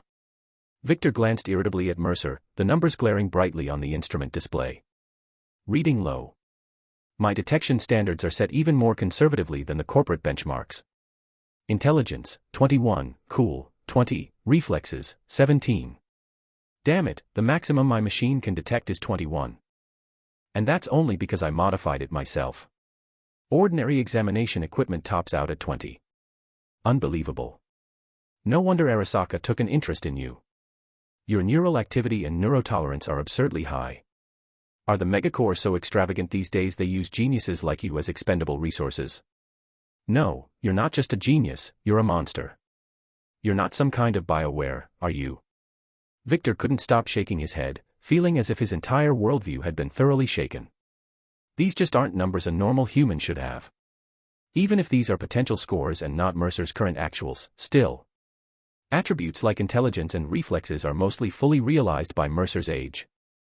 That means if Mercer gets the right cyberware and equipment now, he could truly unlock his full intelligence and reach these terrifying human limits immediately. It's because I kept it hidden well, otherwise how would I have had a chance to escape? But I'm pretty sure I'm fully human. Ah, Vic, don't overthink the whole genius thing. You'll just tie your brain in knots. After all, a talent like mine is one of a kind. But your machine is pretty impressive. At Arasaka, they could only measure up to 20. Mercer's words made Victor press the rescan button again, but the machine's readings remained unchanged. I've never seen any genius break the numerical ceiling. You're not just a genius, I honestly don't believe any human could test at your levels. Vic muttered to himself, I thought this machine would never hit the limit. No wonder you're confident about installing this batch of cyberware. But. Never mind, I won't pry. What's your plan? How are you thinking of doing the surgery? Hearing this, Mercer grew excited and began outlining his surgical plan. Vic, my idea is, first, the monowire and cooling system are must-haves. The CyberEye and neural link need upgrades too. Since we're replacing the neural link, we might as well swap out the data cables as well. We can skip the coolant. I've looked into Arasaka's data on stuff that directly affects internal circulation. There might be trace toxin buildup that doesn't fully metabolize. The cyberdeck still needs some fine-tuning. Whatever you do, don't connect this directly to your own network to check the data. There's a specialized protocol program inside. I suspect, no, I'm certain, Arasaka has embedded a backdoor in this program. Once I finish installing the rest, we'll examine it together. Only after we've neutralized the backdoor should we consider installing it. So you're saying you want to install the monowire, a new neural link, its connecting cables, this top-tier heatsink, and new cyber eyes all at once. Trying to fry your brain. Victor spoke bluntly. After reviewing your data, I'm actually a bit more confident you can handle these implants. But that doesn't mean you can install them all in one go. With this many components, post-op inflammation alone could kill you, not to mention every one of these has to interface directly with your neural pathways. Haven't you seen the data yourself? The neural load of each cyberware is more than double that of the Arasaka gear you currently have. Victor looked at Mercer, his expression firm. Even if you're confident, it doesn't matter. Today, I'll only install the less burdensome parts. The rest will have to wait until after the post-op observation period. We'll start by replacing your monowire, neural link and its connecting cables, and your cyber eye. The others, like the self-ICE, heatsink cyberware, and the synaptic accelerator that acts directly on your nerves, will have to be done one at a time. He turned to face Mercer, speaking with utmost seriousness. Those later implants place an extreme burden on your neural system. To give you an idea, if the load from the initial implants adds up to 10, each of the later ones will add another 10. And you need to understand, a load of 20 is completely different from 30. If 10 to 20 just makes you fatigued, 20 to 30 will cause ongoing damage to your neural pathways. Do you get what I'm saying? If an ordinary person tried to install even just the hardware, without activating it, the neural strain alone would overwhelm their brain. And if they activated it, every startup would cause irreversible neural damage. Even you can't run all of these at full capacity without consequences. Listen to me, kid. You call me Vic, I wouldn't steer you wrong. Hearing this, even though Mercer felt he could handle it, he nodded obediently. That was just Vic's way. You trusted him. All right, I'll follow your plan. I'll leave the rest here and come back to install them later. That'll give us time to study that cyberdeck anyway. Vic, that thing is the core of this entire set. You could find substitutes for the other cyberware from other core, but that cyberdeck is truly one of a kind.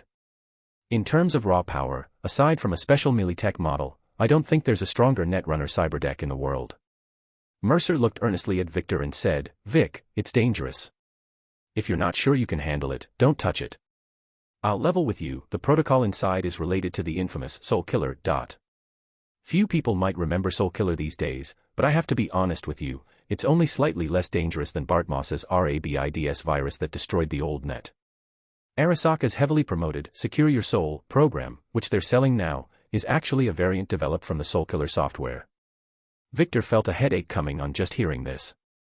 Do you trust me too much? Things like this, better not tell me. In fact, it'd be best if you didn't involve me at all. But seeing the trust in Mercer's eyes, he couldn't bring himself to say anything discouraging to the kid. He just sighed. All right, I get it. I'll look into it for you later. We'll save the installation for last. Yeah, I wouldn't dare use this thing without figuring it out thoroughly, but I have an idea. If it really comes down to it, I've got an outside expert I can call. The expert Mercer had in mind was Alt Cunningham. No one in the world understood Soul Killer better than Alt Cunningham. If she stepped in, a mere neural link would be child's play. What's more, Mercer might even find a way to get the source code for Soul Killer from her and start his own in-depth research into the program. And if Alt wasn't willing, Mercer had a backup plan. When Mercer fled Arasaka, he took 7 relic chips with him. 5 of them had already had their killer programs wiped using the software Alt gave him, leaving only the hardware functional. But he had kept the programs intact on the remaining 2 chips. He wanted to wait until his skills improved and he had a proper workspace before studying the programs on those. Alright then, for now, let's get you set up for cyberware compatibility. Vic operated the equipment, cross-referencing the data package Mercer had sent him. Inside were design blueprints and specs for cyberware that Mercer had stolen directly from the R&D center servers using his late aunt's access privileges. Mercer had long since organized everything he took from Arasaka on his laptop during his journey. The data package he compiled now was specifically tailored to make things easier for the doctor performing the surgery. Mercer, now you've got a decision to make. Vic's tone was far from optimistic.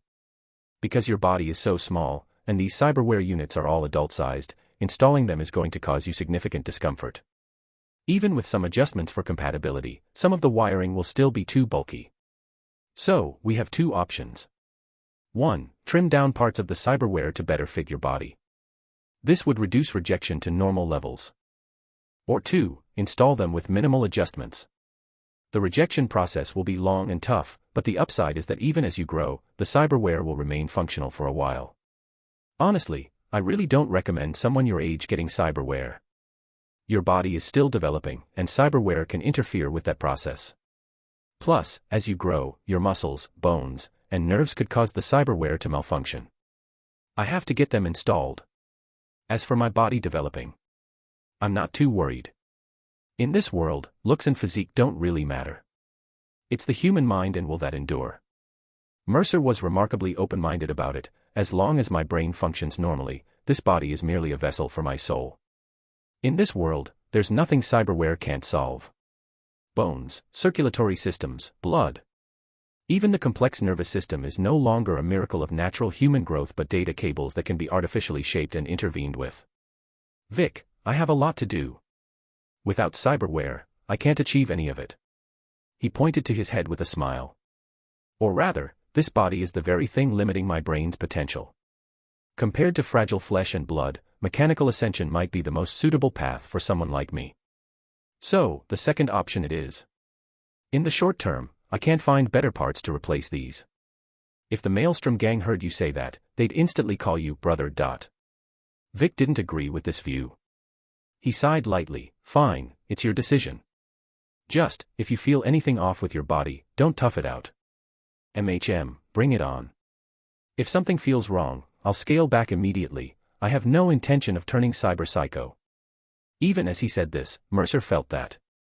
Even if he ended up like Atom Smasher, a near-total machine with just a few ounces of flesh left in his skull, he'd be just fine. To this world, perhaps he was already a complete madman, an outlier dreaming of changing everything. Then go watch some TV and relax. There's beer in the fridge. Actually, head to the entrance. There's a vending machine there, grab a drink. I've got ice here. I need about half an hour to calibrate, then we'll begin the procedure. Victor glanced at Mercer. Though nobody seems to care these days, someone your age should really stay away from alcohol. All right. But, Vic, you're pretty damn impressive. I just sent you the data, and you'll have it ready in half an hour. No wonder I've got high hopes for you, man. Mercer gave him a thumbs up and stood to buy a cola, while Vic responded with a mix of amusement and exasperation. Well, thanks for the compliment. Being called bro by a 14-year-old felt oddly natural in conversation, yet it was undeniably awkward. As Mercer chuckled and headed for the door, the automatic entrance slid open with a click. Vic, I brought a buddy to support your business. Whoa, since when did you have a kid here? A burly, muscular man filled the doorway, looking down to meet Mercer's gaze. Mercer looked up and blinked. Well, today's my lucky day. Jackie. The tall, robust man standing before him was none other than his good buddy from the game, Jackie Wells, who tragically died in the prologue. Chapter 36, Jackie and Misty, bonus chapter. Note, hello everyone. I saw that some people were worried, in the comments on Chapter 34, about a possible presence of Chinese nationalism. Rest assured, I make edits to remove that kind of passage whenever it appears. For Chapter 34 in particular, I don't consider the passage in question to be nationalist, that's why I left it as is. Second bit of news, I've launched a Patreon where you'll find 7 bonus chapters, I might raise it to 10 or 15. This is my first time doing this, so everything is still experimental and subject to change.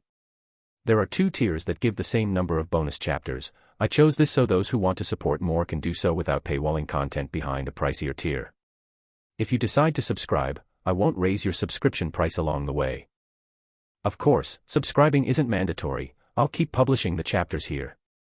Your feedback is welcome to help adjust the tiers and the content. URL, https://www.p-atreon.com/astardestl. Thank you all for your support, and happy reading.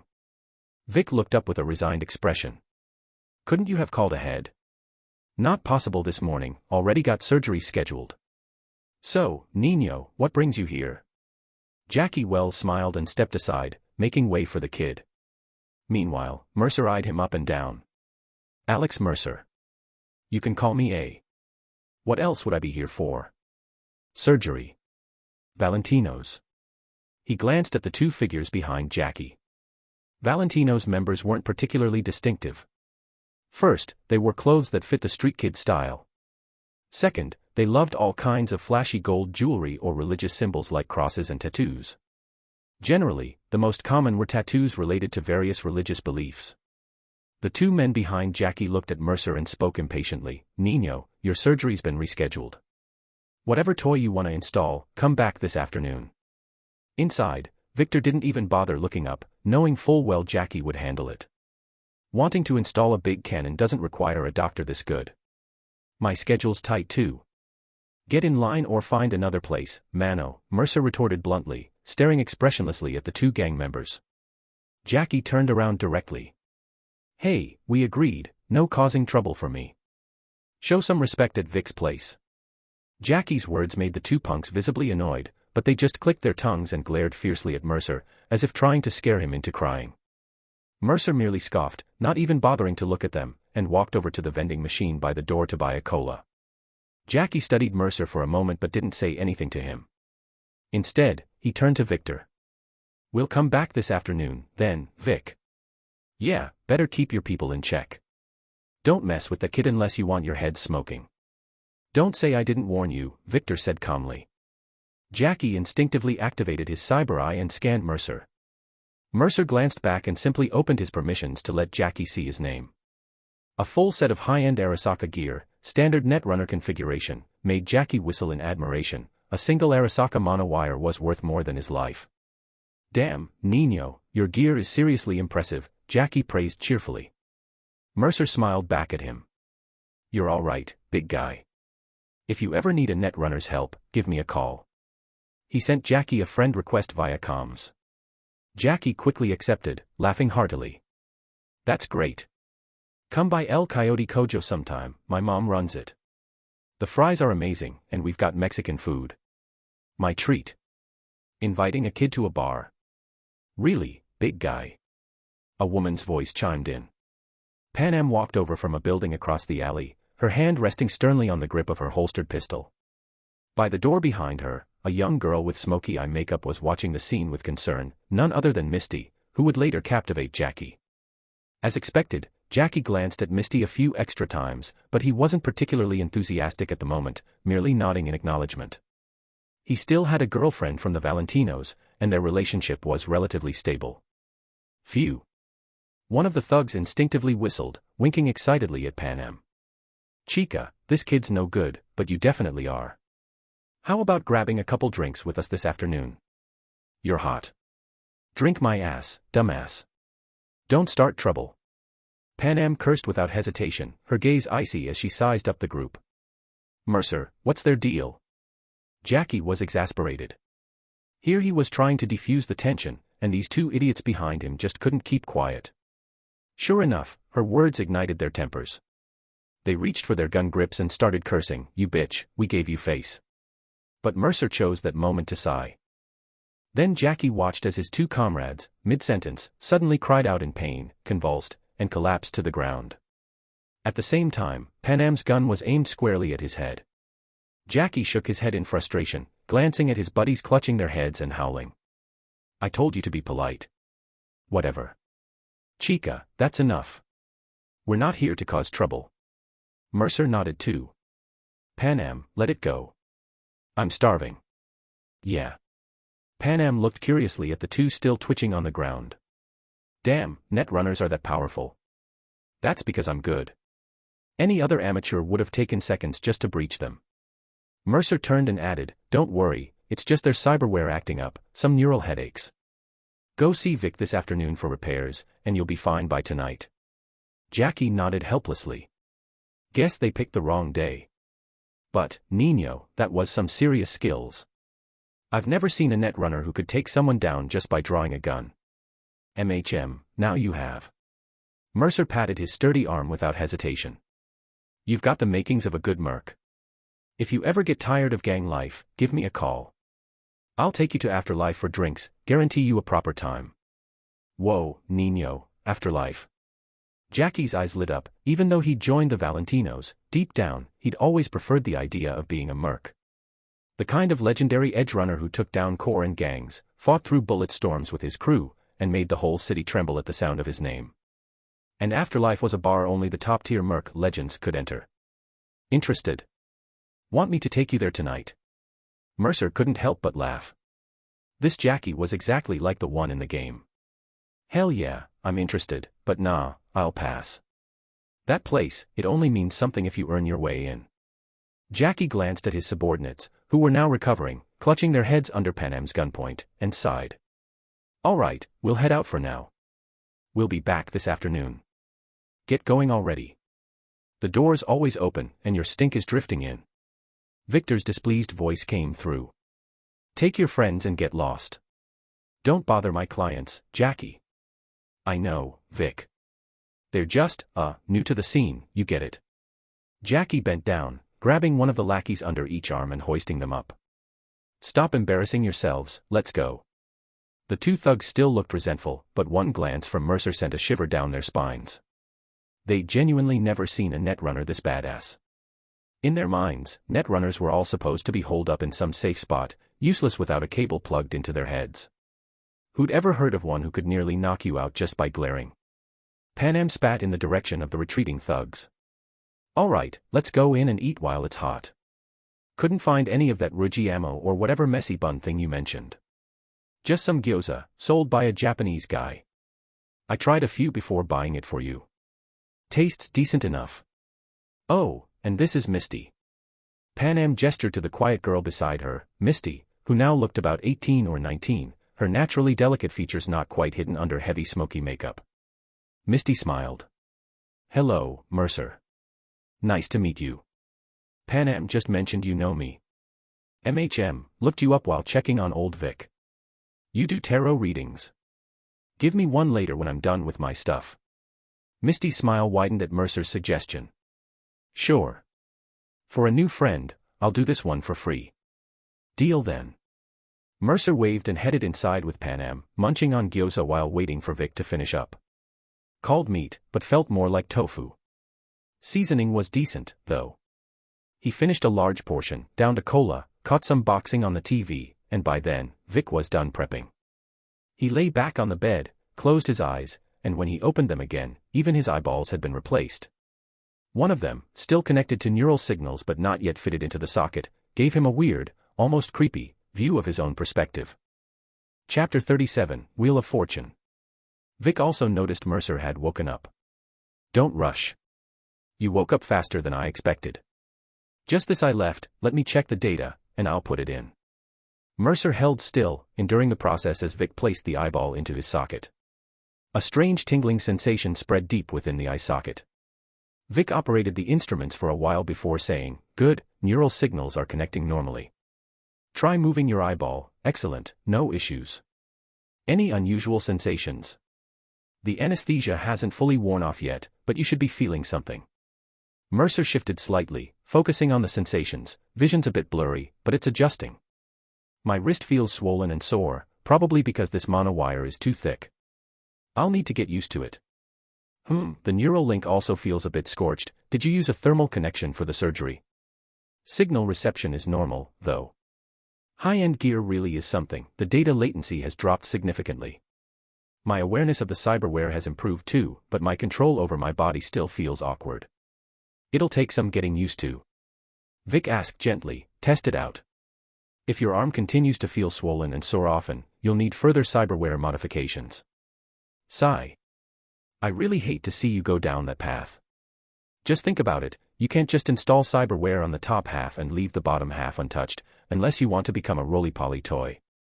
So once you start, your arm muscles, leg muscles, chest, back, abs, you might end up needing muscle enhancement for all of them. And once your muscles are enhanced, your underdeveloped bones might not hold up, eventually requiring metal plating. Just imagine what you'd look like then, a kid's head on a bodybuilder's frame. Not to mention, all that cyberware would demand stronger internal organs to support it. It becomes an endless cycle. You know, Mercer, I've seen too many people lose their flesh and blood bit by bit this way. They keep adding cyberware to get stronger, then modify their bodies to adapt to it. In the end, every single one of them went mad from all these modifications. Vic sighed sincerely and advised, if it doesn't suit you, it's best to remove it. Wait a couple of years, train your body properly, and install it then, it won't be too late. This gear of yours will stay top tier for the next decade, no worries about it becoming obsolete. Thanks, Vic. Keep an eye out for muscle enhancement for me. Not that I'm saying I'll install it, okay, never mind that. But do keep an eye out for subdermal armor and legs cyberware for me. Even if I can't beat others, I should at least be able to run fast, right? If I ever get taken out by a stray bullet, there won't be any future to talk about. Mercer's words drew a deep sigh from Vic, who simply nodded. We'll discuss the rest when you come next time. Take the unused items back with you for now. If it's convenient, maybe leave them here. You have professional equipment, we could also take the chance to study that cyber deck. Mercer's words made Vic shake his head in disbelief. Still not giving up, huh? This stuff isn't cheap, frankly, it costs more than my entire clinic. You really trust me enough to just leave it all here? Of course. If I didn't trust you, I wouldn't have come to you in the first place. Mercer laughed as Vic helped him to his feet. He steadied himself for a moment, then pulled out the monowire from his grip. The black monowire was far more discreet compared to the usual red variants. Mercer didn't dare test it with an electrical charge, the cutting edge of this thing was no joke. Next, Mercer tried out the new functions of his cyber eye, particularly the 32-meter wall hack feature he'd been craving. After a brief flicker of data in his vision, countless clear signals materialized before his eyes. Even better, these eyes could not only detect networked devices within a 32-meter range but also outline faint silhouettes by analyzing signal fluctuations. Of course, the silhouettes weren't stable, they only helped netrunners distinguish between humans and network devices. At the same time, Mercer could perform remote hacks directly based on the signals he detected. This meant Mercer now had the ability to perform quick hacks on enemies within 32 meters in the real world, even through cover. No longer did he need to rely on his cyber eye to visually lock onto a target's signal before sending a quick hack, as he had in the past.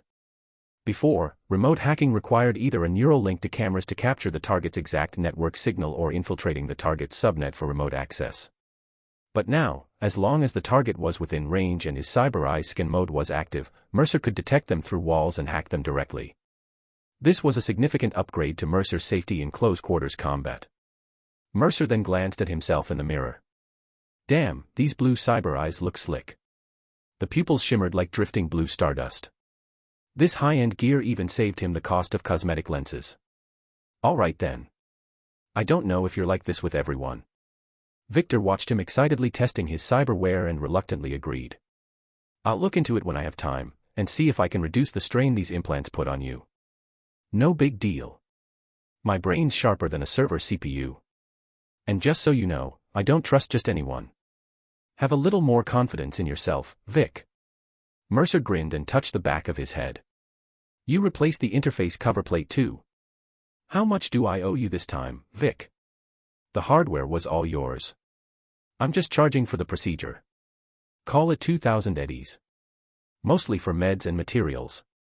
Vic's price made Panam, who had been watching Mercer with concern, click her tongue in admiration. This doc was seriously fair. This bottle is anti-inflammatory meds. Take it 3 times a day. You can inhale it or spray it directly on inflamed areas, it's also pretty effective for pain relief. This one is an injectable. Try to avoid using it unless absolutely necessary. It's mildly addictive. Unless the pain is unbearable, just tough it out. Primarily for alleviating post-operative neural pain, I recommend using it before bed to get a good night's sleep. Pay attention to the dosage, each press administers a single dose, so be careful not to overdo it. There's only enough medication for 5 uses inside. All symptoms should begin to subside within 3 days. Depending on your constitution, full recovery should take up to 7 days at most. If it goes beyond that, contact me anytime to confirm your condition. Oh, and about your monowire. You're a netrunner, so you know more than I do. Your monowire has quick hack program slots. Just connect it to your neural link yourself and use the program to transfer it into the monowire. However, this monowire, codenamed NeuroMayfly, comes with a pre-installed virus program. I didn't dare tamper with it. Your skills in this area might be better than mine. You should research it yourself. It occupies a significant neural load. The passively running program will continuously consume your brain's processing power. I thought about adding a switch, but the nanotechnology inside is so advanced I was afraid shutting it down might kill the self-replicating nanite and render the program useless, so I left it as is. If you feel this NeuroMayfly program isn't useful to you right now, I recommend deleting it outright. After all, if it breaks, it can't be repaired. The nanites inside are Arasaka's proprietary tech. It's impressive that they can attach to a monowire. Alright, that's all. Oh, and about the neural link. Your current neural link is at least 2 versions more advanced than the previous one. You'll notice data reception is extremely fast. Be careful when directly connecting to the net, it's easy to fry your brain. It's hard to imagine how powerful the matching cyber deck must be. These 2 things together aren't meant for ordinary netrunners at all. Once activated, the amount of data your brain receives will be terrifying. You could say that without professional cooling, that cyber deck simply can't be turned on. Otherwise, even in standby mode, your body temperature would rise above 38 degrees Celsius within a minute. Vic rambled on while Mercer listened quietly. Even though he already knew all this, he patiently heard him out. Don't mind my nagging, kid. If it weren't for your insistence. I never operate on children, whether they want it or their parents do. You made me break my rule. Vic looked somewhat conflicted. I don't know if what I did was right or wrong. Thanks, Vic.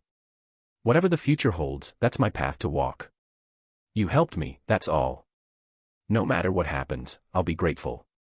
Mercer just patted his shoulder and then smiled. Teach me how to box sometime. I quite enjoy watching boxing. All right.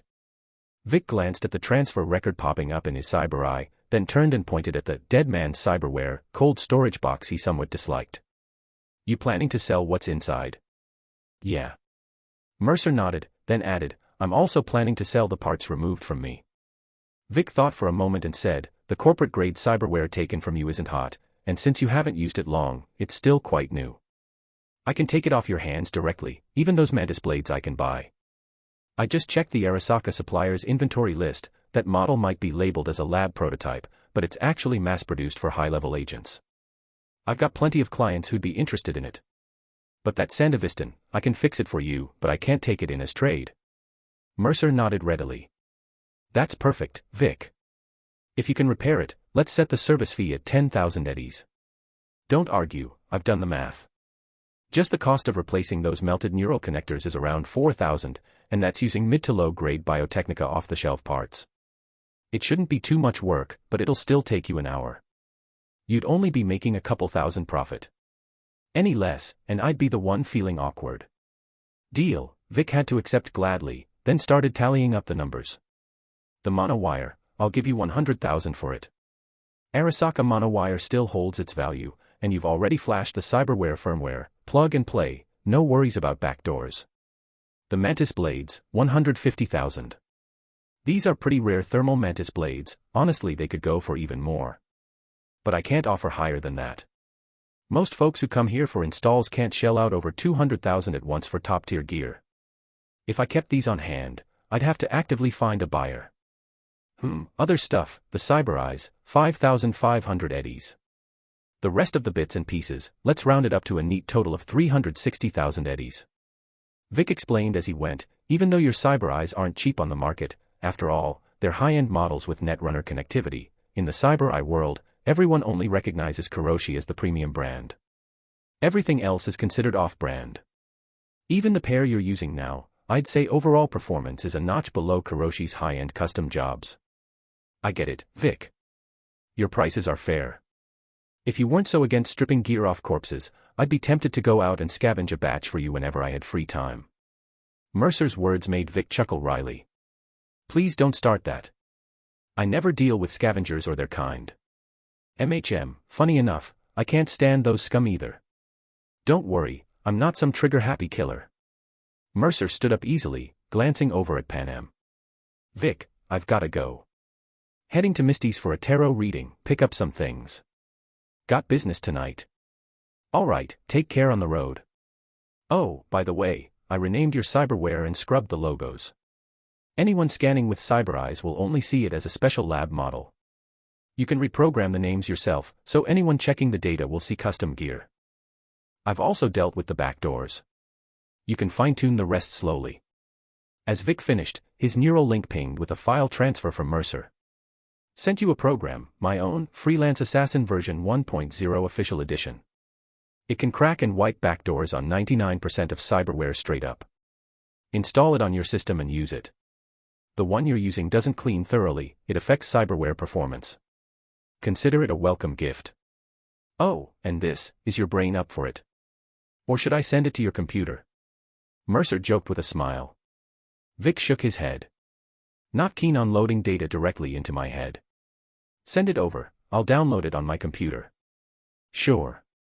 Mercer winked. Dedicated corporate ICE, 99 out of 100 netrunners would scratch their heads at it, and the remaining few would still find it tricky. Unless you're a top-tier netrunner like me, or someone jams a USB into your clinic server, your place is absolutely secure. Thanks, Mercer. Vic didn't stand on ceremony, this was just how connections between people were built. I'll head out then. Mercer waved at Panam, who handed him his t-shirt. He glanced down at his somewhat scrawny frame, dissatisfied. Logically, his muscle strength shouldn't be this lacking. Decent potential, must have been the poor diet on the road that did it. Gotta eat more. Go on, kid. Reach out if you need anything, Vic said gently. Find time to work out, it'll help with cyberware compatibility too. Bye. Mercer left with Panam. Once outside, Panam, who'd been holding back, finally burst out, holy shit, Mercer, that mono wire in your arm is worth 100k. And those beat-up mantis blades, 150k. We just casually hauled tens of thousands worth of gear over here. Jesus.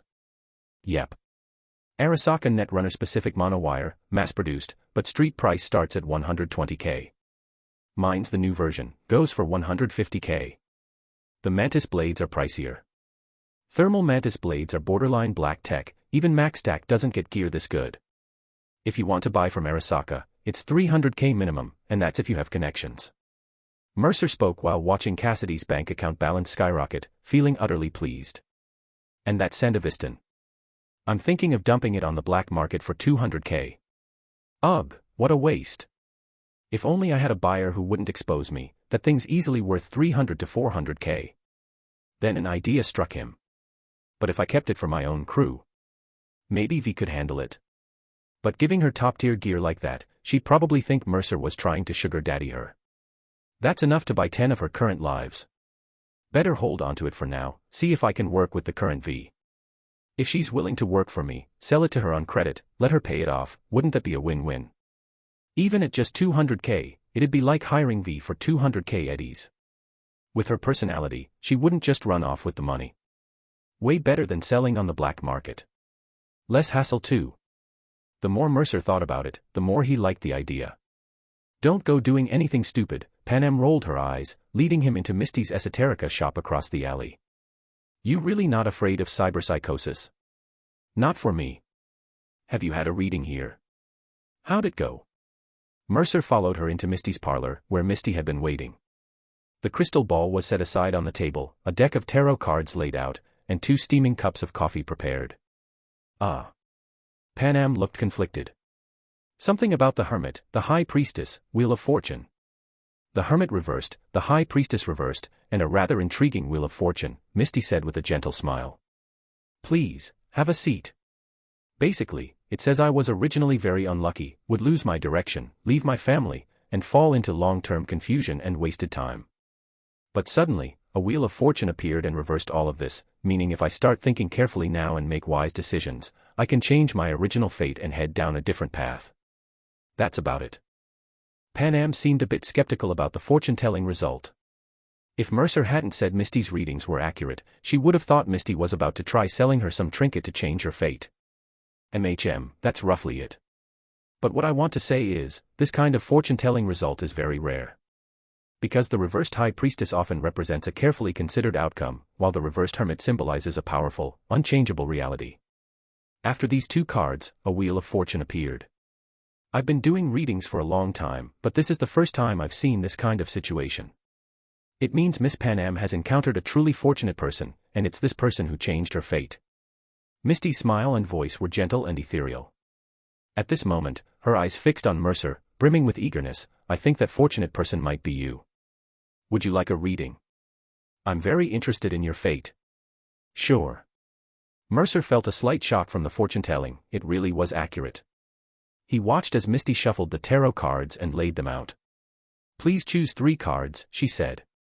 Mercer carefully selected 3 cards, which Misty then arranged in order. After that, he looked at her with eager anticipation. Come on. The moment to reveal fate has arrived. Chapter 38, The Legend of Night City's Fastest Rising Newcomer, Bonus Chapter. Misty eagerly flipped over the first card. The first card is Judgment. This means your old perspectives on life are fading. You're heeding your inner calling, seeking a new and more meaningful existence. It also signifies resurrection and rebirth. You've endured life's trials and are now on a path pursuing success and growth. The second card. The World. Misty's eyes lit up. Considering them together, your positive changes will influence many people. Your relentless pursuit of success is already yielding good results. The third card. The Emperor. Such a rare combination. Misty turned over the final card and fell into deep thought. A straightforward interpretation might suggest your authority will rise alongside your career, but, combined, it implies so much more. You may be bearing the responsibilities of many, or perhaps attempting to shoulder the fates of numerous people. You want to change everything, and this process will be arduous for you. Mercer, you might face many emotional burdens, and this card appearing last also indicates you'll frequently interact with certain powerful figures. These figures aren't necessarily just those in positions of authority, but also those with strength, and you may collaborate with them, or conflicts may arise. Either way, it signifies a transformation of the existing order. Misty set down the cards and looked at Mercer with admiration. You truly are born with formidable luck. Generally, these 3 cards rarely appear together. When they do, it means your destiny is far broader and more impactful than that of ordinary people.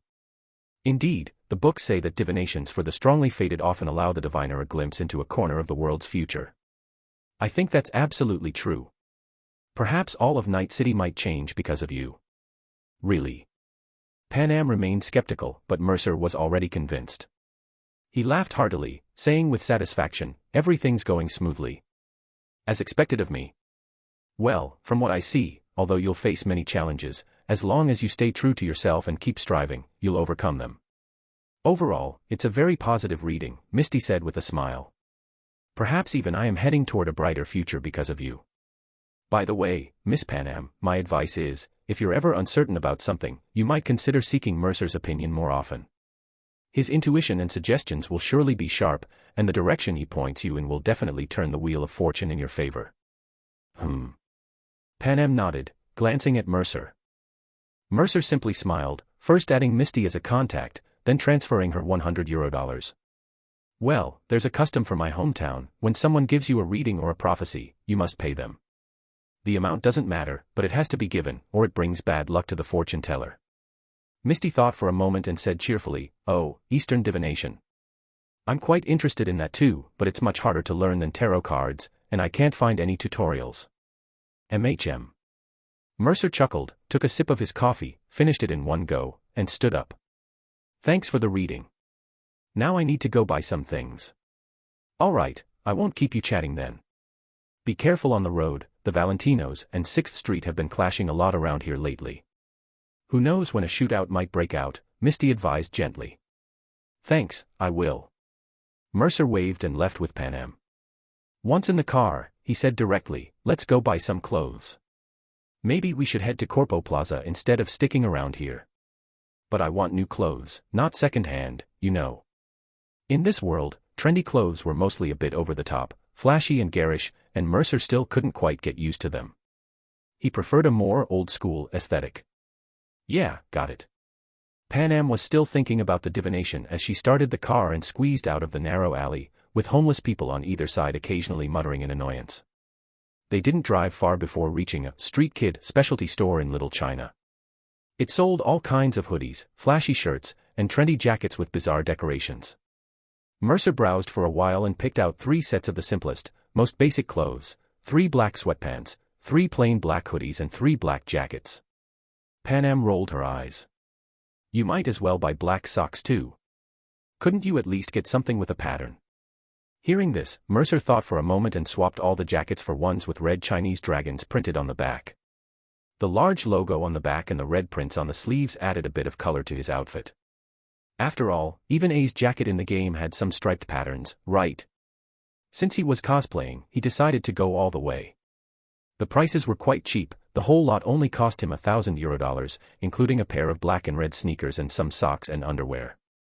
Before leaving, Mercer thought about it and bought a set each for Daichi and Leon as well. Then, he dragged Panam along to buy 2 sets of clothes for Lucy and the others. He wasn't comfortable picking out underwear for the girls, so he had Panam help by asking for their sizes and buying some. After finishing the clothes shopping, Mercer also bought several BDs, snacks, and various other odds and ends before heading straight to Corpo Plaza. Besides towering skyscrapers, Corpo Plaza also had flagship stores for major corporations like Arasaka, Militech, Biotechnica, and others. Mercer first stopped by Kong Tao, drooling over the various smart firearms, but in the end he resisted the urge to splurge. He hadn't even installed SmartLink cyberware in his hands, so even if he got a smart weapon he'd only be able to use iron sights, pointless. He then dragged a visibly exasperated Panam to browse the stores of Militech, Biotechnica, Zeta Tech, and other companies. After checking out all sorts of diverse cyberware, he didn't dare buy any major items except for some small gadgets like a BD wreath. After comparing prices across several stores, he finally decided to purchase the hacking equipment he urgently needed from Zeta Tech.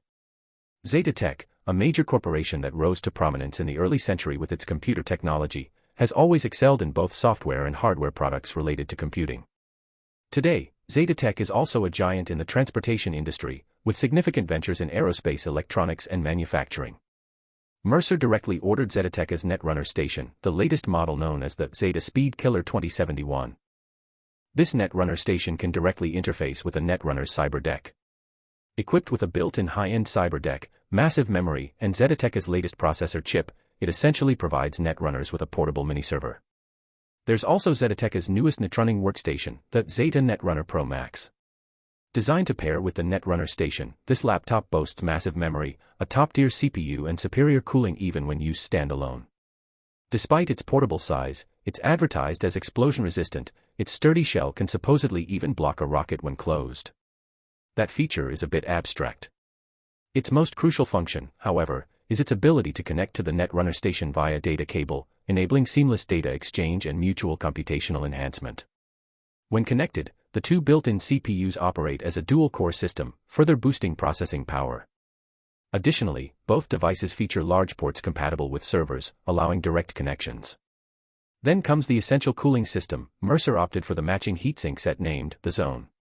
This includes a netrunning suit and a professional heatsink compatible with both the chair and the suit. The netrunning suit comes with advanced cooling functionality, dissipating excess heat through the skin. It also features specialized cooling wire slots compatible with certain cyberware, enabling internal cooling systems like integrating water cooling into the body or head. What caught Mercer's eye was the suit's expandability. It's uniquely modular rather than a single integrated unit. This means each section's cooling can be individually parameterized. It caters to professional netrunners who demand extreme cooling performance, allowing them to overclock specific components for higher efficiency. If a part breaks, you can replace just that section instead of the entire suit. It's also compatible with various types of cyberware, offering flexibility in both hardware and software and giving netrunners ample room for DIY customization.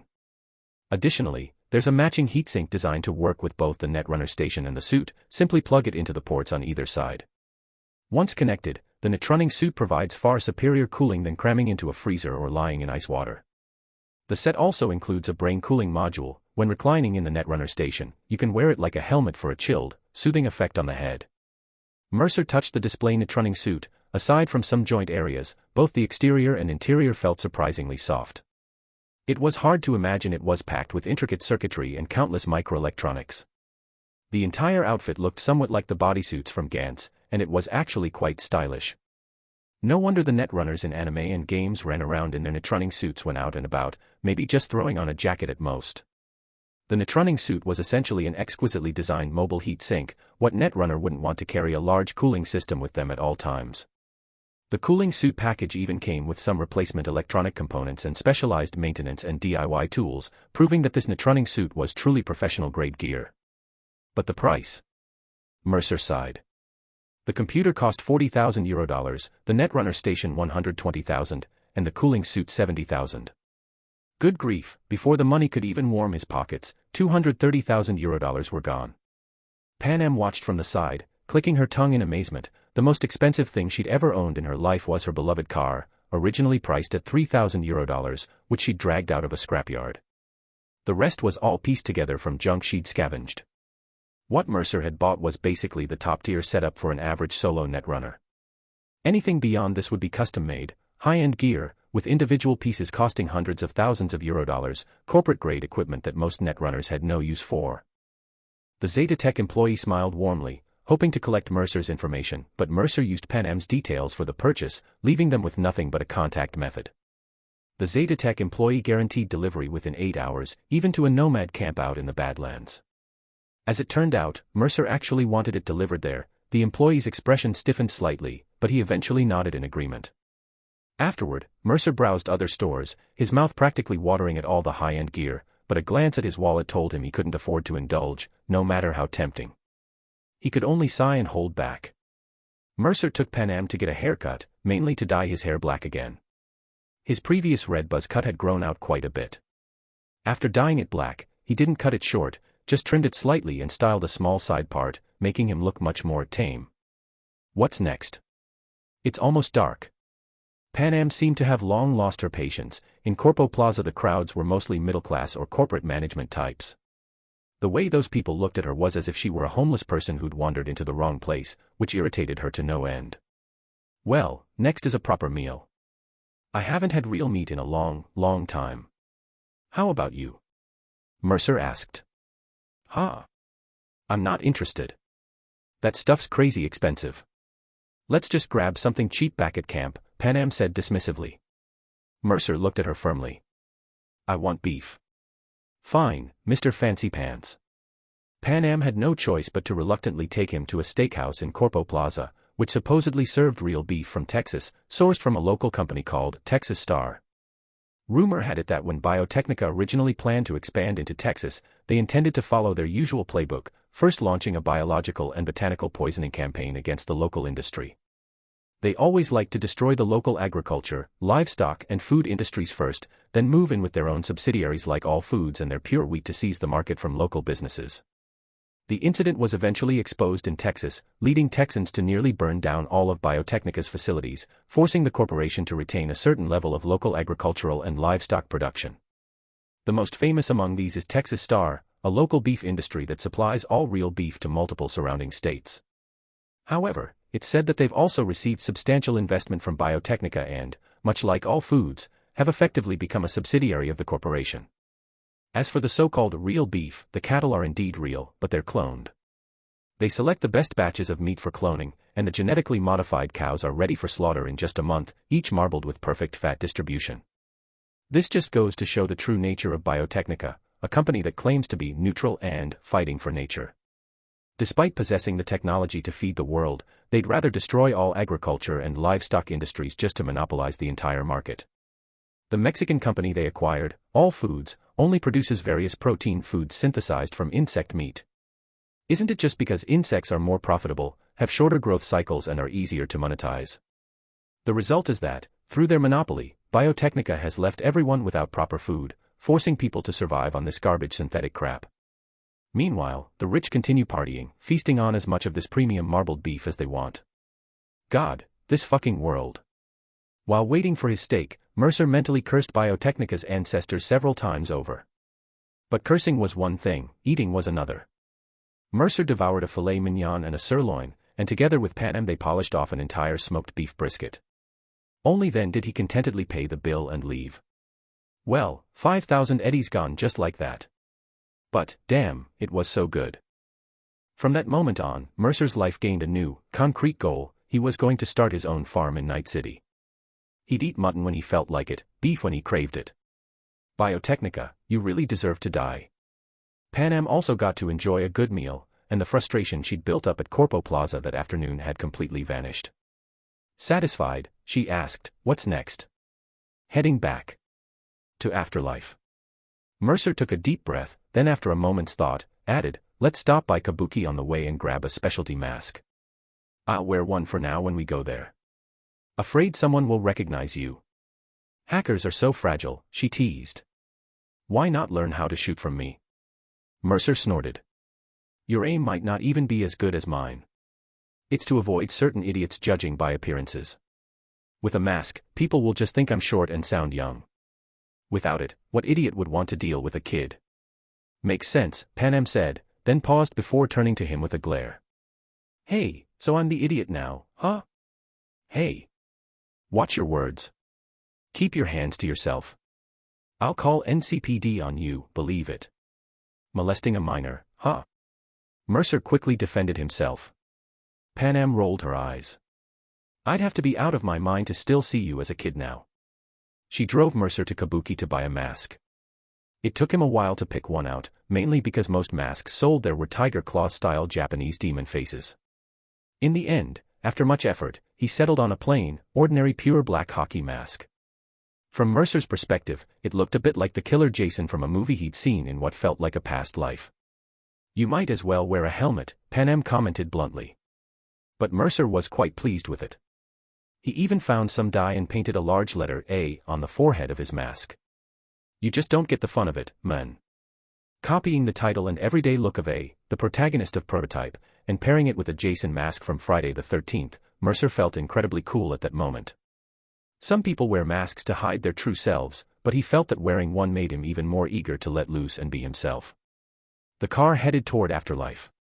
It wasn't even 8 o'clock yet when Mercer, hands in his pockets, strode inside. Afterlife was located underground, rumored to have been converted from a funeral home or crematorium. Looking at the graffiti covering the walls, he descended the stairs leading underground, passed through an automatically opening door and took a few more steps before a burly security guard coldly blocked the entrance. Behind him was Afterlife, awash in neon colors, where rock music was playing at a volume that was energetic but not overwhelming. "Sorry, Afterlife doesn't welcome nobodies. Got an appointment." This guard's pretty full of himself. Panam's temper was flaring. She seemed even more short-tempered now than in the game, probably because she was only 18 and hadn't yet been hardened by life's hardships. "I have an appointment with Rogue at 8. Tell her A is here." After Mercer spoke, the guard nodded, his cyber eye glowing as he clearly communicated with Rogue. A moment later, the guard said, "You can go in. Wait at the bar for a bit. Ms. Rogue is in a business meeting. She'll send for you when she's done. A woman named V will be here at 8:30. She's here for me, let her in." "Understood." The guard sized up Mercer, memorizing the features of this short man. Noting the guard's more polite tone, Panam just shot him a glare before following Mercer inside. The guard didn't cause any trouble. Not many people got to meet Rogue, and those who did were always granted entry to Afterlife, because Rogue was the boss here. It was as simple as that. Inside, the multicolored neon lights and the underground aesthetic of the decor stood out, along with numerous mercenaries scattered around, looking like they weren't to be trifled with. The bar had a square layout with a central, large circular bar, while the outer ring featured various private rooms, pool tables, and other amenities. All of this made Panam, a genuine country girl, click her tongue in awe. "It's huge." Mercer simply glanced around, then took a deep breath. Afterlife. Ha. On his very first day in Night City, he already had access to this place. Could he be considered Night City's fastest rising newcomer legend? Chapter 39, Afterlife, First Meeting with Rogue. "Get her a Johnny Silverhand, and a Nicola for me, extra ice." Mercer sat down at the bar counter. Claire, the bartender who looked not much different from her in-game counterpart, raised a hand to acknowledge him first. After filling up drinks for another table, she walked over, glancing at Panam and Mercer. New faces. "Hello, I'm Claire." She poured Mercer and Nicola first, a full glass with ice, then started mixing the drink for Panam. Johnny Silverhand, not many people order that these days. After saying this, Claire smiled and looked at Panam. "Girl, this drink is bitter and spicy. Most can't handle it. Then change it. I'm not interested in Johnny Silverhand." Pan shot a glance at Mercer, feeling he was deliberately messing with her. Mercer shrugged. I wanted to try it myself. Then order one for yourself. After all, you're the A here. Pan said this without minding the kid drinking. Nomads didn't fuss over such things. She'd been in gunfights and smuggling runs with the convoy since her teens. A couple of drinks were nothing. Mercer thought for a moment. Get me a small glass to try. Claire laughed. All right, but not many people come here just to drink cola. Are you even of age? A man's age is a secret, and secrets make a man more of a man. Mercer's nonsense made Claire even more amused. Chuckling, she poured him a small glass, about the size of a shot glass. Then let me see how the manliest of men handles his liquor. Mercer picked up the glass, first examining the drink, tequila old-fashioned mixed with beer and chili peppers. He lifted his mask, downed it in one go, and couldn't help but cough, making Pan laugh heartily without restraint. How is it? The taste of Johnny Silverhand. The way you say that sounds gross, but it definitely fits that asshole's taste. Bitter and spicy, and the heat just lingers. Cough, cough. Mercer quickly took a sip of cola, feeling much better, then sighed in relief but grew curious again. A shot glass, vodka on the rocks, mixed with blue Nicola, a dash of yellow lemon juice. This drink was originally called David Martinez, left at Afterlife after the anime protagonist David died. But now, Mercer said with a smile, let's call this drink New Chapter. New Chapter. Claire mixed the drink as he described, even adding a tiny decorative umbrella to the rim to match the blue beverage. Mercer picked up the glass, looked at it, then took a small sip. The fizz mixed with fruity acidity hit his taste buds, bringing a refreshing flavor, followed by the sharpness of the vodka.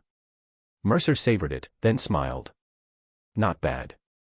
Let me try a sip. Pan was eyeing it enviously and didn't mind that Mercer had drunk from it. She took his glass, turned it to a clean spot, and took a small sip. Tastes like a soda. Only kids drink this stuff. Oh really? Mercer scoffed, downed the New Chapter in one go, then didn't touch another drop of alcohol, just sipped his cola and listened to the music. Pan's nomad attire piqued Claire's curiosity. After exchanging a few words, they discovered they both had considerable knowledge about vehicles and soon fell into an enthusiastic conversation. Although Mercer understood a thing or two as well, he had no interest in joining in. He simply waited patiently, propping his chin with one hand while his fingers absently tapped against his mask, lost in thought. As it neared 8 o'clock, a burly man approached, interrupting Pan and Claire's discussion about cars. Ms. Rogue requests your presence. The bodyguard looked rough and tough. Mercer gave him a quick glance, quite a few mods, gorilla arms paired with a berserk OS, heavy subdermal armor, standard tank loadout. Perfect bullet sponge material. Mercer rose leisurely. Pan wait here. You sure? I'd better go with you, wouldn't want anyone looking down on you. Pan eyed the hulking bodyguard, feeling protective and wanting to back him up. The Aldcaldo's name carries some weight in Night City, too. No need. What we'll be discussing isn't fit for others to hear. Mercer smiled. But thanks, Pan. Pan could only shake her head and sit back down. All right then. Mercer adjusted his mask, shoved his hands into his pockets, and followed the bodyguard deeper into the bar. His relatively short stature made him appear particularly slight among the crowd of burly, oddly modified mercenaries, drawing curious and probing glances along the way. The walk was longer than Mercer had expected. They weren't heading to one of the outer booths. Instead, the bodyguard pushed open a door behind the bar, leading into a dimly lit corridor. After turning a corner and opening another door, a very secluded, enclosed private room came into view. Inside, a woman sat on the central couch, Rogue. The Queen of Afterlife looked far from young, her silver white hair swept to one side. Her striking, spirited face bore a few wrinkles that spoke of experience. Yet the wrinkles didn't make her seem old, instead, paired with the subtle war paint on her face, they added a touch of fierceness to her appearance. So you're a... Her tone wasn't exactly friendly, her strong-willed nature was evident even in her speech. Mercer nodded and casually took a seat on the opposite couch, his tone relaxed. That's me. You can also call me by my name, Alex Mercer. So, what's this information of yours? Rogue crossed her legs, one arm resting on the back of the couch as she slightly lifted her chin, scrutinizing Mercer's demeanor. Mercer simply lounged back lazily, a smile forming beneath his mask. You sure you want me to say it now? He glanced toward the sturdy bodyguard at the door. Rogue waved a hand expressionlessly. Everyone, step back. I need to talk. The bodyguard by the door obediently moved farther away, keeping an eye on passersby to prevent any interruptions. Then, Mercer casually dropped the bombshell that made Rogue's face drastically change. Johnny Silverhand is still alive. Rogue's gaze sharpened instantly, cutting into Mercer like a blade. You son of a dash. Soul killer. I imagine you know better than I do what Arasaka has turned that program into. Mercer spoke at a measured pace. Beneath his mask, the azure cyber eye had faint, starlight glimmers drifting slowly around the pupil, lending him an air of mystery. Back when Johnny Silverhand was instantly killed by Atom Smasher with a single shot, Spider Murphy saved him. Mercer narrated a story Rogue had never heard before. The information woven between his words made her heart ache inexplicably, and her breathing grew heavy for no clear reason. Realizing she couldn't escape with the storage device holding Alt's consciousness, she uploaded Alt piece by piece onto the net. This caused some fragmentation in her own consciousness and personality. At the same time, Spider Murphy inserted the relic. A remarkable chip originally meant to store Alt's consciousness into the neural port at the back of Silverhand's head, which had been blown apart by Smasher. Because of this, Johnny's consciousness was uploaded onto the chip just before it vanished completely. I imagine you might still have some recollection of Murphy's actions back then. After a brief pause, Mercer continued, as for how the chip eventually made its way back into Arasaka's hands afterward, I'm not certain. But what I can confirm is that Silverhand's consciousness is once again under Arasaka's control. What we need to discuss now is how to rescue him. Rescue him. Rogue let out a cold laugh. I've already given enough for him. Who sent you? How do you know so many details? Not many of my old friends are still alive nowadays. Well, that depends on how you define alive.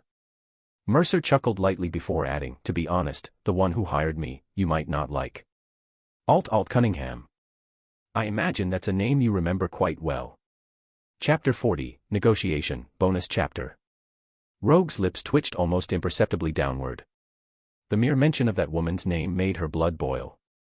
It was because of that woman that Johnny Silverhand had stormed Arasaka Tower twice, and because of her that he had died. Many of her old friends had also lost their lives in Arasaka Tower during those events. Even she had been forced to wander the wastelands for years because of it. She still held some lingering feelings for Johnny Silverhand, or perhaps she had never truly let go of him at all. So, the thought of Alt's name only fueled her anger. Rogue's tone was sharp as she said, then you really shouldn't have come to me. What does Alt's business have to do with me? How stubborn this woman was. Mercer shook his head slightly and then spoke bluntly, you want me to save him now? I don't have the ability, nor the time. To be honest, rescuing him is nothing more than a side quest for me. What good would it do me personally if I actually managed to save him?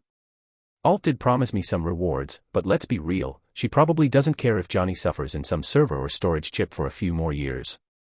I'd rather wait until I'm absolutely certain and completely secure before taking action. If necessary, I'm fine with abandoning this mission altogether. His words made Rogue frown deeply. Then, Mercer added, with a little help from my friends, sure, I could help Alt, but would that really be good news for you? Alt gave me a few options, rescue Johnny Silverhand and set him free, help him find peace, or hand him over to her. Mercer stared at Rogue, his tone calm as he said, do you want to see Silverhand die for good, or do you want to watch him fly off into cyberspace with Alt, living happily ever after? Enough. Rogue glared at Mercer, her expression dark. You seem to know a lot. Did Alt tell you? Even as an AI, she's still so unpleasant. No. I learned about your tangled web of love and hate on my own, out of personal interest. You were all big shots in Night City back in the day. A quick search turns up plenty of gossip and scandals. Mercer chuckled. So, I was thinking, instead of letting Johnny Silverhand become an AI with Alt, who's grown emotionally distant, or just killing him outright. Maybe you'd be more interested in a proposal to bring Johnny Silverhand back to life. Back to life?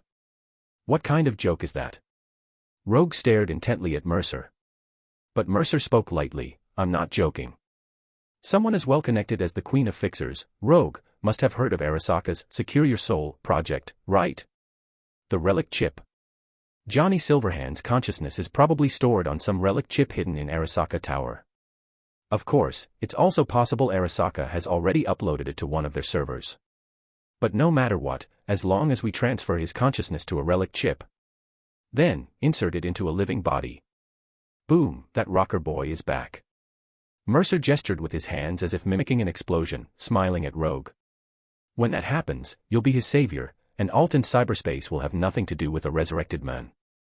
Alt's mouth is even sharper than yours. When she hired me, she put on that cold, ruthless AI act. You two are really alike in that regard. Anyway, she definitely won't give Johnny Silverhand a warm welcome. And Johnny, waking up after decades, the only familiar face he can rely on is you. Reuniting with an old flame after life and death parted you for decades. Wow, how touching.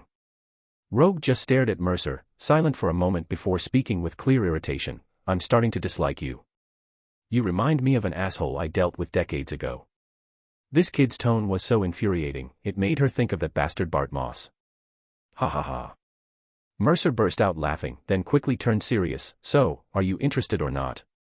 He spoke calmly and deliberately. If you have no interest in saving Johnny Silverhand, if you don't care whether he's suffering in that chip or server, then I'm even less in a hurry to rescue him. 3 to 5 years. Or 10, 20 years. After all, I'm not going to risk my life or pay a high price to save someone who has no connection to me. The reason I came to you is that I thought this might mean something to you, and I could get a decent reward out of it. If you're not willing, that's fine too. Let Johnny Silverhand lie there for now. I'll save him when I have time. Mercer's words made Rogue narrow her eyes. I feel like you're threatening me. I'm just stating facts. If even the woman he loved in life isn't willing to lift a finger, then why should I, an outsider, be in any rush to save him? Of course, even if you don't help, when the time is right, I'll still pull him out. I'd be happy to have another damn terrorist causing trouble for the Corps. Not to mention, I can achieve some of my own goals through this. Mercer slumped back into the couch, looking completely relaxed, and asked one last time, so, can we talk about the details of the job now? Rogue irritably pulled out a cigarette, lit it, took a deep drag, and exhaled a cloud of smoke. After a long pause, she spoke through gritted teeth. Talk. I'm in. We'll save that bastard together. Now, what do you want? Let's not talk about payment first. I have 2 plans. Each one only has 3 steps, very straightforward. Mercer sat up straight, a bright smile on his face. Plan 1, Step 1, we find a way to make Arasaka transfer Silverhand's consciousness to Night City. Step 2, hire a top-tier merc team to break into Mikashi and download Silverhand's consciousness back onto a relic chip. Step 3, find a suitable body or, well, a corpse, and slot the chip in. Rogue shook her head firmly. Impossible. If it's stored at their Japan headquarters, it means Saburo Arasaka is definitely keeping a tight watch. Besides, Mikashi servers aren't interconnected. Saburo isn't stupid enough to let enemies take down the whole system at once. Alright, plan 2. Mercer then laid out what he thought was the most feasible approach. Fine. Step 1, Rogue, you go deal with Yorinobu Arasaka. I'll deal with you first. Rogue was completely exasperated. Is this asshole even speaking human language? Yorinobu Arasaka. You want me to handle him? How? By kidnapping. Rogue was so exasperated she almost told him to get lost. Mercer nodded. Kidnap? No, I just need you to get his private contact info so I can talk to him. This failure of Saburo Arasaka's life, born into Arasaka, yet a staunch anti-corporate fighter, is the key to us getting the chip. Though I think he's pretty stupid, I have to admit, if we're looking for someone qualified to get Johnny Silverhand's consciousness and bring it to Night City, Yorinobu Arasaka is undoubtedly the best choice. Don't be fooled by how he bawled his eyes out at his brother's grave after the Arasaka Tower nuke. That was all an act for his father, just to survive. He never gave up on the idea of destroying corporations and has always hated Saburo Arasaka to the bone. It's just that this poor guy is as afraid of his father as he hates him. TCH, just a dying old man. If I were Yorinobu Arasaka, I would have killed that old geezer 100 times over. Mercer's words made Rogue look at him in a new light. While it might seem like everyone hates Core, ask any 10 afterlife mercs about Saburo Arasaka, and 9 would feel sheer terror. People don't usually boast like that. The disdain in Mercer's tone was hard to fake. He genuinely looked down on Arasaka, on Saburo Arasaka. Disdain, huh? Can someone really have that kind of attitude toward Arasaka? After a few more contemptuous remarks, Mercer continued, but that doesn't change the fact that he's very likely to help us. You sure? You said it yourself, to survive. He obediently bowed his head and apologized before Saburo allowed him back into Arasaka. Rogue studied him thoughtfully. Mercer simply said calmly, then give him an offer he can't refuse, Saburo Arasaka's life. As long as he brings the chip with Johnny Silverhand's consciousness, I'll help him completely finish off Saburo Arasaka. Rogue leaned back in her seat. Are you fucking kidding me? She'd heard more bullshit tonight than in the past year. Kidding? Is it that hard? Mercer sneered, 100-plus-year-old fossil whose bones have turned brittle, even I could strangle him to death with my bare hands. Do you have any idea how strong Arasaka's security is? And you clearly don't know what it feels like to be hunted by Arasaka. Rogue said seriously. Mercer just replied lightly, oh. But what if it's not me who wants to kill him? What if it's Yorinobu Arasaka? Rogue looked at Mercer with something like horror, while he simply gazed back calmly. He's wanted to kill Saburo Arasaka for a long time, he just lacks some courage, a good opportunity. As long as we can make contact with Yorinobu Arasaka, I'll handle the rest with him. So, in short, Step 1, establish contact with Yorinobu Arasaka. Step 2, secure cooperation with Yorinobu Arasaka. Step 3, Yorinobu Arasaka brings the chip to Night City, I take Johnny Silverhand's consciousness chip, then help him utterly destroy Saburo Arasaka. With Arasaka's new leadership being one of our own, what is there to fear? Who would cause trouble for us over a dead old man? Yorinobu Arasaka will surely come up with a perfect excuse, that's not our concern.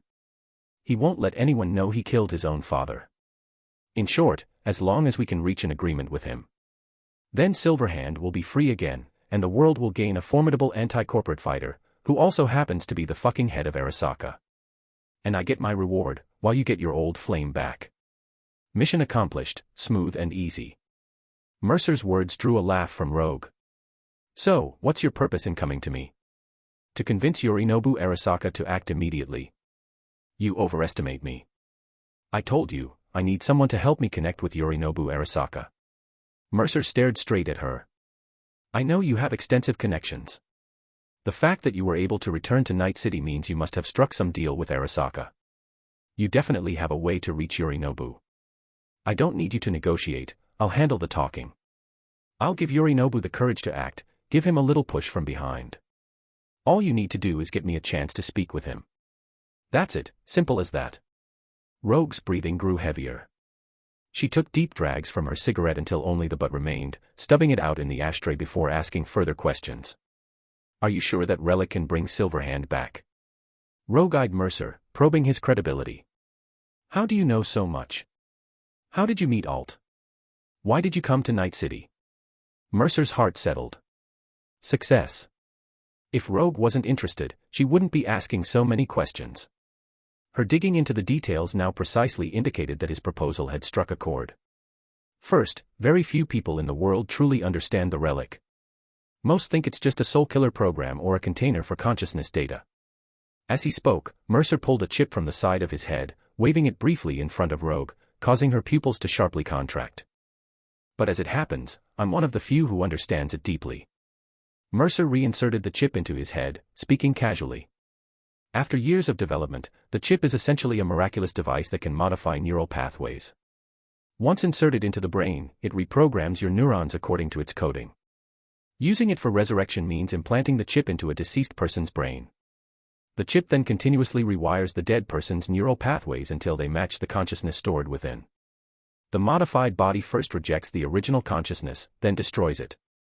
Finally, the consciousness from the chip takes over the body, completing the resurrection.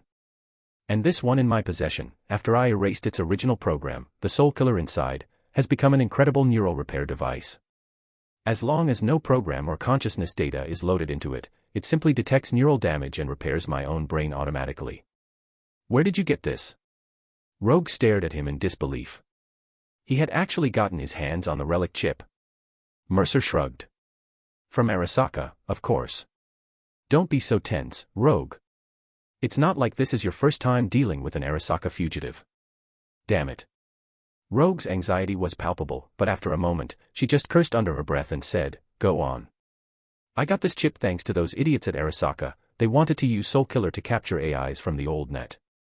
But to explain all this clearly, I first need to tell you who I am and what led up to this. As he spoke, Mercer slowly reached up and removed his mask, revealing a surprisingly youthful face that left Rogue stunned. Chapter 41, Reaching an Agreement, First Meeting with V. 3 years ago, Arasaka initiated a covert project called the Star Project at a secret base in Canada.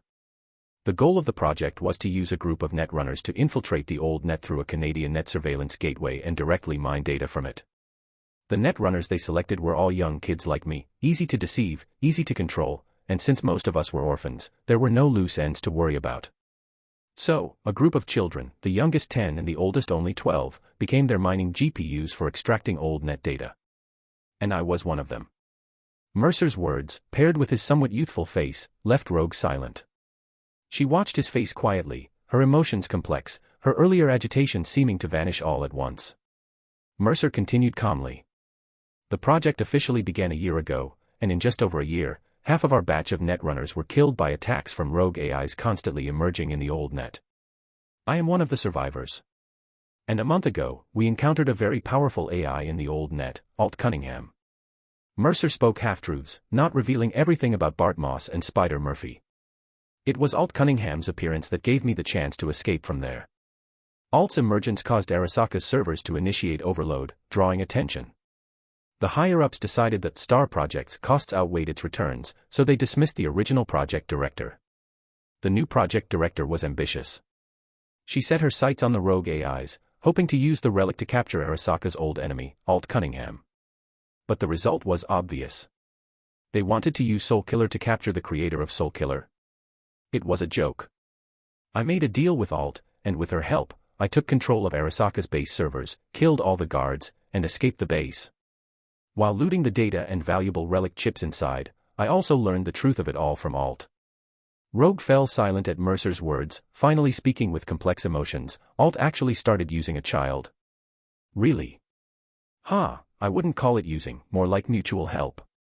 Mercer chuckled, then continued, so now you should understand that this whole thing isn't just me talking nonsense.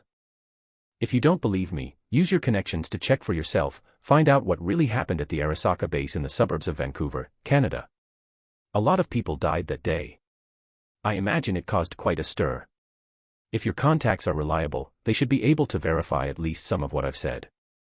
Aren't you afraid I'll just turn around and sell you out to Arasaka? Rogue stared at Mercer. Mercer simply shrugged. That would mean I misjudged you, but honestly, I think that woman who once stormed Arasaka with Johnny Silverhand isn't so fragile that she'd turn into a spineless corporate bootlicker just because she's gotten older. Aren't you curious why I came to Night City? I can tell you right now, clearly, the reason I'm here is to finish what you all started back then. His eyes shone with unwavering determination as he met the gaze of Night City's legendary queen, his tone grave. I'm going to burn this filthy city to ashes. I'm going to set this city ablaze and bring new hope to this world. Hope for freedom. Rogue rubbed her temples irritably and wearily, watching the fire in Mercer's eyes. For a moment, it felt like she was young again. Back then, she was just a young woman standing in the crowd, watching Johnny Silverhand on stage, clutching his guitar and roaring at the top of his lungs. He roared hoarsely, even if it meant setting the whole city on fire. He wouldn't let the corporations turn this place into a hopeless, freedomless wasteland. He was such an idiot. And back then, she was the same kind of idiot. So Johnny Silverhand isn't dead after all, and now there's another underage terrorist in the city. God damn it, that's enough. Rogue lit another cigarette, but this time the cold hardness in her eyes was gone. Instead, there was an indescribable softness in the way she looked at Mercer. His demeanor reminded her, for the first time in a long while, of her own child. I'll see what I can do. Yorinobu Arasaka's private contact isn't easy to get. I'll reach out if I manage it. Now, aside from that, you mentioned you had another job for me. Mercer nodded, putting his mask back on before speaking. I need a new identity. A perfect fake one that Arasaka won't be able to trace, at least not for a while. I need someone to infiltrate Night City's municipal server room for me and plug a virus chip into the server to help me bypass its ICE. After that, I'll modify Night City's household registration records myself online and start operating openly as a local. The reason Mercer didn't dare hack indirectly was his deep concern about the hidden powers behind Night City, Night Corp. He'd done his research. Night City's entire household registration system and public servers were built by Night Corp and Ziggurat, both of which were major red flags. The former, Night Corp, was highly likely already a puppet controlled by one rogue AI, or even a group of them. The latter, Ziggurat, was tied to a certain troublemaker, yes, Bart Moss. Rumors said Bart Moss founded Ziggurat, and aside from him, the company's actual management consisted entirely of AIs he created. And now that Bart Moss was dead too, that meant the whole damn Ziggurat company might be run entirely by AIs. Mercer really didn't want to deal with AIs anytime soon. The same went for Bart Moss. Though their interactions were brief, Mercer could tell the guy was a bit unhinged too. Just like him. So it was best to avoid getting involved if possible. This was precisely why Mercer chose to operate offline.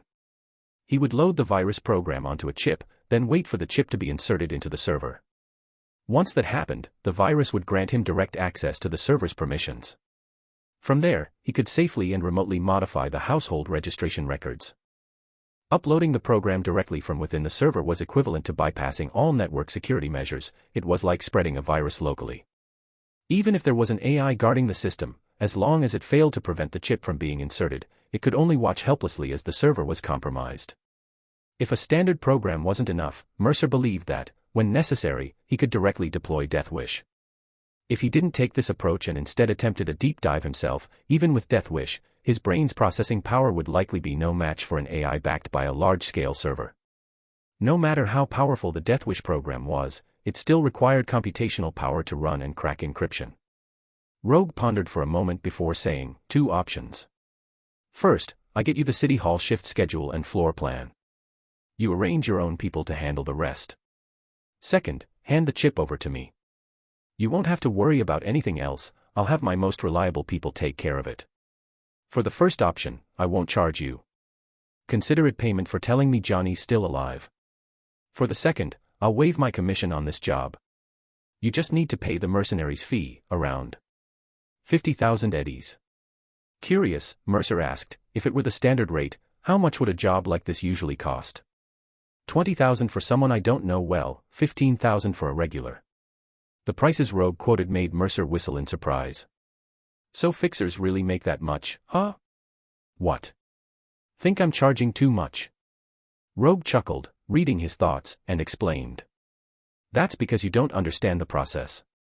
First, as a fixer, I have to gather intel and clear the path. I need to make sure the client doesn't have any hidden agendas and confirm whether the job has risks beyond what's been disclosed.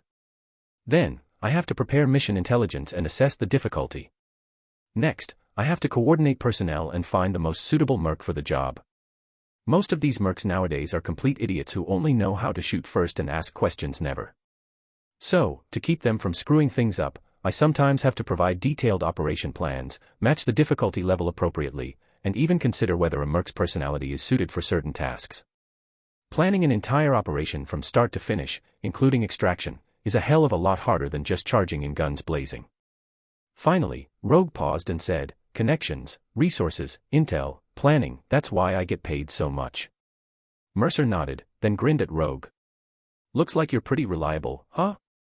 Definitely better than some fixers who don't even know what they're stealing. Rogue scoffed, not bothering to entertain him. So, which one? Option 1. If that doesn't work, I'll come back to you for option 2. Mercer made his decision. He was going to assign this job to his own people to test their mettle. You're up. Give her 5,000 eddies, and she'd probably be thrilled, thinking she hit the jackpot. All right, I'll send you the intel once it's ready, Rogue said without hesitation. Anything else? Will putting my name on your roster count? You can come to me with suitable gigs later. I won't be cheap, but I'll definitely get the job done right. Mercer's attitude suddenly turned enthusiastic, almost like a salesman pitching his wares. I offer services including netrunning, real-time net support, software development and design, ICE development and cracking. To be honest, 99% of the netrunners in Night City are trash in my eyes. You can think of me as a combination of Bart Moss and Alt from 2070, don't look at me like that, I'm not bullshitting, man's a genuine genius. Believe it or not, I could hack your bar's server right now with my eyes closed. Mercer boasted without even batting an eye. Rogue was amused. "Oh, a combination of Bart Moss and Alt. So you're the rogue AI they created, huh? Alright, I get it. I'll contact you if there's a suitable job, but the first one won't be too hard. We'll take it step by step and see what you're made of." Do youngsters these days even know how powerful Bart Moss and Alt really were? Mercer nodded and continued rambling. "No problem. And, man's not fighting alone either. I've got an excellent driver from the Old Caldos, a promising combat merc with a bright future. Plus a netrunner backing me up who's not quite as good as me but still better than most netrunners you know. Add in my genius hacking skills. Honestly, you're lucky to know me now, getting in on the ground floor." Enough with the boasting. Rogue chuckled and shook her head. "Got it. I'll consider prioritizing your team when we need a genius netrunner in the future. But remember, next time you talk about how amazing your team is, make sure you actually bring your team along. In Night City, nobody wants to invest in an empty promise." Mercer just laughed, completely unashamed. "Then we'll let our skills do the talking." After saying that, he shoved his hands in his pockets and prepared to leave, waving at Rogue. "I'll wait for your message." Rogue watched his retreating back, fell silent for a moment, then suddenly called out, "Hey, kid." Mercer stopped and turned to look back. In this city, there's no shortage of people who want to burn the whole world to ashes, but very few actually leave their mark. You seem way too green for your dreams. Consider this a piece of advice: before thinking about how to set this city on fire, you need to see it clearly, feel it. Live in this city for real first, then think about whether to burn it or not. After speaking, Rogue gazed at him calmly. Don't lightly say words whose weight you don't understand, or wade into rivers whose depth you don't know. Some words can't be taken back once spoken, some things can't be undone once done. Mercer just nodded, then tapped his mask. "I know. That's why I'm still wearing a mask for now. But, thanks, Rogue." Rogue nodded, quietly watching him leave before slowly closing her eyes. Those past memories she thought she'd forgotten now churned relentlessly in her mind. Upon returning to the bar's main hall, Mercer's first sight was of a striking woman with a shock of white hair on one side, standing foolishly by the entrance, asking around for someone, or perhaps picking a fight. "Do you know where A is? Do you know A? Hey man, aren't you Bone Crusher? Damn, bro, I heard you once crushed the bones of everyone in a Maelstrom hideout all by yourself. True or not? I'm V. Remember that name, it's gonna be famous someday. Little girl. You looking to die? Don't start trouble, watch your mouth. Bitch. You're the fucking idiot. See a woman and lose your mind, huh? Wanna throw down? Don't think those big arms scare me, useless. I could rip your head off with one hand, dumbass." Hesitating, Mercer suddenly felt a bit reluctant to approach. But V, sharp-eyed as ever, spotted Mercer's short stature instantly amid the crowded bar. "A. Yeah, that's you with the A on your face, who else could it be? But our business can wait. Let me handle this mess first." Watching V shout and then roll up her sleeves, ready to brawl with a few mercs, Mercer covered the mask on his face and let out a deep sigh. God damn it. Why does V seem so recklessly bold? Chapter 42, The Green the Fifth, Bonus Chapter. Truth be told, Mercer's first instinct was to let her fight first, to gauge V's current combat capabilities. But when he activated his cyber eye to skin V, he suddenly found himself at a loss for words. First, there was a pair of off-brand cyber eyes. Well, to be precise, they were Militech's decade-old models, though God knows where she dug them up. Next was the pain editor, basically standard gear for most mercs to reduce pain during combat and maintain fighting efficiency. But after a quick scan, Mercer could tell this was also Biotechnica's outdated tech from 6 or 7 years ago. Other than that, she only had a handgun. How to put it? It had a certain retro charm. Back in the early 21st century, around the time Johnny Silverhand was still playing guitar for his band, there was a legendary merc named Morgan Blackhand. Morgan Blackhand was a staunch advocate of pure physical combat, believing that well-honed muscles, a sharp mind, and a reliable weapon were all he needed to face any enemy. And judging by his track record, Morgan Blackhand indeed lived up to that belief. Not only did he make a name for himself in the early 21st century, becoming Militech's top merc for a time, he was also the lifelong rival of Atom Smasher, that staunch believer in mechanical supremacy. As for V, well, if only she were that badass right now. Mercer watched as V and those mercs argued, on the verge of taking it outside the bar for a showdown. He sighed and stepped forward. V, my time is precious. Hearing Mercer, V turned to glance at him, then looked back at the group of mercs. She pointed at the biggest one, still putting on a tough act. Big guy, I'll come find you after I'm done here. Then you'll see what this sister's made of. The hulking merc sneered, don't worry, I'll tear you down to your spine, then put you back together just to dump you in the trash. V drew a finger across her throat at the big merc, then turned around with swagger, sizing up Mercer. So you're the client, eh? She said. Mercer simply nodded and turned toward the bar. V curled her lip, but the thought of her bank account made her trail after him obediently. As they reached the bar, she heard a woman's scornful laugh. Mercer, is this dumbass who you hired? Impressive, takes her 3 minutes to pick a fight inside. You're not actually thinking of giving her work, are you? Pan Am thought Mercer had really misjudged things this time. With the foolishness this woman had shown just walking in, what could she possibly accomplish? V shot a cold glare at Pan Am. This woman one of yours? Pan Am, Mercer said, giving her a look. Pan Am shrugged and sipped her beer, falling silent. Mercer turned back to V, gave her another once-over, and said in a flat tone, V, mind telling me why you started trouble the moment you walked in? If you really wanted to find me, a call would have sufficed. You seem like you were looking for a fight on purpose. V's eyes darted away. No reason, just wanted to feel out the situation with you first. After she finished speaking, she noticed Mercer staring motionlessly at her. In those azure cyber eyes she had never seen before, speckles of blue light flickered like fireflies dancing in his pupils. Mercer remained silent, just watching her. V shifted uncomfortably and averted her gaze before muttering softly, all right, fine. I was just a bit excited. So many legends here, all big names I've heard about in the underworld. Couldn't help wanting to chat a little. Mercer stared at her wordlessly. Did it ever occur to you what you'd do if you stirred up trouble? V just grinned dismissively. Scared of what? Worst case, I'll just bolt. While you were gone, I scoped the place out, there's a back exit I can slip through. Even if I can't win a fight, I won't back down with my words. On the streets, if someone talks shit, you can't just take it. The moment you show weakness, nobody'll ever respect you again.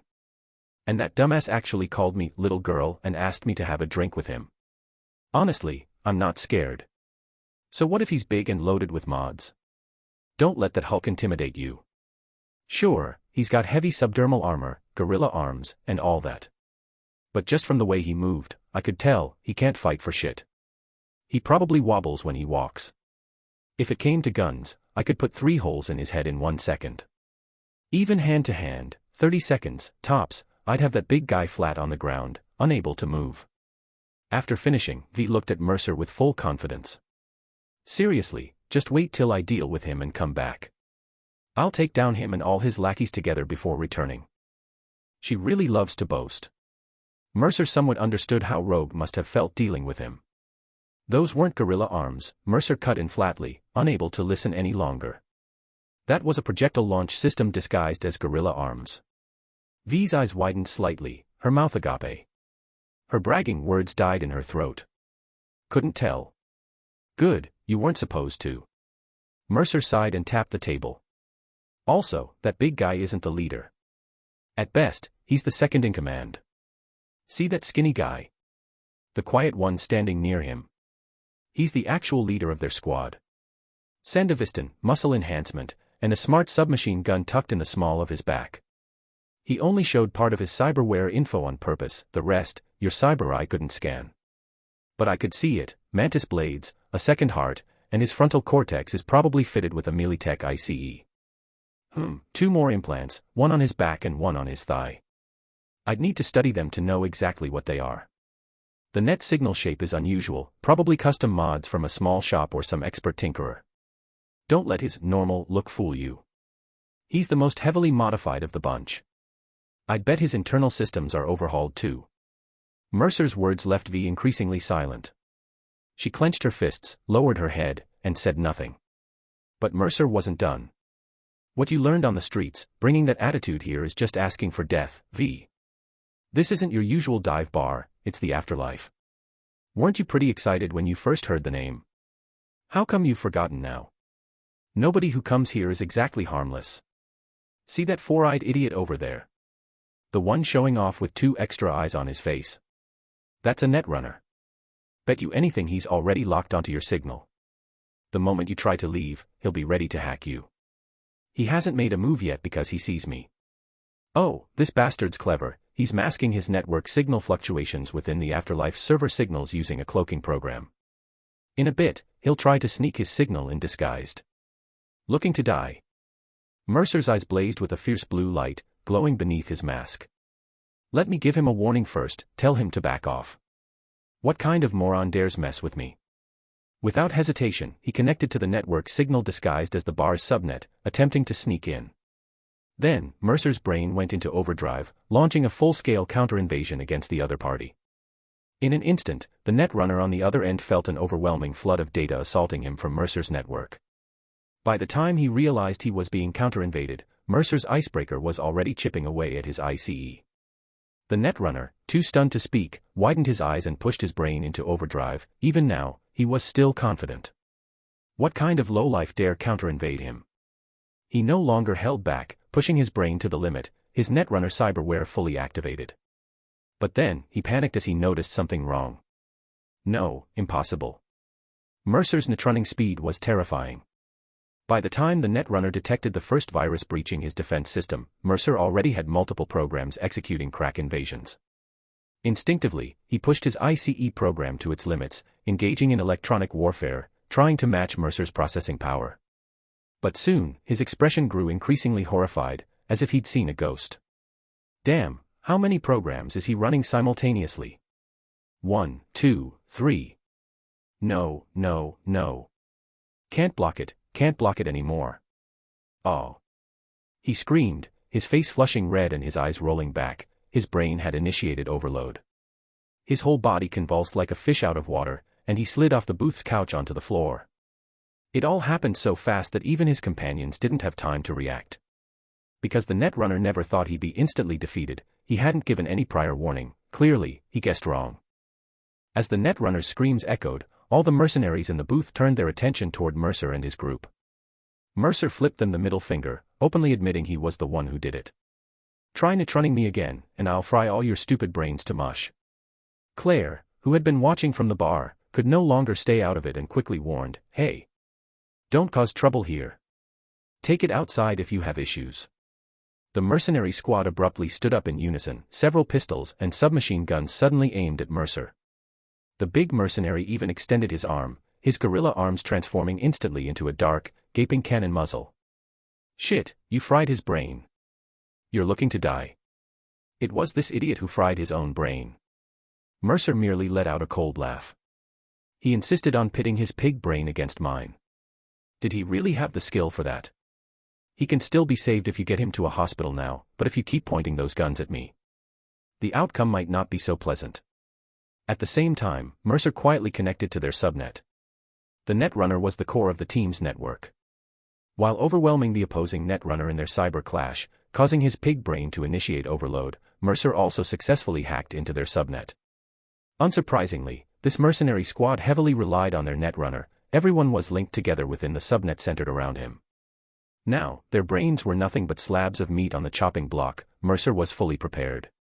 At the slightest sign of aggression, he would instantly upload every virus at his disposal. Fuck, hurry. Give him the meds. Get him to the Ripper dock. The burly man was frantic and furious, his eyes blazing. Meanwhile, the lean mercenary behind him fixed a cold stare on Mercer and spoke in an unhurried tone, "You all take him away. I'll have a nice chat with our netrunner friend here." Chapter 43, Cyberpsychosis. Talk. What do you want to talk to me about? As Mercer spoke, V and Panam had already entered combat mode. In fact, the moment the other side drew their guns, both instinctively moved to shield Mercer behind them. At this moment, Panam was holding a pistol, beads of sweat faintly visible on her forehead. At such close range, given the enemy's firepower, she'd be riddled with bullets after firing just a few shots. V, on the other hand, looked fiercely determined. She held a gun in her right hand and gripped a grenade in her left, ready to go down fighting if anyone dared make a move. Claire had already ducked behind the bar, shouting, "Where are the bouncers?" Several burly bouncers were rushing over, weapons raised, their expressions grim as they yelled, "Everyone put your fucking guns down. Open fire in Afterlife, and you're all fucking dead." Mercer, however, simply stared coldly at the group of mercenaries, his focus primarily on the lean men. His Sandevistan posed the greatest threat. Neither Mercer nor the men spoke, both locking eyes intensely as the tension thickened. But after a moment, the men suddenly burst into laughter. Ha ha ha ha. His laughter sounded odd, almost robotic. At the same time, his eyes glowed with a red light, and his arm trembled slightly, as if something was eager to spring out. Fenrir. The burly mercenary noticed something was off and turned to look. The lean man he called Fenrir was shaking his head slightly, his cyber eye twitching as he stared fixedly at Mercer. Shit, this idiot's about to go cyber psycho. V, well experienced, widened her eyes and shouted, pulling Mercer back with her. The bouncers reacted as if facing a major threat, unlocking their weapons and activating their cyberware. Even nearby mercenaries who had been watching the spectacle paled and instinctively backed away. At this moment, Mercer hesitated briefly. Should he upload the program to take the other out now? If he uploaded the program, it would undoubtedly provoke the madman immediately. If he couldn't hack him quickly, the madman would likely turn his focus onto Mercer. The distance between them was only about 5 or 6 meters. For someone equipped with a Sandevistan, activating it would allow him to close that gap in less than a second. The opponent was equipped with military-grade ICE. Without server support, Mercer would likely have to push his brain to overheating to have any chance of taking him down quickly. In this situation, he wasn't sure if he'd still have the capacity to move. After a brief moment of thought, Mercer chose to retreat immediately and create distance. Fenrir. Damn it, quick, give him the sedative. The burly mercenary shouted, and one of his teammates, carrying a shotgun, immediately reached behind his waist and pulled out an injection vial. However, just as the teammate was about to inject Fenrir, Fenrir suddenly whipped his head around. His hand moved at a speed only barely perceptible to Mercer, grabbing his teammate's wrist. Medication. No, can't take meds, can't stop. Fenrir's eyes began to tremble violently as he stared fixedly at his teammate, as if looking at a complete stranger, an enemy. The hulking mercenary behind him suddenly reached out, wrapping Fenrir in a bear hug with both arms.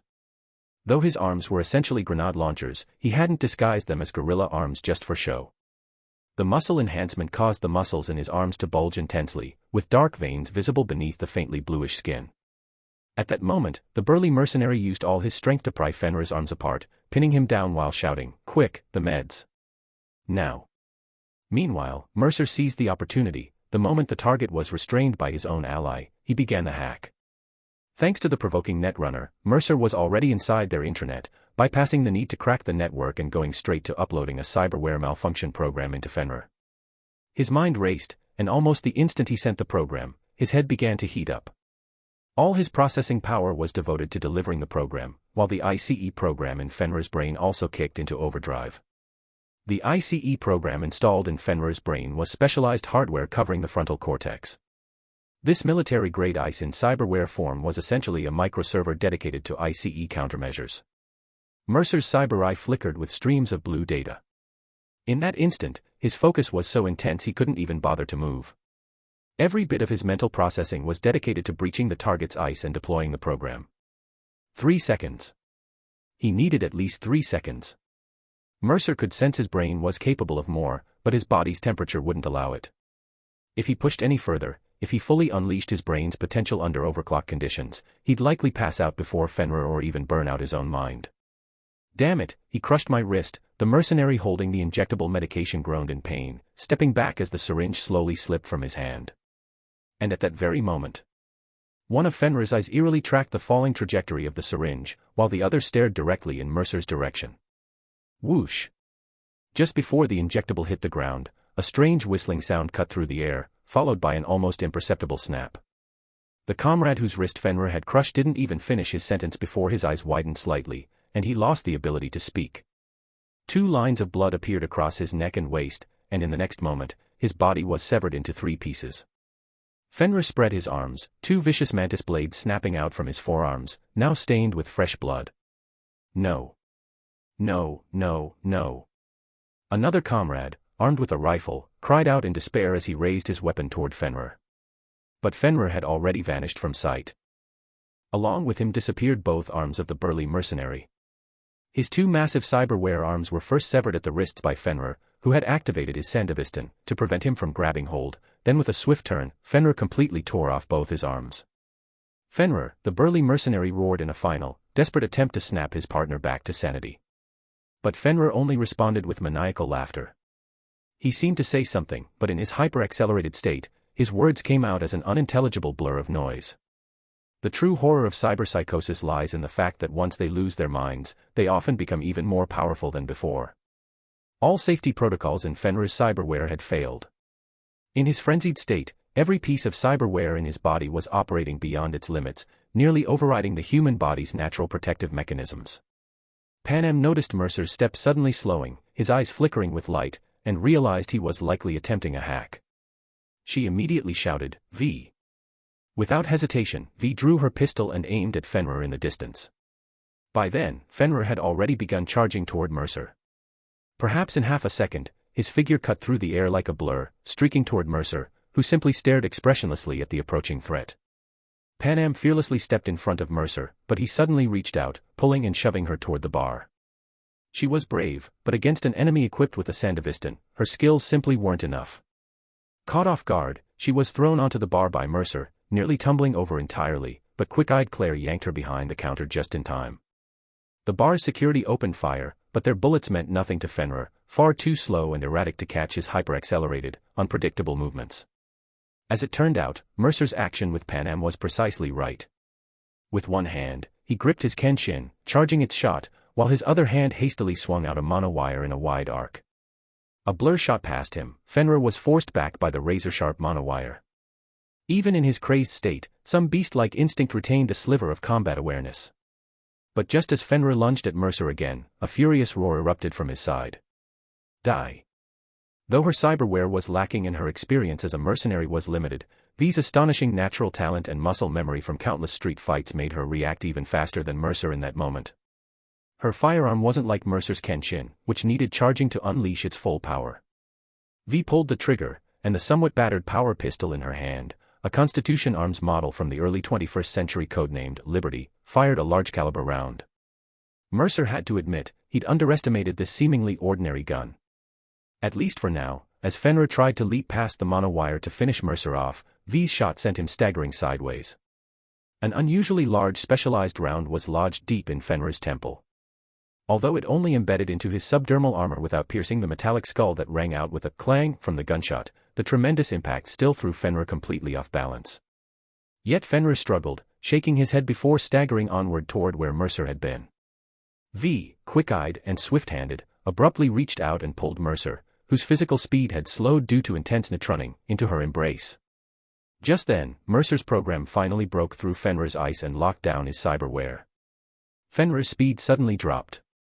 His arms were still stretched forward, mantis blades determined to impale both Mercer and V, but his cybernetically enhanced legs abruptly tangled.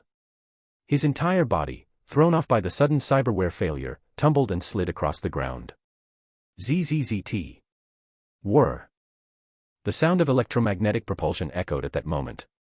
Mercer's pistol aimed at Fenrir's head, and the electromagnetically accelerated tungsten-tipped round struck Fenrir's temple with precision as he slid across the floor.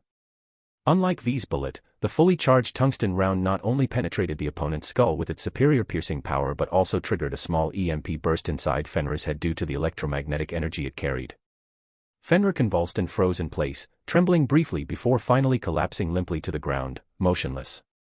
It all happened in a flash. The entire sequence took less than 2 seconds. Panem, who had rolled behind the bar counter, hadn't even had time to get up and fire before she witnessed Mercer and V, as if having rehearsed countless times, eliminate Fenrir in the blink of an eye. Mercer pushed her aside and used his monowire to force Fenrir back. V raised her gun for a headshot. Fenrir stumbled to one side, managed to rise and take a step before suddenly losing all control, sliding toward Mercer and collapsing. Mercer's pistol finished charging. As V pulled him back, putting distance between them and Fenrir, Mercer fired the finishing shot mid-retreat, blasting Fenrir's skull apart. The fluidity of the scene was breathtaking. Not just Panem, but even the mercenaries who had drawn their weapons moments earlier were inwardly stunned. Mercer gasped for air, leaning back against V, somewhat embarrassingly. His current height and build made him appear almost petite nestled against the 176 centimeters tall V. His head felt overheated, a bit dizzy. His body temperature had risen several degrees in just a few seconds. Though he breathed heavily, his cyberware struggled to cool down. His implants limited his performance. If he had a cyberware set like Songbird's, he might have broken through Fenrir's ice in just 1 second. But to avoid frying his own brain, he could only push this far. Even so, it was astonishing, a Netrunner equipped only with an Arasaka Mk3, without specialized heatsink cyberware, had managed to take down a cyberpsycho outfitted with military-grade ice in just 3.5 seconds, all while multitasking. V, too, was breathing deeply, but her eyes blazed with excitement. She laughed, one arm wrapped around Mercer, the other firing 3 additional shots into Fenrir's body with her pistol. Go to hell. What's the use of all that scrap metal you installed? Mercer felt something soft and fluffy behind his neck, trembling against him with each of V's boisterous laughs. This height was perfect, not having grown taller was truly a blessing. It would be even better if he could turn around and be held by V instead. Who said being short had no advantages? Hey, you're pretty badass too. Your reflexes and aim, you don't seem like just a Netrunner. V's excitement hadn't faded yet, she had her arm slung around Mercer's neck, shoulders pressed together, and seemed to have forgotten to let go. She turned her head to glance at the hulking man whose arms were still spurting blood, spat contemptuously, and taunted, "This is your boss. What a dumbass. Want to invite me for another drink?" The big guy could only let out low, pained groans now, while the nearby security guards felt both relieved and headache-ridden. Holster your weapons. I need to ask Boss Rogue how to handle this, one burly guard said, turning to aim his gun at V, who still held her pistol and looked ready to continue the firefight, his expression tense. V's confidence had largely returned. Facing the fierce-looking guards, she didn't show a hint of fear, merely smirking disdainfully before tucking her gun away. Then, she noticed Mercer in her embrace tilting his head to look at her, his gaze calm as he leaned against her shoulder. Hey V, I don't mind you holding me like this in private. Only then did V realize the inappropriateness and quickly released him, laughing awkwardly. I got a little carried away. Mercer straightened up and glanced back. Her outfit was quite concealing, so he hadn't realized she was so well endowed. V looked around, pretending to be busy, and quickly changed the subject. So, how'd I do? Not bad. Looks like I didn't pick the wrong person. Mercer nodded, giving his approval. In this world, ordinary people facing someone equipped with Sandevistan cyberware were often like lambs to the slaughter. Forget fighting back. They couldn't even clearly see their opponent's movements. If a mercenary without any reaction-enhancing cyberware could manage to perceive what such an opponent was doing, they were already considered exceptionally skilled. But only someone like V, who had no cyberware at all yet could not only see her opponent clearly but also hold her own against them, could truly be called a genius. Mercer turned to look. The 5-person mercenary squad was now completely finished. The Netrunner was still twitching on the ground, probably because Mercer's assault had been too intense, overheating and frying his brain. Fenrir was completely dead, his head electrocuted into a smoking mess by the EMP. The big mercenary's 2 massive arms now lay scattered on the ground, his shoulders still sizzling and spurting blood. The one who had been holding a shotgun and initially tried to administer first aid to Fenrir had been sliced into 3 pieces from the start and was deader than dead. Only the last rifleman remained, kneeling on the ground with a look of utter despair, emitting what sounded like sobs. In the blink of an eye, a mercenary squad capable of making a name for itself in the afterlife and being respectfully called boss on the streets had met its end. Mercer shook his head, his heart, which had been pounding rapidly, finally calming down again. Damn. This was Night City, a place where you never knew when something unexpected would happen. What a fucking rush. Chapter 44, V's Doubts. As Mercer returned to the bar, Claire rose from behind the counter, her expression still slightly shaken, and asked with concern, "Are you all right?" That was really. He waved her off. "Just get me an iced cola first." "Damn, you okay?" Panam also vaulted over the bar, glanced at Fenrir still twitching on the floor, and kicked him aside in disgust. She clicked her tongue, thinking Night City was far more terrifying than she had imagined. A lunatic who could snap and go berserk at the slightest provocation was genuinely frightening. No one had expected an actual fight to break out. This was Afterlife, after all. Who would dare start a shootout here? That would be suicide. The cyberware of the kicked-aside Fenrir was still sparking from the initiate overload, making everyone worry he might burst into flames any second. "I'm fine." It seems surviving in Night City requires extra caution for a netrunner like me. Mercer sighed. If it weren't for V, I'd probably be full of holes today. Hey, I told you, these guys are all bark and no bite. V's tone turned tough again as she sat confidently nearby, raising a hand to Claire. Get me a shot of Sensintitoxin, straight, light ice. Panam stayed silent, though she seemed both annoyed and irritated.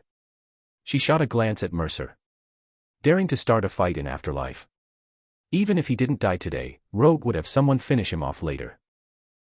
This at least gave me a first-hand taste of the Sandevistan's power. Honestly, a netrunner like me should really stay far away from the front lines, Mercer remarked, lightly tapping the counter to get the attention of Claire, who still looked like she'd narrowly escaped death. Claire grumbled but moved swiftly. You guys really caused quite a scene. How can you still have the stomach to drink? She placed the poured cola in front of Mercer. Was it my fault? That netrunner tried to hack me sneakily. I just retaliated, and then his buddy wanted to talk. So we talked. I figured it'd just be some tough talk, but he just snapped like that. Mercer shook his head helplessly, picked up the iced cola Claire handed him, lifted his mask, and took a sip. Claire sighed, then noticed Rogue walking down the aisle from the depths of the bar, her face dark. What happened? 2 netrunners got into it somehow. Then this guy stood up, said a few words, and just lost it. His teammate tried to inject him with something, but before the meds could take effect, Fenrir sliced him into 3 pieces. After that, this guy called A and the woman over there took Fenrir down. The security guard briefly summarized the situation. Rogue turned to Mercer, annoyed. I had a feeling it was you. Really making a splash on your first day, huh? To be honest, I really wasn't looking for trouble. Mercer spoke truthfully, he felt he'd been pretty low-key. So how had things escalated to this point? He and Panam both turned to look at V, who felt even more wronged. All right, A, I admit I underestimated them at first. But was I supposed to happily say sorry when he asked me to be his drinking companion? Mercer also found this quite reasonable, and turned to look at Rogue. Exactly, Rogue. When a netrunner tries to hack into my brain, I can't just cheerfully open it up for them, can I? He hacked me, so I hacked back, and then his boss went insane after just one look at me. I'm the one who should feel wronged here. Next time, I'll strike first, get some distance and lock down all their cyberware. Once they're useless, then we can talk. All right, no one's blaming you. I just think, you're definitely going to cause even bigger trouble in the future. Rogue was certain of this, she knew some people were just born troublemakers, the type who attract chaos just by walking down the street. And Mercer. Rogue glanced at Fenrir's corpse on the ground, thinking, Night City might really be turned upside down again. Throw the body out to their own people. Anyone injured, get them to a hospital, fast. After saying this, Rogue nodded at Mercer. Though it sounded like a warning, there was a hint of concern in her tone. Don't cause trouble here. Fenrir had some reputation in these parts. No matter how skilled a netrunner is, they can't stop a bullet, or a shell, flying at them from beyond their line of sight. Let alone a Sandevistan up close. Mercer nodded in full agreement. You're right. After this, I'm going to lie low at my netrunner station for a while. Even if I have to fight, I definitely don't want to test the Sandevistan's strength up close again. After nearly being taken out in one hit by the Sandevistan, Mercer decided it was best to focus his talents on the netrunner station for now. As for going out and trading fire with these maniacs, isn't that what V is for? He'll just stay in the back, link up with V's network, and provide technical support. The rifleman, who had been keeping his head down and covering his face, wiped his eyes and silently hoisted the large body onto his shoulder, heading out. Please help me load the body into the car, the rifleman said. 2 security guards exchanged a resigned glance but didn't complain, bending down to help carry Fenrir and the shotgunner, now in 3 pieces, outside. Another guard glanced at the netrunner, who was still breathing. Should we call an ambulance for you? They have trauma team membership. Just leave them outside, the rifleman replied, looking utterly defeated. He didn't even bother exchanging words with Mercer or V, focused only on saving what was left of his crew. Mercer watched quietly as they left, then shook his head. That guy's finished. V, coming down from her adrenaline high, sighed, no kidding. His crew wiped out in the blink of an eye, and most of them taken out by their own boss. But you're seriously impressive. Just sitting there, and with a few words, the enemy netrunner's head started smoking. And Fenrir, you hacked him too, right? Just over 3 seconds, and a top-tier merc was turned into a cripple. V turned to stare at Mercer, full of admiration, and gave a thumbs up. I've never seen a netrunner this badass before. Honestly, if you wanted to hack me, how long would it take? Face to face, like this. Mercer shot her a glance, and suddenly V's vision flickered with garbled code. A crimson progress bar appeared before her eyes. Detected intrusion in progress. Then the intrusion progress bar flickered for barely a moment before vanishing, replaced by a little penguin wearing a scarf and puffing on a cigar. The penguin appeared behind her retina, actually waved at V, then automatically shrank to the lower right corner of her vision. Holy shit. V was so startled she nearly jumped out of her skin. Mercer took another sip of cola, smacking his lips as if savoring the taste of V's neural link data. The built-in network protection on your neural link is absolute garbage. Though you're not exactly stupid, I'd guess, your intelligence stat isn't exactly high. After a pause, Mercer continued, my advice is to install an ICE program in your frontal cortex, just like that Fenrir model, or I could rewrite the program for your neural link from scratch. Otherwise, forget about a netrunner at my level, even that four-eyed guy from earlier could hack you in 3 or 4 seconds tops. V looked incredulous. So you're saying mercs like me are basically free kills for netrunners like you? Not exactly, Mercer explained briefly. Generally, this kind of direct netrunning requires close proximity, at least close enough for a cyber eye to scan your network signal. Plus, when most netrunners send programs during a hack, the processing power drain leaves their brains in a state where they can't really think. In other words, while running programs, most netrunners become stationary targets. As for me, my brain's a bit more efficient. Running 1 or 2 programs usually doesn't affect my thinking. But in situations like just now, where a netrunner needs to focus entirely on offense and defense, even I become sluggish when fully engaged in cracking the opponent's programs. Mercer's words eased V's worries a little, and she couldn't help complaining, you people are just unreasonable, amateurs like me have no idea how to counter this. Don't worry, average netrunners aren't that skilled. Mercer said calmly, for regular netrunners, just upgrading your neural link model and slotting an ICE program chip into the interface can buy you 6 or 7 seconds. ICE programs used to guard against netrunner intrusions generally only fit in 3 locations. First, in the built-in memory of the neural link. Major brands usually come with proprietary firewalls, which are enough to handle average netrunners. If you're really worried, get an ICE program chip written by a netrunner and plug it into the neural link's dedicated slot. Generally, cracking such a pre-written chip program face-to-face would take an average netrunner about 10 seconds, plenty of time to emergency disconnect your device from the network if needed. Second, there's the CyberDeck, which is usually only installed by netrunners. It offers larger storage space and a dedicated mini CPU, allowing you to store multiple ICE programs the same way you'd store quick hacks. Though ICE is often simply explained as a firewall, its full name is actually Intrusion Countermeasures Electronics. Its function is to engage in real-time electronic warfare with incoming programs, not just defense, but offense as well. Theoretically, as long as the CyberDeck CPU and the brain can handle it, it's possible to run multiple ICE programs simultaneously to counter both intrusion and counter-intrusion. The third method involves installing specialized self-ICE in the frontal cortex, essentially embedding a dedicated electronic countermeasures hardware unit in your head. This cyberware is packed with ICE programs and high-grade chips that provide computational power, supplementing your brain. It can be considered the best non-netrunner defense against netrunners. Even Mercer would need considerable time to perform a face-to-face hack on someone equipped with this ICE cyberware. The speed of his intrusion would depend on the quality of the chips and programs installed. This made Mercer somewhat nostalgic for his deep dives at Arasaka, when he was connected to large servers. No matter what defenses were in place, if it was online, he could hack it all in a second. Alright, so, V said, looking at the virtual penguin still puffing a cigar on the edge of her retina display, her expression barely contained. Can you delete your program now? No. Mercer chuckled. Don't worry, what I installed is an encrypted communication software. The default comms software on neural links is a cheap slut, anyone with skill can snoop or monitor it. It's not secure. He paused, then added, my encrypted comms software latches onto your existing comms software. It only activates when you're communicating with allies.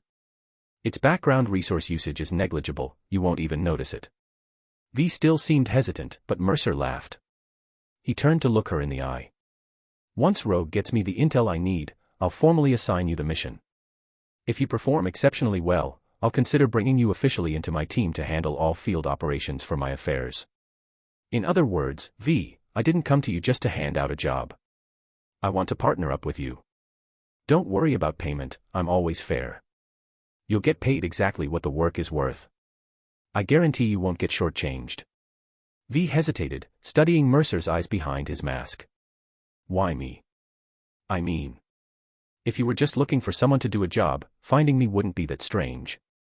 I've got a bit of a rep in Haywood. But if you were aiming for a partner from the start, my reputation isn't nearly enough. You're someone who can chat and laugh with Rogue. Give it to me straight, otherwise, I won't feel steady doing the work. Panam was all ears now, incredibly curious, where did Mercer dig up such a fierce and striking woman? So you're saying I should only work with professional mercs who can get into afterlife? Mercer smiled, but V nodded earnestly. She spread her hands. You can see I'm running scrap. I can handle the street-level punks, but against that cyberware monster earlier. If he hadn't been fixated on taking you out first in his frenzy, both of us would probably be dead today. Level with me. Mercer thought for a moment, then decided to be relatively candid with V. Whether he could recruit V would largely depend on how well his next words resonated with her. Thus, Mercer looked into V's beautiful cybernetic eyes with a sincere gaze and began to explain his reasoning. Chapter 45, Homecoming, Bonus Chapter. There are a few reasons, Mercer said with earnest gravity. First, you're good-looking. Just seeing you cheers me up, man. Panam, why are you rolling your eyes? You think I asked you to drive instead of Mitch or Scorpion for no reason? Mercer spoke with unshakable confidence under Panam's exasperated gaze. Just look at V's face, her figure, even the dolls at Clouds couldn't replicate this vibe for less than 100k eddies, let alone the fact that V's all natural. After all, he'd spent a good half hour comparing data to create her. Truth be told, he really did like what he'd made. Fine, what's the second reason? Panam shot him a look of mild disgust. This kid's got a big mouth for someone who's barely grown any fuzz. What's he gonna be like when he's actually an adult? Mercer chuckled, turning to V, who didn't seem the least bit embarrassed, and continued, second, your potential. You might not see it yourself, but who am I? At a glance, I can tell your attributes are definitely not low. Reflexes gotta be at least 17, and your physical potential is probably terrifyingly high. What you're lacking is experience in cyberware, just get you a Sandevistan, and you could wipe out 90% of the mercs in this bar. Third, well, I can't say. Got some special little secrets. Can't reveal everything just yet. After he finished, V felt pretty flattered, but upon closer thought, he still hadn't explained why he'd sought her out directly. She turned it over in her mind but could only conclude that this horny little runt had taken a liking to her face and tracked her down online. Well, it made sense. Since she was 13, plenty of folks in Haywood had wanted to date her, but she wasn't just anyone's type. Beyond that, V really couldn't figure out what was so special about her that he'd notice. It couldn't be that I'm actually some kind of genius, could it? Mercer didn't pressure her to decide immediately. Think it over when you get back. But I gotta say this up front so you don't think I'm setting you up. V, to this city, I'm still a newcomer. Even though I think I'm skilled enough, damn capable, honestly. Here, only the living geniuses are the real geniuses. I'm not like those small-timers who pull petty jobs just to live in mansions and drive fancy cars. I've got big ambitions, a lot to do. I want to become a true legend in this city. So, rolling with me means saying goodbye to any ordinary life. From here on out, you'll only face enemies far more terrifying and powerful than that Fenrir. Even I can't guarantee that everyone who works with me will retire with all their original parts. Hell, I'm not even sure about my own future. But no matter what, even if I die, I'll go out like Bart Moss, turning this world upside down. V, go home and think it over. Give me your answer later. Whether you join or not, we can still be friends. Ain't nobody or a legend. V, what do you think? Mercer's sincere tone and the boldness in his words left V momentarily speechless. After a pause, she replied hesitantly, I need to go back and think this over carefully. No problem. Mercer responded, then promptly transferred 2,000 eddies to her. What's this for? V was caught off guard. Trying to bribe me with money? That's way too direct. Go pay your rent first. I'll deduct it from your pay after the job's done. Mercer made no attempt to hide the fact that he'd already dug up all her details. V hesitated for a moment but eventually nodded. All right, thanks, A. Call me Mercer if you prefer, whichever you like. With that, Mercer stood up decisively. Let's call it a day then. I'll contact you once I have intel on the mission. Sure thing, I won't let you down. V spoke earnestly. A, thanks. I really need this money right now. Without those 2,000 eddies, she was genuinely worried she'd be kicked out by her landlord before Mercer even gave her a job. Mercer just smiled. Like I said, even if we don't end up working together, I like your style. Consider us friends, just give me a shout if you need anything. V nodded firmly. All right, man, I'll remember that. She stood up with streetwise flair, reached out her hand, and gave Mercer a shoulder bump before downing the rest of her drink. I'll head back and wait for your message then. MHM. Mercer said, want to try a Johnny Silverhand? V was taken aback, while Panem shot Mercer a look of disgust. This guy still hadn't given up. After failing to trick her, now he was trying to get V to suffer too. What's a Johnny Silverhand? V asked, confused. It's a drink, named after a legendary merc called Johnny Silverhand. His favorite at the afterlife. As Mercer finished, V noticed Panem's expression. I've actually heard of him. What's in the drink? She asked cautiously. Tequila old-fashioned, beer, and chili peppers, Claire explained briefly. V shook her head decisively. Nah, I don't think I'd like it. Mercer put on a regretful expression and shook his head. All right then. Need a ride? No, I drove here. It's a piece of junk, but it runs. V smiled and was the first to leave, looking somewhat preoccupied. Seemed like she was really tempted by Mercer's partnership proposal. Panem stayed seated at the bar, waiting until V was gone before remarking sarcastically, stop staring, she's already left. Not bad, huh? I think that girl's hooked, probably gonna get scammed into joining your crew. Why does that sound so wrong coming from you? Mercer teased, glancing at her. It's not like I'm tricking her into bed. Recruiting a partner, can you really call that a scam? Fine, you win. Panem spoke bluntly, but I still think you've got ulterior motives. Mercer shot her a sidelong glance without hesitation. Then do you think my motives for hiring you to drive were pure? Panem looked disgusted. Don't even start. I'm not into that creepy stuff. Ha. Mercer laughed lightly. Panem, let me ask you, do you think V has what it takes? Reckless as hell, but she's skilled. Even I almost couldn't keep up with her reactions earlier. Panem was being honest, but then she glared at Mercer and suddenly flared up. What was that about pushing me away earlier? Why are you mad at me? I saved your life, Panem. Mercer glared back, matching her temper. You should be thanking me. Screw you, you think I needed saving. Next time, you stay the hell back, got it? Panem stared him down defiantly. If you hadn't pushed me, I'd have already drawn my gun halfway. And then you'd fire one shot, miss, and get chopped by his blade. Mercer never minced words. You hired me to take that hit for you. If you want me hiding when things go down, why'd you even bring me? Panem stood her ground. Why are you so damn stubborn? Was it even time for you to take a hit? Mercer was even more forceful, slamming the table. I brought you here to drive, not to die for me. Panem didn't finish. Claire quickly cut in, what's with you two? Don't pretend you don't know what she really means, she's pissed she couldn't protect you. That's no reason to take it out on me. What did I do to her? I save her, and I get yelled at. Since when does that make sense? As Mercer spoke, Panem fell silent this time, just turning away and taking a couple gulps of beer. After a long moment, she finally turned back, sorry. All right, I get it. But Mercer was still grumpy. Next time you pull this kind of nonsense, I'm not holding back. Panem didn't reply, muttering under her breath after a while, Lucy wasn't wrong about you, you really are born to be a leader. When you get fierce, you're just like Saul. Like I needed you to tell me. Let's go. No more drinking, or I'll have to drive you. And thanks, Claire. Mercer rolled his eyes at Panem, then thanked Claire. No problem. But next time you come for a drink, try to keep it less exciting.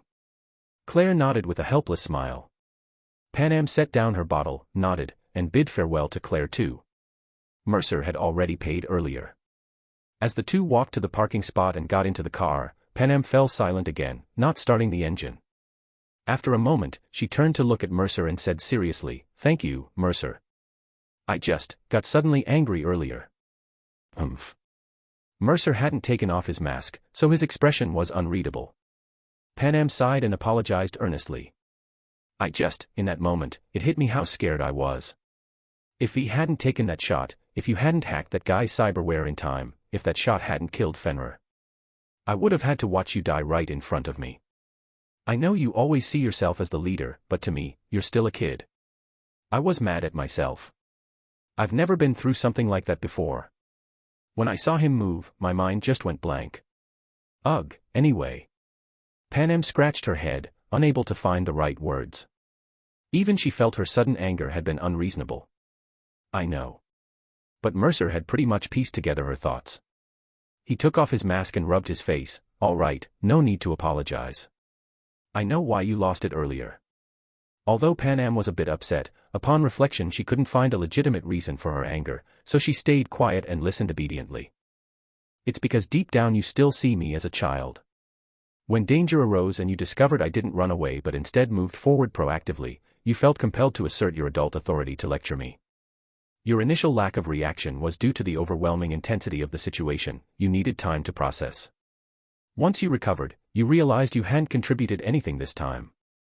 Then you became angry with yourself, and when I initiated conversation, that frustration got redirected at me. I understand, but Panem, we can't have this happening again. Mercer looked at her with earnest concern. And you need to stop viewing me as a child. That way, similar situations won't occur again. Panem thought it over carefully and realized he was right. If Scorpion or Mitch had pulled her to safety earlier, she would have simply thanked them properly. So why had she suddenly lost her temper with Mercer? Wasn't it precisely because she considered him just a kid who should stay back when danger appeared?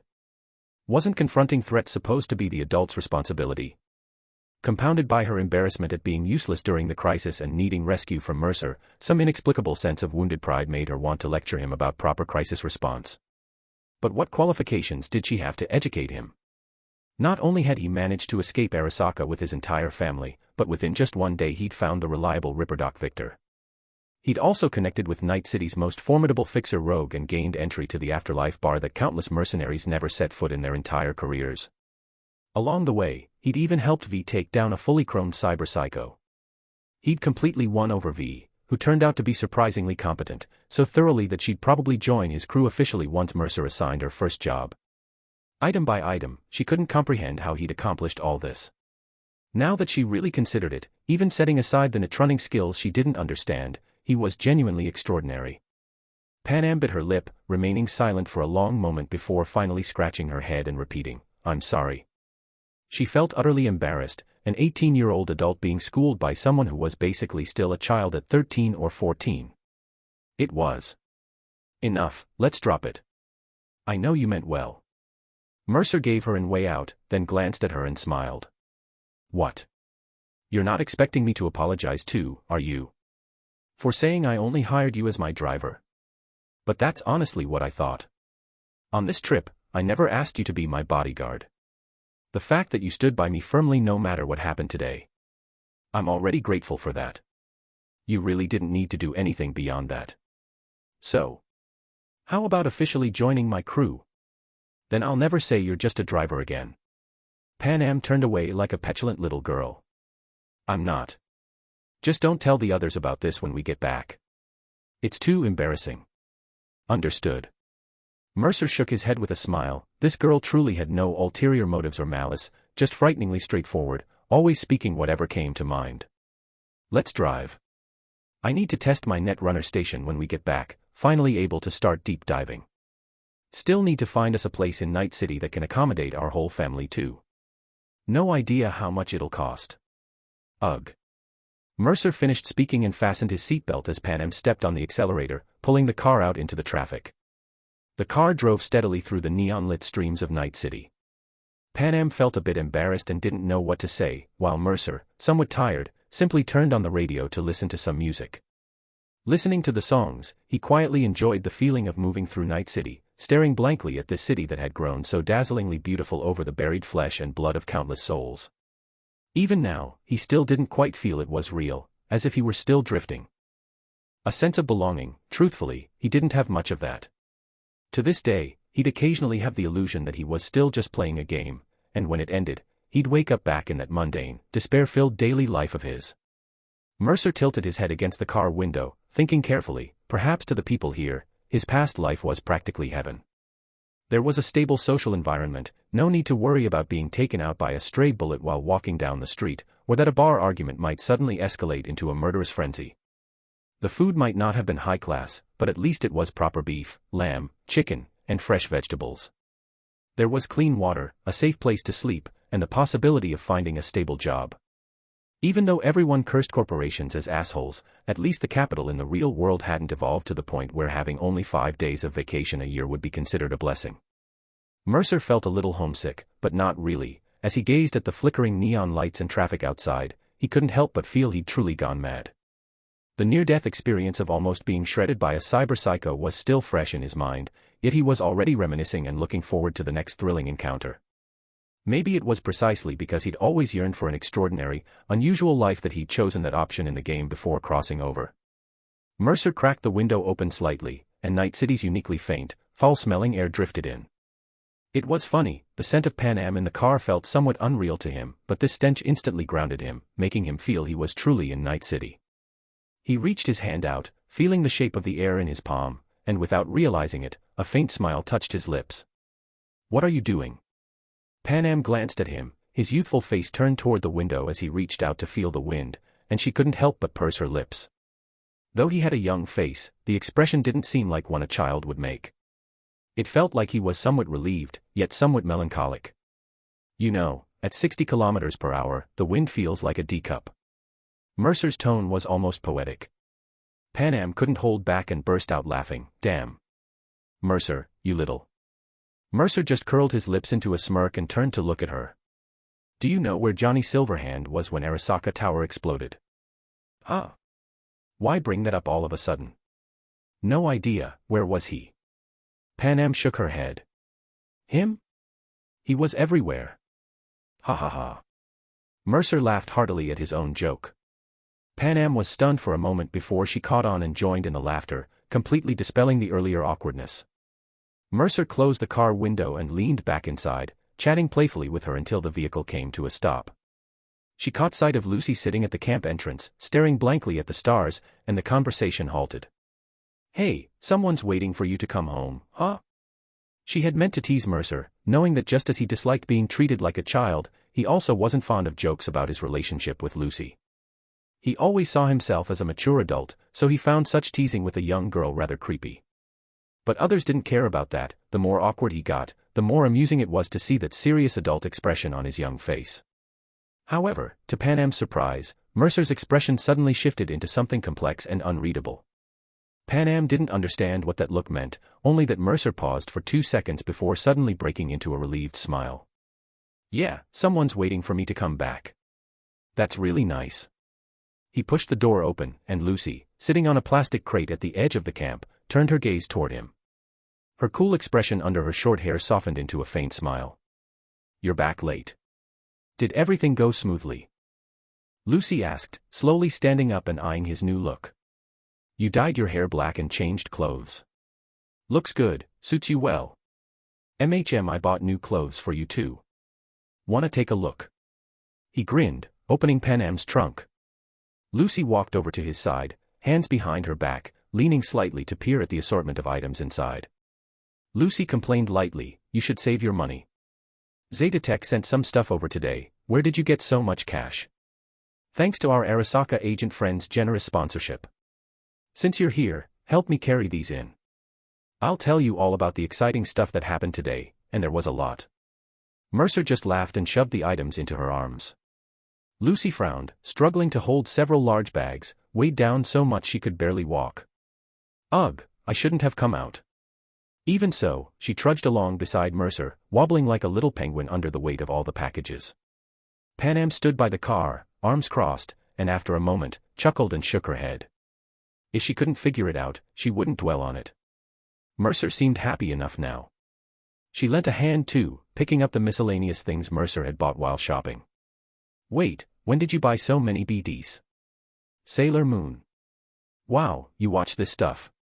Panam laughed and followed them. Mercer turned back, giving her an exasperated look. They're for Kyoko. Really? Lucy giggled softly. Don't worry, no one will disturb you this time when you watch them. Shut up, Mercer retorted with a laugh, heading deeper into the camp. The wilderness stars remained bright, like reflections of Night City's neon lights. Mercer's first official day in Night City had come to an end. But his story in Night City had only just begun. Chapter 46, Deep Dive, Researching AI. Are you sure? You've been running around all day. Maybe we should wait until tomorrow morning. Beside the brand new Netrunner station, Lucy looked at Mercer with concern. Mercer had already changed into his new netrunning suit and was excitedly checking the Netrunner station's programs with his new laptop. Lucy, don't you want to deep dive and see Night City's network world? The expression on Mercer's face was as innocent as a child who had just gotten a new toy. Lucy hesitated but finally said, then I'll sleep in your room tonight to keep an eye on you. I bet you'll be staying in that chair all night anyway. Deep diving was dangerous work. Once a netrunner fully deep dived, they would almost completely lose awareness of the real world. Moreover, if danger arose, someone needed to be there to pull the plug. Otherwise, if they couldn't log out in time, there was a high chance their brain would get fried in the chair before they could escape. Emergency disconnection had its risks too, but deep diving was different from uploading consciousness to the net. As long as the connection to the Netrunner station was cut, at worst, only the chair would be damaged. Many Netrunners didn't actually die in cyberspace. Instead, after being attacked in cyberspace, their brains would suffer shock and fall into a coma. Even if the Netrunner station automatically disconnected for protection, if no one noticed the anomaly or could provide emergency aid, they would eventually face brain death. All right. Mercer thought for a moment and didn't refuse. The Netrunner station was quite comfortable to lie in anyway, definitely more comfortable than the crappy mattress the Aldcaldos had set up in the tent.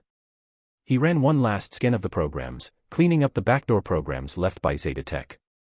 These big corporations never change their nasty habits. Backdoors in computers are one thing, but backdoors in Netrunner stations. They even sneak backdoor programs into netrunning suits and cooling systems. Mercer complained as he shared the programs he found with Lucy. Look, IP tracking, data logging. They even openly state in the user agreement that they collect customer information. If you don't agree to the terms, you can't use it. Once you scrub the backdoors, you lose the warranty too. They're like parasites, desperate to crawl into your brain in 10,000 different ways. Lucy just smiled, leaning halfway against the mattress as she watched him tinker. But they still can't escape your notice. Of course. Their programmers might be good, but they're no match for me. After saying this with a laugh, Mercer looked at her apologetically. But your new netrunning equipment will have to wait a bit. These things are way more expensive than I thought. It's fine. I don't want to deep dive anytime soon. Don't you have any psychological trauma at all? Lucy sighed. Honestly, even the sight of a Netrunner station made her nervous now. I think just getting me an immersion pod would be enough, the kind with ice chips. Maybe that would make me feel better. Mercer simply smiled at her. Then you'd have to strip naked to get in, and don't forget we'll still be living together after this. You don't think I'd care about that, do you? Lucy looked completely calm, though the tips of her ears were slightly flushed. She really hadn't thought of that detail. That cheap stuff with ice cubes is useless aside from being cheap.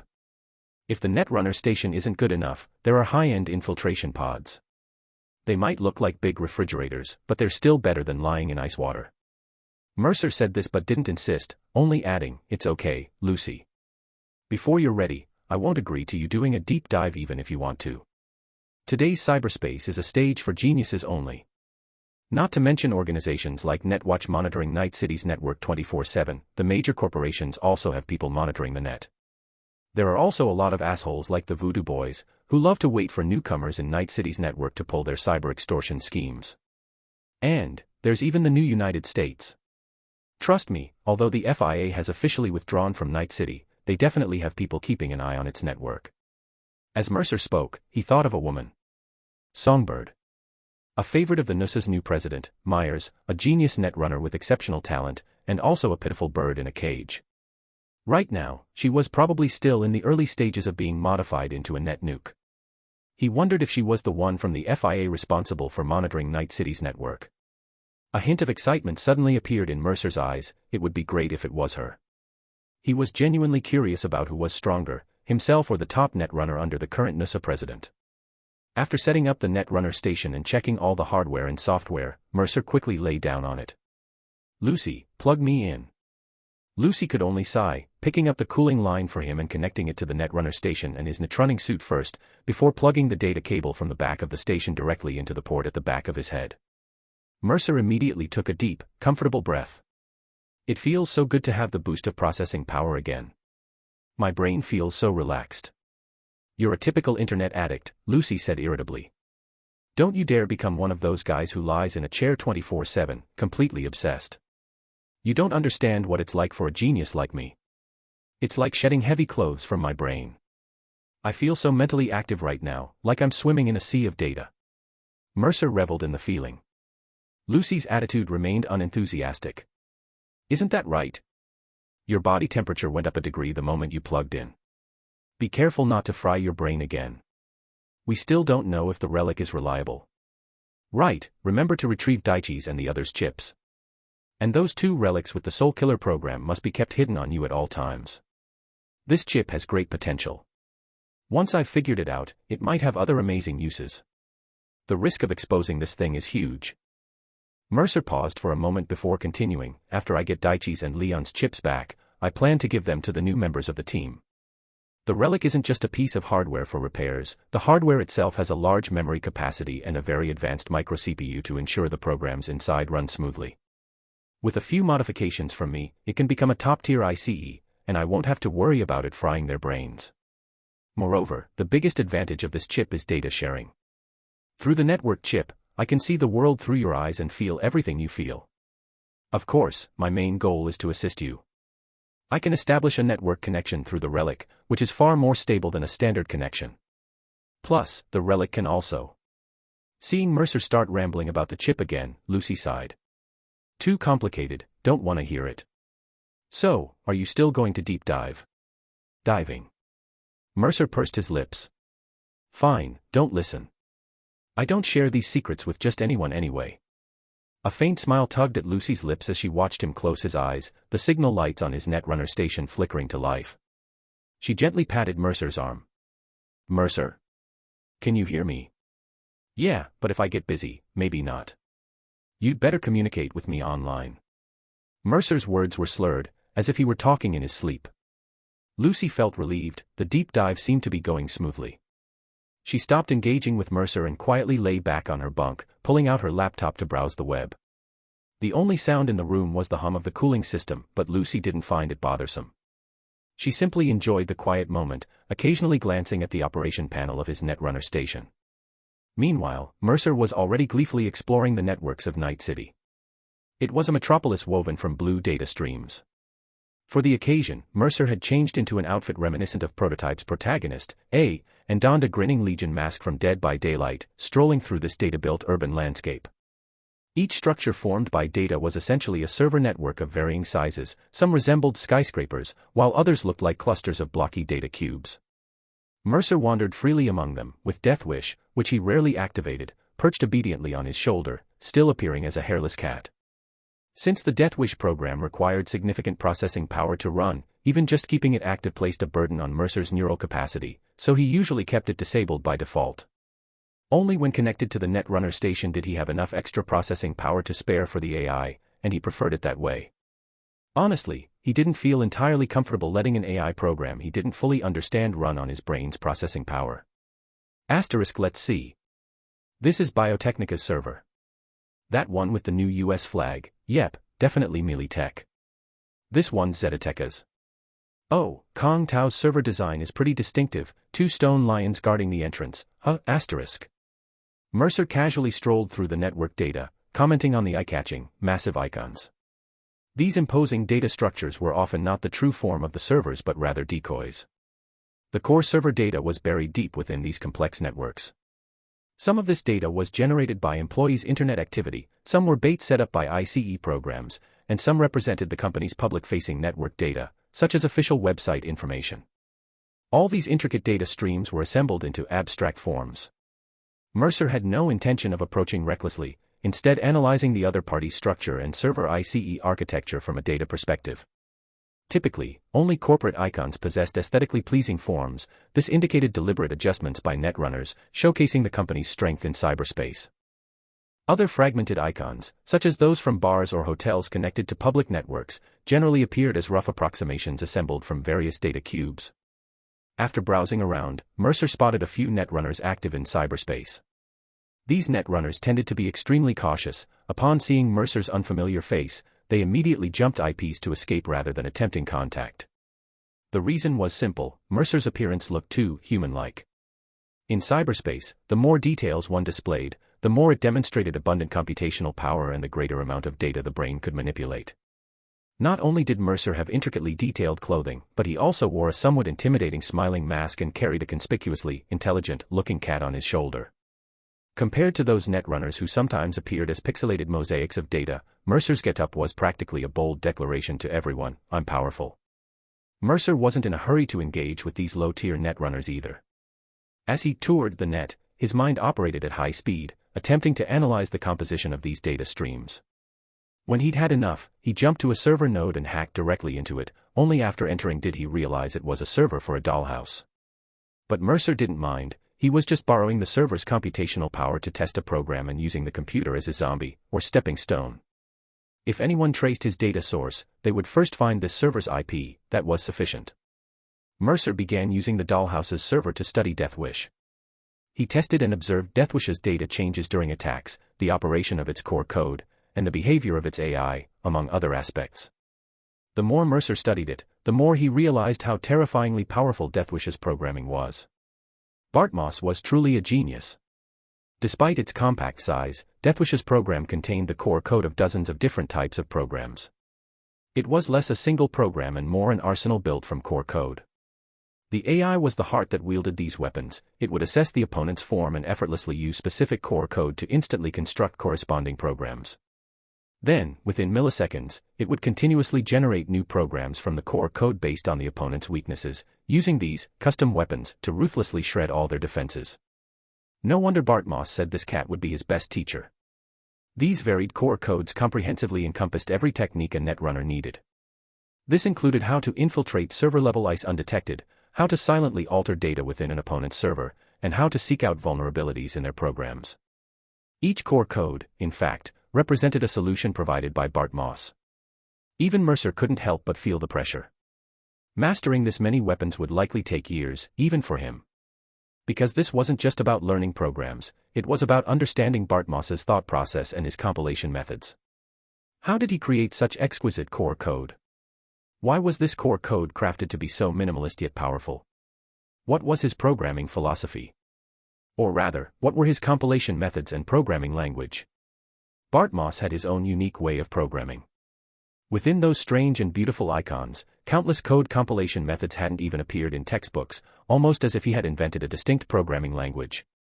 This made the programs he wrote nearly incomprehensible to ordinary netrunners. Even Mercer found them extremely difficult to decipher and challenging to learn. It was as if Mercer had been handed a knife. He could see its form and vaguely understand some of its composition. But he still had a long way to go before he could forge such a blade himself, let alone create an even stronger one using different materials. As for the AI, the more Mercer pondered the AI code of Deathwish, the more he wondered. Was this thing really written by a human? Chapter 47, Kiwi, Bonus Chapter. The complexity of its core code was such that even he couldn't grasp it at a glance, or rather, he simply couldn't understand it. This was the first time Mercer had encountered data that even he couldn't decipher. He wasn't sure if it was due to his own lack of knowledge or if the thing was inherently designed this way.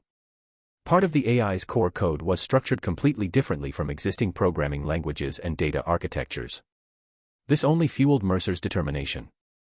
He ran the Deathwish program repeatedly in this dollhouse, observing the AI's growth throughout the process.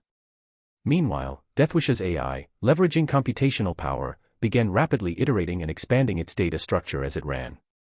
As large chunks of data streamed by, the AI's core code also grew exponentially.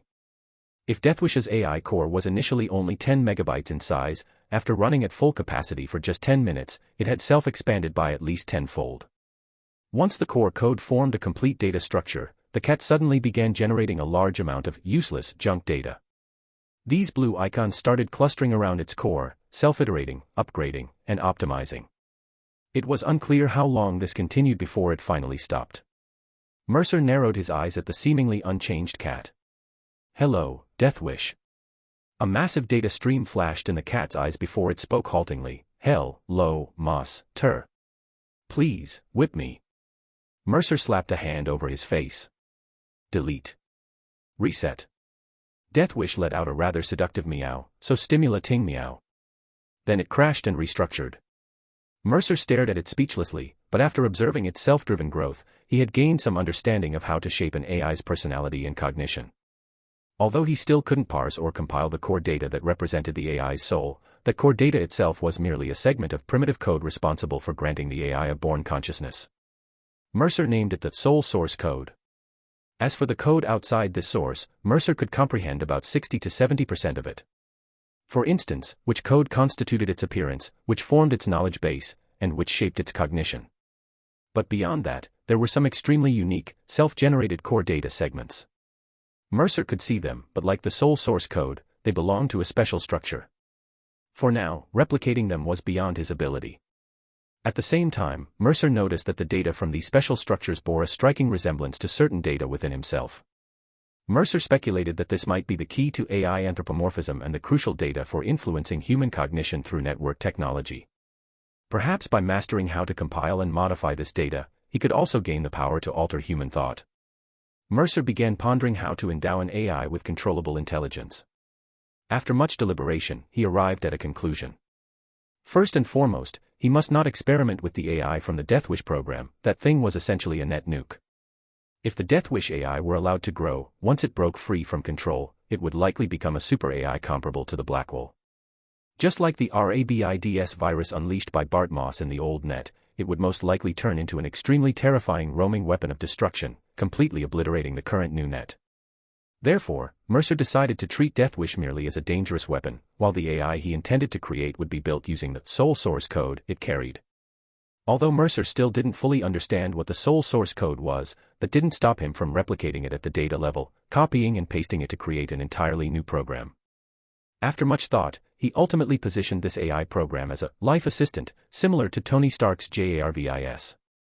The program's design and function were to assist Mercer in research and development and, when necessary, help him operate other programs. Its core code was stored in the memory of Mercer's cyberdeck. Although the AI's existence would occupy some of Mercer's brain's processing power, the portion it used was actually more efficient than his own usual usage.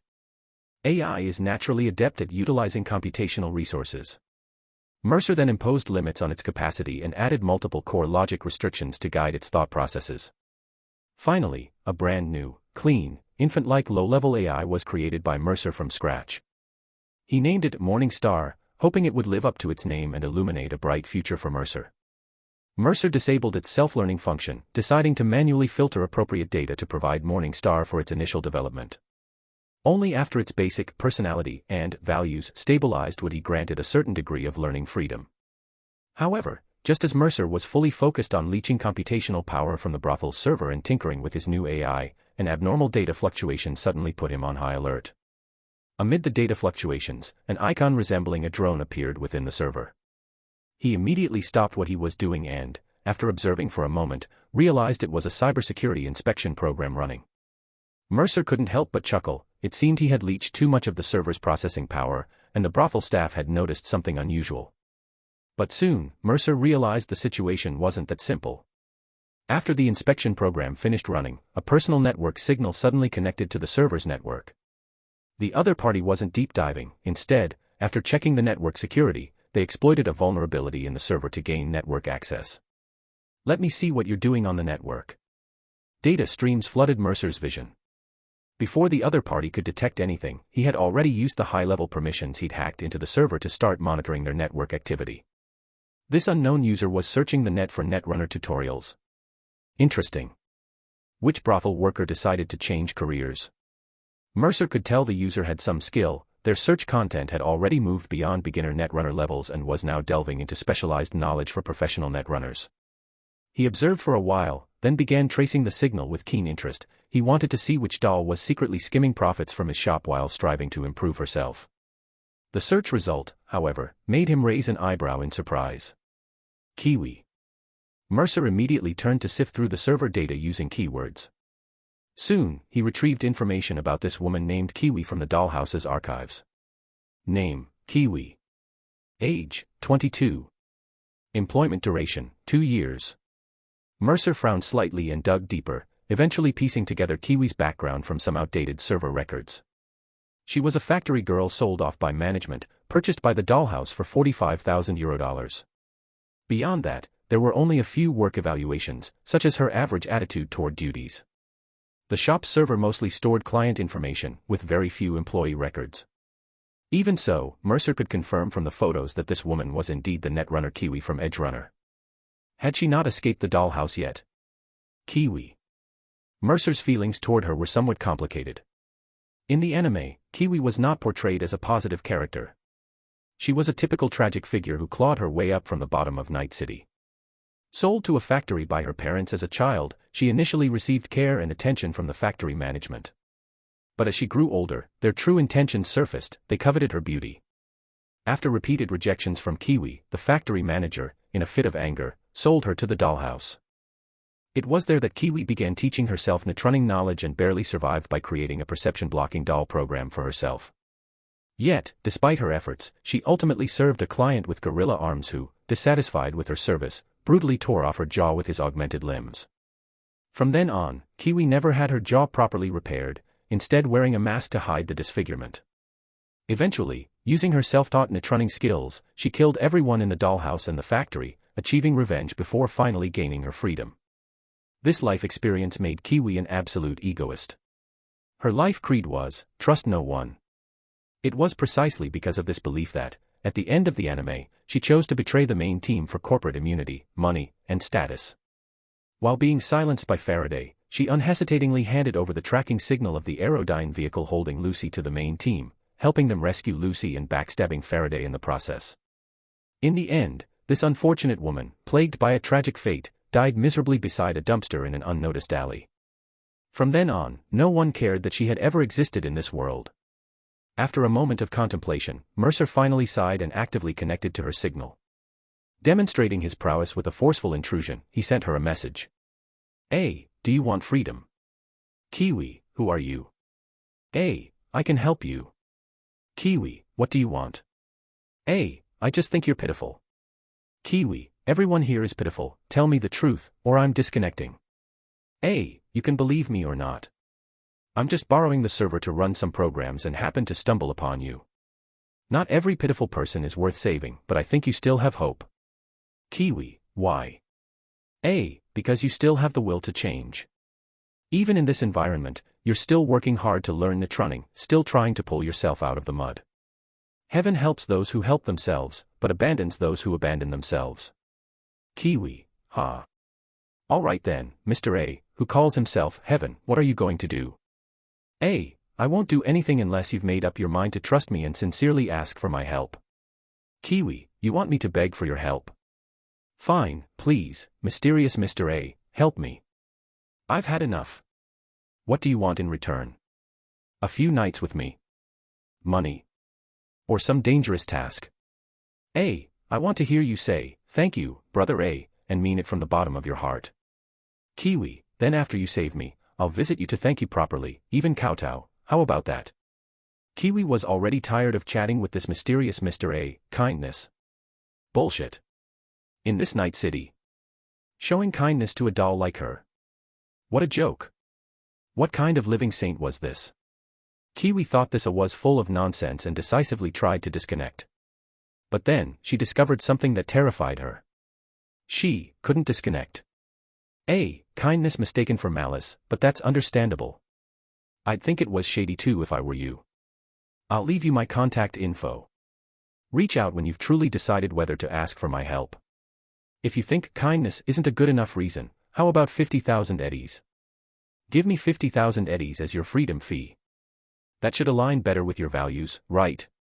But I bet you're calling me an idiot in your head, so I've decided to reach through the net and teach you a lesson, to show you that in the digital world, your brother A will always be your brother A. Then, Kiwi felt a flood of data forced into her neural link. An angry-looking pixelated penguin appeared in her retina, holding up a middle finger emoji aggressively. A sharp pain shot through her mind, brief but intense, making her gasp before it vanished completely.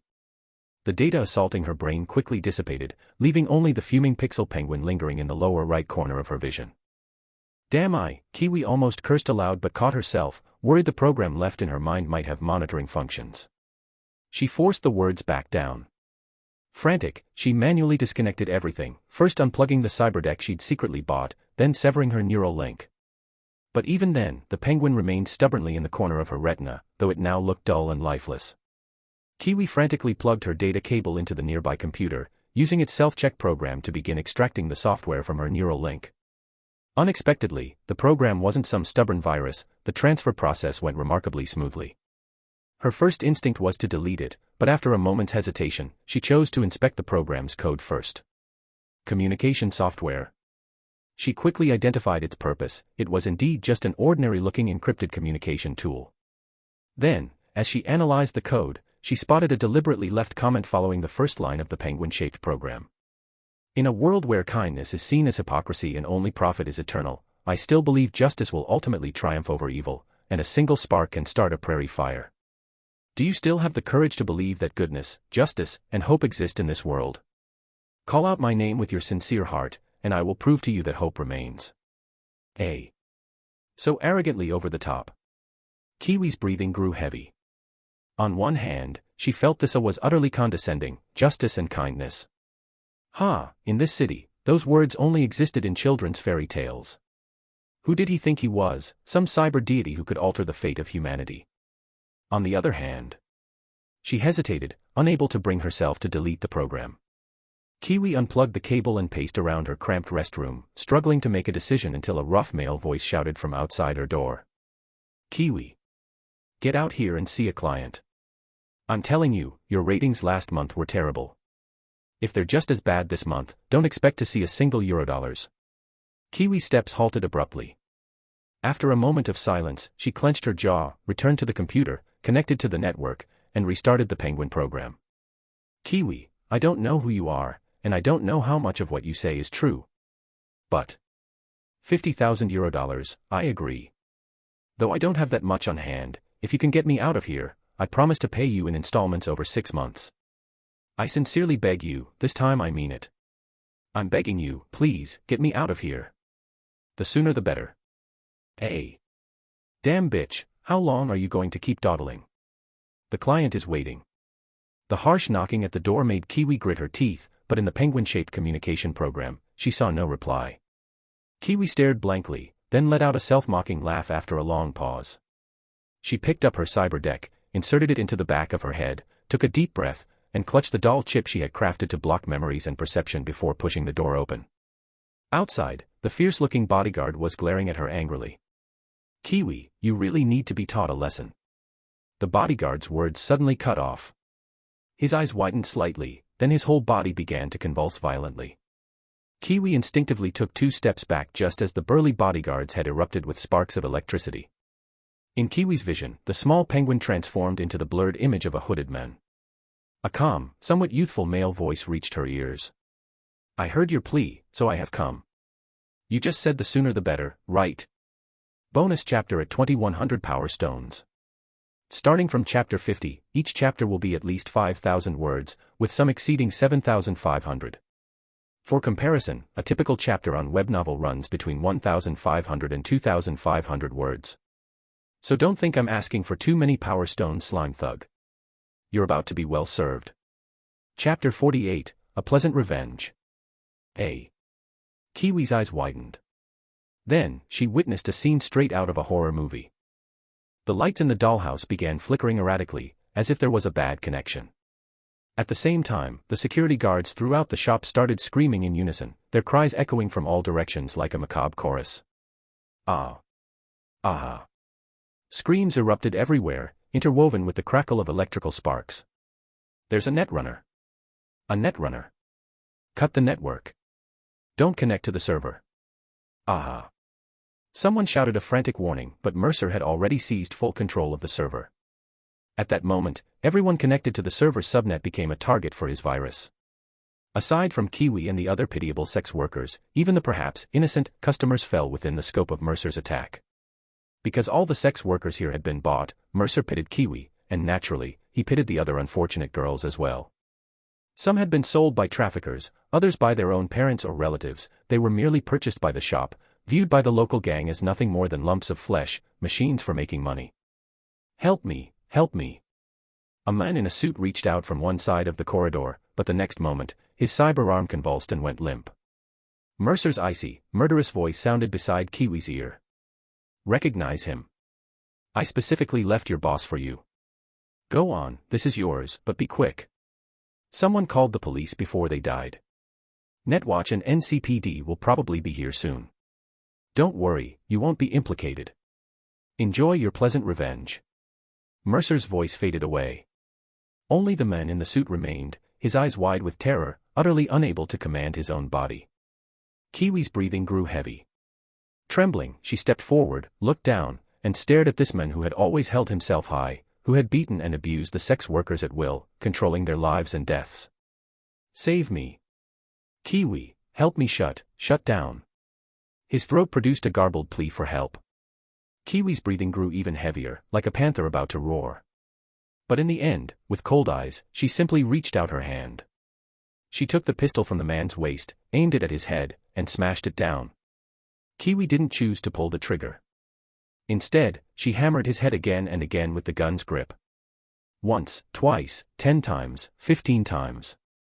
Only when the man's head was a bloody, pulpy mess did she finally gasp for air, her eyes, unbeknownst to her, already brimming with tears, blurring her vision. Her hand shaking, she fired several shots into the corpse, then immediately stumbled and fled frantically out of the brothel. At that moment, the dollhouse had transformed into a living hell. Kiwi could see it. As a netrunner, her cyber eye allowed her to perceive the signals flowing through the network.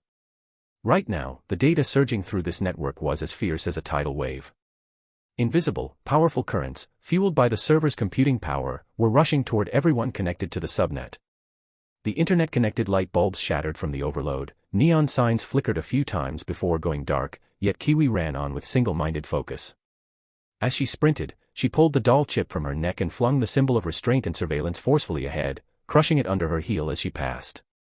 She dashed toward the automatic door that had always been locked to prevent dolls from leaving. The door was already forced open, and now, the dimly lit alley outside the shop was still aglow. Kiwi's mind felt vaguely blank. She seemed to have thought a lot, yet also nothing at all. She was just running like she hadn't in a long time.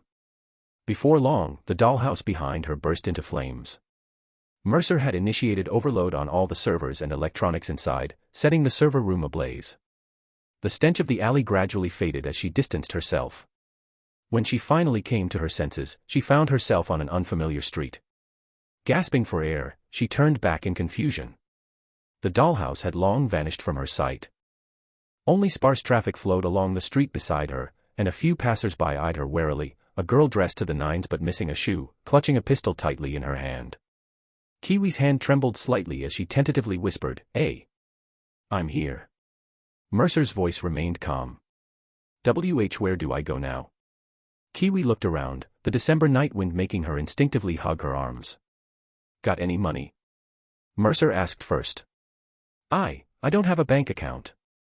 They always paid me in cash.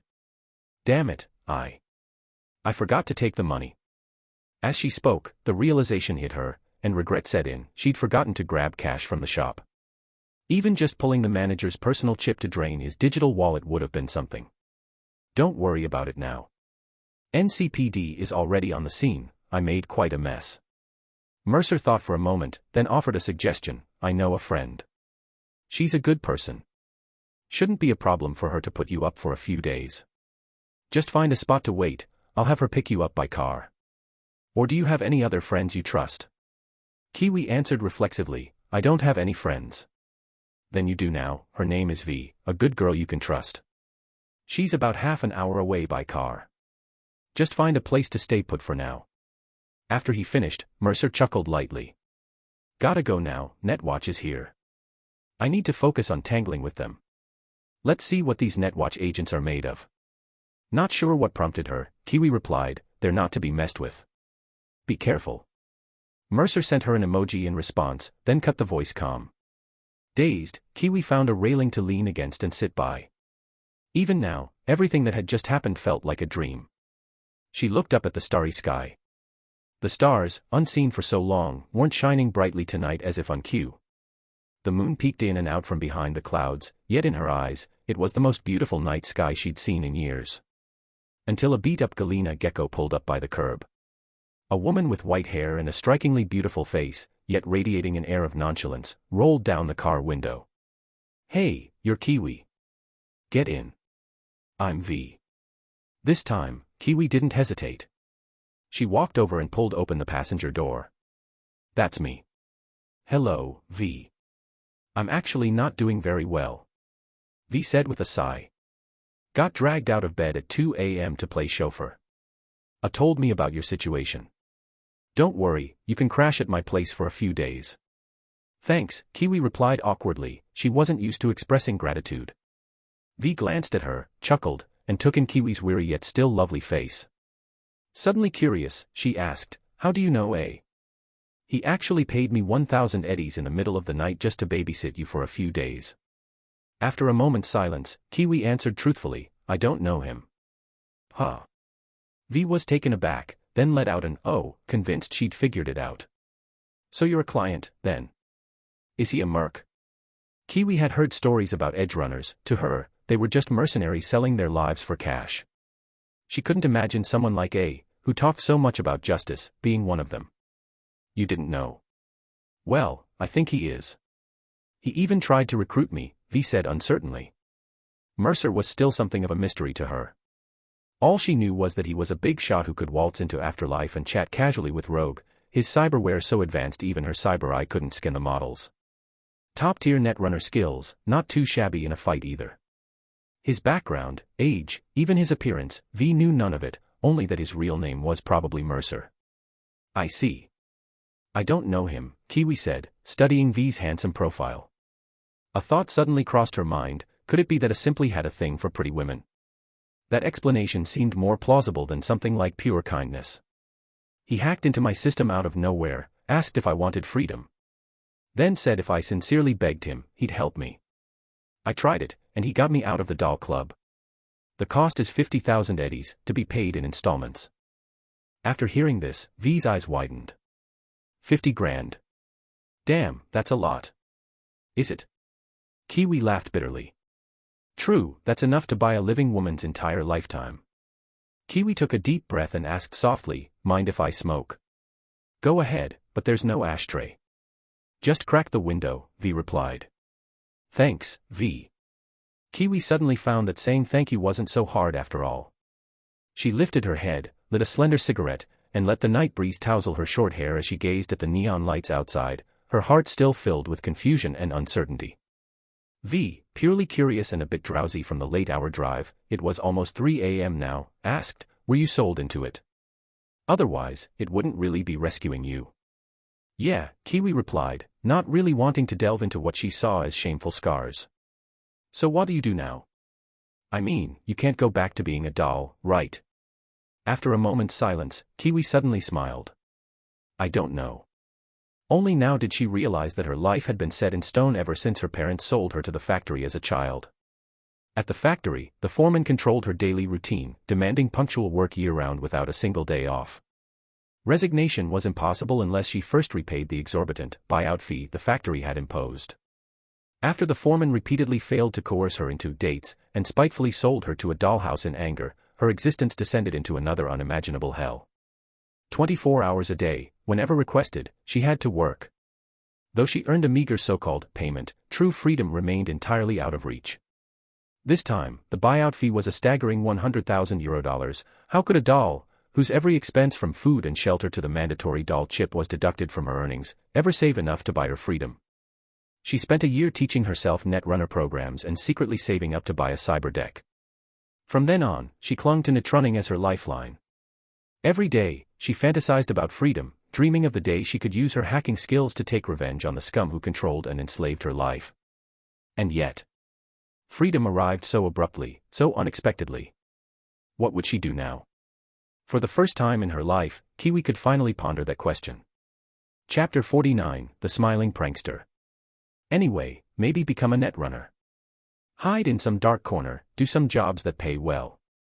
Kiwi fantasized aimlessly, once I save up enough, maybe I can retire somewhere. I don't know, but I'm definitely going to make a lot of money. Never let anyone control my life again. V didn't comment. Of course, she wanted to get rich too, but more than just money, she craved becoming a true big shot. It was the dream every street kid grew up aspiring to be someone important. To be respected, with legends about her spreading throughout the city, famous across the world. V fell silent too, because she couldn't help but think of Mercer's proposal, a nobody, or a legend. She seemed to have found her answer. And V glanced at Kiwi. He only asked you for 50,000 eddies. Yeah, but at first he said he didn't actually need payment, just that I had to sincerely ask him for help. But if it were you, would you think that's reliable? Would you believe it? Kiwi said. V shook her head matter-of-factly. I'd think he's an idiot. Such a simple trick probably only works on kids. Right. So after he saw I didn't believe him, he said, based on my values, 50,000 eddies. Kiwi couldn't help but laugh. Everything that happened tonight felt like a beautiful, unreal dream, and then he just rescued me like that. Have you met him? What's he like? He's pretty slick, but also really skilled. His netrunning abilities probably rank high across all of Night City. His cyberware looks top tier, doesn't seem like someone short on cash. He's generous, but his style isn't flashy, just street kid attire, though clean. I've only seen him wearing a hockey mask. Honestly, his voice sounds kinda like a kid's, and he's not tall either. V thought for a moment, then made her own judgment, but he talks pretty maturely, gives off a reliable vibe, seems like a sincere guy. Probably a short dude using a voice modulator. Most netrunners I've seen are skinny, maybe all his nutrients went to his brain. Kiwi nodded to herself, forming an image in her mind, a short, unattractive, but kind-hearted nerdy netrunner with a soft spot for pretty women, generous and highly capable. Maybe because he's often overlooked by women in real life, he likes to recruit pretty ones or play the hero. Mercer, I didn't mean to eavesdrop, but honestly, your slander hurts, V. Whoa. Don't just pop text into people's cyber eyes out of nowhere, you scared the hell out of me. V exclaimed. Mercer's voice chuckled in her ear, if I spoke directly, you'd probably drive this car right into a ditch. Damn it.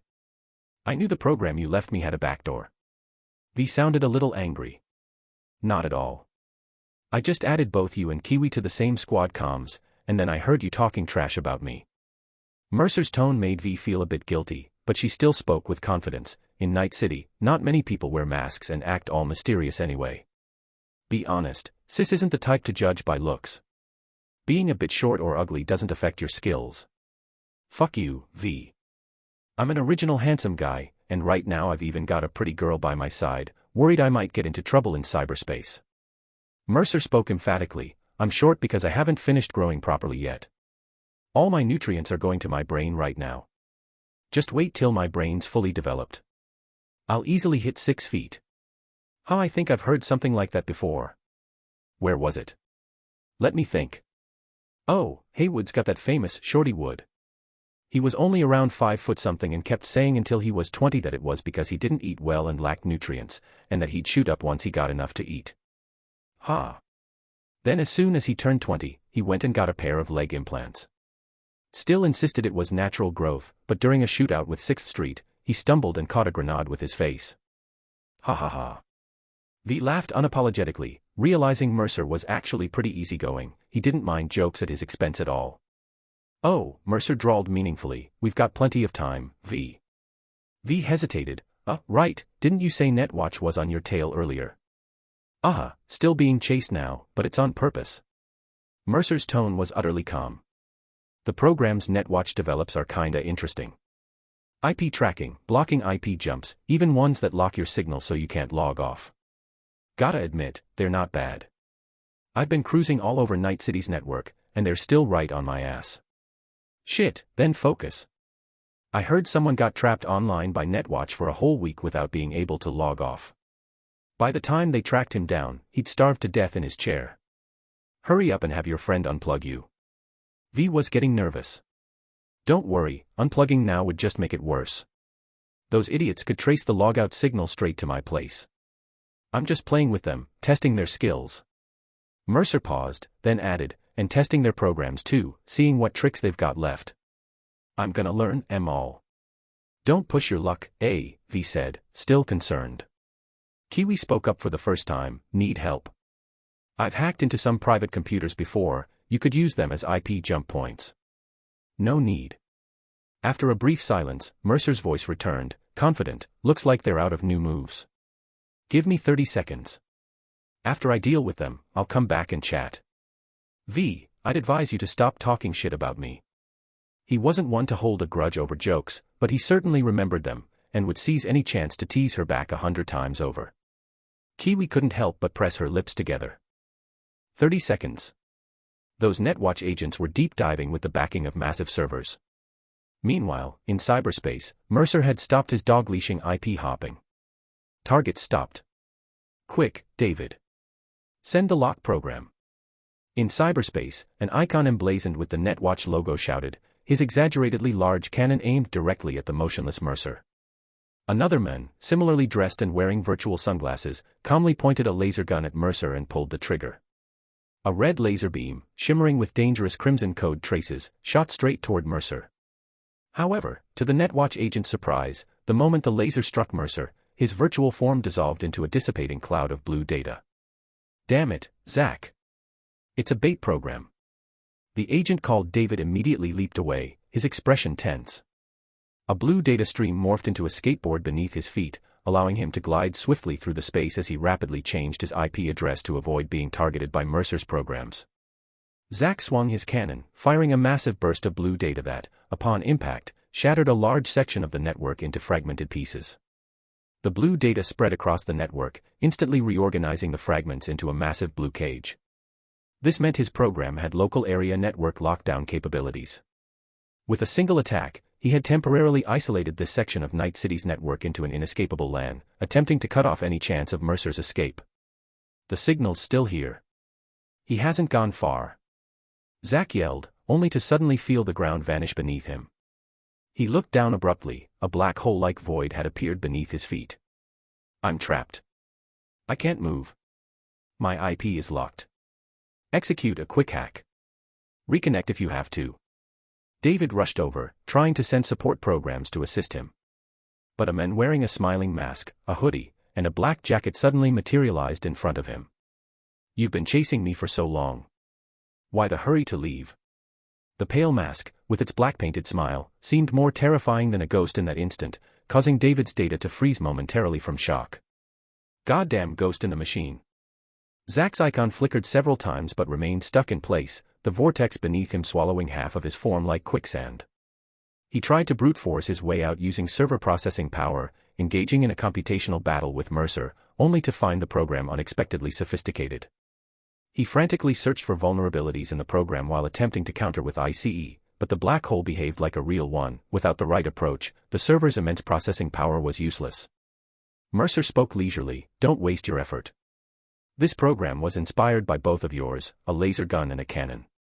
Not very creative, if you ask me. Damn it. Do you have any idea what you're doing? Attacking Netwatch and the network, aren't you afraid of? Before David could finish, he suddenly drew his weapon. This time, a massive machine gun materialized in his hands. Data-formed bullets roared forth, flooding the entire space, but Mercer's voice whispered softly behind his ear. Can't win fair, so you're resorting to server brute force. Trying to overwhelm me with raw processing power. Even in cyberspace, David felt a chill run through his entire being. He channeled all the server's computing power to fuel his ICE program, manifesting layer upon layer of heavy blue armor. But Mercer simply tapped him lightly on the back with a black dagger. Just stacking computing power is useless against experts. Your brain can't utilize that much processing capacity, what a waste to rely on brute force alone. The moment the black dagger pierced his consciousness, it transformed into a terrifying shadow that began spreading rapidly through his data. David was stunned to find his ICE as fragile as paper. You The vulnerability is too obvious, kid. You can't even identify what you're up against. What's the point of activating ICE? David's personal info. Wow, man, you're making €10,000 a month. Why risk your life like this? Forget it, I won't mess with your servers, wouldn't want you to panic. But I've got to admit, the ICE on your servers is pretty solid. Without a major server's computing power, breaking in would be impossible unless I found a flaw. You've probably got an AI hidden in there too, huh? Alright, I'll call it a day for now. But let me warn you, stay away from me from now on. I have no interest in playing hide and seek with you online every day. So what if I took out a bunch of scumbags? The Voodoo Boys idiots are out there killing and extorting people online every day. Why haven't you raided their hideout? Afraid of some trash servers and lousy defense systems cobbled together by a bunch of losers? Then you should be even more afraid of me. Just so we're clear, next time we meet, greet me properly. If you dare come at me again, I won't hold back. In Night City, you Netwatch agents better tread lightly. Don't get yourselves killed with no one to bury you. Mercer's figure vanished in an instant, leaving only a smiling yellow bean emoji etched into the ground, leaving the two immobilized Netwatch agents staring at each other in disbelief. Shit. This is bad. Since when did Night City get such a skilled player? David's dataface was full of frustration. Zack sighed, half of his body still trapped in the snare program, struggling with all his might to break free. Though he couldn't find any vulnerabilities or clever solutions, he could still brute force his way out using the server's computing power, especially since Mercer had quickly stopped supplying processing power to the program, causing the data black hole to vanish almost immediately. That guy is ruthless. Honestly, we're no match for him. He didn't even bother competing in computing power, he went straight for the program's vulnerabilities. I maxed out the server's computing capacity but still couldn't crack the program's flaws. All I could do was try to counter it with raw processing power, but he never gave us the chance to compete on that level. What do we do now? Zack looked at David. After a moment of contemplation, David replied, report it. That guy must have a small, no, I'd say medium-sized server backing him up. His thought processing speed is insanely fast. I doubt even with our computing enhancements we could reach half his speed. That level of mental acceleration isn't possible with just his brain's processing power. Check the electricity usage and recent server equipment purchases, see if we can find any clues. He must be new to Night City. That latency is too fast to be a dedicated line pulled from somewhere else. Well, looks like our internal most wanted list is about to get a new name. What do you want to call him? Smiling Prankster? Zack glanced down at the grinning yellow emoji on the floor, almost as if it were mocking him. Sure. David sighed helplessly. These new netrunners, why are they all so lawless? It's almost 2072, and they're still acting this reckless. Alright, let's hand off the follow-up to the usual team. You and I aren't exactly cut out for this, don't worry. Even that legendary songbird from back in the day got taken down eventually, right? Let them handle the on-ground investigation. What threat level are you assigning for the net? Zack asked. David thought for a moment. Highest level. Report it to headquarters. Someone like this needs to be flagged early.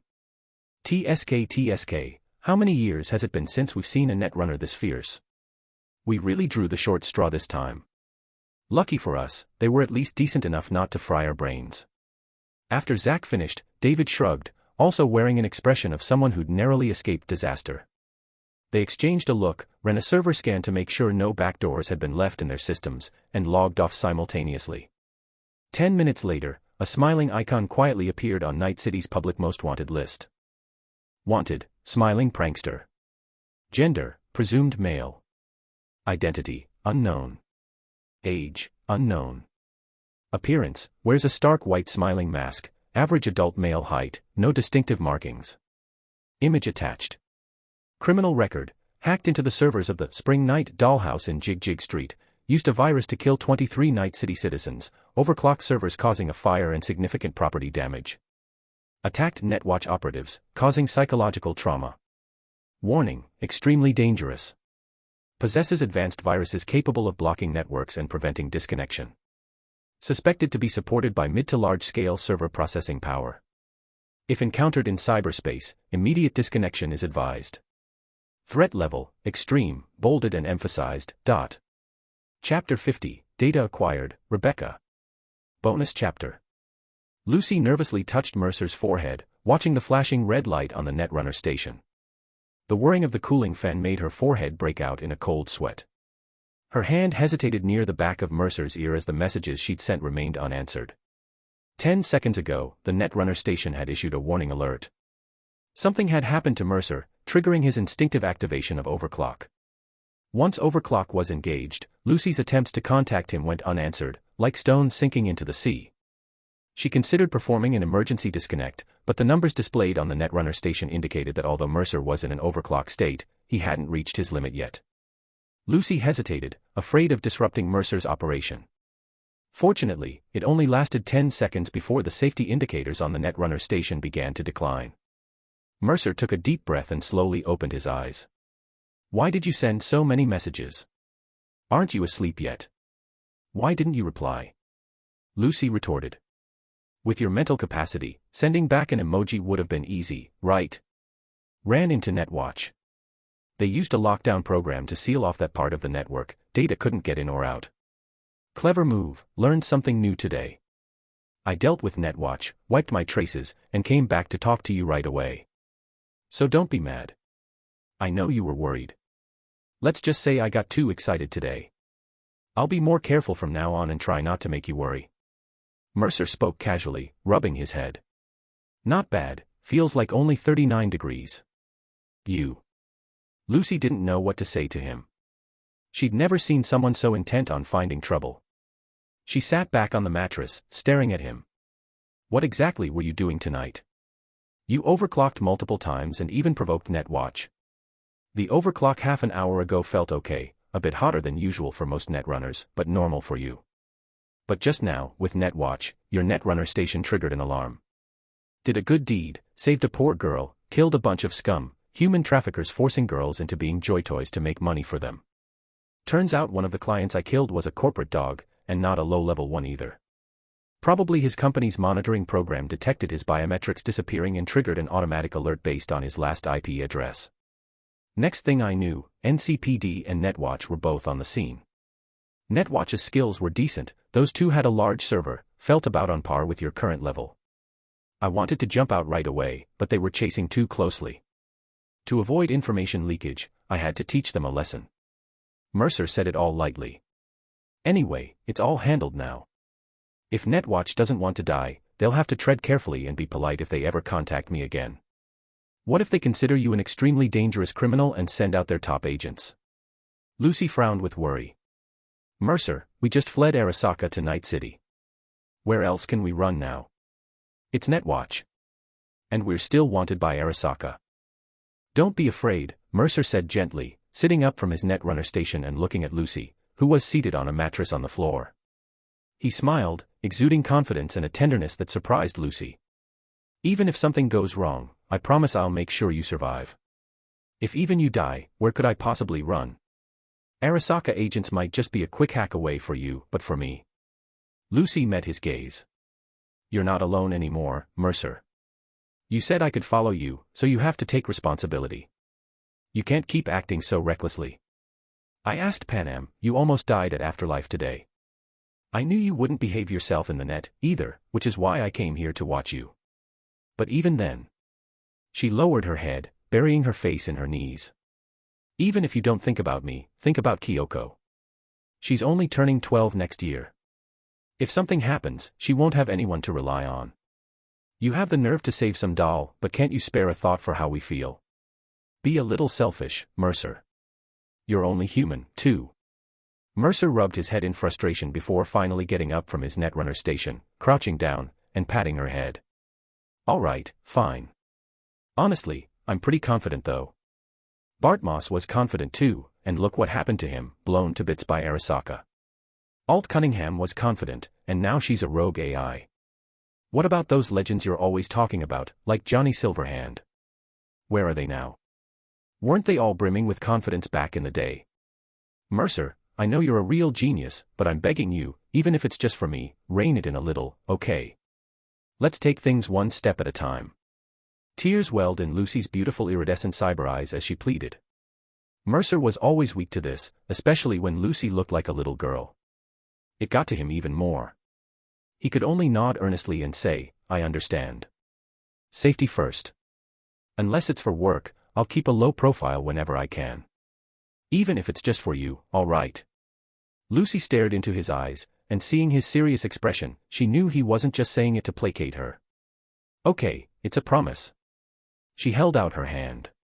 Mercer paused for a moment before smiling and linking his pinky with hers. Whoever breaks this promise has to swallow 1,000 needles. Lucy's adorable face delivered the terrifying words. Ah, all right. But you have to understand, making it in Night City without taking any risks is impossible.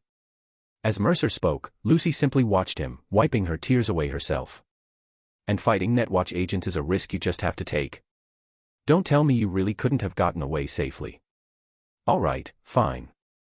I just wanted to test my skills against a real master, Mercer admitted honestly. He sighed and said, the netrunners I've encountered lately all feel like small fry.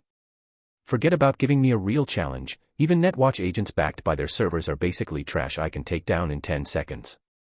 Either their code is a pile of garbage, with vulnerabilities I can spot at a glance, or they just try to brute force overwhelm me with raw processing power. I haven't met a single true master, you know, the kind who's actually still alive. I just want an evenly matched fight, to see how real geniuses handle cyber offense and defense. Not this. Using these losers as opponents, I can't even test whether my own programs are any good. Mercer simply sat down on the mattress on the floor, next to Lucy, and turned to look at her. Do you get it? I want to see what level I'm really at now, and how far I can go. I just took a stroll through Night City's network, and it felt like my own playground. I know that might sound exaggerated. But aside from the corporate servers, I can't even find a worthwhile target to practice on.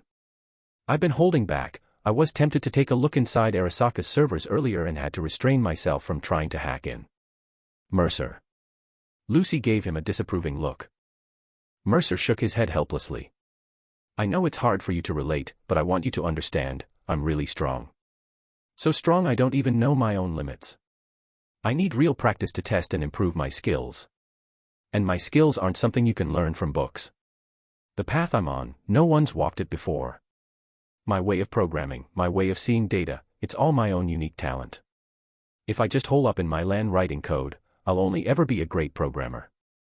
But I want to be a top-tier netrunner, and netrunners need targets and real-world experience.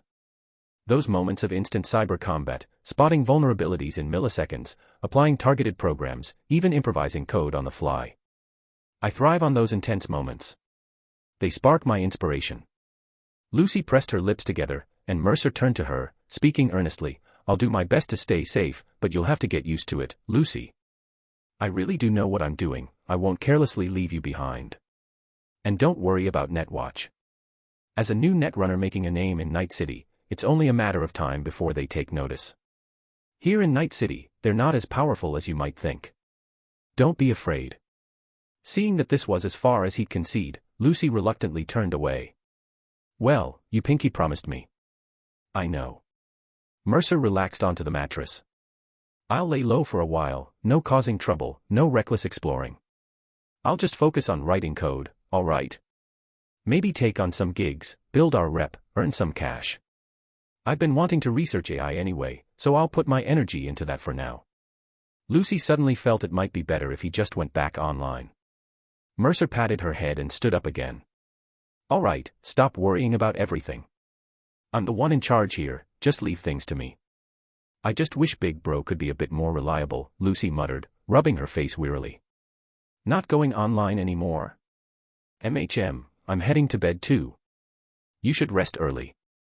I'm just going to let my AI program run some data in the background, don't worry, no trouble. I'll use my own computer, Netrunner station, and CPU for it. As he spoke, Mercer lay back in his chair and plugged in. No need to worry, I'm just setting a learning scope for the AI program. I'll sleep soon.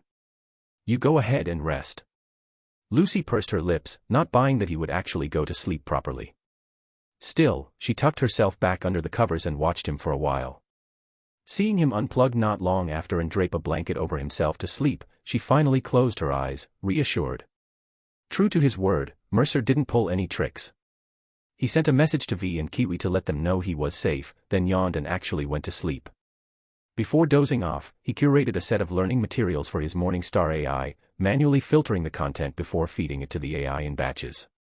It would take some time to nurture an AI with basic common sense and intelligence.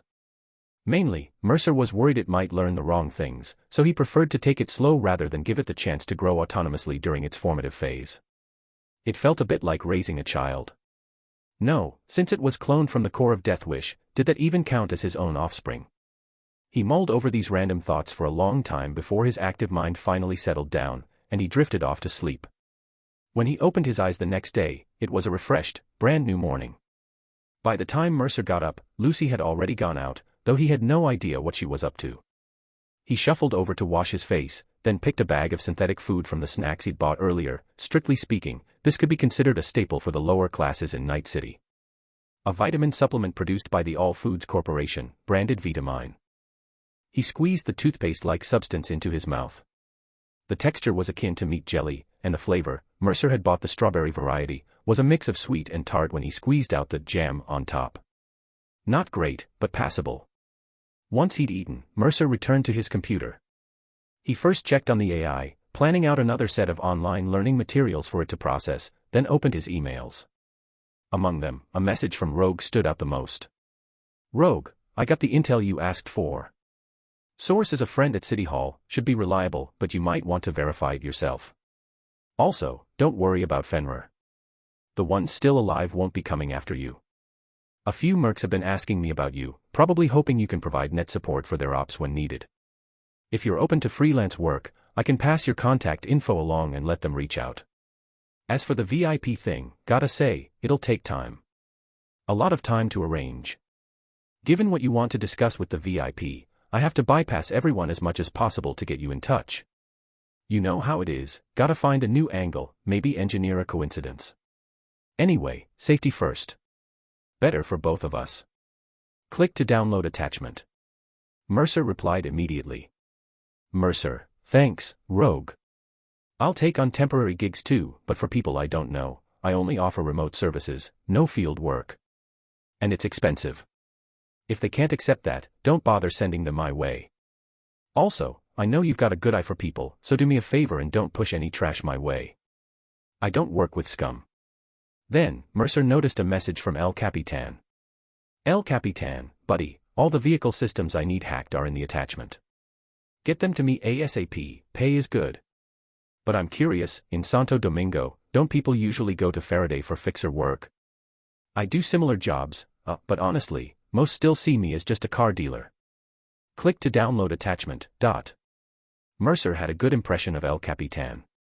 He was one of the few fixers who could still be considered a decent guy, reliable, and he genuinely cared about his friends and subordinates. He was also the type who stayed humble and kept things friendly, making dealings with him hassle-free. Mercer, because I think Faraday's an idiot, a fool who doesn't know his place. The Corps toss him a bone, and he'd wag his tail and lick their boots without hesitation. A corporate dog has no business making deals with me. I prefer working with reliable people. You're all right. I'll send you the program by today. There was also one from Mr. Hands in Dogtown. Mr. Hands, HM, was that you causing a stir at Afterlife last night? Seems you weren't lying, a newcomer making trouble at Afterlife and walking away unscathed. You might actually have some skills. Contact me before you come to Dogtown. I'll arrange a pass for you and have a few gigs that VE been giving me headaches. Each one will be worth your while. Looking forward to your call, eh? Mercer didn't reply to Mr. Hand's message. This old fox could wait until he decided to set up in Dogtown, might even save on rent that way. It didn't matter if he found out where Mercer lived. Dogtown was small, Mercer planned to stay at most 2 years before moving his base elsewhere in Night City. But he decided to keep some distance from this old fox. Mr. Hands was the type who lived and breathed profit. He seemed friendly, but he was really the kind of fixer who liked to have everything under his control. Mercer had no intention of letting him have that control, so maintaining a careful working distance was key. After handling his work emails, Mercer immediately checked the materials Rogue had sent. Blueprints of City Hall structure, security layouts, shift schedules, pretty much every detail needed for an infiltration operation was there. As expected of Night City's top fixer. Just this intel alone showed how capable she was. With the materials in hand, Mercer didn't waste time. He quickly emailed V to let her know a gig had come up, they were working tonight. He thought V might still be asleep, but shortly after sending the email, his agent rang. It was V. "Hey, what's the job?" Her voice was brimming with eagerness. Mercer thought for a moment and said, "Let's meet up somewhere and talk." He needed to get things ready for V. Including keycards for infiltration, chips for virus implantation, and the server virus itself. No problem. By the way, what about Kiwi? V said, sounding a bit frustrated. I'll transfer her €1,000 in a bit, give her some startup funds. After that, she can find her own gigs. With her netrunning skills, she should be able to pull in around €10,000 a month. After Mercer finished, V seemed surprised. I thought you were planning to recruit her. V, I don't just take anyone. I told you, you're special. You've got that potential. As for Kiwi, it's up to her. If she genuinely wants to work with me, we can talk about it later. Mercer wasn't worried about having too many people to manage. When you're aiming big, you naturally want as many allies as possible. As for loyalty, that's something time reveals, through hardship and true character. V replied a bit sheepishly, I feel like your opinion of me might be a little too high. Anyway, let's meet at noon. It's not even 8 yet, how about we meet at 9:30? We can grab a late breakfast. I heard there's a good spot in Japantown with a pretty waitress. Want to go there? Sure, that works. Mercer mused silently, pretty waitress. Why are you telling me this, feeling like he was being stereotyped somehow? Should I bring Kiwi?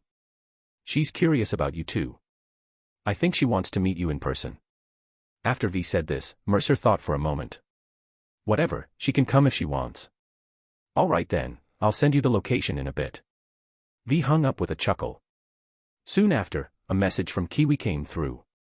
Kiwi, thanks for what you did yesterday. I've been thinking, could meeting up be dangerous?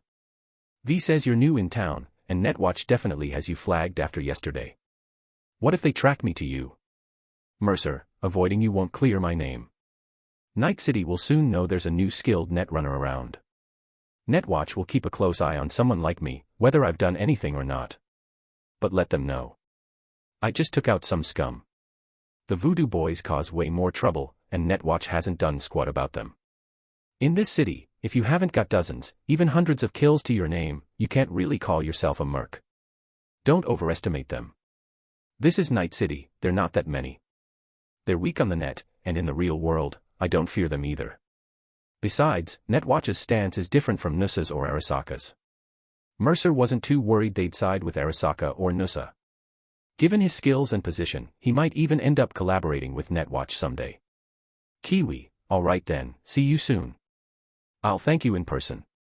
Mercer ended the call, got himself together, and got straight to work.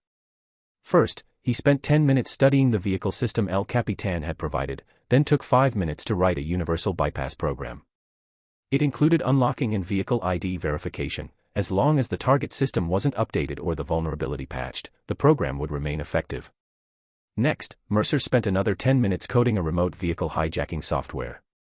It could automatically lock onto a target vehicle's network from a distance, upload the program, and forcibly alter the vehicle ID verification. The reason it took a bit longer was that Mercer also threw in a complementary hardware design schematic for El Capitan. Mercer, all set, with a bonus design schematic. Get the hardware and assemble it yourself, then install the hijacking software. Even a fool could use this device to hijack vehicles. The intrusion efficiency depends on your hardware's computing power, make sure to use a decent CPU. Don't come complaining later that my program's no good. El Capitan, holy shit, man, you're for real. This fast. Bro, I'll go test it right away. If it works, the money's coming your way ASAP. Mercer sent Cassidy's bank account details without another word, immediately picking up another memory chip to start working on something for V. Soon, a custom virus program was ready. Its function was to help Mercer connect his network to the server's subnet without alerting the local ICE after being uploaded. The actual netrunning would still need to be done by him personally, just to be safer. Just as Mercer was busy at the computer, Lucy walked over. Mercer, I've collected all the relic chips. She and Daichi were each carrying 2 large insulated containers. Mercer nodded. Store them safely for now. Once we have some official members, these might be developed for other uses to strengthen the team. Of course, they'll only be provided to those who've passed the probation period and are truly one of us. He paused, then turned to Daichi with a teasing tone. Was the game I brought back for you fun? If it's good, let me have a go sometime. It's pretty interesting. By the way, Kyoko's been pestering me since early morning about watching a BD with you. She said she wants to buy a BD wreath for 2 so she doesn't have to watch it alone. Daichi held back a laugh.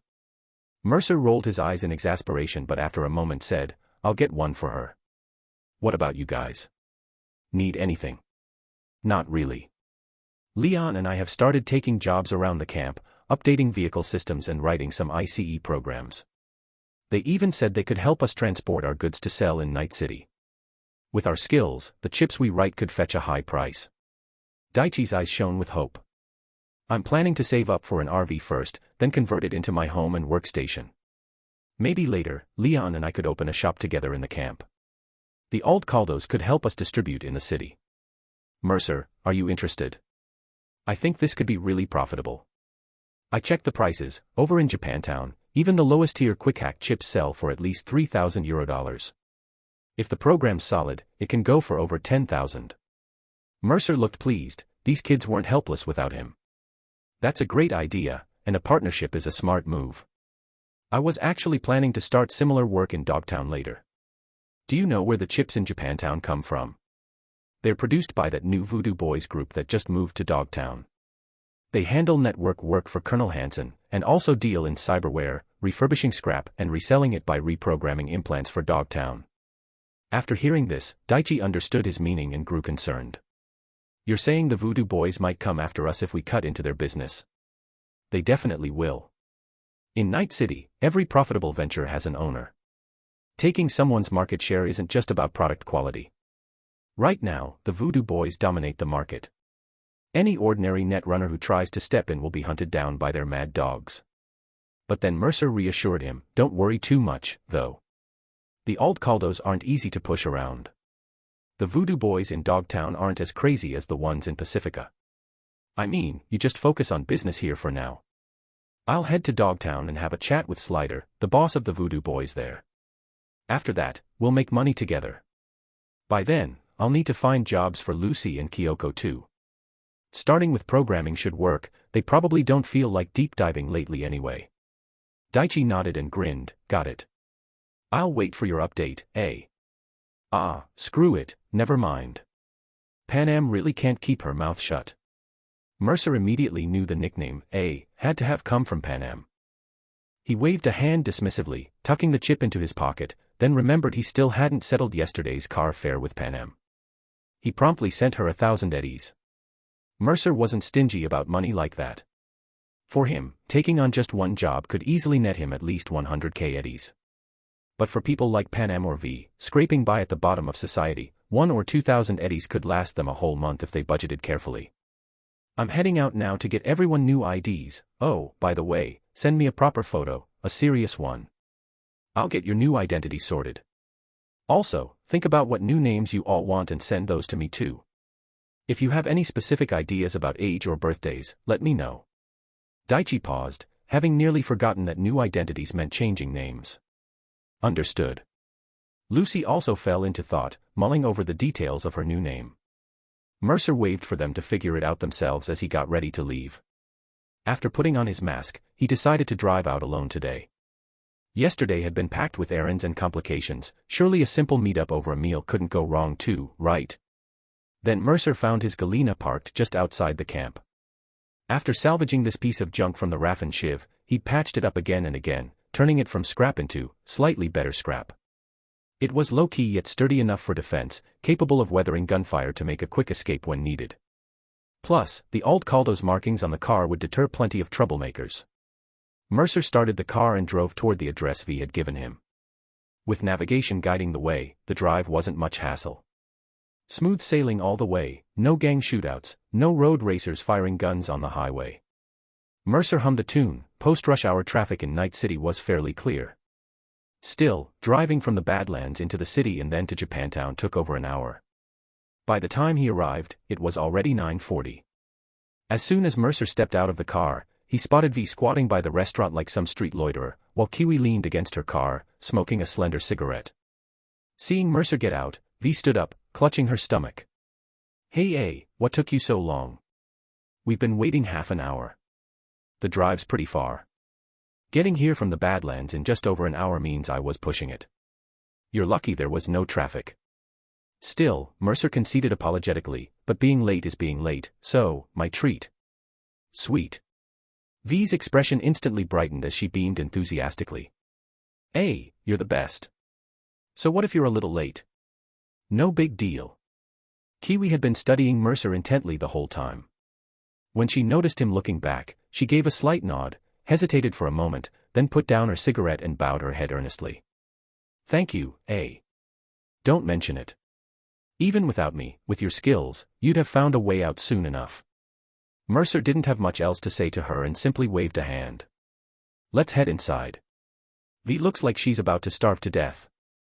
Any longer and I'm afraid she might start biting people." Saving Kiwi had been nothing more than a convenient thing for him. His plans afterward were just about seeing things through to the end, but truth be told, he didn't have any particular expectations of her.